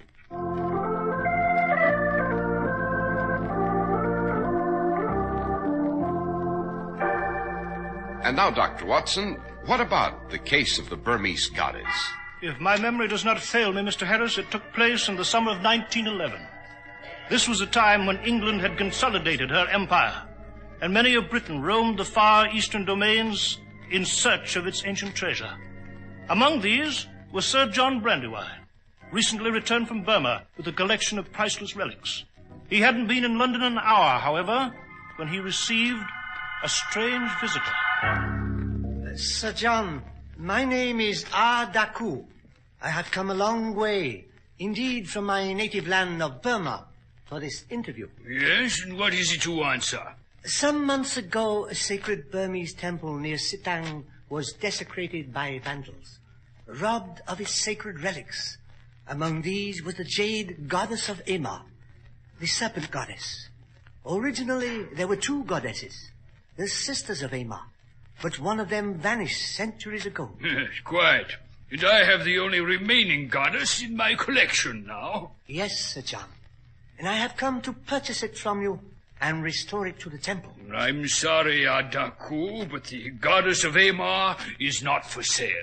I am prepared to offer you a handsome sum, enough to keep you in luxury for the rest of your life. I have no need of money, sir. And I repeat, the goddess of Amar is not for sale at any price. I see. Sir John, no doubt you are aware of the old Burmese legend that he who possesses the goddess dies, that he is first warned by the song of the serpent, and then... Yes, I know the story. Pure nonsense and poppycock, of course. Doesn't frighten me. In that case, there is nothing more I can say or do at the moment. Good night, Sir John.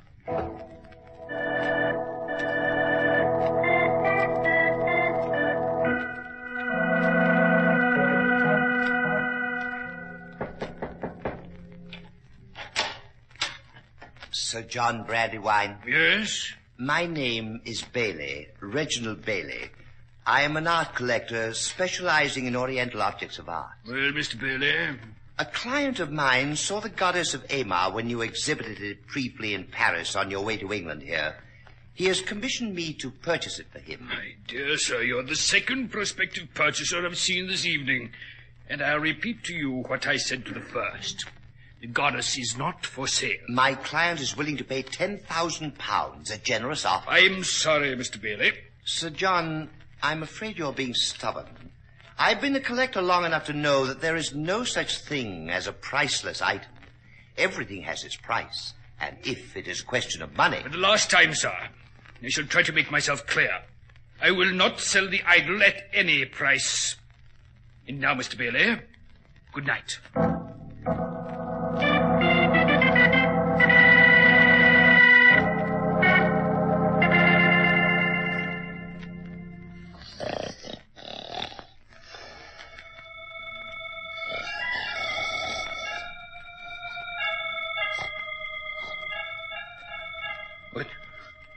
What's that devilish noise outside my window?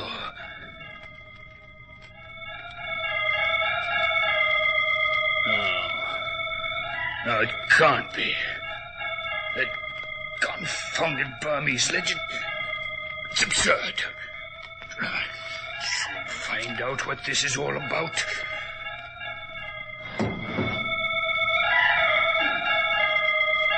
Who's down there in my garden? Good for you, speak up, right? No. Oh,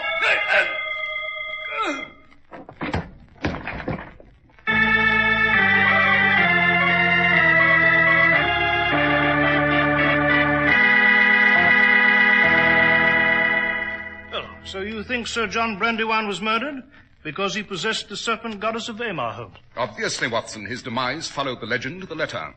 After he was lured to the window, he was struck by a blowgun missile soaked in deadly reptile venom, and he died almost instantly. Oh, Joe. Now, all this makes it hard for a chap to believe he's living in the 20th century. Yes, true, Watson, but Sir John's room was rifled in highly modern fashion. Fortunately, however, he had the foresight to lock the goddess and the remainder of his collection in a vault immediately after he arrived in London. I wonder what became of the other goddess, Holmes, the one that vanished centuries ago. I believe I can give you the answer to that, Watson. You can? Who has it, Holmes? I have. What? Yes, Watson. Oh, forgive me if it's one of the very few secrets I've kept from you these many years. Up to now, I saw no reason to mention it to anyone.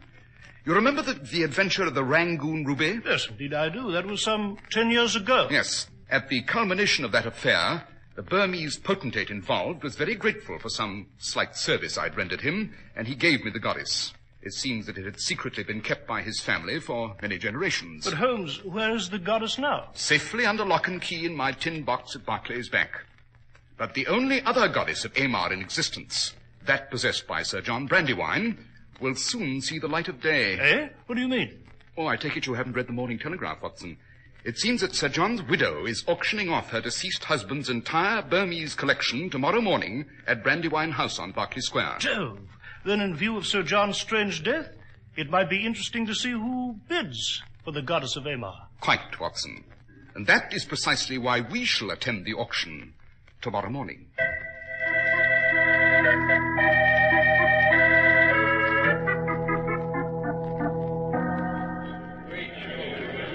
Ladies and gentlemen, your attention, please. The next relic from the late Sir John Brandywine's famous Burmese collection is this tiny jade goddess, the famous serpent goddess of Amar, a rare collector's item indeed. I see a hand raised. Your name, sir? Monsieur Pierre Levy. And your bid, sir? £50. Holmes, that thin-faced Frenchman is doing the bidding? Quite. He's the only one. The others are obviously afraid of the legend. Watson, note the condition of the fellow's hair and hands. What about? Interesting. Is there Very. Very well, I have £50. £50 once. £100. £100. I am bid £100. £200. 300. 4. 5. Holmes, what are you trying to do? By the goddess, Watson, outbid this fellow Laville for reasons of my own. Coming into her own. £500. Will someone offer 6? 6. 7. £700. Will the gentleman in the rear row give me 8? £800. £1,000. £1,000. 1,000 I have bid. Holmes, the other chap stopped bidding. He's leaving the auction. Yes, he is indeed, Watson. But we have a new and late arrival. Note the high-born Burmese gentleman hurrying through the door. I have the 1,000 once, 1,000 twice, sold for 1,000 pounds. Mr. Auctioneer, wait. My name is Daku, and I wish to bid. I'm sorry, sir, but the goddess of Amar has already been sold to the tall gentleman in the front row.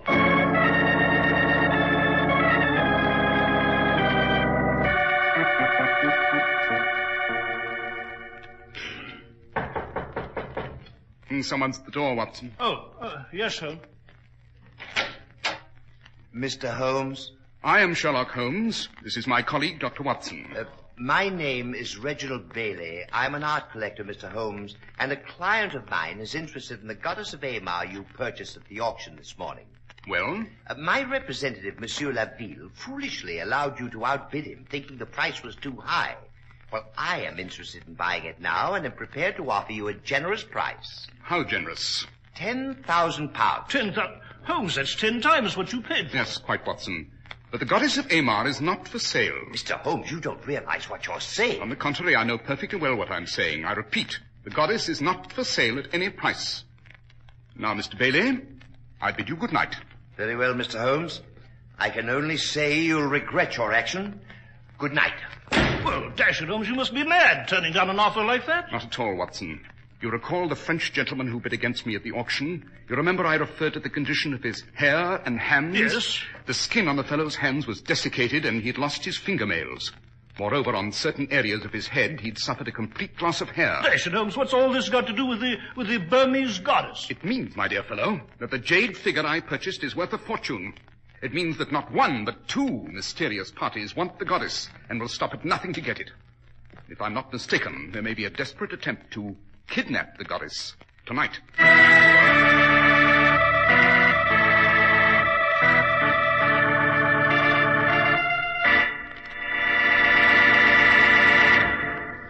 You choose your family doctor, lawyer, and banker because you have confidence in them.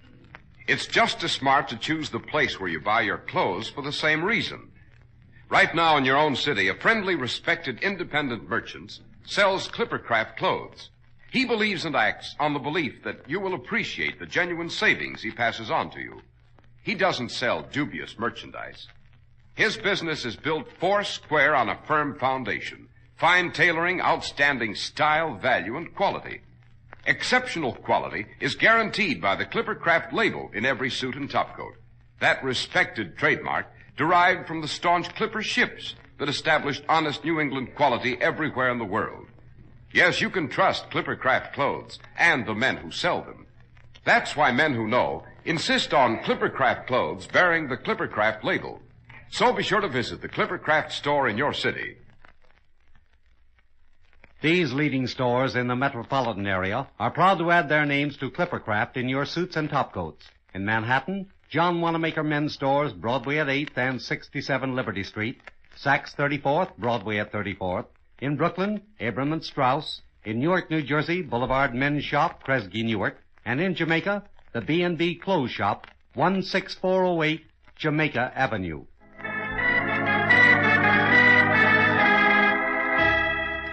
And now, Dr. Watson. Dr. Watson, you were relating to us the case of the Burmese goddess. So I was, Mr. Harris. Holmes did not explain his observations any further, and I did not press him. That night at Baker Street, I fell into a troubled and uneasy slumber, and my last recollection was of Holmes sitting in his easy chair, smoking his pipe, and facing the window. He seemed to be waiting for something, expecting something. And then... Watson. Watson, wake up. Holmes, what the deuce is the... Listen. Good Lord, Holmes, the warning song. The warning of death. That infernal legend, Holmes. Wait. We have a visitor in the yard. Well, confound it, let's go to the window. No, stay away from the window, Watson. Eh? To approach and open it means certain death. We shall wait here in the dark and elude the trap they've set. Who are they? Obvious, Watson. They... 2 shots from outside our window. Yes, something's happened which I did not foresee. Watson, take your revolver and follow me down to the yard, quickly.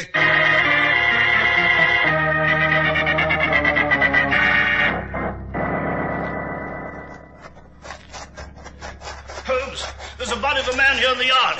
He's been shot. Yes, and... Look, there's a man. He's just run out of the shrubbery. Hello there! Stop! Stop or I'll shoot! Confound it, I missed him. He's hurdled the fence, Holmes. He's running down Baker Street. Quick, there. after him.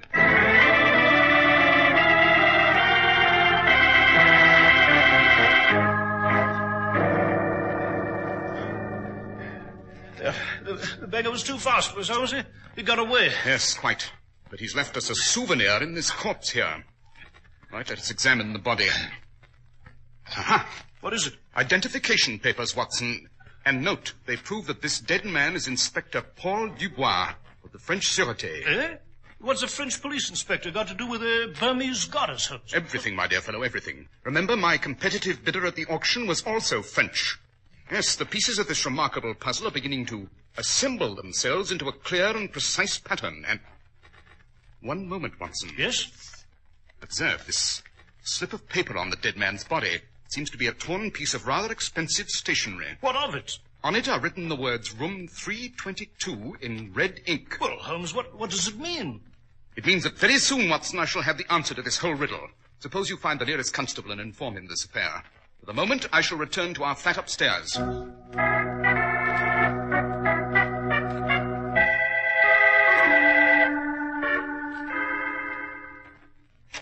the police will be here presently. Good Lord, the place is a shambles. Yes, Watson, our flat was quickly rifled by someone lurking on the premise. And the idol, it's gone, it's stolen. Quite. From now on, we must move with all possible speed. What do we do first, Holmes? First, we must make a telephone call to the prefect of police in Paris. And after that? Find room 322. And there we may discover the goddess. Yes, but how are we going to do that, Holmes? Obvious. The room number Inspector Dubois wrote down means that this is a hotel rendezvous. And from the expensive quality of the stationery, we may deduce that Dubois wrote down this number in some first-class hotel. But, Holmes, London is full of first-class hotels. Yes, true, Watson, true. But here is the salient fact.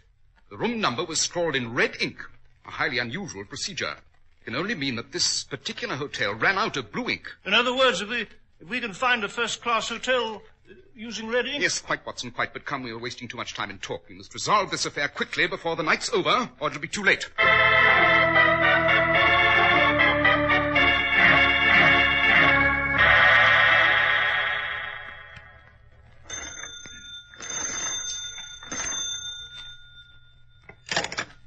Hello? Laville, this is Bailey. I'm down in the hotel lobby. Ah, oui. Did you get that goddess out of the Holmes flat? Oui, well, he ran after you, Monsieur Bailey. I took it from his apartment. It is here on the table now. I have already broken the goddess from the lead base. Be careful what you do, Laville. Have no fear in these matters, monsieur. Am I not an expert? Yes, but these Burmese devils are after that goddess too, Laville. They were outside Holmes' flat when I got rid of Inspector Dubois. I'll be right up and then we'll get out. Oui, Monsieur Bailey. As for these Burmese natives, they do not know where we are. Monsieur Bailey. What is it? What's the matter? They are here. They've come for the goddess. What? The song, the death song. It is outside my window. Laville, hide the lead base, you hear? Let them have the goddess. That's all they want. Monsieur Bailey, there's someone at the window. On the fire escaping. No! Laville!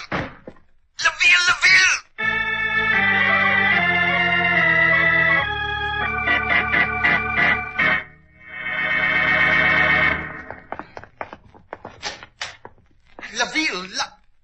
So, they got it. The Burmese devils, they got it. They took the goddess, but the base, yes, it's still here on the table. Oh, the Oriental fools didn't know. They left me a fortune. Now to get out. Canada, perhaps, Australia. Or Newgate Prison, Mr. Bailey. Holmes! Dr. Watson! No, Bailey. Don't reach for that gun. As you see, I have my service revolver aimed straight at your head. I should not hesitate to use it at the slightest provocation. Note, Watson, the dead man on the floor is Monsieur Laville, my competitor at the auction. And he's suffered the same fate as Sir John Brandywine, the Burmese revenge. Oh, yes. They've taken the goddess out. Yes, and good riddance. Let them take it back to the sacred temple whence it was stolen. Our concern is with Mr. Bailey here. How did you find me here? A matter of routine investigation, my dear fellow. I shan't bore you with the details. And I wouldn't clutch that lead base so tightly if I were you. I believe you'll find it worthless. What do you mean? I mean that it's merely a solid block of lead. You see, my dear fellow, you purloined the wrong goddess. What? Holmes, you mean you switched the figures? You took the goddess that you owned from the tin box at Barclays Bank and placed it in our flat? Precisely, Watson.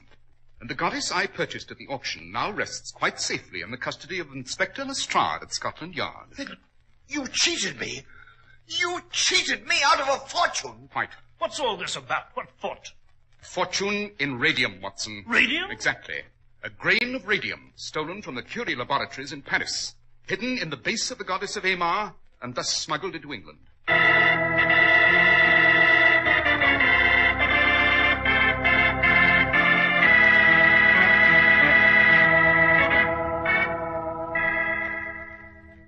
Well, Holmes, now that we've delivered the smuggler Bailey to the authorities, would you mind telling me the course of your deduction? I must confess I'm confused. Are you, Watson? Well, the whole affair is really quite obvious.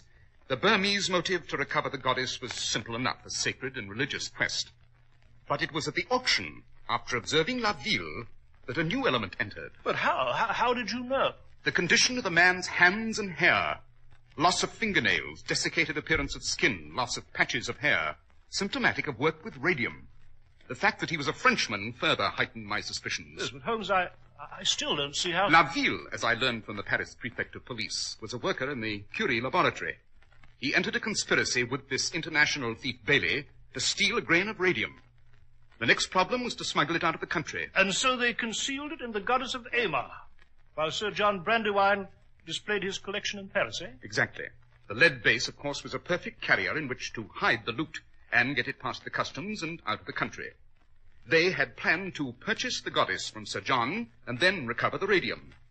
Their plans, however, went awry. Meanwhile, Inspector Dubois was hot on their trail, and they got rid of him. And that, Holmes, closes this adventure. Not quite, Watson. We are living in a new and dynamic age. I am a criminologist, not a seer, and yet I know that these radioactive substances hold the key to the future. And I cannot help but wonder if men will use them for good or evil.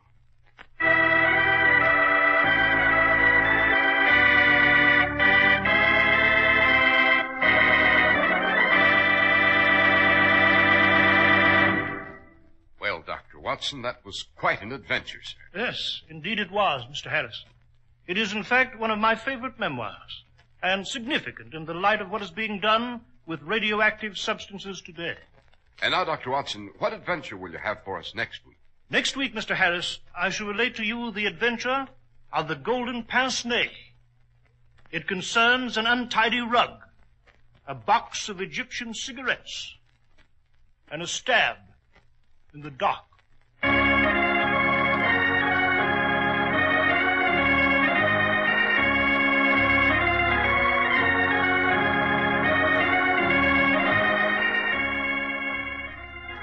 The makers of Clipper Craft clothes and more than 1,200 stores from coast to coast have brought you another in the new series of broadcasts featuring the world's most famous detective, Sherlock Holmes.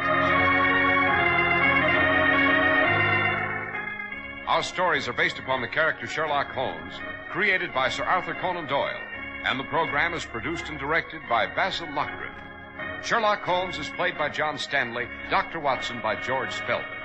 This week's story was written by Max Ehrlich with special music by Albert Berman.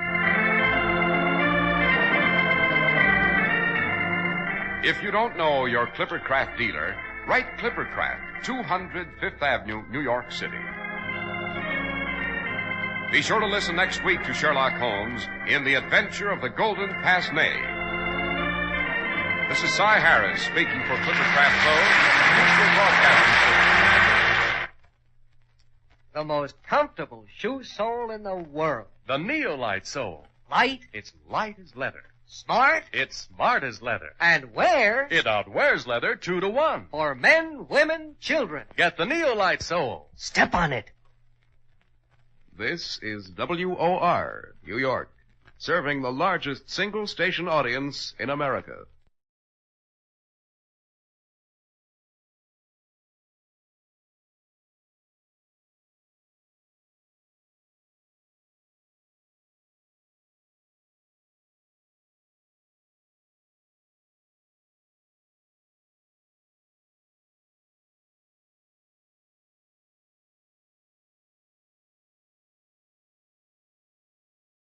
Lever Brothers Company, makers of Life Boy Health Soap, present Big Town.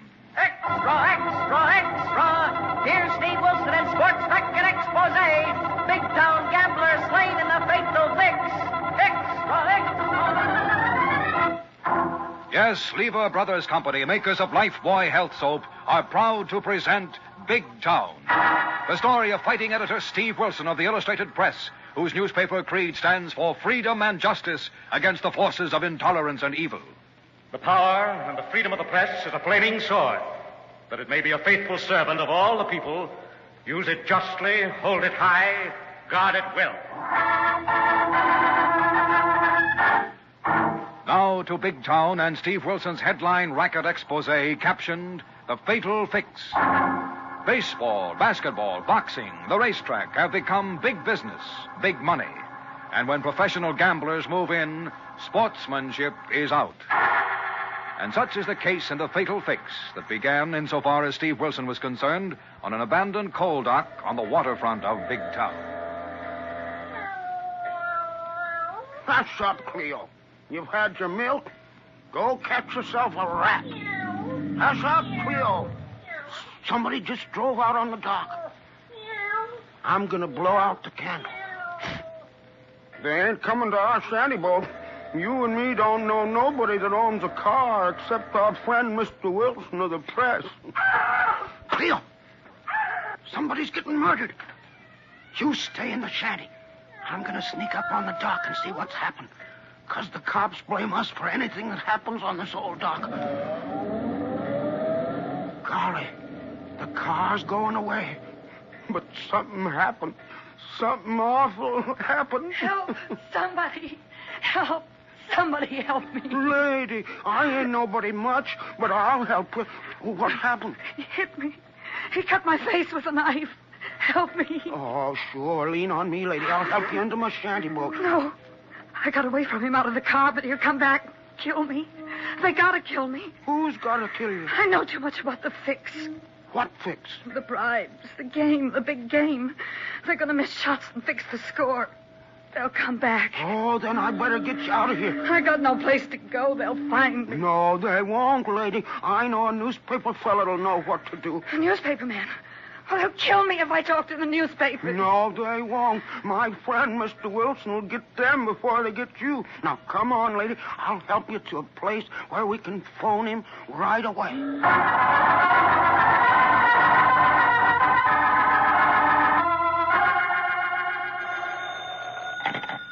Yeah?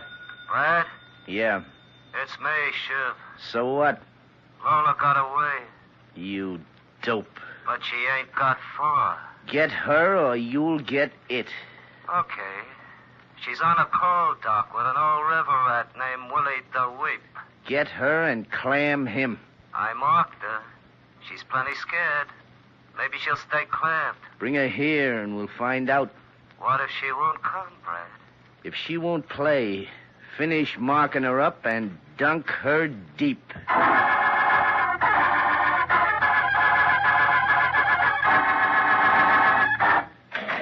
Steve, you got a minute? Always for you, Lorelei. Come in. Thanks. Will you take a look at this safe driving material? Sure thing. How's that lead article coming? Yeah, here it is.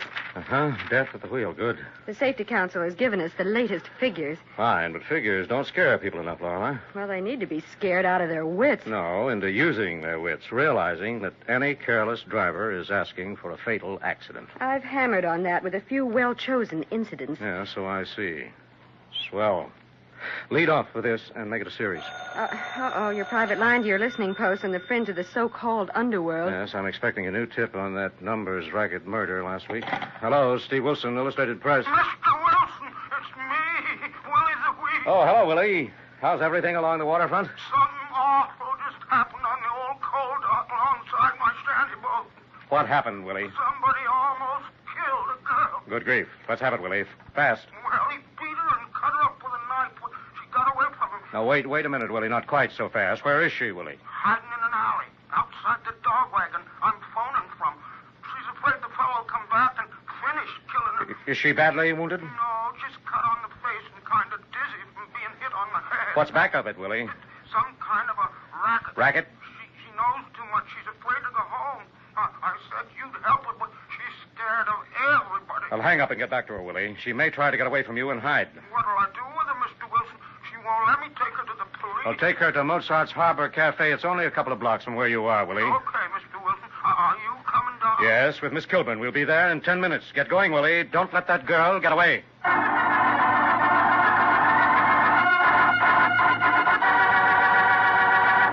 Thus, Steve Wilson moves into a situation promising dangerous complications.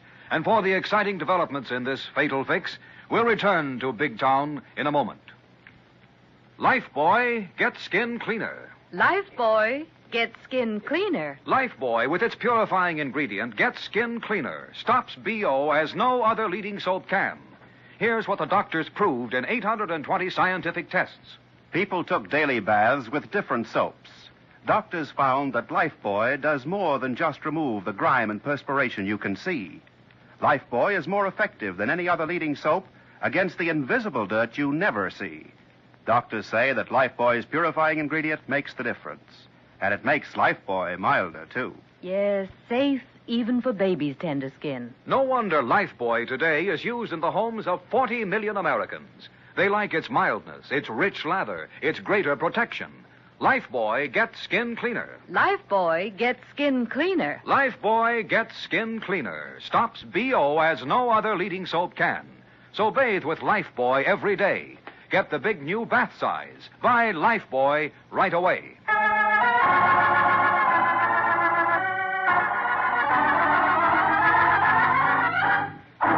Now back to Big Town and Steve Wilson's story of the fatal fix. Acting on a gang violence tip, Steve is on his way to Mozart's Harbor Cafe. But meanwhile, Willie the Weep is trying to lead the victim, a young girl, along a dark street to Mozart's place. Come on, lady. My friend, Mr. Wilson's going to meet us at Mozart's Harbor Cafe and help you. No. If I talk to the newspapers, they'll find me and kill me sure next time. Let me go, please, Mr. Willie. No, lady, you're all cut up and bleeding. Mozart will fix you up, and Mr. Wilson will see nothing more happens to you. No, they'll find me and kill me. They was gonna anyway. They will anyhow. Please, lady, come on. It's only about a block to Mozart. All right, but... that car. Let me go. It's no use. You're too sick to run away. It's him. Shiv. Yeah, Lola, baby. Come on, get in the car. The boss wants to see you. You keep away from this lady. You let her alone. Well, listen to who's talking. You put away that knife and leave this lady alone. And listen to who's giving orders. Leave him alone, Shiv. He was just trying to help me. He don't know nothing. I'll go with you. I can't help myself. Sure, Lola. You're gonna see the boss and tell him you've learned your lesson.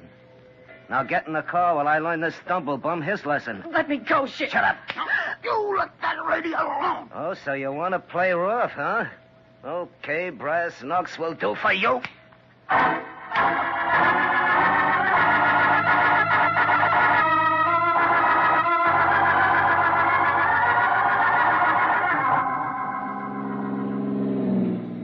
Say, boss, Miss Kilburn. Say it, Harry, but watch your driving. I'm doing a feature series on reckless drivers, and it wouldn't look good if I were involved in even a minor accident. Oh, fear not, Miss Kilburn. I am well aware of the fact that auto manufacturers have been able to foolproof everything on a car but the nut at the wheel and drive accordingly. Mozart's joint coming up. Pull up and stop, Harry. But wait for us. That girl might be seriously cut up, and we may have to rush her to a hospital. Check, boss. And I will keep my trusty noggin knocker handy in case the mug that marked her should show up to do an encore. Do that, Harry. There's something ugly back of this. Come on, Laura. Right with you, Steve. My nurse's aid training may come in handy if Mozart hasn't been able to patch up that gal's face. Yes, and that face slashing trademarks this as gang vengeance or a final warning. Let's go in the side door. They probably got the girl in the back room. If Willie was able to persuade her to come here. Well, Mozart is in the back. I hear him beating out the blues. Yeah, that's odd. Let's go in. Yes. Good grief, he's alone. Oh, Willie and the girl aren't here. They've had time enough. Mozart? Oh, Steve. Lorelei. What brings you down to the waterfront? To meet Willie the Weep. Willie? Yes, Mozart. He found a girl beaten up on the dock near his shanty. Phoned me, and I asked him to bring her here. Well, I haven't showed. I've been here practicing one-handed harmonies in case I never get this busted wing out of its sling. Oh, how is your wounded shoulder, Mozart? I'll live. But, Willie's not showing. Don't look good. Well, it's 15 minutes since he phoned me from a dog wagon only 3 blocks from here. Well, he said the girl was afraid to talk to the newspapers. Maybe she wouldn't come, Steve, and got away from him. Well, I was taken away from him by the slug who cut her up. Stay here, Lorelei. I'll get Harry, and we'll scout the streets between here and the coal mine. Mozart! Willie! Mr. Wilson! Oh, Steve, he's been beaten up. Willie, what's happened? Here, man, let me help you. Sit down. Sit down. You're out on your feet. He got her, Mr. Wilson. I couldn't stop him. I tried, but he had brass knuckles, and he beat me. Now, take it easy, Willie. I'm sure you did your best. Mozart, get me a wet cloth, quick. Yeah, sure, Lorelei. I'll get him a slug or something. She tried to keep him from beating me up. Mr. Wilson said she'd go with him to see a guy he called the boss. Steve, that means there's still time to do something. Willie, did she give you any clue as to who these men are? What racket they're in? Yeah, gambling. Gambling? What kind? Something to do with a fix. A fix? Games. Fixing the score, missing shots. Steve, haven't there been rumors of a gambling fix in the basketball league? Yes, and this girl may have been a contact, Lorelei, or knew too much. She called the fella Shiv. Shiv, the knife. Probably a goon boy for the gang. Did she mention someone else? No, but he's taken her to the boss to see if she's learned her lesson. I wonder if she has, and which lesson. Well, either way, she's marked for elimination, sooner or later. Well, sooner or later, could both be tonight. What can we do, Steve? Play a long shot, Lorelei. There's no time for anything else. How do we play it? Most of the gamblers operate out of the old Grand Hotel. Golly, yes, and what do you know, Joe? The night clerk knows every 2- and 4-legged rat in the place. Here's a wet cloth, Oh. Lorelei, and a slug of grape juice, Willie. Grape juice? Don't worry, Willie. It's been distilled. You'll never taste the grapes. Now drink it down. And hold still, Willie. I'll wipe the dirt out of those cuts. All right, Miss Kilburn. But could I have a little more of that grape juice, Mozart? Sure thing, Willie. Now, hold still, Willie. Are you going to phone? What do you know, Joe, Steve? No, I'm going over there, Lorelei. Wait a minute, now. I'll go with you. No, Lorelei. Patch up Willie. I'll take Harry. And if my hunch is right, I'll ring in Inspector Callahan of Homicide.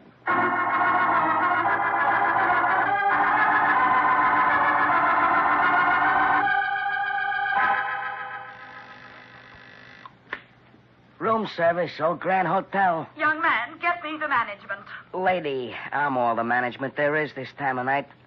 What's the beef? Beef? Squawk, York, or what have you. Someone has a horse in the room next to mine. A horse? Now, lady. 2 horses. They're galloping round the room. Hey, you're in 7-9, ain't you? Well, what's that got to do with those horses? Plenty, lady. Them ain't horses. What are they? 2 bookies reenacting a dead heat at Hialeah. Are you crazy? Yeah, or I wouldn't be working in this dump. Relax, lady. They'll sleep it off just as soon as they finish the race. Hello, Joe. You having trouble with the old Grand inmates? Hiya, Mr. Wilson. Nothing special. What brings you to this acey-doocy joint this time a.m.? Something very special, Joe. Could you stick your neck out long enough to give me a little information on a couple of your big-time gamblers? Well, I don't know, Mr. Wilson. I ain't carrying much insurance. But then I ain't got any dependents. Well, you won't have to show in this, Joe. I wouldn't be any more use to you for tips if I did. What'll it be? A girl in the middle of a sports fix. Uh-oh. Don't they ever learn? She's had one lesson, Joe, that left her beaten up and marked with a knife. Willie the wheat found her and called me. But they took her away from Willie, beat him up, and took her back to school for another lesson. Uh-huh. Who's the teacher? I don't know, but his knife boy goes by the appropriate name of Shiv. Shiv? Yes. Brad Keller's goon. Keller, the promoter. What do you know, Joe? What do you know? How much do you know? Too much for my own good. Keller has a room here, hasn't he? Yeah, the bridal suite. And the Shiv came in with a beat-up gal about 10 minutes ago. 10 minutes ago? Yeah. Said she got nicked by a truck. Where's that bridal suite, Joe? Top floor. But look, Mr. Wilson, them ain't honeymooners up there. Lend me a pass key, Joe. You ain't going up there alone. No, Harry's outside. Look, that hackey's monkey wrench is no good against rods, and you never carry one. Well, let's leave the guns to the police, Joe. Oh, phone Inspector Callahan of Homicide. Homicide? You figure there's going to be another murder in this joint? Well, if it isn't headed off, now get Callahan on the double. Okay, I only hope you know what you're doing, Mr. Wilson. Just trying to prevent a murder, Joe. How about that pass key? Okay, Mr. Wilson. Here you are. Thanks very much, Joe. Till you're better paid. Don't mention it. Only don't forget that key will open just about any door, including your size meat box in the morgue.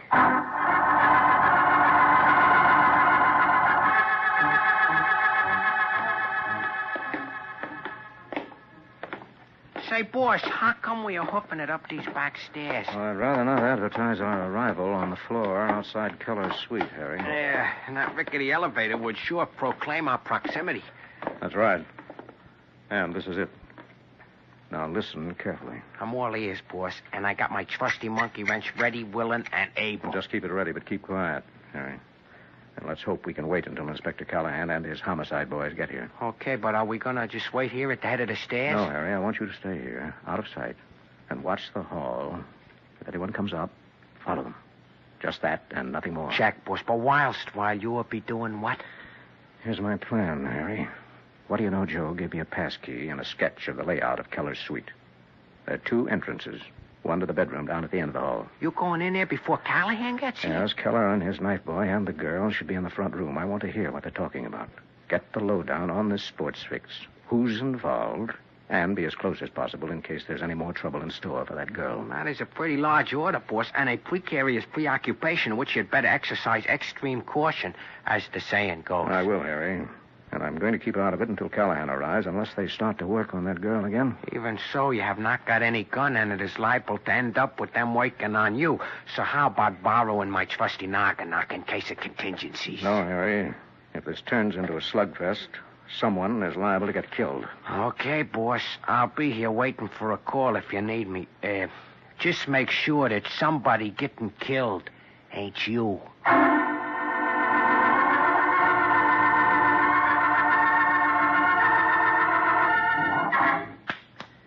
Snap out of it, Lola, and listen to me. Don't, Brad. I won't talk. I swear I won't. She's lying, Brad. I got a notion she talked her head off to that moochin' stumblebum Willie DeWeep. I didn't. I swear I didn't. I spotted him coming out of a dog wagon near the dock. He must have phoned somebody. He was taking us someplace when I caught up with him. Shut up, Shiv. Stop running off at the mouth. You messed this play up, but good. Oh, what do you mean? You told me to... I told you to throw a scare into her. I tried just talking, but she wouldn't listen. She tried to jump out of the car. So you mark her up so the cops will grill her till she talks if they spot her and pick her up. I won't talk. I won't tell what I know. I promise. Don't buy that, boss. She's seen me beat up that dope Willie DeWeep. If she squawks, I go back to the pen for keeps with my record. Shut up and quit thinking about yourself, Shiv. You muffed this play, and you deserve anything you get. You'll get a piece of anything I get. Listen, you rat. Tell her to go by. Listen, don't threaten me.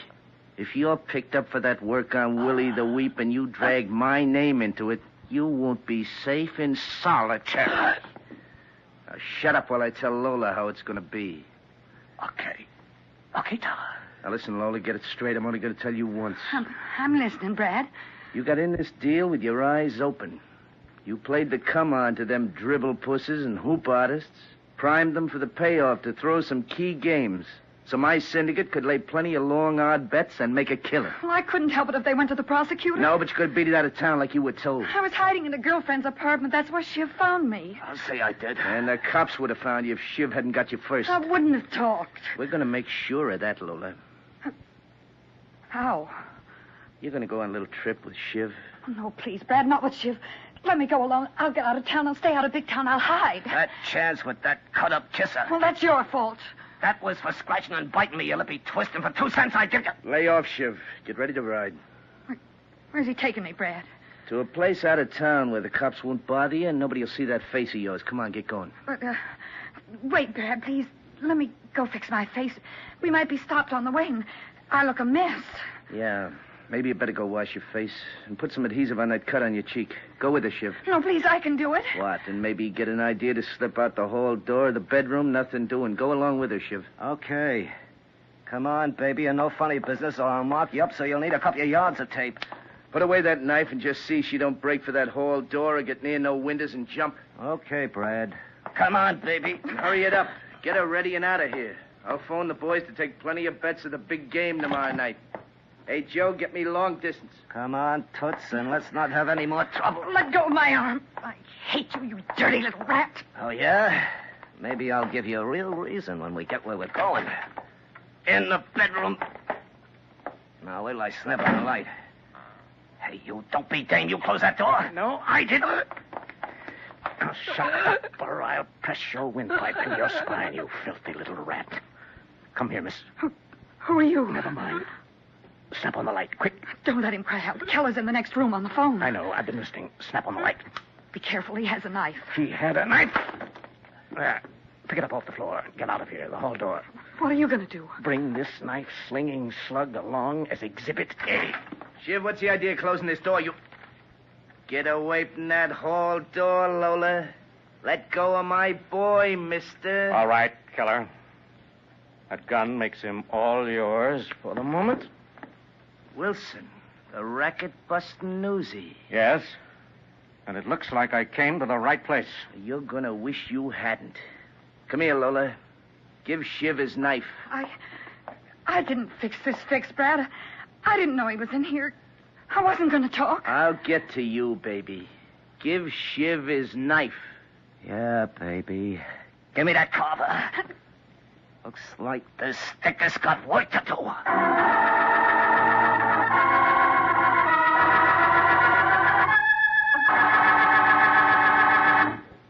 Thus, the tables have been turned on Steve Wilson. And for the exciting payoff, we'll return to Big Town in just a moment. Doctors have proved it. Lifebuoy, with its purifying ingredient, gets skin cleaner, stops BO as no other leading soap can. People took daily baths with different soaps. Doctors compared the results. They found that no other leading soap cleansed and protected as well as Lifebuoy. For Lifebuoy, with its purifying ingredient, is more effective than any other leading soap against the invisible dirt that forms a foothold for BO. And Lifebuoy is milder, too. So enjoy a refreshing Lifebuoy bath every day. Buy Lifebuoy right away.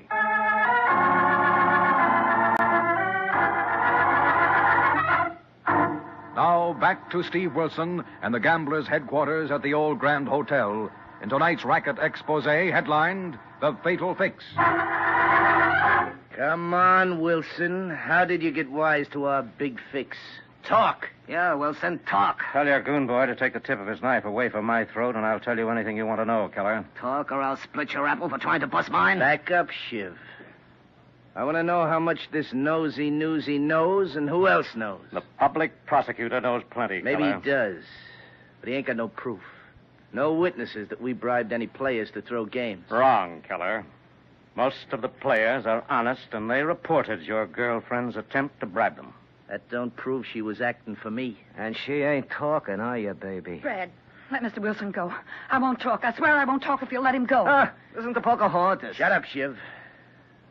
What's your angle on this, Wilson? Helping the police smash your dirty racket, Keller. Yeah? Yes. But at the moment, I'll settle for persuading you to take a criminal conspiracy rap before you get involved in murder. Who's going to get murdered?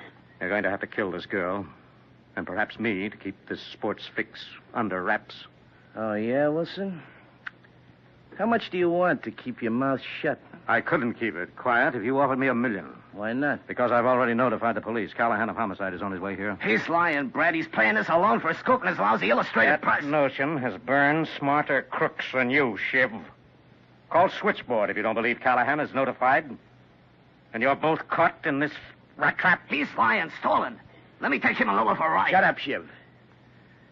You interest me, Wilson. What's the deal? You'll have to make your deal with the prosecutor, Keller. But I'll bet you he'd trade your state's evidence for a short term if you'll throw in this knife-slinging rat on the attempted murder of Willie the Weep. Why, you dirty, lousy nosy... Lay off, Shiv. Wilson's got something. You loused this play. Oh, yeah? Well, this knife says you're not going to sell me up the river. You knife-slinging rat. Rat! Wilson. Wilson, Shiv's knife. Mr. Wilson. Mr. Wilson. That's all, miss. That's all there is. I knew there was bad blood between them. Knew if I needled Keller into a deal, they'd revert to the criminal code of dog eat dog. What'll happen now? To me? That'll depend on a judge and jury, miss. And how well you've learned the lesson that you can't play around the fringe of crime. It's all or nothing. Boss! Hey, boss, what goes? Me and Miss Kilbrain is out here. Just a minute, Harry. I'll unlock this door. Steve, Laurel. I just got here and heard those shots. What happened? Well, 2 crooks fell out and saved the state and the public a lot of trouble. Get on the phone, Lorelei. Oh, sure. Call the press. Get Dusty Miller over here for a few photos captioned Exhibit A in the big book of crime that doesn't pay.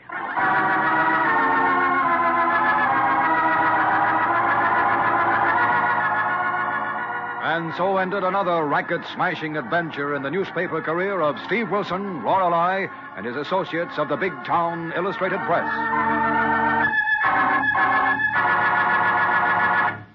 Now, before hearing about next week's Big Town adventure, here are Steve Wilson and Lorelei to tell you about the contest of a lifetime.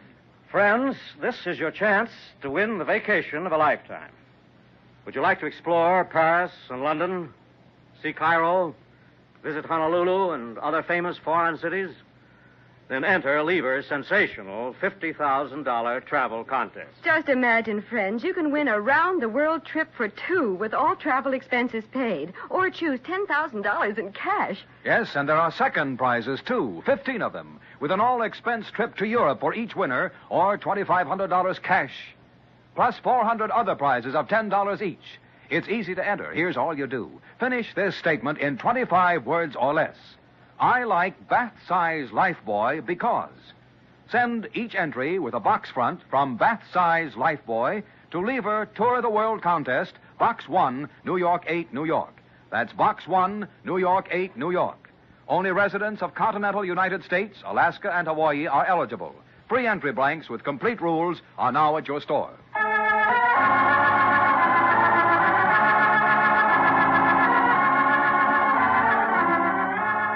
Next week, the makers of Lifebuoy bring you another hard-hitting racket expose captioned Murder in the Snow, another exciting assignment in the newspaper career of fighting editor Steve Wilson of Big Town. Don't miss it. In tonight's dramatization, all names, times, and places are fictional. Big Town features Edward Pauley as Steve Wilson, Fran Collin as Lorelei Kilburn, and was written and produced by Jerry McGill.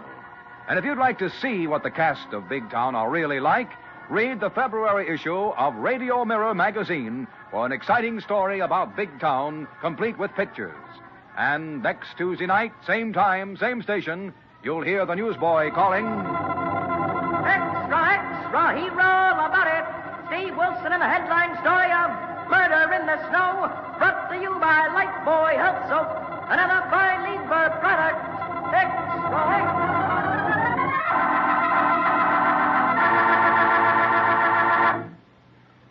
New Rinso with Solium puts sunshine in your wash. Yes, rain or shine, new Rinso gives your wash an amazing new brilliance. You can dry your wash anywhere, and white clothes will turn out not just whiter, but whiter than new, and washable colors even brighter than brand new. It's because new Rinso contains the scientific sunlight ingredient, Solium. New Rinso is so safe for clothes, so kind to hands. Today, more women use Rinso than any other wash day soap in the world. Only new Rinso contains Solium. Be sure and be with us again next Tuesday at the same time when Lever Brothers Company will again present Big Town. This is your narrator, Dwight Weiss, bidding you good night.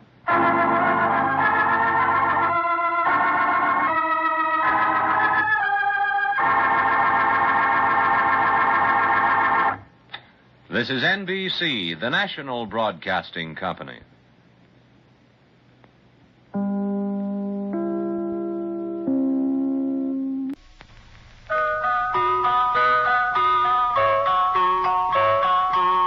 Pepsi-Cola, P-E-P-S-I, that's your smartest cola buy.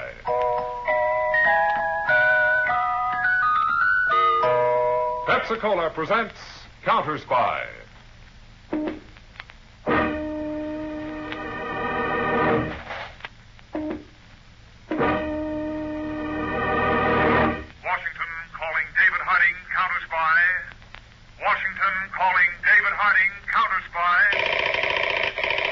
Harding, Counter Spy, calling Washington.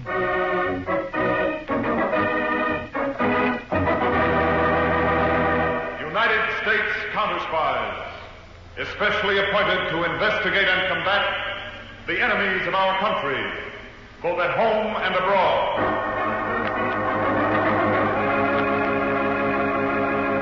Tonight, The Case of the Postal Pirates. Another counter-spy report to the American people. Brought to you each Tuesday and Thursday by Pepsi-Cola. Pepsi-Cola, it's a spot. 2 full glasses, that's a lot. That's right. You heard what they said. 2 full glasses of sparkling Pepsi from one big 12-ounce bottle. You're getting an extra glassful. And what a delicious glassful. The most refreshing, delightful cola that ever tickled your taste. You can't top Pepsi's tangy flavor. And that big, big bottle saves you money, goes twice as far. Pepsi's America's big, big favorite. And America's biggest cola value.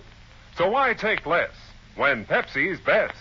Whenever you reach for refreshment, remember, Why take less when Pepsi's best? And now to Counter Spy.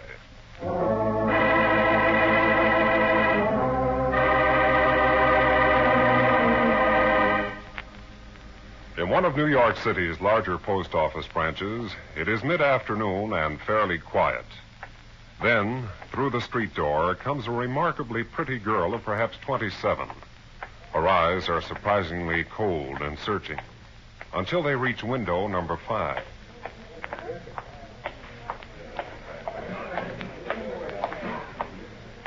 What'll it be, miss? Oh, hello. Hello, handsome. 100 threes. 5 days in a row, 100 3-cent stamps. So you do a lot of mailing. I've got a lot of friends. I'll bet. Mm-hmm. And, I can see the reason why. Oh, I didn't know postal clerks could make such pretty speeches. Oh, there are a lot of other things we can do, too. That why they keep you locked up in a cage? Well, if you'd like to find out, they let us out at 5. Feeding time for the animals? Ah, you might say. Well, I always did like animals, especially big, burly ones. Well, this one feeds at the Shamrock across the street from here. Oh, there? Mm-hmm. That looks like a place where they feed the animals. Okay, I'll pick you up here at 5.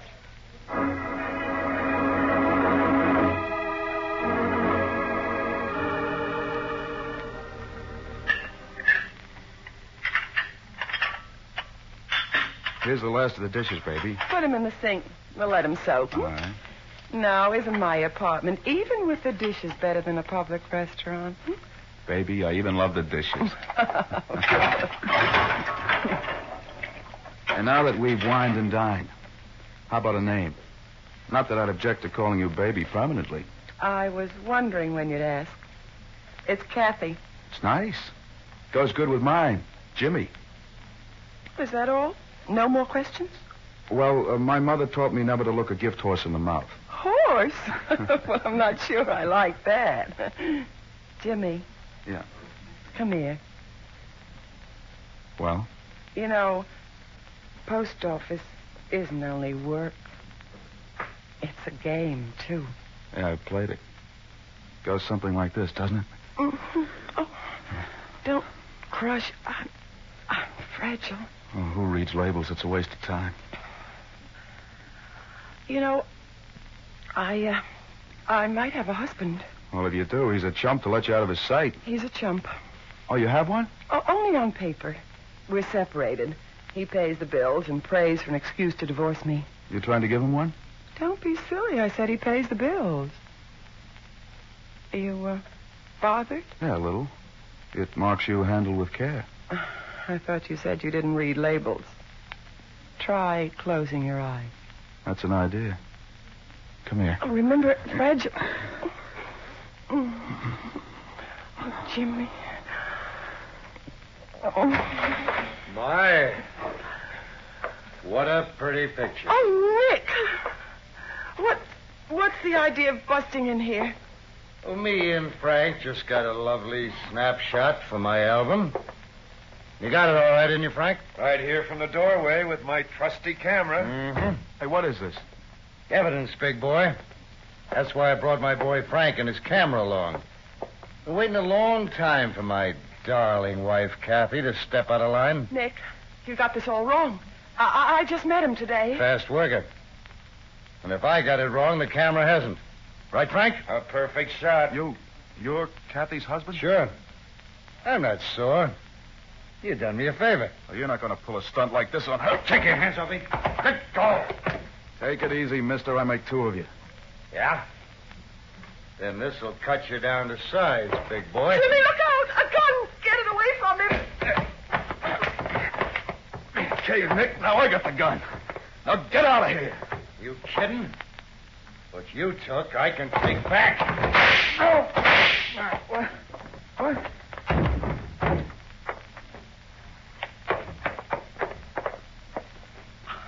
Nick's dead, Jimmy. Holy mackerel. Dead? You're a little late dropping the gun, big boy. But how could... I didn't mean... It's done. He's dead. Oh. Oh, we'll have to call the police. Jimmy, don't be a fool. If Nick's body is found here, what do you think this mess will look like to the cops? It was an accident. The cops will love that one. Listen, Jimmy. Nick taught me a lot of things besides what a heel he was. Nick was in the rackets. In the rackets? Yeah, kid. He had a lot of enemies. If he's found beside a road, nobody will ask twice who did it. What are you figuring, Frank? That this sets you up to take over Nick's racket? Yeah. I can get hold of a couple of boys to help me get rid of Nick, and then we'll all keep quiet. I slip into Nick's spot, you two are in the clear. How do you like it, Kathy? Okay, Frank. But, Kathy, it's an awful chance. Look, Jimmy, look, I like your style, and I don't want you wasting it in some jail cell while I'm around. You beat it now and let Frank take care of things. You stay away from me until I call you at home. And that won't be long, honey. That won't be long.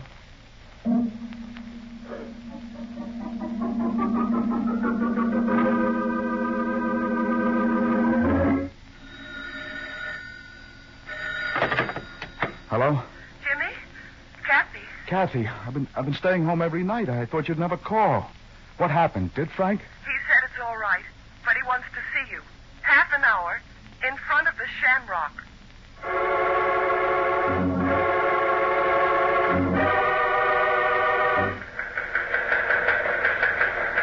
This is David Harding. To counter-spy agents in Chicago, Detroit, Philadelphia, and Boston. Continue investigation, parcel post theft ring. Take no action, make no arrests. But lay plans to close in on known members of ring at a moment's notice. Special attention, Boston field office. Have Harry Peters telephone me as soon as possible.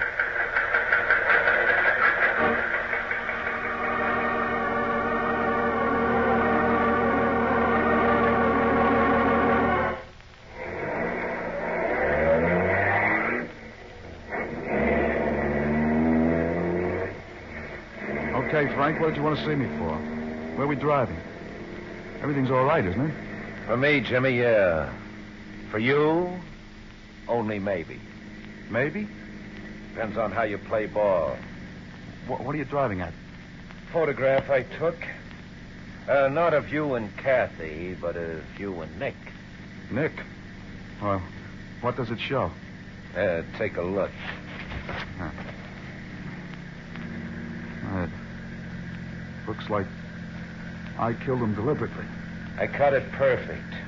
With Nick on the floor and you over him holding the gun. If that picture should show up when Nick is found, boy, oh, brother. What do you want? Money? I'm a postal clerk. Then what do you want? I took over Nick's racket. A racket that's worked in the post office. The post office? Yeah. Nick had guys in post offices stealing valuable packages. What, just walking out with them? No. After people insure their packages, our guys relabel them. Send them to a special address. That's what you want me to do? Let's say this photo wants you to do it. And, of course, Kathy. She don't want to get mixed up in no murder rap. Kathy? Well, kid? All right, Frank. I guess there's nothing else I can do.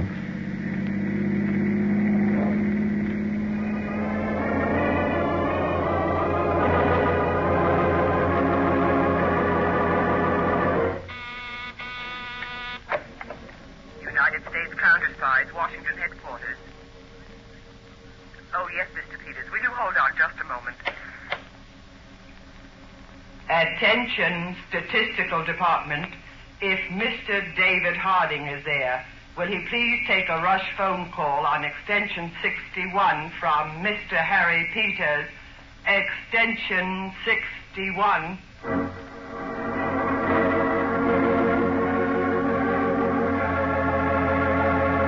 Hello, Peters. I've been waiting to hear from you. How's it going in Boston? Pretty well, Dave. We've got a line on all the small fry here. We're ready to pick them up on a moment's notice. That's good. I've got the same reports from Chicago, Detroit, and Philadelphia. But what's bad is the racket started in New York, too. Oh, great. As nearly as I can make out, this parcel post theft ring has been in operation about 3 months. They've stolen over $1 million in merchandise already. We pick up the small fry and the big shots just start over again. I agree, Dave. I'm going up to New York. I want you to meet me there. We'll take up the investigation together. Fine. When? Tomorrow. And you can spend the time in between reading postal regulations. I know them backwards already, Dave. Good. I'll have something else for you. Your credentials as Harry Gordon, postal clerk.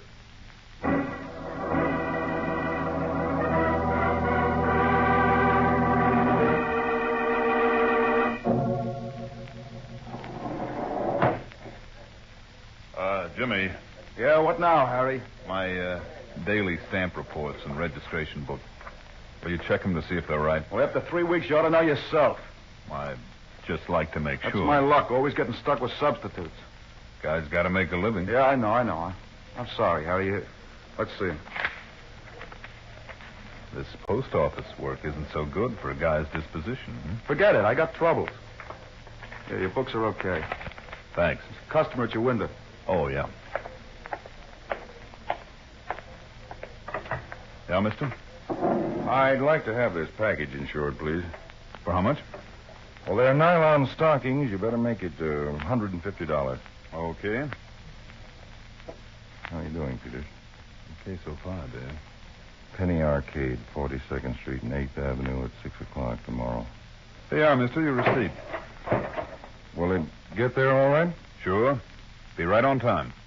Don't worry about it.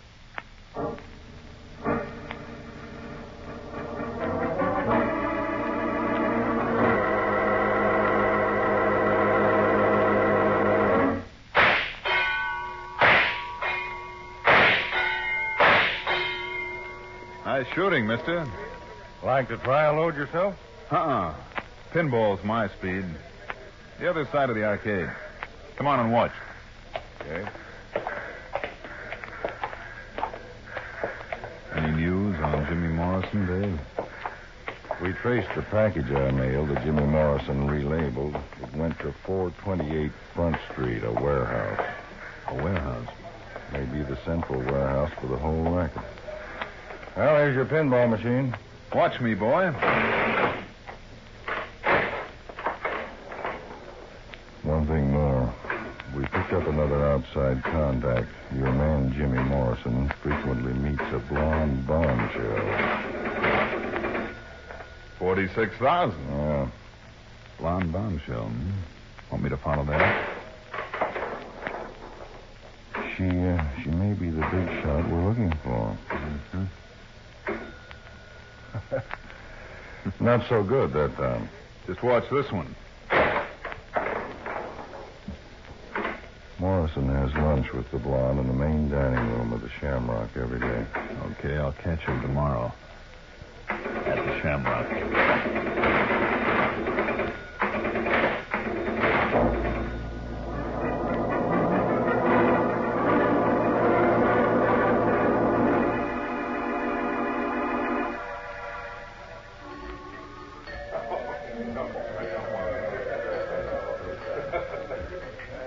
Kathy, I tell you, we can't keep it up. Look, Jimmy, we have to.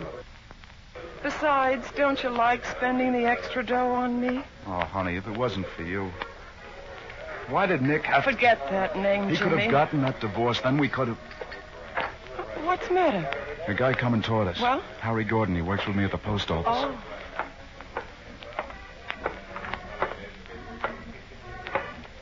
Hello, Jimmy. I almost missed you way over here in the corner. Hi, Harry. Well? Well, what?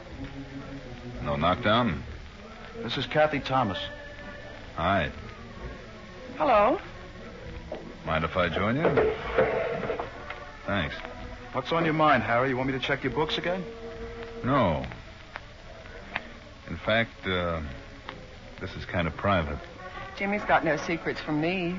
Oh, like that? Yeah. Mm-hmm. This might be embarrassing. I'm blushing. Speak your piece. What is it, Harry? Okay. Here it is in 3 little words. I want in. Is that a riddle? Let's cut the sparring, Jimmy. I got eyes and you got careless sometimes. Look, I don't... Wait a minute, Jimmy. Go on, Harry. Let's hear your spiel. Okay, sister. Your boyfriend here's been making funny with the post office. Packages come in from dress goods houses, jewelers, appliance dealers, and what have you. Junior here gets them, relabels them, and 5 will get you 10. They wind up where they shouldn't. You've got an awful big nose. Things could happen to it. Easy, Jimmy, easy. He's a bright boy. Harry, I suppose you could do what Jimmy's doing. I take it I'm in. Yes, if you have to be told. Kathy. It's all right, Jimmy. Harry, we'll get in touch with you. Don't keep me waiting. I'm impatient. In a day or 2. Now, we'd like to have our dinner. Sure thing. Goodbye, Miss Thomas. Jimmy, my apologies. I had you figured about 5 sizes too big. So long. Kathy, I don't like it. You declared him in. Yeah, I did, but Frank has the final word. You think Frank will turn him down? He might. And in that case, I wouldn't want to be in Harry Gordon's shoes.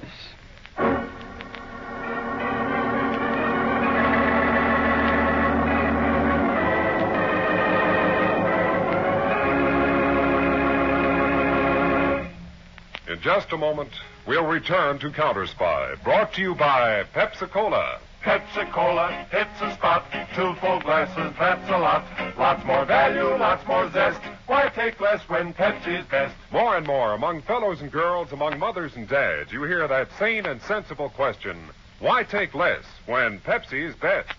No budget, no allowance, ever had a better friend than tangy, sparkling Pepsi-Cola. Because one big 12-ounce Pepsi bottle gives you 2 delicious drinks.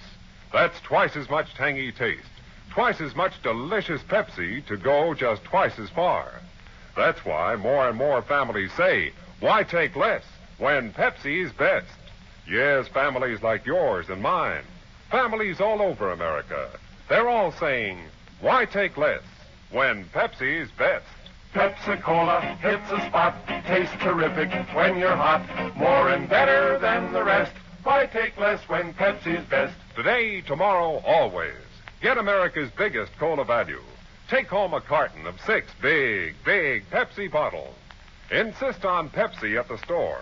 And say Pepsi at the fountain. Say Pepsi at the stand. Say Pepsi. Whenever you reach for refreshment, remember... Why take less when Pepsi's best? And now, back to Counter Spy.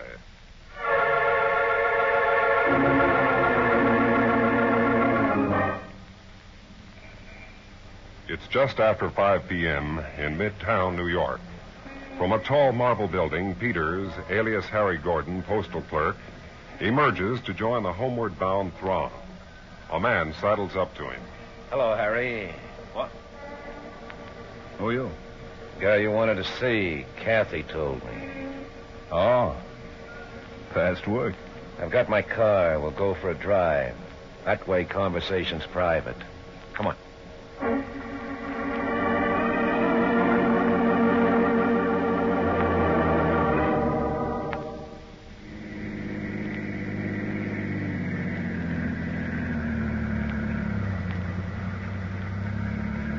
Okay, Harry, stay on the West Side Highway now. Swell car. Handles nice. Yeah, I know. I like to drive. Except in city traffic. That why you wanted me to take the wheel? One reason. And the other? You're a bright boy, Harry. Thanks. Yeah, the kind of a guy we'd like to have if we were taking on new guys. You're not? We don't like volunteers. We like to pick out our own boys and hold them to us good and tight. I stick like glue where there's dough. Glue melts. We prefer something more solid. Now, you might be a right guy. Thanks. Or a stoolie. I can't sing a note. Maybe even a cop. I haven't got flat feet. Maybe. But we never take chances. Hey, slow down, will you? You're going too fast. I like speed. Now, don't get cute and try to get a cop on our tail. A lot of power in this motor. Slow down, I'll blast your head off. I thought you'd show a rod sooner or later. Okay, I showed it. Now slow down. What for? Right now, this is the safest way I can drive. You crazy fool, look out!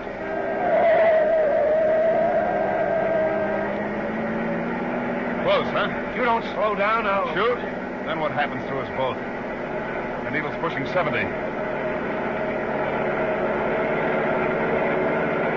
75. 80. You'll kill us both. That's better than you killing me.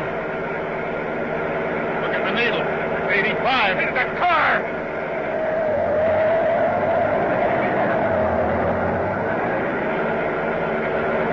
Okay, you win. Only slow down. Toss the gun on the floorboard. Okay. Now slow it. Turn out all your pockets and open the jacket wide. I don't want you to cross me. Yeah, sure. I ain't got another gap.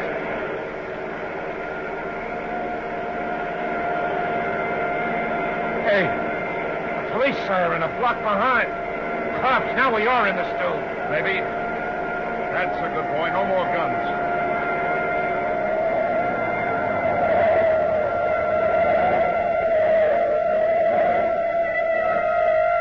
Okay, bright boy, we stop, but what are you going to do about those cops coming? We'll see, tough guy. Get out.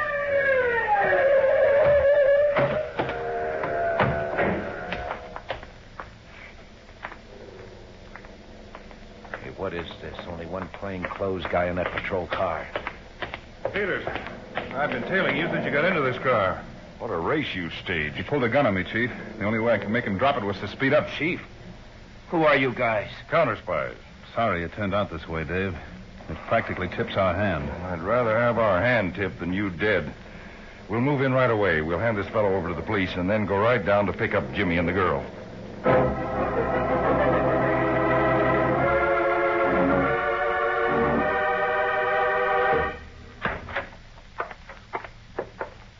Well, Peters, our friend Jimmy's not here. Yeah. Looks as if he left in a hurry. He can't possibly know about the chase and... Hey, Peters. What's the matter? This magazine opened to page 7. One of those true crime story magazines. Open to an article about the capture of Professor Horn. The case we handled, Dave. Jimmy Morrison evidently been reading up on criminals. More than that, Peters. Here's a photograph taken at police headquarters that time. And there you are in the background. What? Hey, lucky my name isn't given in the caption.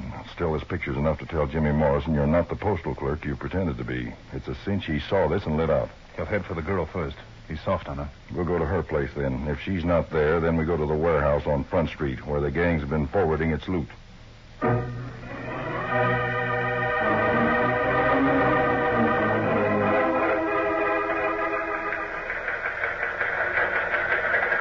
This is David Harding. Attention counter spy agents, Boston, Chicago, Detroit, and Philadelphia. Circumstances force us to move now in postal theft investigation. Carry out all raids according to plan. Pick up all members of the ring you can lay your hands on. We will conduct raid on main warehouse here in New York. Act on this order immediately.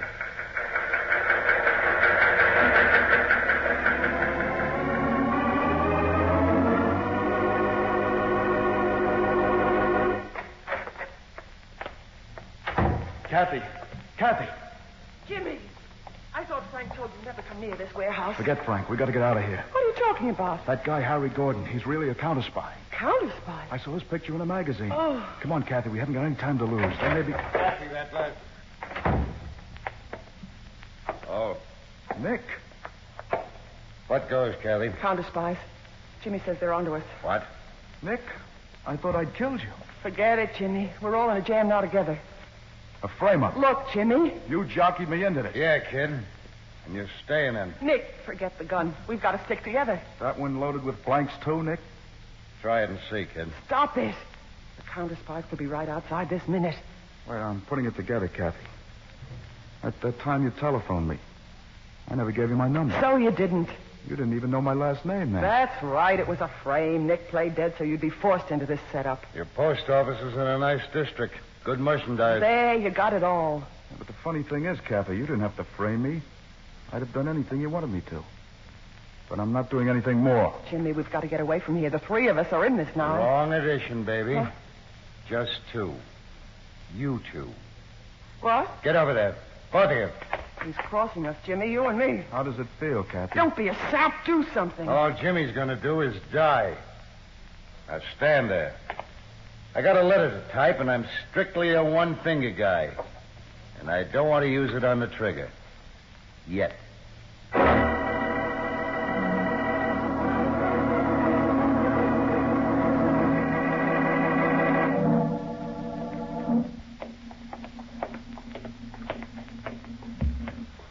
All of our agents staked out around the warehouse, Peter? Yes, Dave, and we're in luck. Oh, how? Conway tells me Jimmy Morrison went into the warehouse just a little while ago. Good. Maybe a meeting of the brains of the mob. What's that? Shots from inside the warehouse. Let's go. All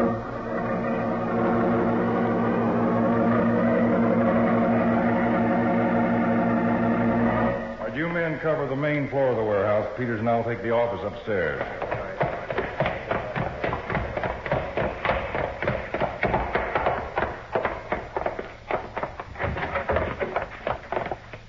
Peters. Holy. Jimmy Morrison and that girl. Maybe they're still alive.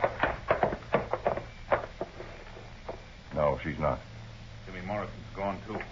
Here's a note, Dave. Note? Typed and signed by Jimmy Morrison. Listen. Kathy was no good. She was poison and poisoned me. She really ran this whole package-stealing racket and tricked me into it. There's no chance of getting away. I don't want to, and I won't let her, so I'm going to help her escape the only way she can by taking her with me. Jimmy Morrison. Oh. Well, looks as if the girl was the big shot, Dave. Murder and suicide. Just winds up the case nice and neat. Looks like it, Peters, and I... Wait a minute. The boy's holding the gun. Well, he was the suicide, according to the note. Well, the note may say so, but the evidence does not. This was no suicide, Peters. It was murder. Double murder.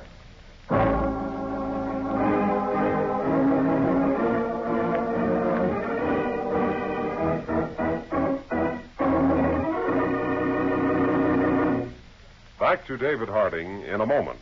But first, when your friends drop in, be generous, but be thrifty, too. Serve plenty of delicious Pepsi-Cola. Pepsi's big 12-ounce bottle gives you not just one sparkling glassful, but two. Get a carton of 6 and serve 12 delicious drinks. Yes, Pepsi is America's biggest cola value. You get twice the tangy taste, twice the refreshment, twice the Pepsi. So why take less when Pepsi's best? Whenever you reach for refreshment, remember, Pepsi-Cola hits the spot. Truthful glasses, that's a lot. Lots more value, lots more zest. Why take less when Pepsi's best? This is David Harding. The deaths of Jimmy Morrison and Kathy Thomas, plus the simultaneous raids we made in Boston, Chicago, Detroit, and Philadelphia, would have ended our investigation of the parcel post theft ring, except for one small mistake. A mistake that turned an apparent suicide into murder. A mistake that led us straight to the criminal boss who tried to buy life insurance with death. For the exciting conclusion of this case, I invite you to listen Thursday night. Case of a Postal Pirates, File 2 on Counter Spy.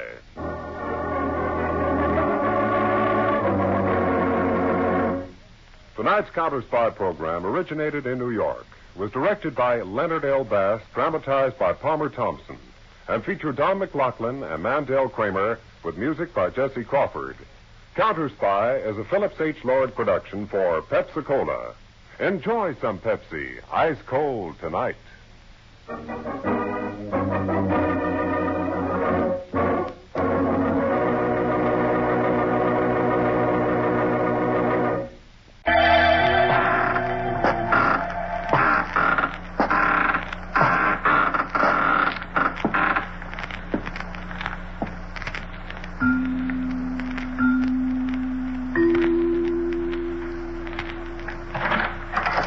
Ah, you're here. Good. Take the easy chair by the window. Comfortable. Good. The book is on this shelf. Yes, here it is. Death Blew Out the Match. A very absorbing story of death and mystery on a small island. Let's look at it under the reading lamp. It was an evening early in May, and the waters around the Cape, just off the coast of Massachusetts, were buried under a fog as thick and as massive as any you'd want to see. Moving cautiously, a small boat makes its way slowly toward one of the islands off the Cape. In the boat, there are Elisha McCumber and Ann Waldron. Well, this is something. I'm glad we're almost there. Yep. You been scared, Miss Waldron? Oh, not scared, Elisha, but if I hadn't bumped into you in New Bedford, I'd have spent the night there. Not even Noah himself could have persuaded me to take a boat ride in this fog. What's new on the island? Oh, nothing much. Unless you're counting a mysterious stranger. Mysterious? Calls himself David Highland. Gets mail from New York, Washington, Boston, pretty near every day. Nobody knows what's in it. He don't talk.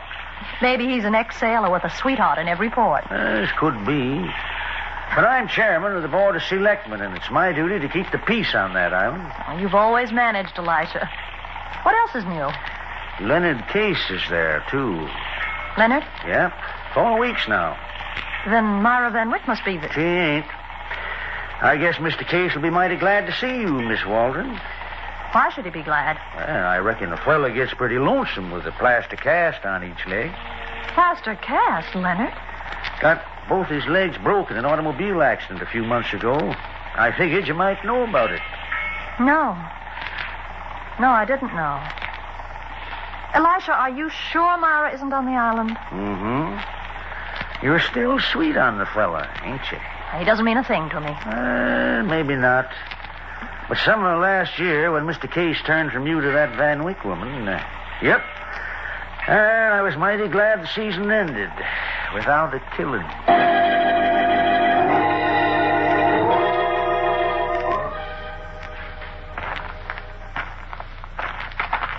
Thanks very much, Elisha.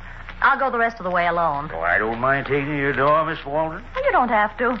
I'll just follow this path around Myra Van Wyck's house, and that'll take me right home. Good night, Elisha. And thanks for everything. Good night, Miss Waldron. Be careful. Maybe I should have... Oh, well. Nothing ever happens here.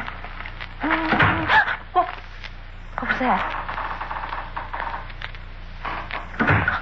Leonard.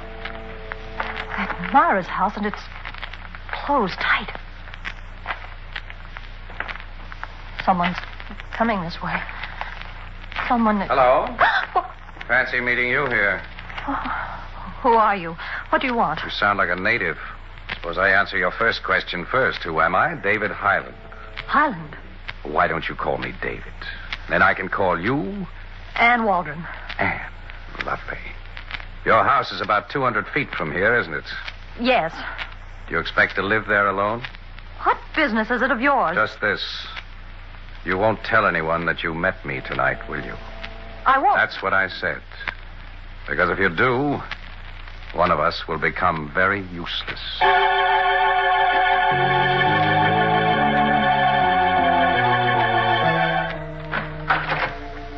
Hey, Mr. Case, there's a dame here to see you. Dame?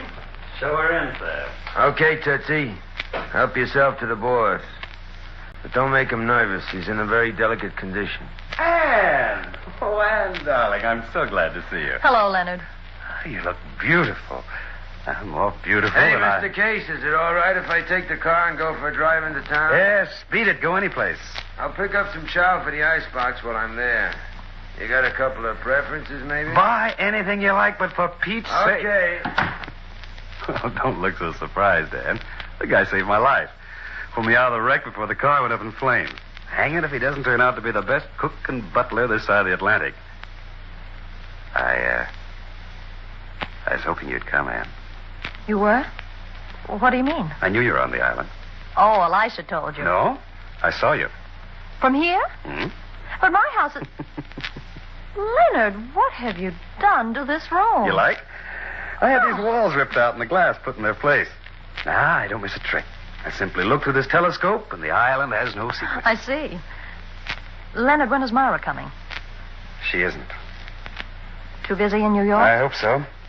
The fact is, Myra and I are washed up. Silly, isn't it? Is it? The crazy thing about it is that I really thought I loved her. I must have been out of my mind. Did you marry her? It wasn't that crazy, Anne. Here. Put that crawl on your bed. And I want you to meet Mabel, my little helpmate. When Sam's away, Mabel does the little odd jobs that make me comfortable. Watch. Mabel, my pipe. Oh, you're slipping, old girl. You forgot my tobacco pouch. Thank you. Now you may go out and get your lunch. And don't dig up anyone's garden. For pity's sake, where did you pick that up? Myra gave it to me. Wow. Everyone to his taste. I don't think I... What's that? What? On your bed. It's a buckle off a woman's shoe. Well, what do you know? Thing that bird will bring home with her. Wait a minute, Leonard. I've seen this buckle before. Haven't you? Haven't I? Why, I don't remember. That's Myra's. What are you talking about? Myra's in New York. Oh, we'll soon find out. Give me that telescope. But, Hello? Yes, she's here. Would you like to talk to her? Uh-huh. What? Good heavens, of course I'll tell her right away. Anne, you can stop looking. What is it, Leonard? Myra's here on the island. Elisha McComber just phoned. He wants you to go over to her house. She's been murdered.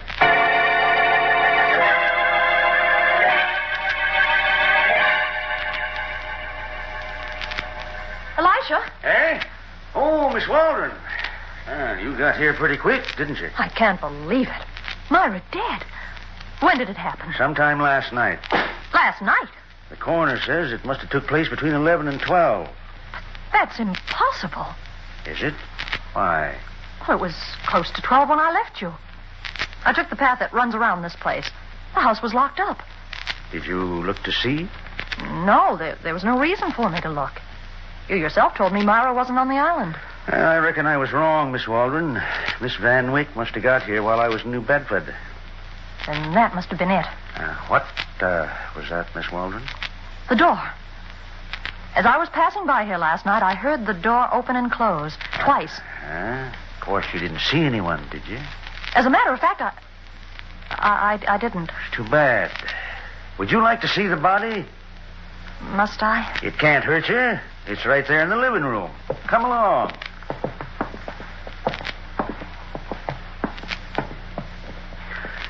There she is, just like I found her.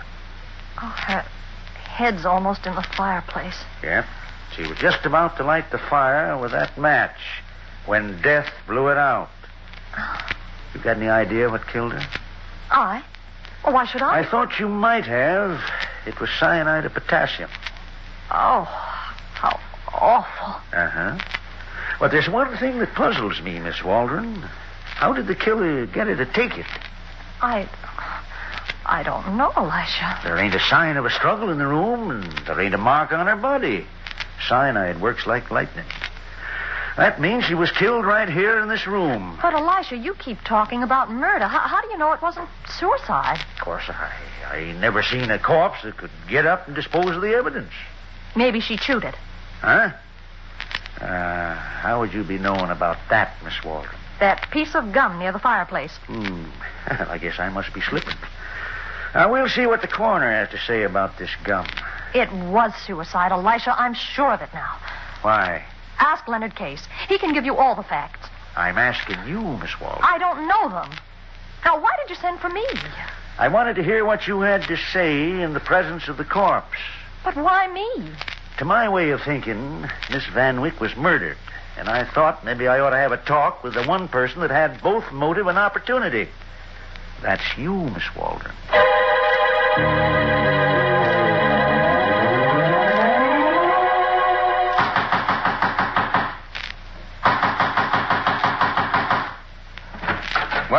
trying to break down the door? I must see you, Mr. Highland. All right. Would you like to look at me here, or would you rather come in? I'll come in. Good.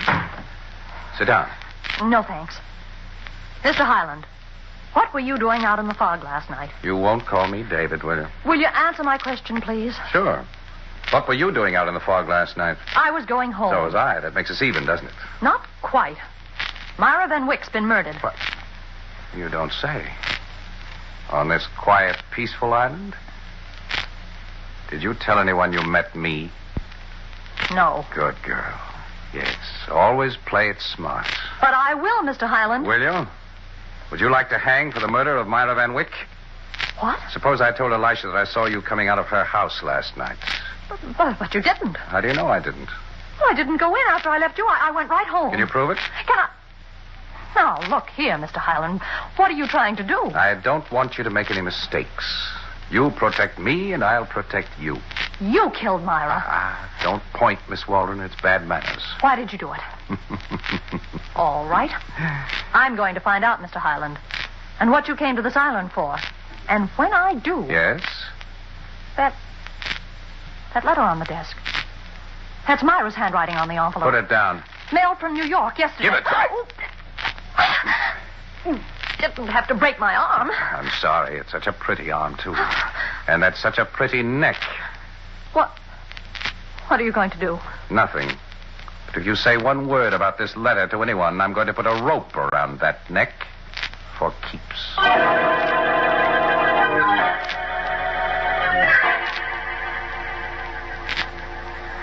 Leonard, what am I going to do?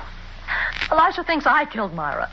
And I can't prove that I didn't. And I know you didn't, no matter what you thought of Myra. Elisha was here. I told him that she wanted to marry me, but, well, I couldn't do it. Then she loved you? I'm afraid so. Leonard, it's possible then that Myra committed suicide. No. Just before you came in, Elisha phoned me. That piece of gum you found, there was no poison in it. Oh. Don't worry, darling. We'll find a way to get you out of it. But, Leonard, who left that gum there? A killer, no doubt. Listen, Anne, what about David Highland? Who? Don't pretend you don't know him. I saw you with him a little while ago. You saw me? Mm-hmm. This telescope. Oh. Why did you go to his house? I can't tell you. All right. Then maybe you can tell me what you and he were wrestling over. It was a letter, wasn't it? Leonard, please don't ask me. Wasn't it? Yes, from Myra. Myra? Well, what's he got to do with me? I don't know. But, promise you won't tell anyone. Leonard, you must promise. Why? Well, just promise, that's all. All right, dear. But we've got to know what was in that letter. Yes, but how are we going to get it? I'll keep my telescope trained on his house. When David Highland goes out, I'll tell Sam... Shut up, Mabel. Mabel? Leonard, that shoe buckle she brought in here this morning. Yes? That was Myra's. Oh, what a dunderhead I am. Why didn't I see it before? See what? Where did Mabel find that buckle? Certainly not in Myra's house. She must have found it outside somewhere. Don't you see what that means? Uh-huh. That Myra wasn't killed in her own house. Say. Now all we have to do is find out where she was killed. Leonard, how well have you got that crow trained? Pretty well. Why? That buckle. If you told her to put it back where she found it, would she do it? I don't think so. She's not that smart. Oh. Besides, it's been hours since she brought it here. All right. Then that letter from Myra might tell us what we want to know. I want to know the minute that man goes out.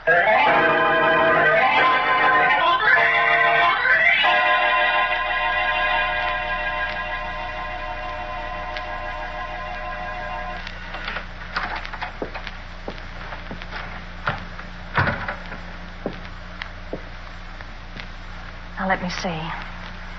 The desk. Oh, he would keep it locked. I don't think he'd be so careless as to leave it under the chair cushions. No, that would be too obvious. Oh.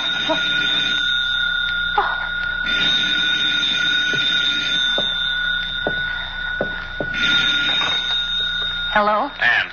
Oh, what is it, Leonard? Is he coming back? I haven't seen him, but it's getting dark, and I'm afraid I won't be able to keep watch for you much longer. I can't leave now. I've got to find that letter. But it might be dangerous. Suppose he walks in on you. Well, I'll have to take that chance.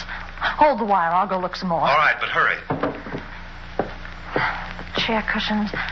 Oh, no, of course not. That liquor cabinet. Who would think of looking in a liquor cabinet for a letter? Only it didn't get dark so fast. There. Hello, Leonard. Any luck, Ann? Plenty. I've got it. Bring it over here right away. Leonard, Oh, what's the matter? Well, why don't you get out of there? I'm afraid it's too late.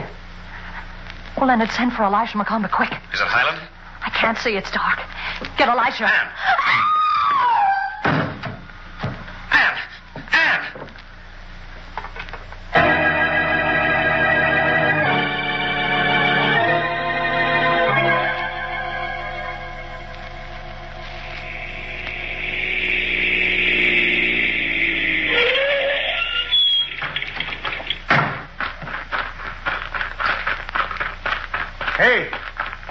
Hey, you, Mr. Highland. Huh?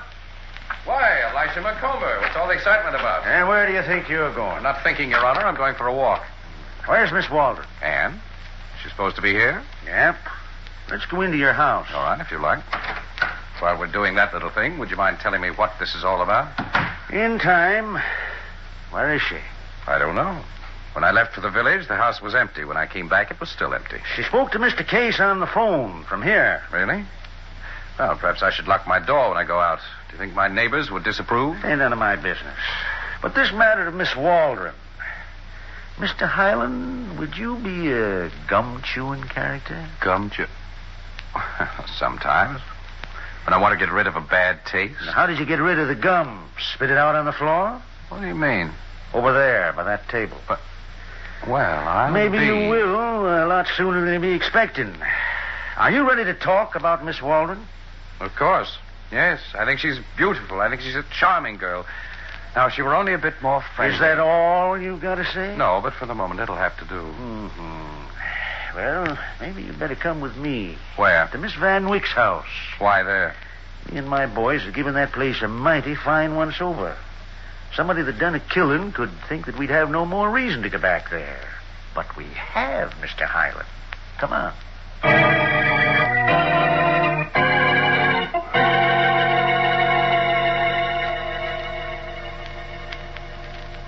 Well, are you satisfied, Elisha?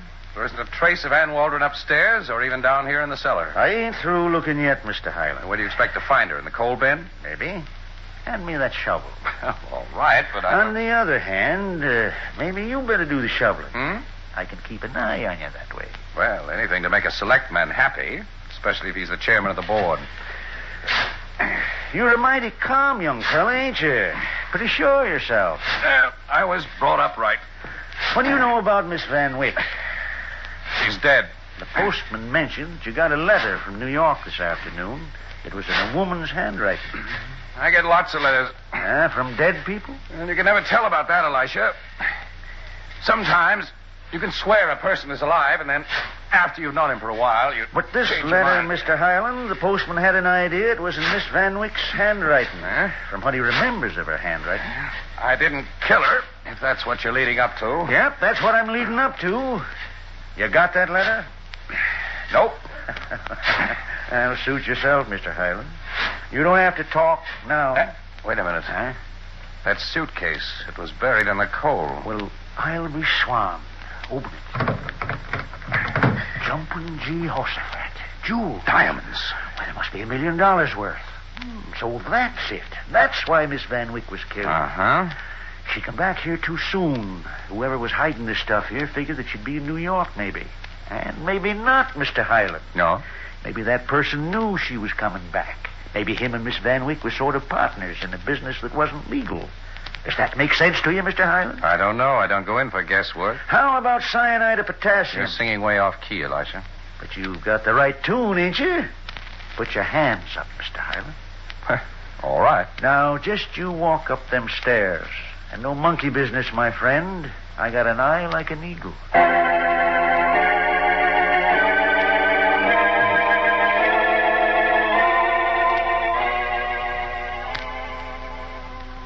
Operator, 124.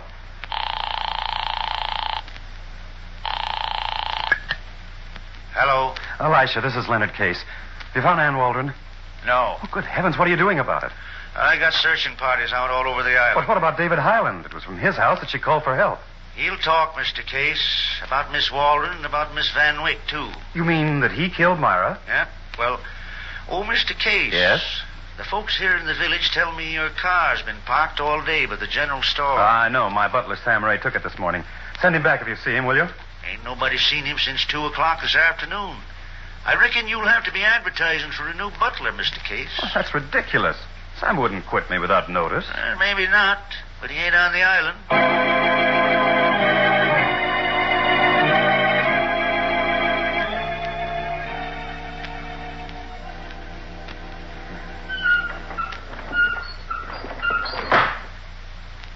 Okay, sister, on your feet. Shut up. We're going to take a ride now in the open sea. Fresh air and just enough fog to keep me and you out of sight. Nice, ain't it? The way that fog comes in over the water. Perfect hideout. Even better than this stinking old tool shed. Tough, ain't it? You got so much to say, but that gag don't let you. Yeah. Okay, get going. Right down to the boat. Then maybe when we get way out in the ocean, I'll tell you a nice, interesting bedtime story.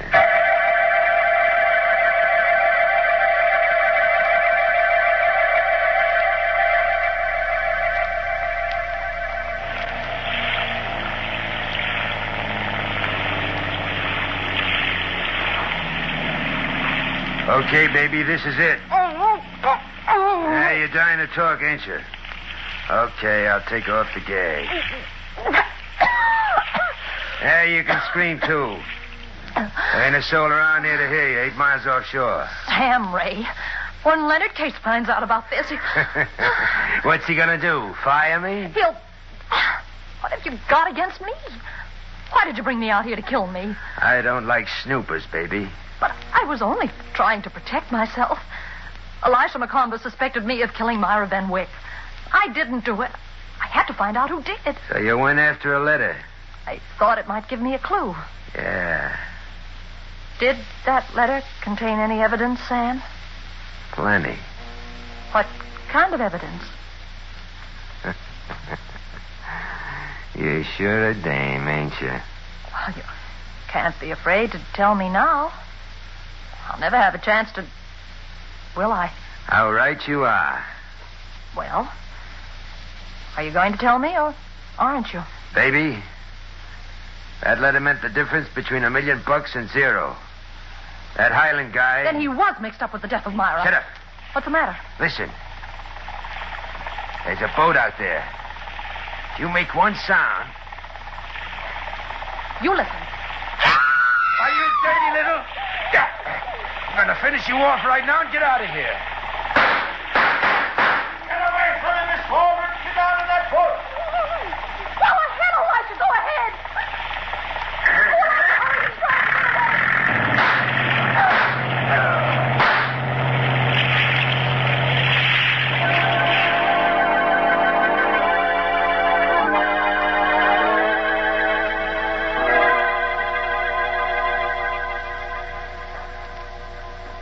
And that's the whole story, Leonard.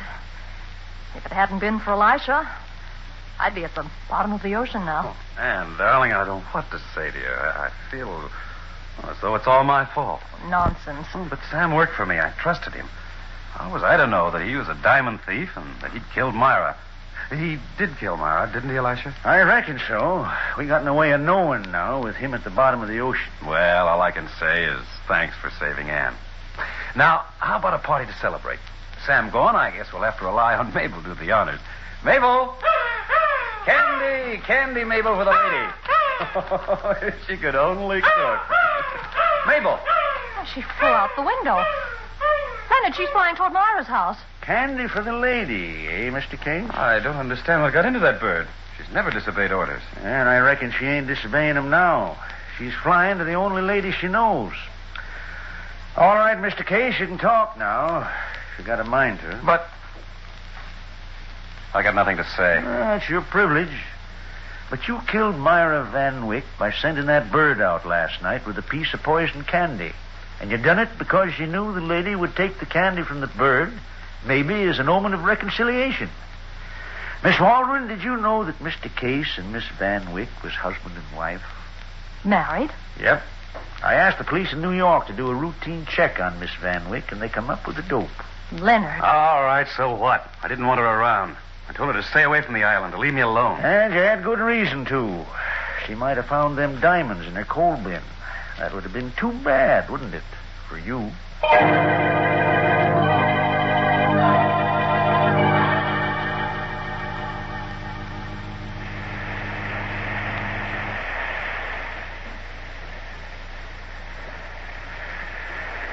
David?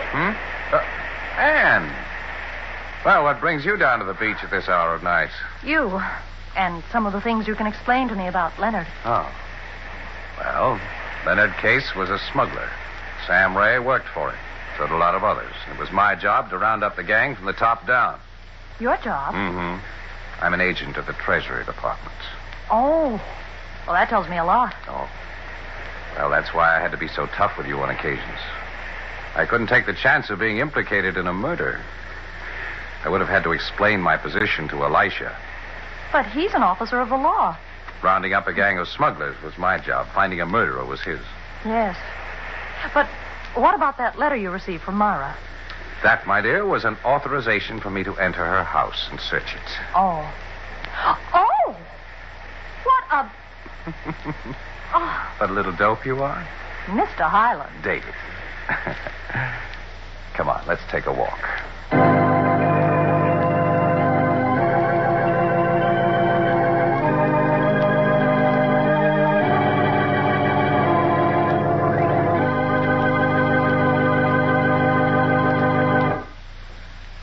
And so closes tonight's Crime Club book, Death Blew Out the Match, based on the story by Kathleen Moore Knight.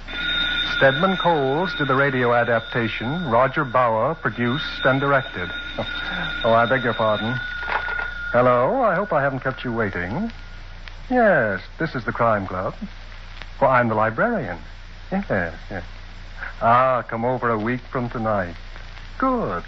We have a very unusual story about a murderer who was revealed by postage stamps. It's called For the Hangman. In the meantime? Well, in the meantime, there's a new Crime Club book available this week and every week at bookstores everywhere. It's available now. Quite all right. And we'll look for you next week.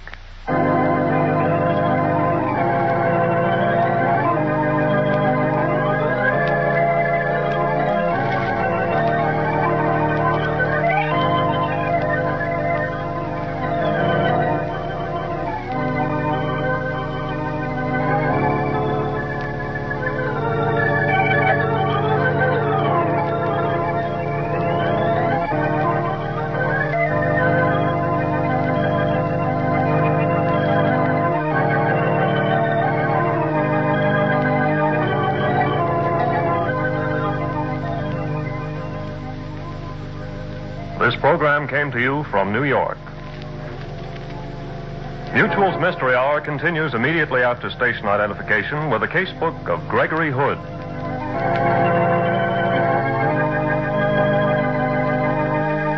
This is the Mutual Broadcasting System.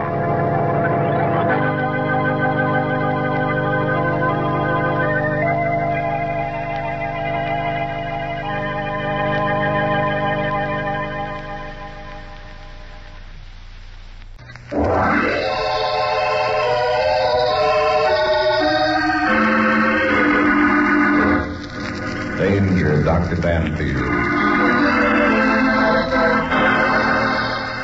The human mind is like a cave. Beyond the light, there are dark passageways and mysterious recesses.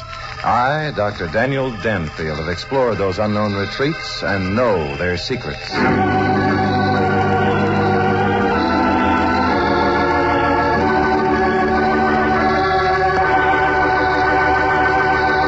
In a moment we'll return. Danger, Dr. Danfield, but first...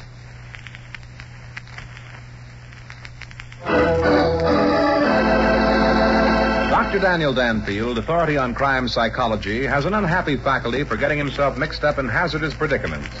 because of his astonishing revelations regarding the workings of the criminal mind. As our story opens, we find Dr. Danfield in his office dictating to his pretty young secretary, Rusty Fairfax. It is, therefore, with regret that I'm forced to use the following incident as an example of this type of criminal mind. Miss Fairfax and I had been invited to attend the engagement party of Miss Hazel Humphrey and Count Andre de Villiers.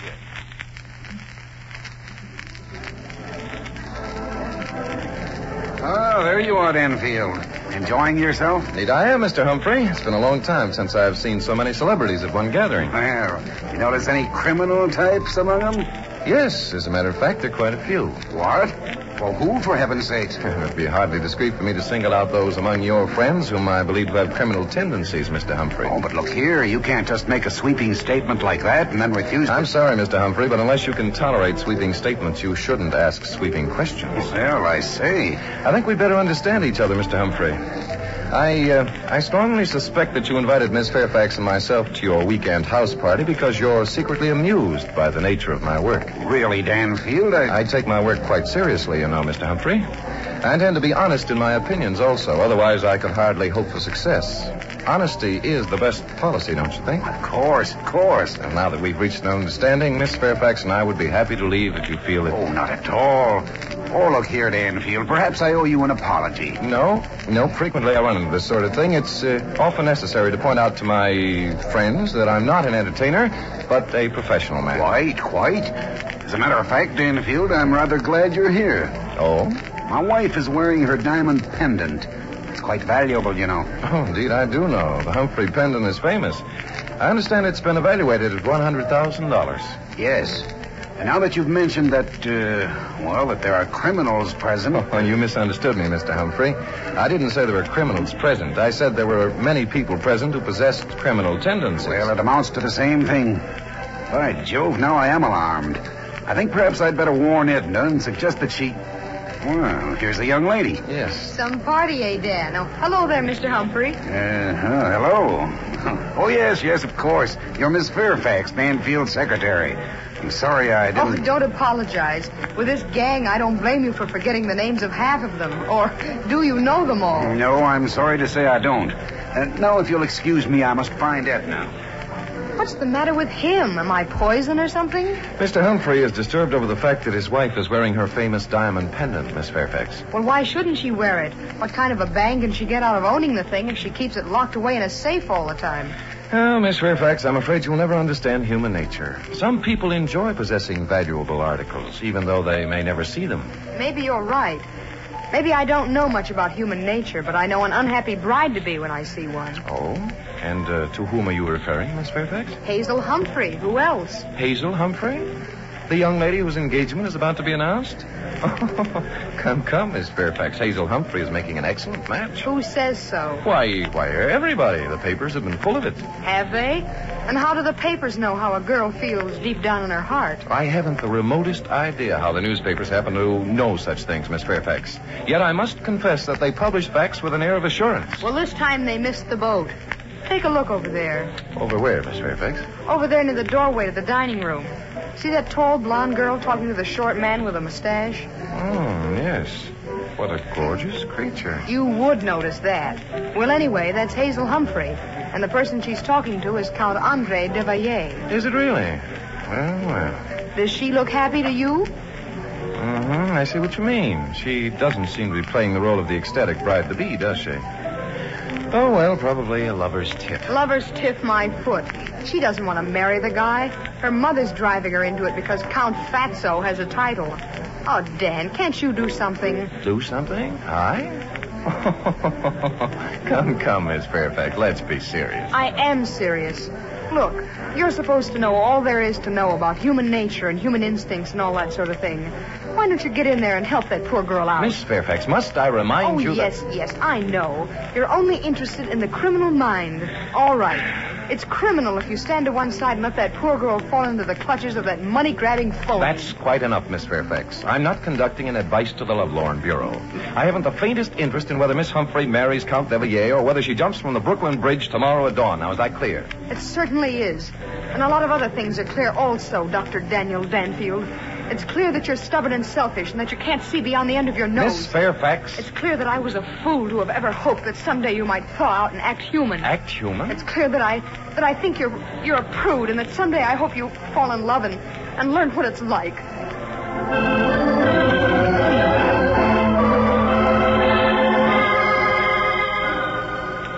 Oh, ma chérie. Tonight you are very, very lovely. Oh. You are like the summer sunset over the ocean. You are Andre, for heaven's sake, relax. Oh, ma chérie. Now, look, darling, let's get things straight, once and for all. You don't have to put on an act for my benefit. I know you don't love me. Mon Dieu, ma chérie. What is these things you say? Well, do you? But oui, please, you must understand. To me, you are like the summer shower to the parched grass. You are like... Oh, nuts. Andre, listen, you're a good guy and all that. If you weren't such a little half-baked roly-poly, I could probably go for you. The fact of the matter is, I'm in love with someone else. Ma chérie. Oh, don't get me wrong. I'm not going to double-cross you. We've made a deal and it stands. A deal, ma chérie? Sure, my family's got money and you want in, okay. You have a title, and my mother and father are willing to pay for it. I'm the goat. What is this goat? Oh, forget it, darling. Other girls have been sold down the river before. Why don't you run along and... Mon Dieu, all this talk of selling goats down the rivers. I do not understand. Please, I have more words to speak. I, Count André Émile Pierre Tavillier, have the great love for you. This you must understand. In no other way will I make with the marriage. Oh, that's swell. Now that it's settled, leave us forget the double talk and make with the merriment. Shall we? Oui, so long as there is between us the understanding. We are interrupted. Oh, hello, Edwards. What's on your mind? Beg pardon, miss. There's a gentleman waiting to see you in the library. Tell him I'll be right there. Andre, darling, you'll have to excuse me for a minute. Well, why don't you go into the dining room and sample full of beverages? But these gentlemen... Oh, nobody important, darling. Just an insurance agent who wanted to talk to me about our engagement gift. Oh, then perhaps Don't bother, darling. I prefer to handle it myself. See you later. Ma chérie, come back. Andre... Ray. Hello, Hazel. Oh, Ray, why did you come here? Don't you realize what will happen It if won't you're... make any difference now if I'm seen.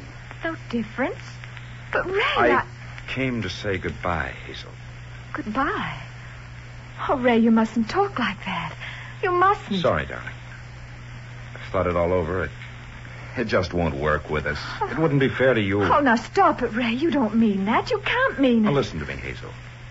I'd be a louse if I took you away from the things you're used to, from the manner of living that you... Ray. Ray, we've been all over that before. We've settled it. We agreed that neither of us could be happy without the other. Don't those promises mean anything? I haven't got a nickel, Hazel. I'm your father's gardener. Now, this sort of thing is for storybooks. It doesn't work in real life. It does, it will. Oh, Ray, don't you realize what you're doing to me?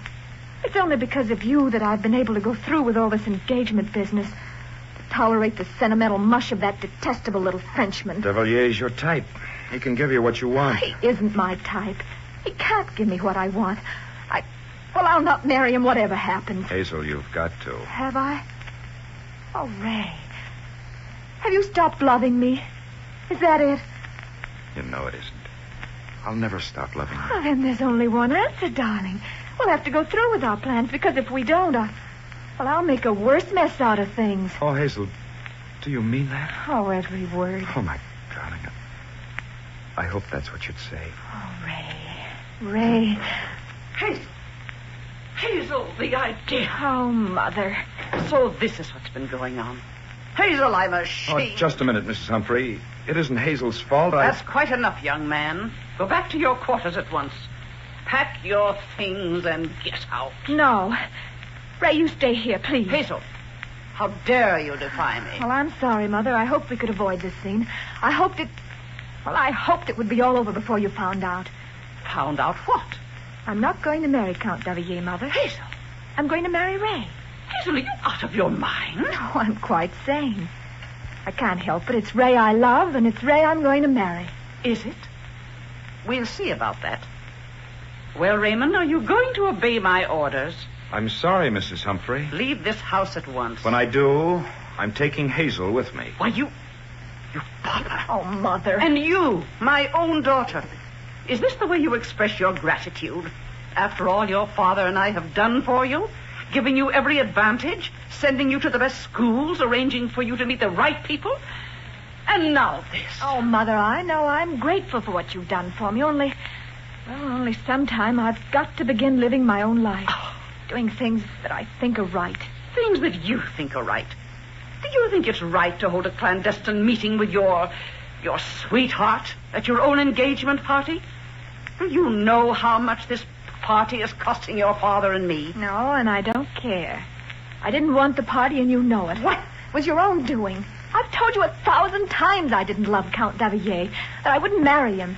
Yet you went ahead planning and scheming, convinced that I'd be carried away with all the glitter and glamour, and yield. Well, I won't. Hazel. You should be thankful I didn't embarrass you by not appearing at all. Oh, I can't believe it. Oh. This isn't my girl talking. This isn't the child I reared with such loving care and Oh, Mother, stop it. Stop it. The little girl whom I've sheltered and protected. Oh, for heaven's sake, Mother. Stop the drama. Haven't you any feeling? Don't you realize that Ray and I love each other? Love each other? Oh, Poppycock. You're not capable of knowing whether you love anyone or not. Love, indeed. What has love got to do with it? When you've an opportunity to marry a man with a title... Just a moment, Mrs. Humphrey, please. Well, what do you want? I want to tell you my purpose in coming here tonight. I came to tell Hazel I was going away. I came to tell her that you were right, that a marriage between us wouldn't work. I asked her to release me from my promise. Well, then... She refused, Mrs. Humphrey. And I thank heaven I had sense enough to listen. Now that I know what kind of a woman you are, how selfish and unfeeling and cruel, there's nothing could stop me from taking her away. Oh, Ray. You fool. You young, stupid fool. What are you going to live on? The money you make as a gardener? I won't be a gardener forever. If Hazel isn't satisfied with the money I make, I'll get more. I'll get it if I have to steal it.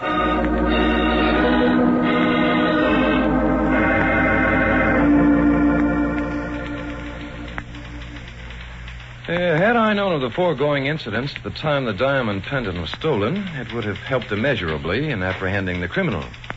Miss Humphrey and her young man did not leave the party that night. Whether this was out of consideration to the girl's parents, or whether they felt that by waiting a few days they could convince Mr. and Mrs. Humphrey of the wisdom of their decision, I did not discover. At any rate, both the young people were present when the robbery occurred. I was sleeping soundly when Mr. Humphrey knocked on my bedroom door. Huh? Oh, come in. Oh, it's Mr. Humphrey. Danfield, in heaven's name, get up. Something terrible has happened. Oh, something terrible? My wife's diamond pendant has been stolen. Stolen? Yes, stolen. Good heavens, man, don't you understand what this means? Well, naturally, Mr. Humphrey, the loss of the pendant must mean considerable... It's more than the mere loss of the pendant. Danfield, listen to me. If those diamonds aren't recovered, it will mean my complete financial ruin. I don't believe I understand. I had intended to sell the pendant next week. Things have not been going well with me financially. It's been necessary to keep up appearances. Danfield, I suppose this will shock you as it would many people. But the truth is, I'm broke. Well, that explains it. Explains what? Nothing. Tell me, Mr. Humphrey, this marriage of your daughter to Count Davillier. Davillier has connections. He believes that I'm rich. With the funds I received for the pendant, I could have satisfied my creditors until Davillier put me next to something good. This is indeed amazing. Was the pendant insured, Mr. Humphrey? Well, no. I was forced to allow the insurance to lapse. Mm-hmm. When did the robbery take place? Sometime in the night. There was a brief shower. It woke Mrs. Humphrey. She lay for a while listening, thinking she'd heard a noise. Presently it stopped raining completely, and she heard the heavy breathing of a man. And then what did she do? Nothing. She lay still, waiting. Apparently the burglar must have thought that she'd gone back to sleep. He crossed to the open window and jumped to the lawn below. That's rather an extraordinary story, Mr. Humphrey. As a matter of fact, I don't believe it. I beg your pardon? I should think you might.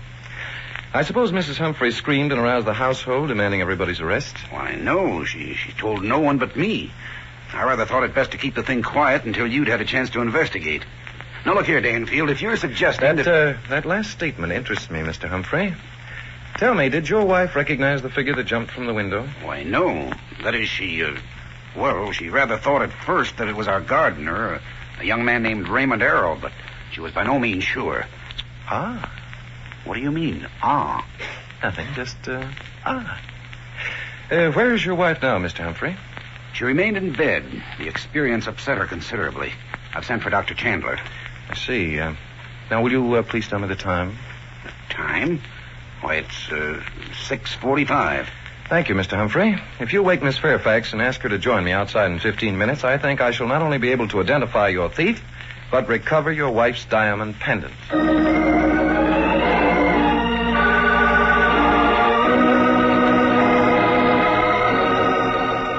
We'll return to Danger Dr. Danfield in a moment, but first...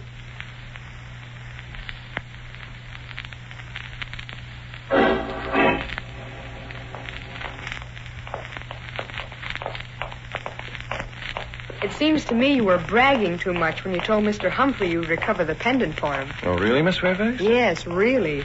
How do you know who stole it? And if you did know, what good would it do you? The thief wouldn't be fool enough to leave it lying around when you could pick it up. That's a logical deduction, Miss Fairfax. Well, then I don't see why... Here we are. That window up there opens into Mrs. Humphrey's bedroom, doesn't it? Yes. Dan, look. By George. 2 footprints plainly embedded in the soft earth beneath the window.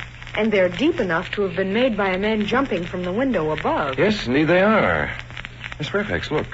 There in that leaf that's lying on the right heel mark. Well, what is it? Oh, my mistake. For a moment, I thought the reflection of the sunlight on the water cupped in the leaf was Mrs. Humphrey's diamond pendant. Dan Danfield, you're stalling. You didn't expect to find these footprints. You didn't believe that there'd been a burglar in Mrs. Humphrey's bedroom at all. Miss Fairfax. You're not fooling me. When Mr. Humphrey told you the burglar had jumped from the window, you expected to prove he was lying because you didn't think you'd find any footprints. Didn't you? Miss Fairfax. Oh, stop calling me Miss Fairfax and admit the truth. For once, you're completely wrong. Miss Fairfax, I'm never wrong. It's high time you realize that. Oh? Well, then, just how are you going to explain these footprints?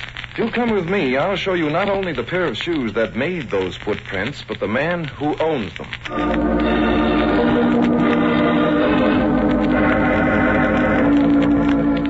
Well, there you are, Danfield. And Miss Fairfax. Come in, come in. Have you apprehended the criminal? Yes, as a matter of fact, we have. It was quite simple, wasn't it, Miss Fairfax? Oh, nothing to it. Of course, I don't know who the criminal is yet. Miss Fairfax, please. I'll do the talking, if you don't mind. Well, you asked me a question. Oh, I say, Danfield, is that a pair of shoes you're carrying? Indeed it is, Mr. Humphrey. Does anyone here recognize them? Well, they're certainly not mine. Naturally, they're not, Edna. They're men's shoes. Where did you get the things, Danfield? They look like a pair of workmen's boots. I believe they are, Mr. Humphrey. Do you recognize them, Miss Humphrey? I?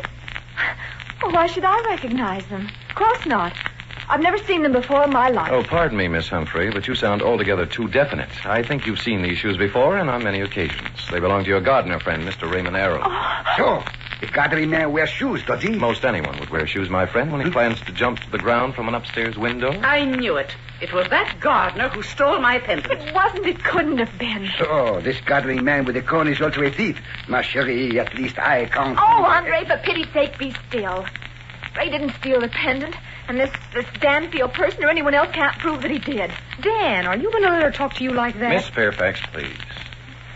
I'm sorry, Miss Humphrey. These shoes belong to Mr. Errol by his own admission. I don't believe it. The design on the rubber heels is identical to the designs on the heels of the imprints beneath your mother's window. Oh, there could be 100 pairs of shoes of the same design. The mud which Mr. Errol scraped from the shoes is the same in texture as that near the imprint.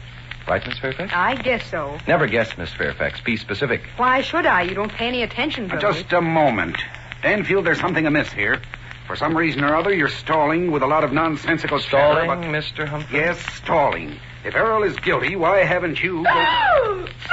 What's the matter? Good heavens. What is wrong? At the window. Who's at the window? He's there. I saw him. He had a gun. What are you talking about? Who has a gun? I saw him. Go after him. It won't be necessary to go after him, Mrs. Humphrey.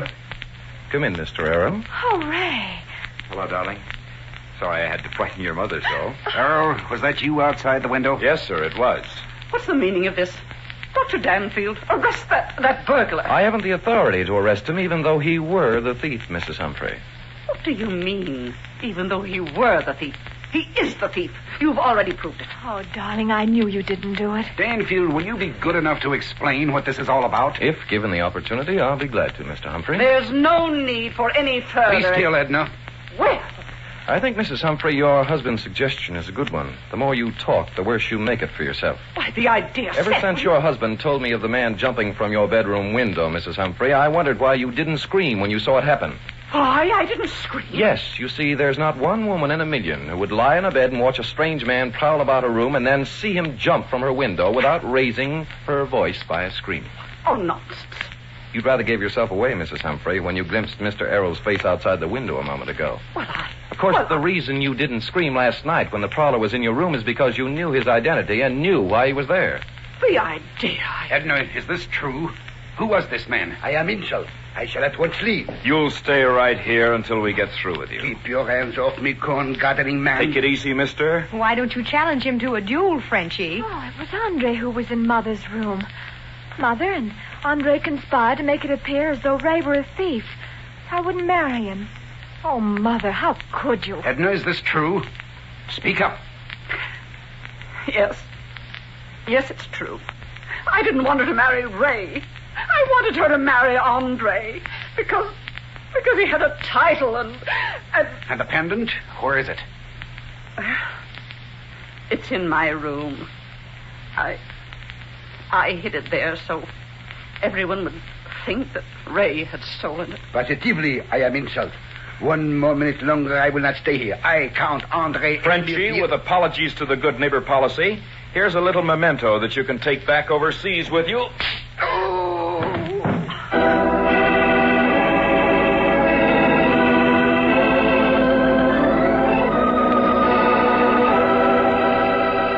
We'll return for the conclusion of Danger Dr. Danfield in a moment, but first...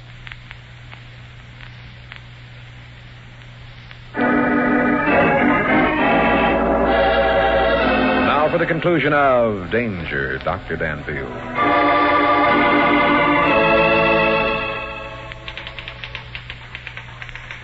The details of how this matter was concluded are, of course, unimportant. It is, however, significant that those involved in the conspiracy to jeopardize the reputation of young Mr. Errol were...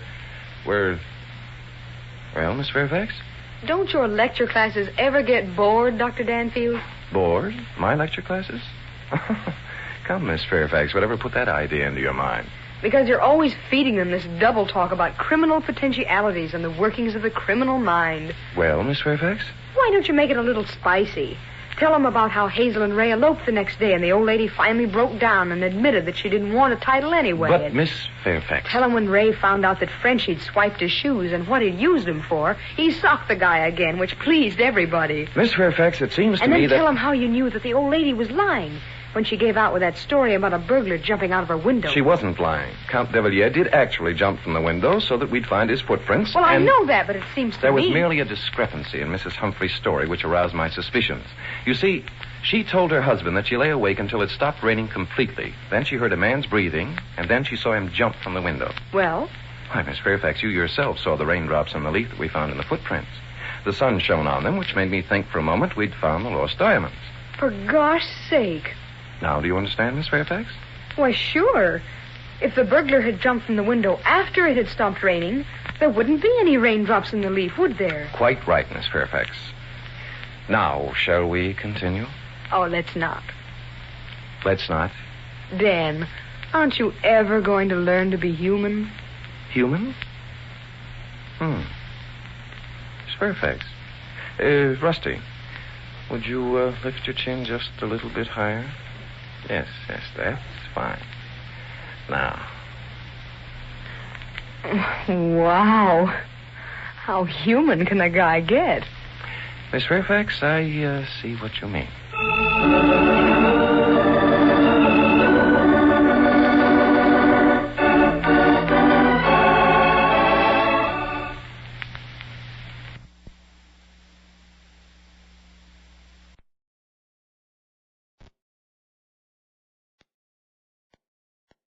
The Adventures of Frank Race, starring Tom Collins.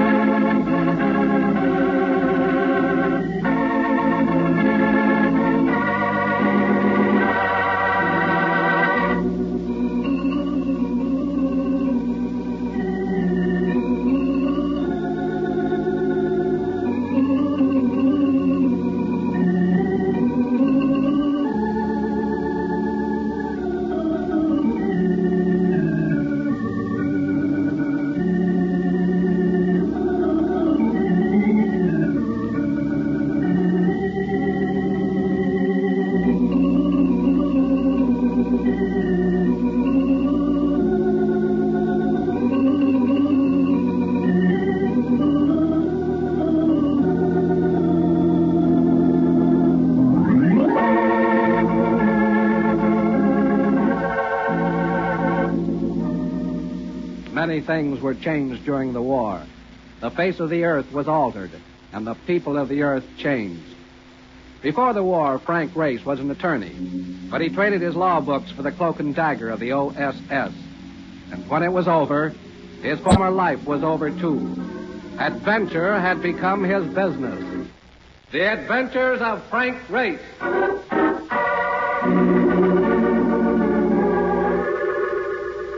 New York in the spring, just after a rain, with the sun sneaking a look at you now and then. Everything glistened, particularly the girls in those transparent raincoats. I was walking right alongside one of them, a blonde who was putting ideas in my head, when... Mr. Race! Frank Race, hey! It was Mark Donovan, coming in fast as usual. I crawled into his cab, a vehicle that looked as though it must have gone through the Battle of the Bulge. I've been looking all over for you. Called Company Apartment from Intercontinental Maritime Underwriters. Guy named Chalmers Latham. An interesting piece of news. Start beating those signals, Mark. A guy named Chalmers Latham. I remembered him from the Rotogravures. First family, good-looking, shoots golf along with the pros. Frank Merriwell in business. He drew salary as an executive vice president in charge of claims. And at the moment, he wasn't happy. I don't believe we've met before, Race. I don't believe so. I heard of you through McCormick, our chief adjuster. Attorney, aren't you? That's right. The OSS during the war, quite a lot of foreign service, decorated several times. You've got me. Might I ask why you prefer not to practice your profession? Well, I got fidgety in courtrooms. It's a handicap. Irritates the judges. I'd like to point out, Race, that the function of this office is to adjust claims, not to investigate them. But you've had one come along that looks fuzzy. Not one, two. Two freighters operated by the same firm. The claim in each case is for total loss. How did they go? Overdue and presumed lost. Frankly, they just disappeared without traces. Ship, cargo, and crew. Well, sounds like an interesting assignment. As I just mentioned, our function is to adjust claims and, well... You don't want to make a fuss. You understand. Now, the claims may turn out to be perfectly legitimate. So I suggest that on the surface, you make it apparent that you're not working for us. Pardon me, Lawrence. Yes? Put Mr. Dean on. No, wait a second. I'll talk to her out there. Excuse me a minute, Race. They're quite all right, Liv. It took at least 15 minutes. And when he came back, he kept moving around, smoking rapidly. You free this evening, Race? I could be. I'd like to take you to Sally Deneen's for dinner. Informal or white tie? White tie. I'll pick her up at 8. I left Latham's office and headed for the elevator, but I never quite got to it. The interception came in the shape of a paunchy personality with a pair of eyes that reminded you of grapes. Peeled grapes. His face was round and without guile. And he spoke with the voice of a choir boy. We're taking the stairs. Well, I'm not seeking exercise. You know, that's a long way down. I said we're taking the stairs. You go moving your flippers and you'll pick up a crop of bruises. I got the feeling I'd pick up more than that. Those orbs told me he'd been smoking a brand they don't advertise. We took the stairs. Stay close to the buildings. And remember, one phony move and I'll plant a slug in there. There were several cabs around, but no sign of Mark Donovan. We walked about 4 blocks to finally turn into the short blind alley, a loading dock. On hand were a couple of citizens who'd been fair game for any dragnet. One of them was an ordinary hood, but the other... Well, you remember the way a bootlegger used to dress when business was good? Slouch hat, double-breasted Chesterfield. Hello, Race. My name's Jacklin. Eddie Jacklin. Should that make me happy? I'm not here to stall around. What'll you take to turn down that job for Intercontinental? I might be able to answer that better if I knew what they intended to pay me. Now you're doing the stalling. Like I told you, Eddie, you don't have to offer him no dough. Just let me push him around a little. Like this? Straight lines? I heard you were pretty handy with that commando stuff. Well, he could have been friendlier about things. Walked me several blocks without uttering a civil word. I try to be friendly with people I do business with. You may as well get it straight, Jacklin. I'm not doing business. I had an idea you'd say that. So I made plans. With a 45 in your hand. I respect you. Nemo, flag us a cab. All right, Race. Drift toward the street. Jacklin gave the cabbie an east side address, and we lurched away. Our flying start made me glance at the driver. I had to swallow a grunt when I saw it was Mark. His eye in the mirror caught mine, and I got set for his play. And it wasn't long in coming. Getting a clear stretch ahead, he gunned the cab to about 50, then slapped on the brakes. I braced myself, and when Jacqueline and Nemo went forward, I grabbed both of them behind the head and pushed hard. Get him outside, Frank. Get out, Jacqueline! On your head, Frank, on your head. I was conscious of a sickening splash, and we all sprawled on the pavement. Nemo and I came up together, and I went at him with the sharp edges of my hands. He took 2 or 3 and then broke away into camp. Come on, Race, let's get out of here.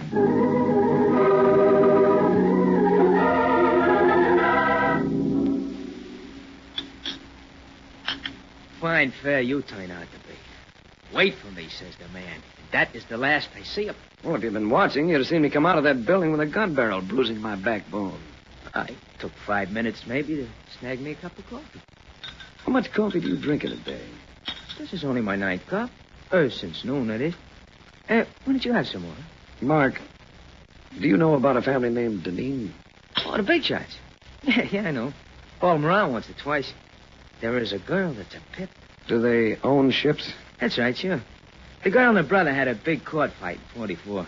Did all the headlines. Some kind of battle about running a company. No, we weren't reading very many newspapers in 44. What is cooking on all this, anyway? Dinner. They're home this evening. On the way over, Latham had briefed me on the family, but at that, I wasn't quite prepared for the militant aunt who presided over the household. Miss Deneen's aunt, Carrie Farrell, must have been about 45. The complexion had the look of freshly stirred oatmeal. She spoke in tones that seemed to be directed at someone behind you, about 50 feet behind you. Carrie's Mr. Farrell always seemed to be smiling, apologetically, as though he felt himself to be a traitor to his sex because of being her husband. Race? Well, that's an odd name, isn't it? Has anyone ever told you that the race doesn't always go to the fleetest? I'm afraid that doesn't quite make sense, Carrie. Does to me. I'm sure it does to Mr. Race. Come along. Sally isn't here yet, but we won't wait for her. We were dabbling with the chocolate souffle, and I was wondering why Latham had bothered to set this up when she appeared in the doorway.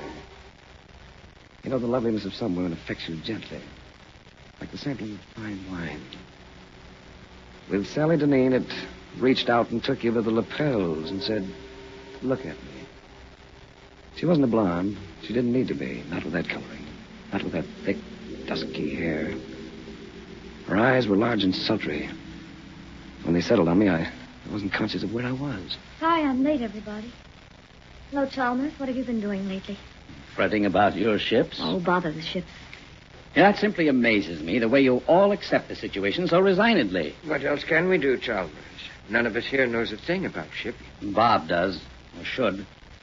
By the way, Sally, where is your brother? I thought he'd be here tonight. With me here? Don't be silly, darling. Well, I wanted to see him because, well, I'm going to be frank with you. I hate to have to do it, but I'm forced to investigate the loss of those 2 vessels. What? And we'll keep it as quiet as possible. And I gather that Mr. Race will do the investigating. Yes. Well, whatever you think best, darling. As Uncle Matt said, we know very little about shipping.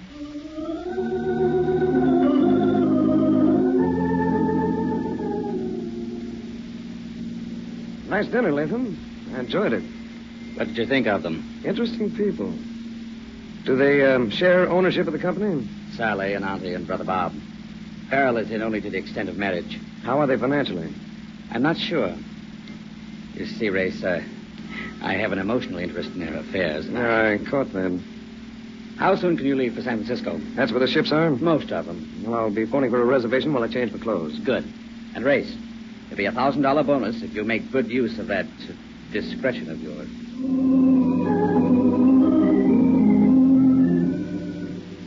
Frisco and fog. According to all reports, they're like bread and butter, particularly in spring. So the sun was a newly minted gold piece. The only cloudiness visible was in my taxi driver's face as the car in front of us made a left turn from the right-hand lane.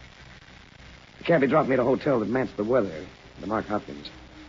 And while I was smudging the register, I heard myself being paid. I signaled bellhop and he led me to the bar. Sally was there. Surprised, Mr. Race? Frankly, yes. What will you have to drink? A bourbon and soda, please. Since you'd like to know, I wheedled your destination out of Chalmers. What did you use to get out here? A rocket? Well, I imagine I caught an earlier plane.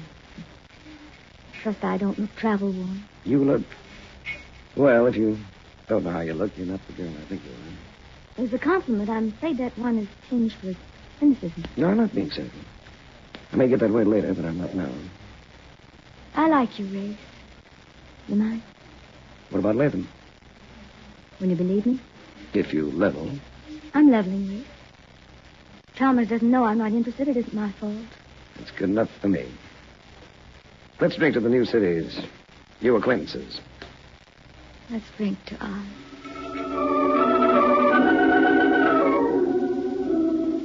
I spent the next couple of days kicking around and asking questions about missing ships. And I drew a lot of blanks. Then I ran into Sally again at night in the lobby of the hotel. Tell me, Race, have you been avoiding me? I've been circulating around. That's the way I earn a living. Aunt Carrie and Uncle Matt flew out. I'm having dinner with them. Why don't you join us? Here at the hotel? No. We have a house out here that we keep open the year round. In Francisco. How about dinner? Oh, I'll enjoy that. But I'm afraid I'll be a little late. See, there's a ship in the harbor I want to have a look at. The Hackensack Victory. Oh, that's one of ours. I know. Maybe you'd like to go along. Couldn't we make it tomorrow? Let's make it tonight. Think of what it'll do for your appetite. You're a very persistent man. The Hackensack Victory is an exact counterpart of the two ships that disappeared. You don't have to come if you don't want to. I'll come.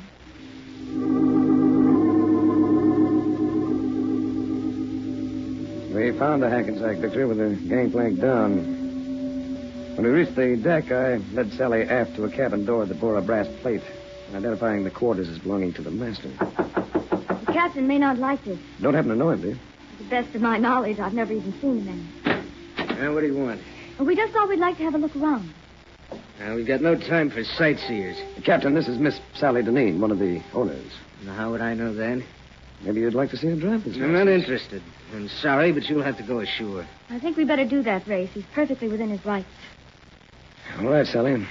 If you say so. Oh, I'm starved. Wonder how far we'll have to walk to find a cab. You're starved, and I'm curious. What about? The world is full of sounds, mostly words. Your mind is watching while your ears listen. Surprising what people will tell you without intending to. Have I told you anything, Ray? Without intending to? You didn't want me aboard that ship. Well, that's ridiculous. You know, there's something funny about it. About the master's cabin. They've been redecorating it. Did you notice it? All that cluster of wood shavings on the floor and the smell of paint. Maybe you didn't notice. Not particularly. They've been doing something to the ceiling beams. Now, why would they do that? Race, why don't you forget your job? Right. She stopped as she said this. So I stopped, too. I reached out, took her by the shoulders. I didn't have to do anything else. Her arms went around my neck, and for a few minutes I did no thinking whatsoever. When we broke it up, Sally seemed a little shaky herself. It was nice, right? I thought so, too. Shall we have that dinner now? If you don't mind, I'll pass it up for now. And in the meantime? I'm going back on that vessel.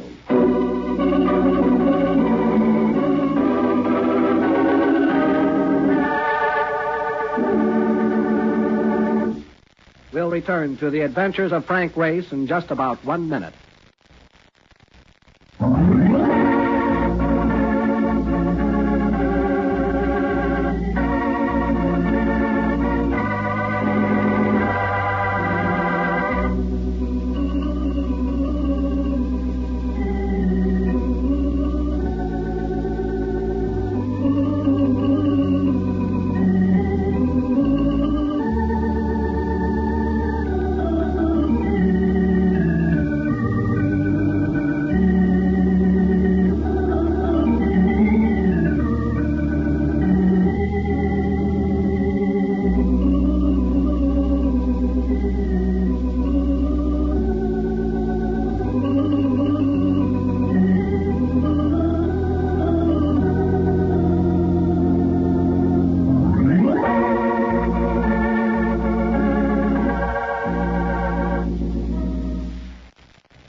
And now back to the adventures of Frank Race.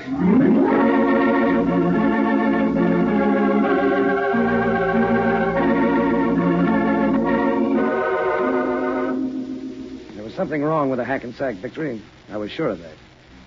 And I couldn't drop the feeling that Sally Deneen was in on it.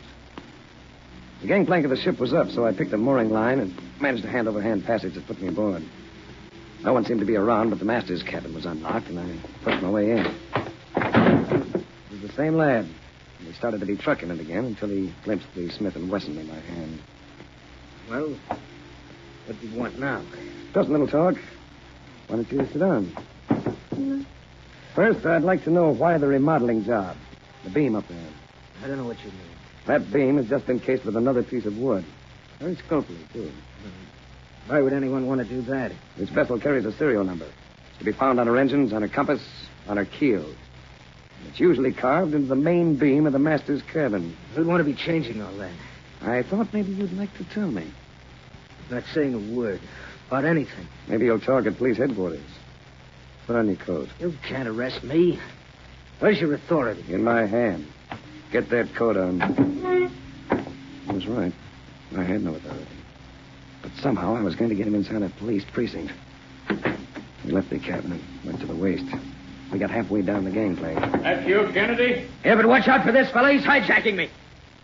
Well, if it isn't Race. Going somewhere, Race? They were at the foot of the gangway, all of them. Jacqueline, Grape Eyes, and Nemo. Take it carefully. He's got a gun on my side. We got rods, too. 3 of them. Why don't you try coming by, Race? Listen, Jacqueline. Listen carefully. I'm coming down with Kennedy in front of me. And you lads are going to back away to the left. Make any bad moves and I start blasting. I've forgotten the Grape Eyes wasn't exactly the rational type. I never cared for high dives, but it was either Jacqueline or a jackknife.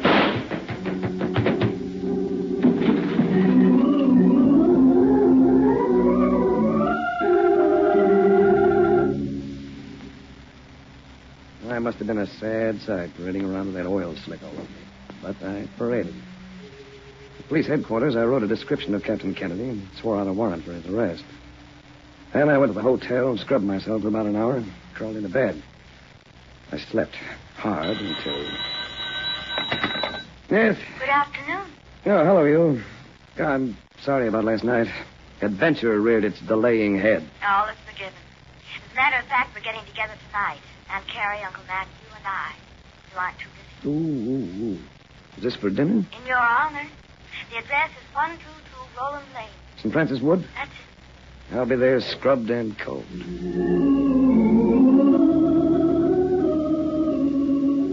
122 Roland Lane turned out to be an attractive sort of place. Monterey style, not unusually large. When I got inside, I was provided with the surprise of finding Chalmers Latham on hand. He drew me to one side. Anything to report? First you told me. Did Sally Deneen and her brother ever patch up that disagreement they had a few years ago? No, they never patched it up. Where is the brother? Haven't any idea. Does anyone have any idea? What are you getting at? If the brother were to die, would Sally come into any money? To the best of my knowledge, his will cuts her off for the customary $1. There's Carrie and Matt.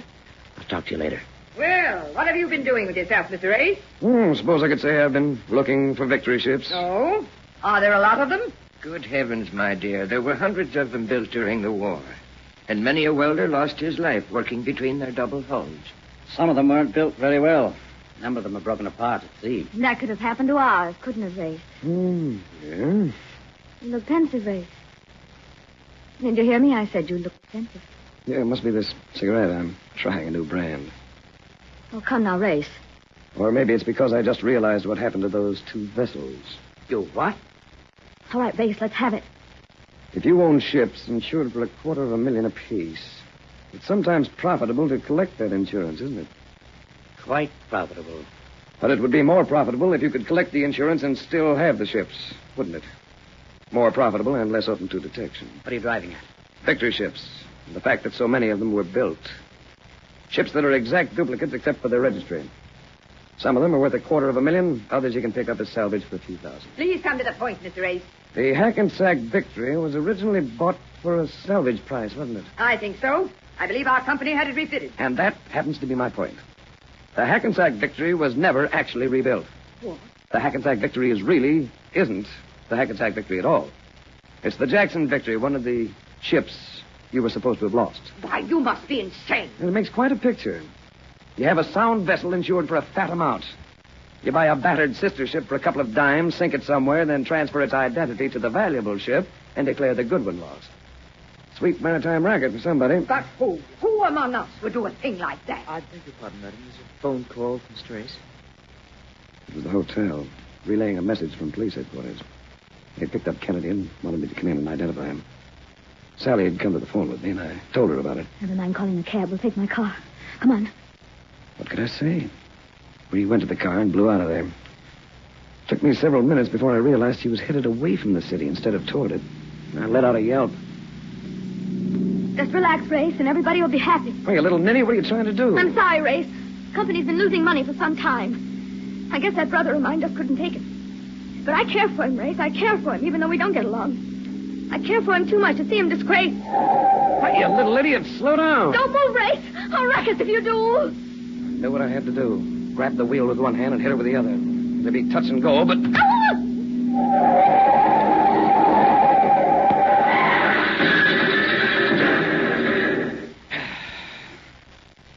Hell, have you ever tried to stop a speeding car with an unconscious girl flopping all over you? I took time out to make sure she wasn't too badly hurt. Then I swung the bus around and headed it back. She came around pretty soon, but didn't say anything. Just sat there letting me make the plays. The police had Kennedy all right, in the hospital. But it wasn't easy to identify him. His features had been altered too much, and he was unconscious, almost dead. I left the place, and Sally and I drove slowly back to St. Francis Wood. It was pretty late by then, and the house was dark. But I went in anyway. In the dim light of the living room, I took Sally in my arms. And in spite of what I had done to her, she responded. All right. When we care for each other the way we do, is it necessary for you to be so hard about things? Can't you work for me instead of the insurance company? Sally, what do you think happened to the crews of those two ships? Well, I don't know. It hadn't occurred to me. It occurred to me. I believe they were murdered. And, Sally... Yes? I think your brother has been murdered, too. Oh. I'll take it, Race. I'll let her. She needed something to concentrate on after a fall-up like that. Quite a lot of conversation seemed to come from the other end. That's good. Finally, still holding the phone, Sally turned to me. It's the police. Captain Kennedy has regained consciousness, but they don't expect it will be for long. They want to know if you have any suggestions. Here, let me have him. Hello. See if you can get a statement from him, will you, Inspector? And keep driving at him with one name, Matthew Farrell. Keep repeating it to him, and I think you'll blow the whole thing wide open. Oh, that's funny. What's the matter, Race? The line seems to have gone dead. It's been dead for several seconds, Race. I cut it just before you offered my name to the police. Uncle Matt! He stood there fully dressed and was gripping what seemed to be a Luger, gripping it steadily. What made you suspicious, Race? In New York, you said you knew nothing about shipping. Tonight, you spoke of welding double hulls. And then I imagine there's a will, isn't there? Obdeneen's will, leaving his share of the company to you and your wife. My wife had nothing to do with it. No, I can believe that. And you're going to have nothing to do with it. Either of you. I'm sorry, Sally. He had a gun on me, but he was looking at Sally. It was a chance I had to take. I dove at it. Hey! It's all right. Oh, he's dead. Yes. Had to be him. Us. Oh, Ray! Yes, Sally. I know.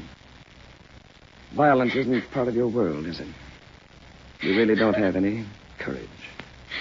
We were all right. Until you came. I'm sorry to disturb your sheltered little world, Sally. But hiding from things doesn't make it a better world than mine. Maybe we'd better take a rain check on each other. And, give Chalmers Latham a message for me, will you? Just tell him there's no charge. This one is on me.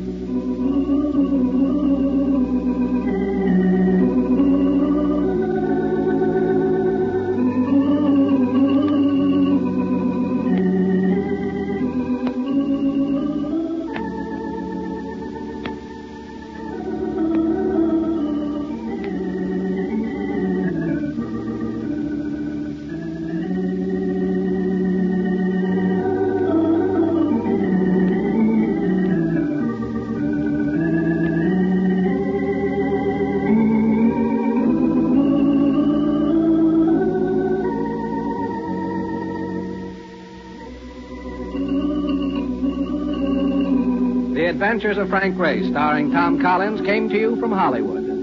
The series is written and directed by Buckley Angel and Joel Murcott. The music is composed and played by Ivan Ditmars. Be sure to be with us again this time 1 week from today for another dramatic chapter in The Adventures of Frank Race. This is a Bruce Ells production.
The Adventures of Sam Spade, Detective.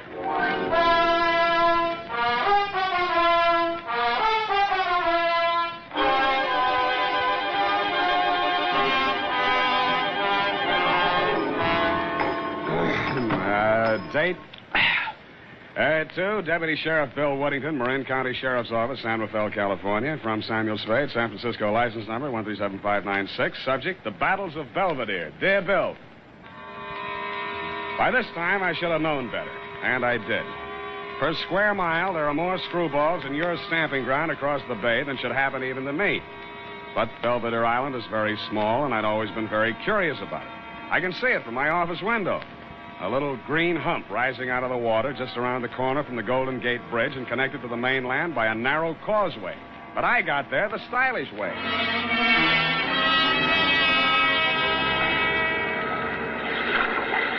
The sign on the dock we made for said Battle Landing. I thought I knew what that meant because my client's name was Jonathan Battle.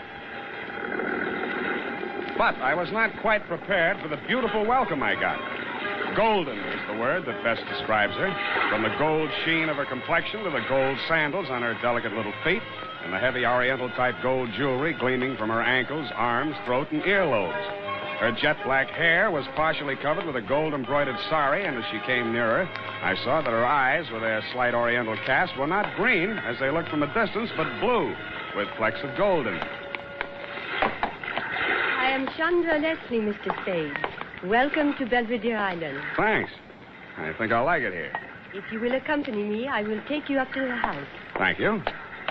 I am sorry my foster father could not be here to greet you.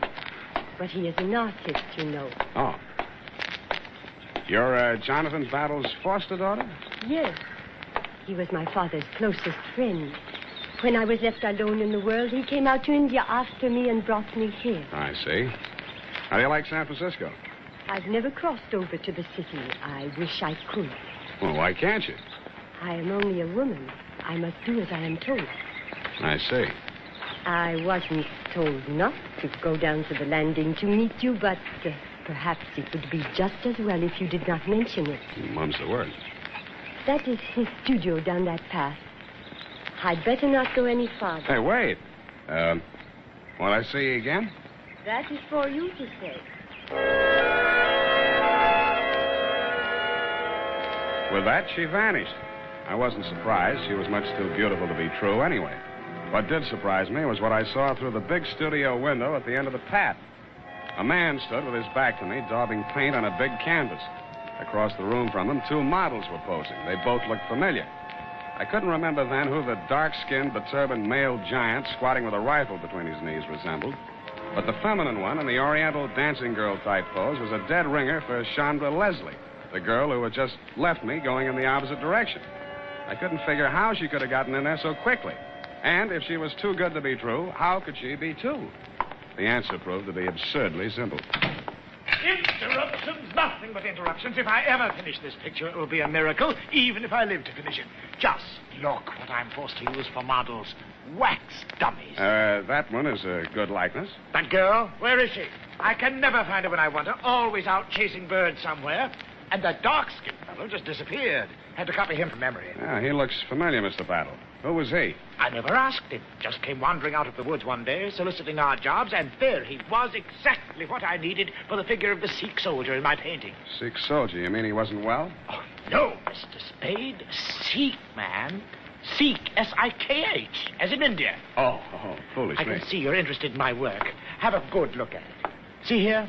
The figure of the dancing girl against the sweep of the desert in the setting sun. The weary soldier tries to submerge the horrors of battle, war, in the contemplation of feminine beauty. But the sun's rays, refracted in that crystal, focus themselves upon the weapon in his hand. And he is reminded that he must revel while he can, for as surely as the sun rises on the morrow, he must answer the call to arms. Great conception, isn't it? My son's idea. Yes. Well, exactly why did you ask me to come over, Mr. Battle? Mr. Spade, supposing you knew a man who had committed the crime of murder in order to realize a reward beyond the wildest imaginings of the Occidental mind. Well, Suppose, then, that just as he had that dream within his grasp, you had snatched it away from him. Me? Suppose, further, that your enemy had then devoted his life and his fortune to searching you out, and you suddenly learned that he had caught up with you at last and was actually living a stone's throw away from you. What would you think? I think I'd move. Where? To a crowded city where he or his hirelings could be lurking for you around any corner? Well? I think not, Mr. Spade. I think I would stay right here on this island and hire myself a detective. Bully for you. And I would send that detective to warn him that his presence is known and his designs anticipated. Who is this sinister character, and where is he ambushed? It's the property adjoining this one on the north. The name on the mailbox is Patterson, but don't you... Oh, good Lord! It's 12:47. It's time. Go. The sun is approaching the proper angle. I've only these few moments, you understand, each day. When the sun's rays fall directly on that crystal from the clerestory window up there, perhaps today I will capture it with brush and canvas. He hurried back to his place before the easel and started messing with his palette, squinting intently at the waxed models in front of him. There were still a lot of questions I wanted to ask him, but this was obviously not the time. I left quietly and closed the door behind me. Quietly. Hey, you. Wait a minute. Yeah? I think you're a detective. You don't like detectives? Hard-boiled type, huh? James Kane, Raymond Chandler. Dashiell Hammett, please. Who are you? I'm Bob. Oh, Bob, son of Battle, of course. Yeah, but if you think I haven't heard that gag before... Good, then it shouldn't bother you. Oh, I don't mind. What kind of crazy line did the old boy hand you? How crazy is it? He's been acting half batty ever since he started painting that picture. It's nothing but an excuse for not finishing it. And why? Why? Because it's too lousy to show. Oh, I didn't think it was that bad. He does. If you ask me, he's leading up to some kind of a publicity stunt, hoping that'll sell it. He's just making a sucker out of you. That's okay with me, as long as he pays for it. Well, we'll get a few days out of it. Well, if you need anything, let me know. All right, Sonny. Right now, I could use the telephone. It's up there in the main house. Help yourself. Oh, but if you're hoping to run into my beautiful stepsister, save yourself the climb. She went over to the next-door neighbors for lunch. Uh-huh. Your father mentioned them. Who are they? Somebody she knew in India named Sherry. Yeah, well, not Captain Sherry. Yeah, retired. Captain Theophilus Sherry. Captain Theophilus Sherry. Twice before in my wild, unpredictable career, I had crossed the path of and swords with Captain Sherry, and we had both lived to regret it. I wondered which one of us the third time would charm.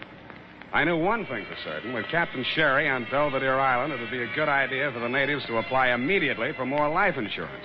Not that he was any great criminal mastermind, but people just had a way of dying while he was in the vicinity. This time, instead of waiting for the mountain to come to Muhammad, I decided to move Muhammad off Belvedere Island, altitude 352 feet. But I didn't even make it as far as the mailbox before something stopped me.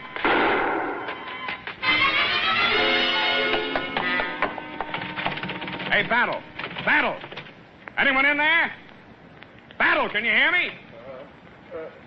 Okay, I'm coming in.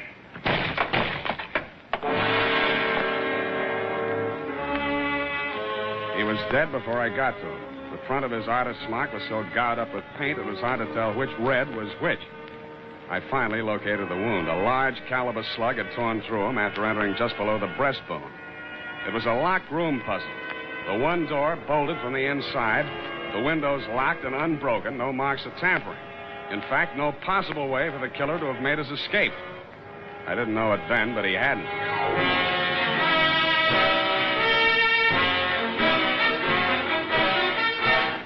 The United States Armed Forces Radio Service is presenting the weekly adventure of Dashiell Hammett's famous private detective, Sam Spade.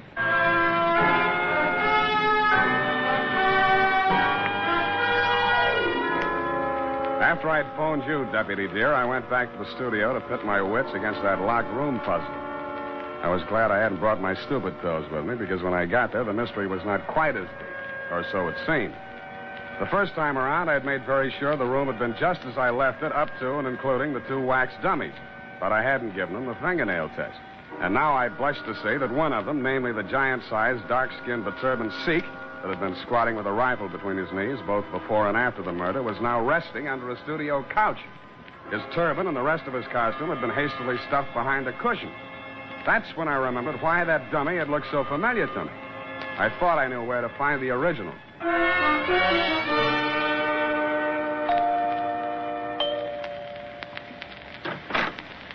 Hello, Marcus. Where's Captain Sherry? You go home. Thanks. I won't. Out of my way. Master will not allow. You will have to hurt me. Okay, Marcus. I always do. Let's get that part of it out of the way. Oh, delight. Very delight. Now I break you back, I think. Hey! Oh, now, stop kidding. Hey, Sherry, where are you? Call him off. Hands up there. Oh, Marcus, stop being naughty. Put him down. Not that way. I said put him down, not drop him. I say, old fellow, I'm frightfully sorry my man here. What? Oh, it's you, Spade. Yeah, Sherry. Here, let me help you up. I wish you'd found a head. I'd have had Marcus prepare tea. Oh, tea. Very delight. Rose petal, orange blossom. Oh, how many lumps? Thanks. I've had mine. Oh, hush, Marcus. Yes, shut up, Marcus. Oh, imagine a man nearly 8 foot tall acting like a little child. Yeah, like a child. Come on out on the terrace. The view is extraordinary.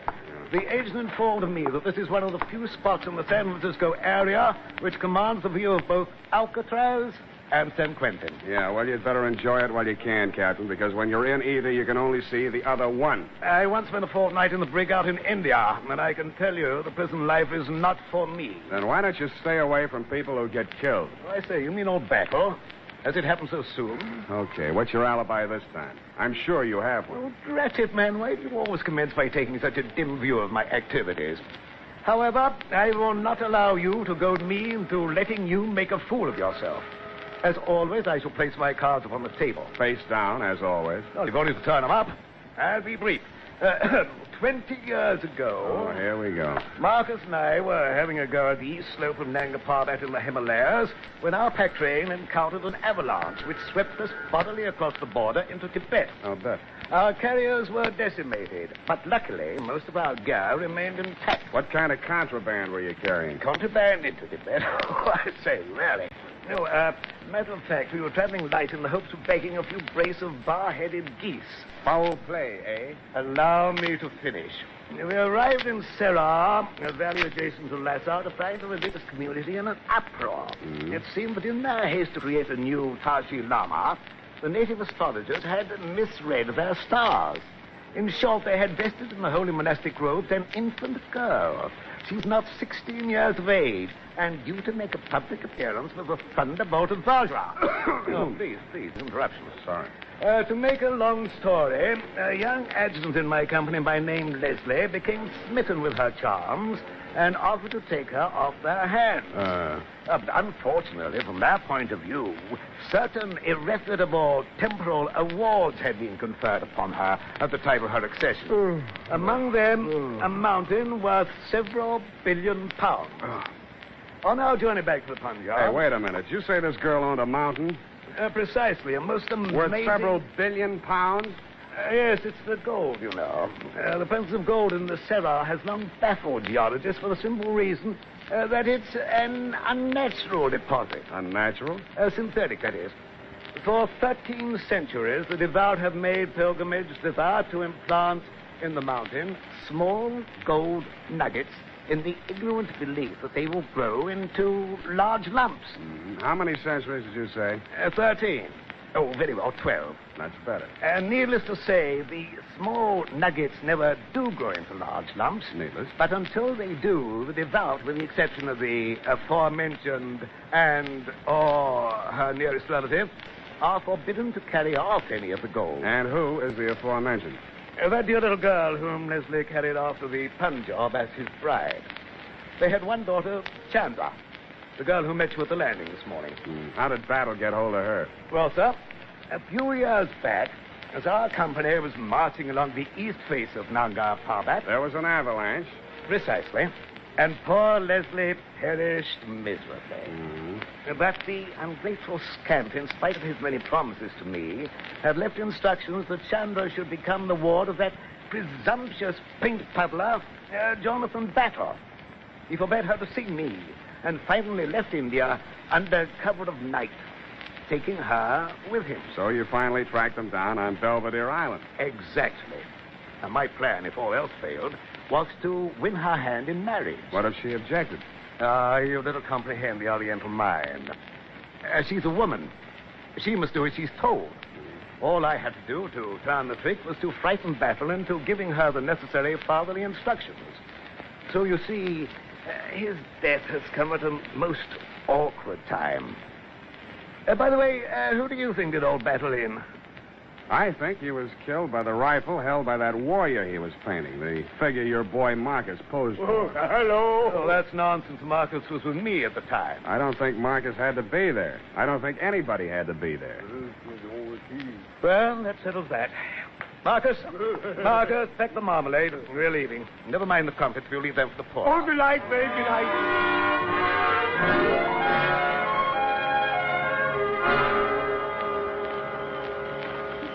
Where have you been? Oh. The police are here, and I have been all alone in the house. Where did Bob go?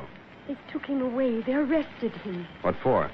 They found a pistol hidden in his room. They say it is the weapon that killed his father. Pistol? Please, you are not going to leave me alone. I am so frightened, being alone with my conscience. Conscience? But how could I have known what my foster father had in mind? Just what did he have in mind? Suicide? Oh, please, do not say that. Even if it were true, I cannot bear the thought that I had made him so unhappy. I did not want to disobey him, but I could not. Oh, I could not. Oh, come on, Chandra, don't do that. We Orientals are supposed to be without feeling. But you see, it is not true. Of course not. Please, take me to the house. Sure. And you will not leave. You will stay with me. Sure, I will. You do not think I am a wicked girl to refuse to marry the man of my father's choice? If it was Captain Sherry... Oh, no. I thought you knew. He wanted me to marry his son.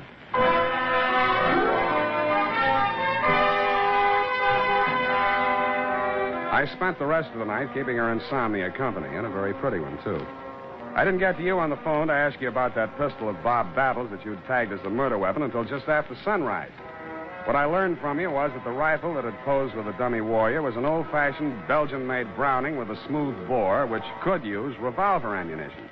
But the fatal slug did match the test slug from Bob's revolver. What I told you was that ballistics can lie, and that you should take another look at the metal clamp and the trigger guard of the rifle. You said you would, had the lab run tests on both guns, and by noon you had freed Bob Battle and released the exhibits into my custody. By 12:45, I had the stage set exactly as it had been set for Jonathan Battle's murder, except that the door was not locked. Chandra was standing at the easel as near as I could figure in the spot where Jonathan Battle had been standing when the slug tore through him, and Bob Battle was standing just close enough to her. You, Deputy dear, were lurking in the shrubbery outside, observing the whole colossal spectacle. Nevertheless, I plunged unblushingly ahead toward my Agatha Christie finish. But, Sam, I do not understand. What are we waiting for? You won't have long to wait, Chandra. You must be off your nut. I've been cleared. Nobody ever suspected Chandra. What do you hope to prove? Maybe that I'm wrong. Well, why isn't Sherry here? If I'm right, he will be. Okay, about 15 seconds. 15 seconds? 12 now. And if we're lucky, we'll find out how your foster father was killed. Chandra, he has no right. You don't have to do this. 5 seconds. Whatever happens, it'll mean your license paid. You have no right... 2 seconds. Chandra, get down! You can't, sir. Of all the high-handed, dishonest, reprehensible... How badly is she wounded? Take it easy, Captain. Oh, trusting little girl. She's all right, Sherry. If she keeps away from you, she'll stay that way. Come on, Chandra. Give me a hand. You all right? Yes. But poor Bob. Yeah, poor Bob. He only killed his own father. But why? There. Now, don't fret about it. I'll take care of you, my dear. Captain. Hands off. My dear fellow, you mistake my motives. What this poor girl needs is a father. And what better guardian than myself, and my vast knowledge of the Orient, and my deep understanding of the Eastern mind. Nuts. Well, Sam, I sure got to hand it to you. It worked. I guess this just about cleans up this caper. Thanks, Sam. Thank you, too, Captain. You've been a great help. Oh, thanks, Whittington. Pleasure knowing you. Why, you dumb bunny. Who, me? Standing there, shaking hands with the most sinister international dope smuggler on the Pacific coast. Now, see here, Spade. That will take some proving. Frisk him, Bill. Go on. See what you find on him. I welcome this opportunity to prove my innocence. Go ahead, Deputy. Well, what do you know? A hypodermic kit. See? But this is an outrage. You planted that in my pocket, Spade. Well, maybe. Even if I did, the deputy here will have to take you in for questioning, and that'll mean answering some questions for the federal men, won't it, Bill? Well, now, if you planted that kit, Sam... I haven't admitted it yet. You'll have to prove it, and you may not be able to before the federal men get involved. Not that Captain Sherry has anything else to hide. Well, sir, never let it be said that a royal fusilier didn't know when to blow retreat. Marcus? Master, yes. Pack the marmalade again. We're off. This time to Africa.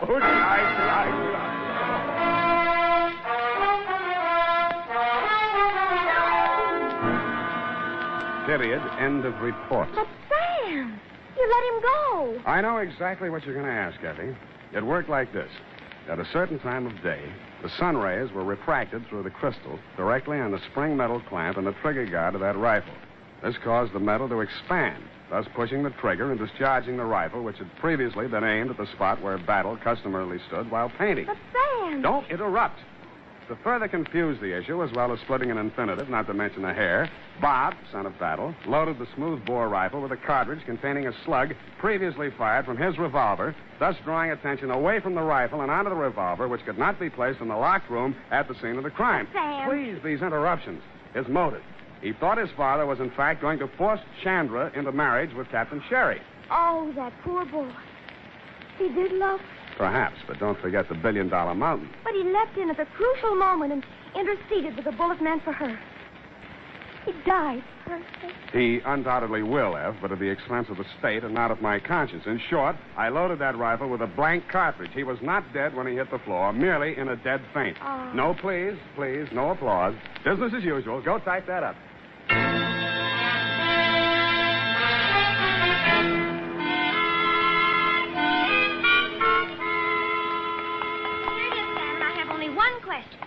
Whatever's going to become of that poor, bewildered girl? Yeah, poor little thing. Nothing to fall back on but a $1 billion gold mountain. And I can't help it, Sam. You know, east is east and never the twain. You're wrong. She's starting a twaining course tomorrow as a salesgirl in the jade department at Gump's. Doesn't that make you green? Oh, really, Sam, you're jaded humor. And so, Tibet. Oh, now, Sam, now stop. I mean, really. Good night, Sam. Murder, eh? Good night, sweetheart.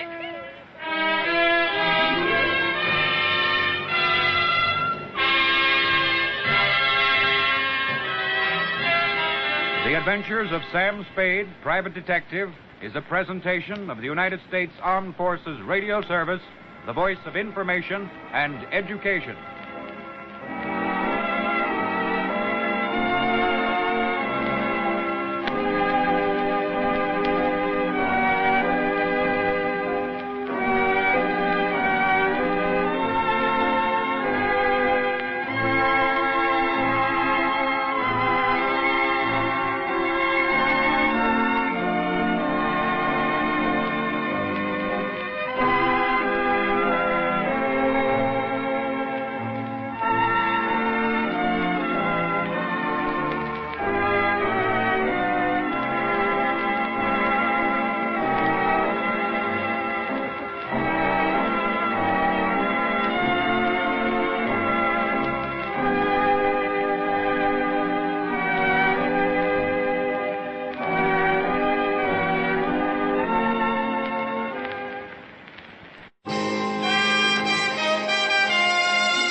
Broadway's My Beat, from Times Square to Columbus Circle, the gaudiest, the most violent, the lonesomest mile in the world. Broadway's My Beat, with Larry Thor as Detective Danny Clover.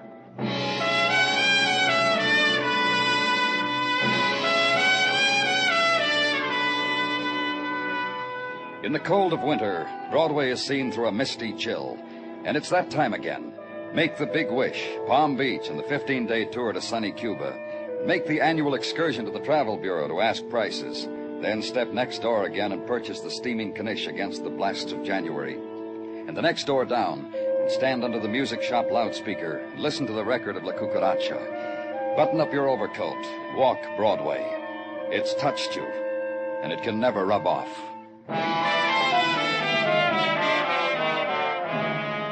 And just off Broadway, 11 o'clock in the morning time on West 39th, apartment house, and this languid attitude of hand against the floor, trail of blood upward to girl on bed, shot and dying, and this, the doctor bending over her.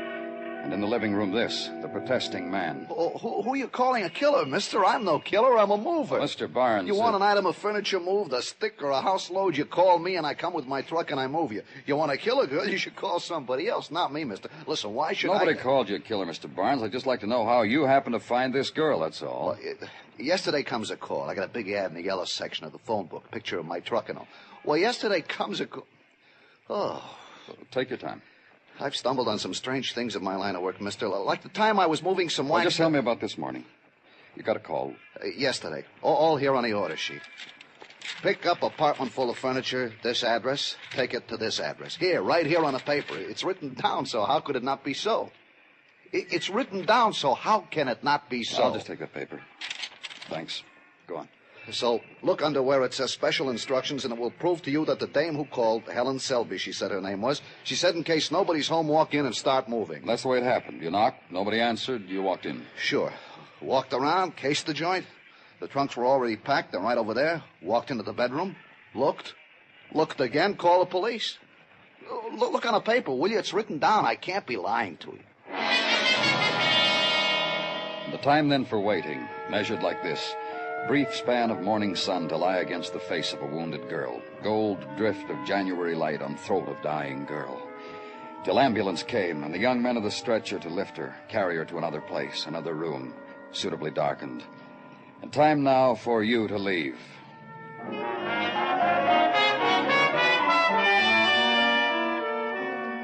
Ride then through late January City, uptown and east to where river reflects late morning and shadows of men staring into it.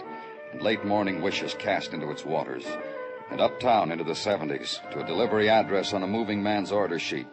1212 East 78th, brownstone house, January trees in concrete wells against its facade, lace curtains, stoop, freshly scrubbed.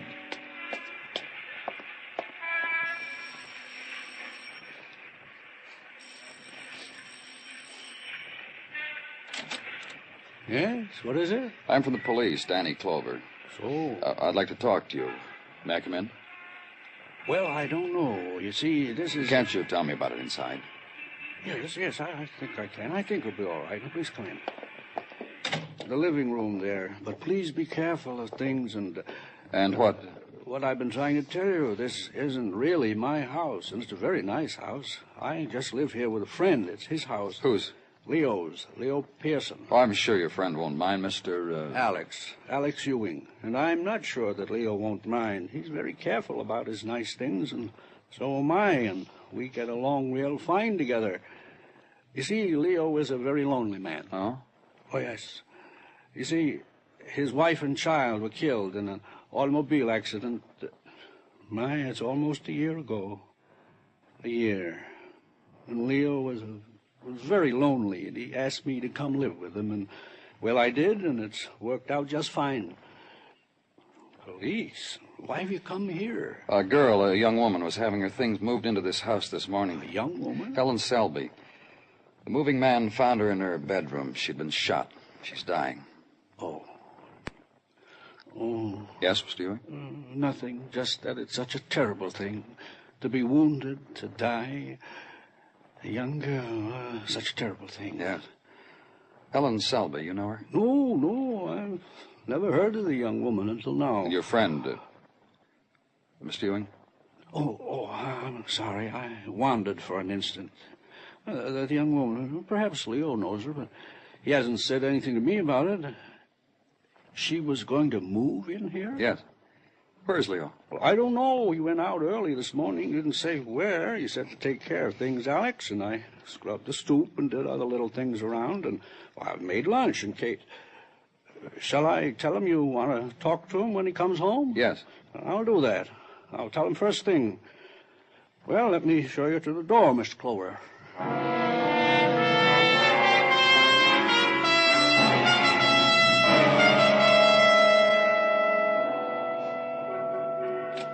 Danny? Come on in, Muggavan. I got a few things here. Items on the girl. Yeah, here. The name's Helen Selby, all right. Went through her packed stuff, found this driver's license from California, thumbprint on it, checks with the girl's okay. What else? 23 years old. Let's see, yeah. Yeah, what? Oh, take it easy for a minute, will you? I'm trying to figure out my own notes. Here, she's employed as a secretary at the Sun Up to Sundown Trucking Company. Sun Up to Sundown. Great, huh? Where's it located? Downtown, Danny. Perry Street. I got the address here somewhere. Do me a favor, Muggavan. Sure. Give me the address. Thanks. Thanks a lot. And the Sun Up to Sundown Trucking Company is easily found. It stands out from the rest of Perry Street because the grime of its brick facades is emblazoned with yellow painted suns. Sun ascending, sun descending. And the entire miracle powered by great stake trucks. And the demigod at the reins of the cab wearing the billboard grin and a winged helmet. And inside, the golden girl, marked receptionist. Sunflower behind beat-up desk, who slides out from behind it, the better for you to receive the impact of her slim stalks. Also happens to handle office personnel. Can tell you all about Helen Selby. Hired in December for the winter rush. Clerk typist, $57.50 per. Here a week and a half when glommed onto a driver, Chris Miller. Other personnel, it has taken as long as 5 weeks to glom onto Chris Boy. And if you're fast on your stems, boy chick, you might catch Chris by the loading platform, truck number 367. Right through there. And if it's no burden, mention to Chris, reception was inquiring after his health. And slim finger on a buzzer, and a door is released. A corridor, then loading platform, and truck 367, and the man standing beside it. You Chris Miller? Some other time. I felt I got a scheduled eating on me here. Police, Chris, look. You'll explain up front after how you follow the schedule up, huh? I was told you know Helen Selby. You got all sizes blabbermouths here on you. You know her? Oh, you want to know her, too? I'll give you a knockdown. State your qualifications. Your girlfriend's been shot. She's dying. Someone opens her mouth and spills out my name and Helen's, and right away you figure I did that to her. To Helen, with gun and pistol. Did you? I don't know her long enough to get that excited about her. That kind of emotion in me, she hasn't had a chance to store up yet. You'll tell me about it, Chris, about the emotions between you and Helen, I mean. Helen, dying? Yeah. Where? Police Emergency Hospital. Well, I get a chance from the schedule. I'll check her there. Right now, I got no way to make it work out. Here or downtown, Chris? From New Year's, she came out here for something, for the platform. Happened to let a remark drop. There was a whole new year ahead of her with nothing in it but her so far. I happened to remark how come tan on her face, on her arms. She said from California. I heard from California could be a blast, so I invite her. That was New Year's. After that, a few bars and a few movies, a couple of dances, records in her apartment. That's all. Helen and me and Helen, our match. Look. Yeah, I know. Schedule.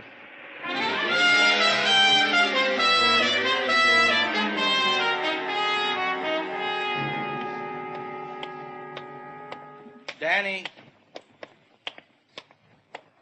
Don't apologize for being late, Danny. I got here as soon as I got your message, Dr. Sinsky. Too late, huh? Helen Selby died 15 minutes ago. It wouldn't have mattered what time you got here. She never regained consciousness. Well? That's as good comment as any. Me, a doctor with 30 years in hospitals like this, I never thought of a better comment. Well, sums it up. Oh, Danny. Uh-huh. A man came into her room a few minutes ago. He said his name was Leo Pearson. Said he was a relative. I let him stay. Leo Pearson? That's right. I've been at his house. I've been looking for him. Thanks, Doctor.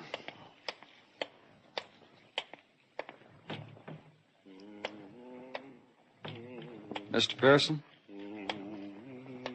Mr. Pearson? She's dead. I want to... So soon I found her, I lost her. My niece, dear Helen, I'm sorry, my dear. So sorry.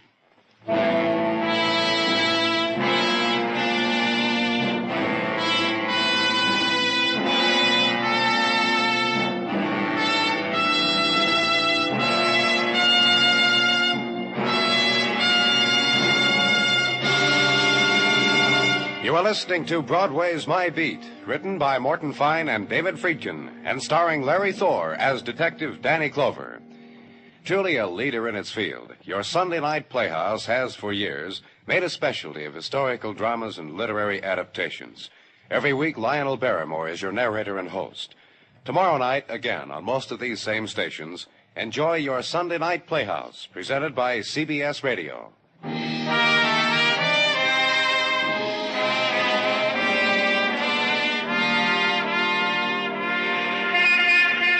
Morning sunlight strays through January wind, and Broadway robs minutes from the time clock. To stop running, to stand still for the splatter of warmth, crowd clusters in sun pools, and for the latecomers, room only on the fringes of warmth.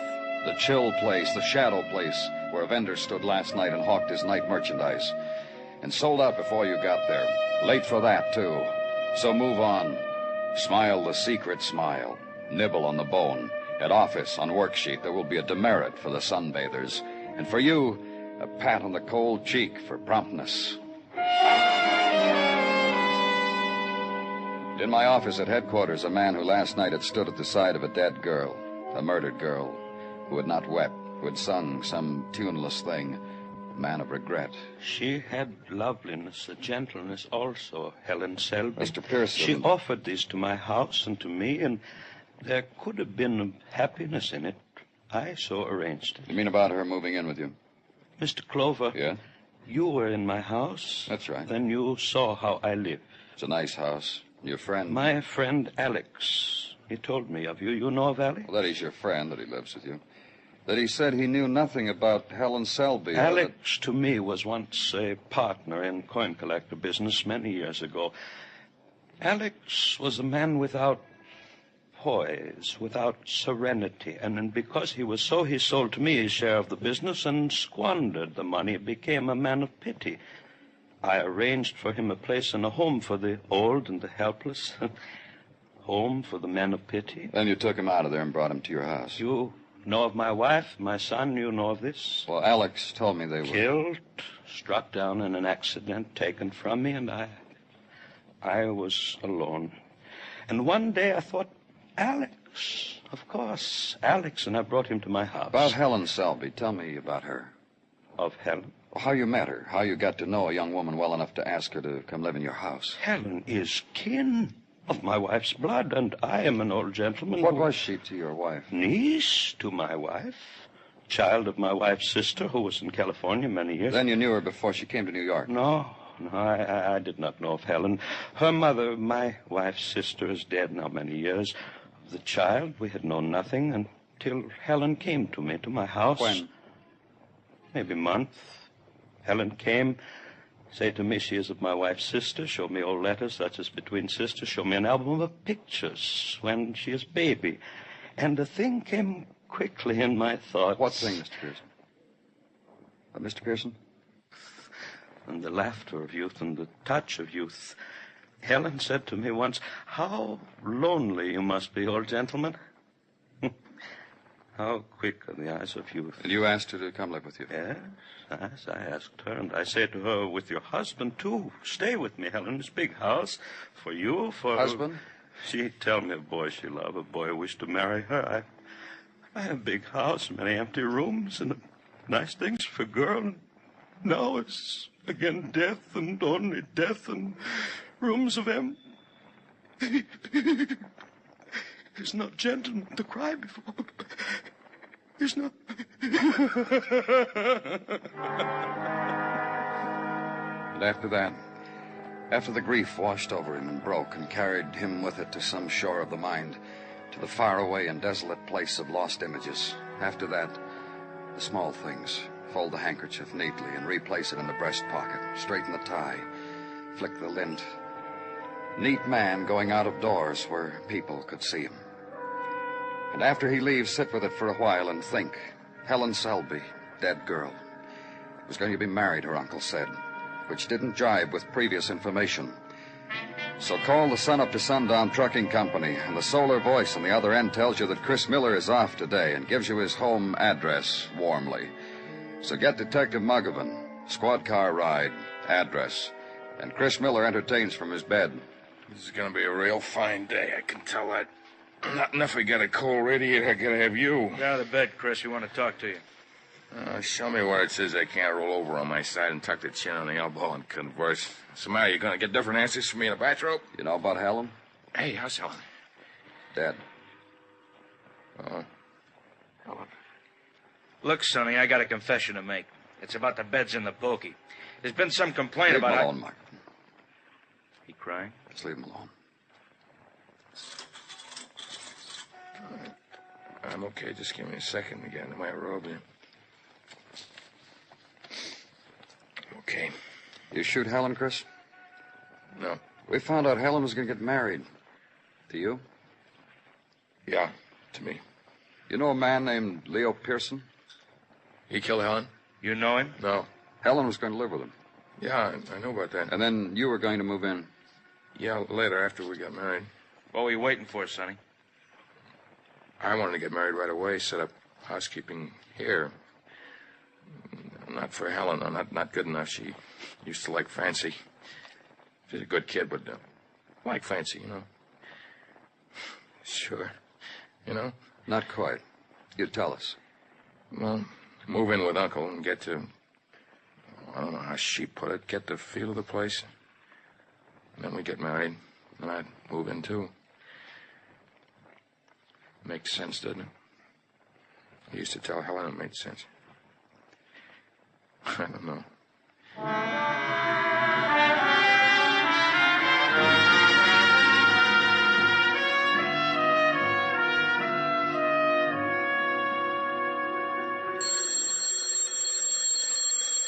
Telephone's ringing, Danny. May I, Danny? Oh, of course you may, Gino. Thank you kindly. Lieutenant Clover's office, Sergeant Tartaglia at this end. Yes? Oh, I see. I will do that.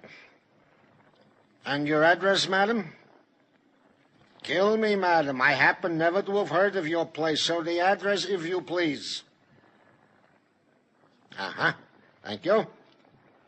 I will forward your message to the proper party. No trouble at all. And you also, madam. Thank you. Danny. What, Gino? Bessie Hancock. Huh? Miss Bessie Hancock of the Hancock Home for the Aged, 190th and Riverside Drive. She has read in the papers of Mr. Leo Pearson of our current murder case, and she has certain information which may or may not be important, she said. Also, order the squad car, Gino. Of course, Danny. Goes without saying. Ride uptown now along the road that bans Manhattan from the river. Riverside Drive and chill afternoon. 190th Street. Look across the brown water to the Palisades. And make a turn at the sign of the clenched fist and pointing finger. Hancock Home for the Aged. Gentle and loving care. Park the car and walk through the swinging gate. Up the path, lined by last year's grass and last rainfall's footprints. The porch, with an old gentleman on one side of the steps, an old lady on the other, rocking. Faster, a stationary race between them. The lady who answers the door has a lorgnette pinned to one side of her blouse and a watch pinned to the other. Yes? I'm from the police. My name's Clover. Yes, won't you... Oh, just a moment, please. Still angry, Mrs. Cochran? Oh, don't be. That's Mr. Setlin's way, that's all. He wants to talk to you, don't you, Mr. Setlin? Be nice, Mr. Setlin. Please come in, Mr. Clover. This way. Thanks. Oh, you may sit down. Was something wrong? Oh, Mrs. Cochran and Mr. Setlin, I want everybody to be happy, and they're not happy. Not with each other. Mr. Setlin plays pranks with frogs, and now he's taken to answering ads in magazines and signing Mrs. Cochran's name. Oh, such ads. Oh. It's about the phone call you made a while ago to the police. I know. You know, I wonder if I was right. About what? About having that music piped into here. I started it last week, and since then my boarders don't use the game room so much. The checkerboards and the dominoes. They just sit and rock and listen and don't seem to be happy at all. I want everybody to be happy. Was Alex Ewing happy? Alex Ewing? Then you know why I want to talk to you. Oh, I made an assumption.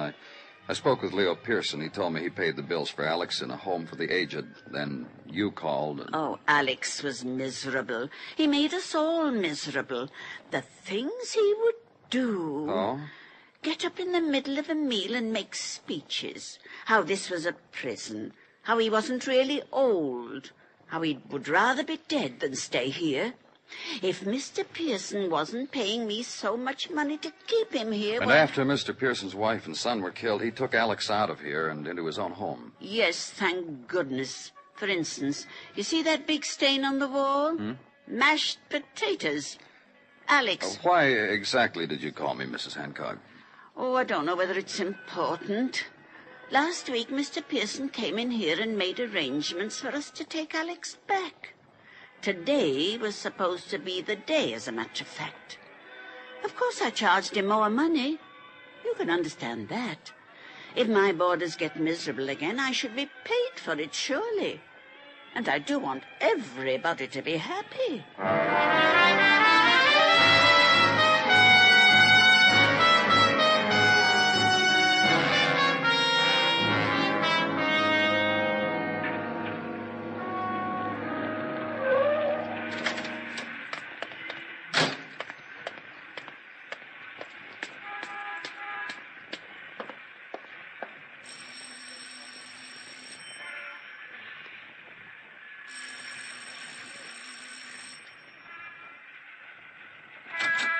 Mr. Clover. Good evening, sir. Good evening. Hello, Mr. Pearson. Mind if I come in? Please do. I'm pleased to see you. Thank you. Would you care for some wine? Thanks, no. Is Mr. Ewing here? Did I ask a funny question? No, forgive me. It is only that Alex is in the library poised over a chess problem. Therefore, he is here, and he is not here. I'd like to talk to him. We will go to him this way. Alex? Don't bother me. Go away.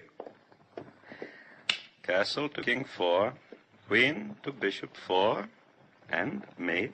In another minute. Perhaps Mr. Clover's in a hurry. What? Look up, Alex. Good evening, Mr. Clover. Hello, Alex. And now we will chat. Leo. Yes? We were having a very fine evening. What does Mr. Clover want? Ask him, Alex. I'm sure both of you know. It's about the murder of Helen Selby. More questions, Mr. Clover? I've told you everything. I've told you... I'm sorry, Mr. Pearson, but you haven't. I don't understand. About Alex here. I've got nothing to do We're with it. quiet a minute, Alex. Let's hear what Mr. Clover has to say. Very well, but I have nothing to do with any of it. What haven't I told you, Mr. Clover, about Alex? That you were going to send him back to that home for the aged. Not now, not anymore. Alex? Yes, sir? Tell me about that home. I don't want to talk about it. It's all right, Alex. You're not going back there. I understand you weren't happy there, Alex. It was a prison. Why should I want to talk about it? I was there. It seemed very nice. Why do you say it was a prison? I'm 62. I'm not old. Alex, friend. I'm not old. Old is when you're ready to sit in a chair and rock. Old is when no one wants you. Alex. I'm not going back there. But Alex, I told you you're not going back there. Now let's talk about Helen Selby. A lovely girl. Whoever killed her, what reason could he have? I think I know, Mr. Pearson. I'm not old. She called me an old man. You said you didn't know her. Know her? I talked to her once. A schemer. I could tell that. When did you talk to her? She was here once for you. I sent her away. Schemer. Something like that, what I was going to say. I think she was going to move in here. She, later her husband. And take your house over. Already she convinced you to throw me out of here, to send me back. That's why you killed her, isn't it? I'm not an old man. You killed her because it's on account of her you were going back to that place. Alex, here's where I'm happy, Leo. You killed her? Yes. Killer, murderer. What are you? An old fool. Let a young girl come in here and walk around like this and talk like this. Yes, Uncle. Yes, Uncle. I know how she talked. I know how she walked. I watched. She was my niece. Welcome here. I wanted her We here. better go, Alex. Like this, Leo. Like this. Like this she walks. You fool. You lonely fool. This man's taking me away, and you're going to be alone. Big house, Leo. Lots of rooms. Lots of echo, Leo. Take me away, Mr. Clover.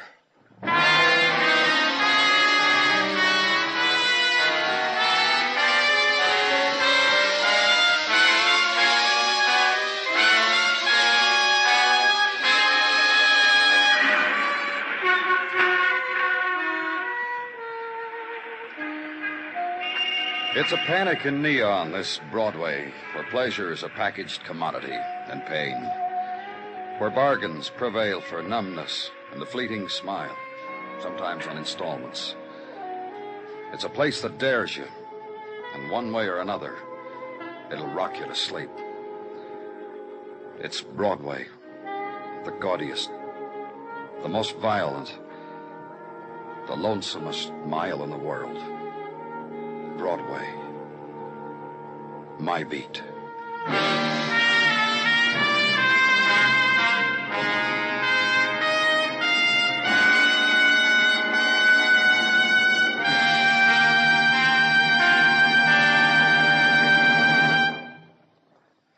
Broadway's My Beat stars Larry Thor as Detective Danny Clover, with Charles Calvert as Tartaglia and Jack Crucian as Muggavan.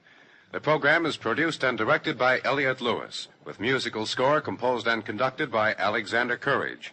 In tonight's story, Herb Butterfield was heard as Alex, and Lou Merrill as Leo. Featured in the cast were Gloria Gordon, Hy Averback, and Lamont Johnson. Bill Anders speaking.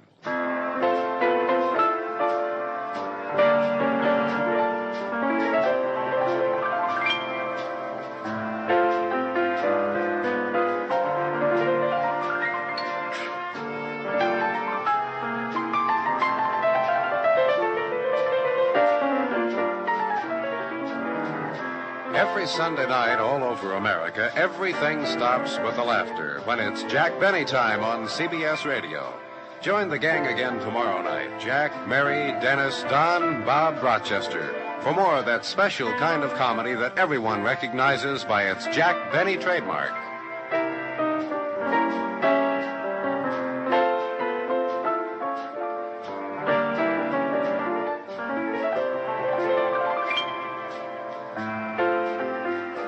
America now listens to 105 million radio sets and listens most to the CBS Radio Network.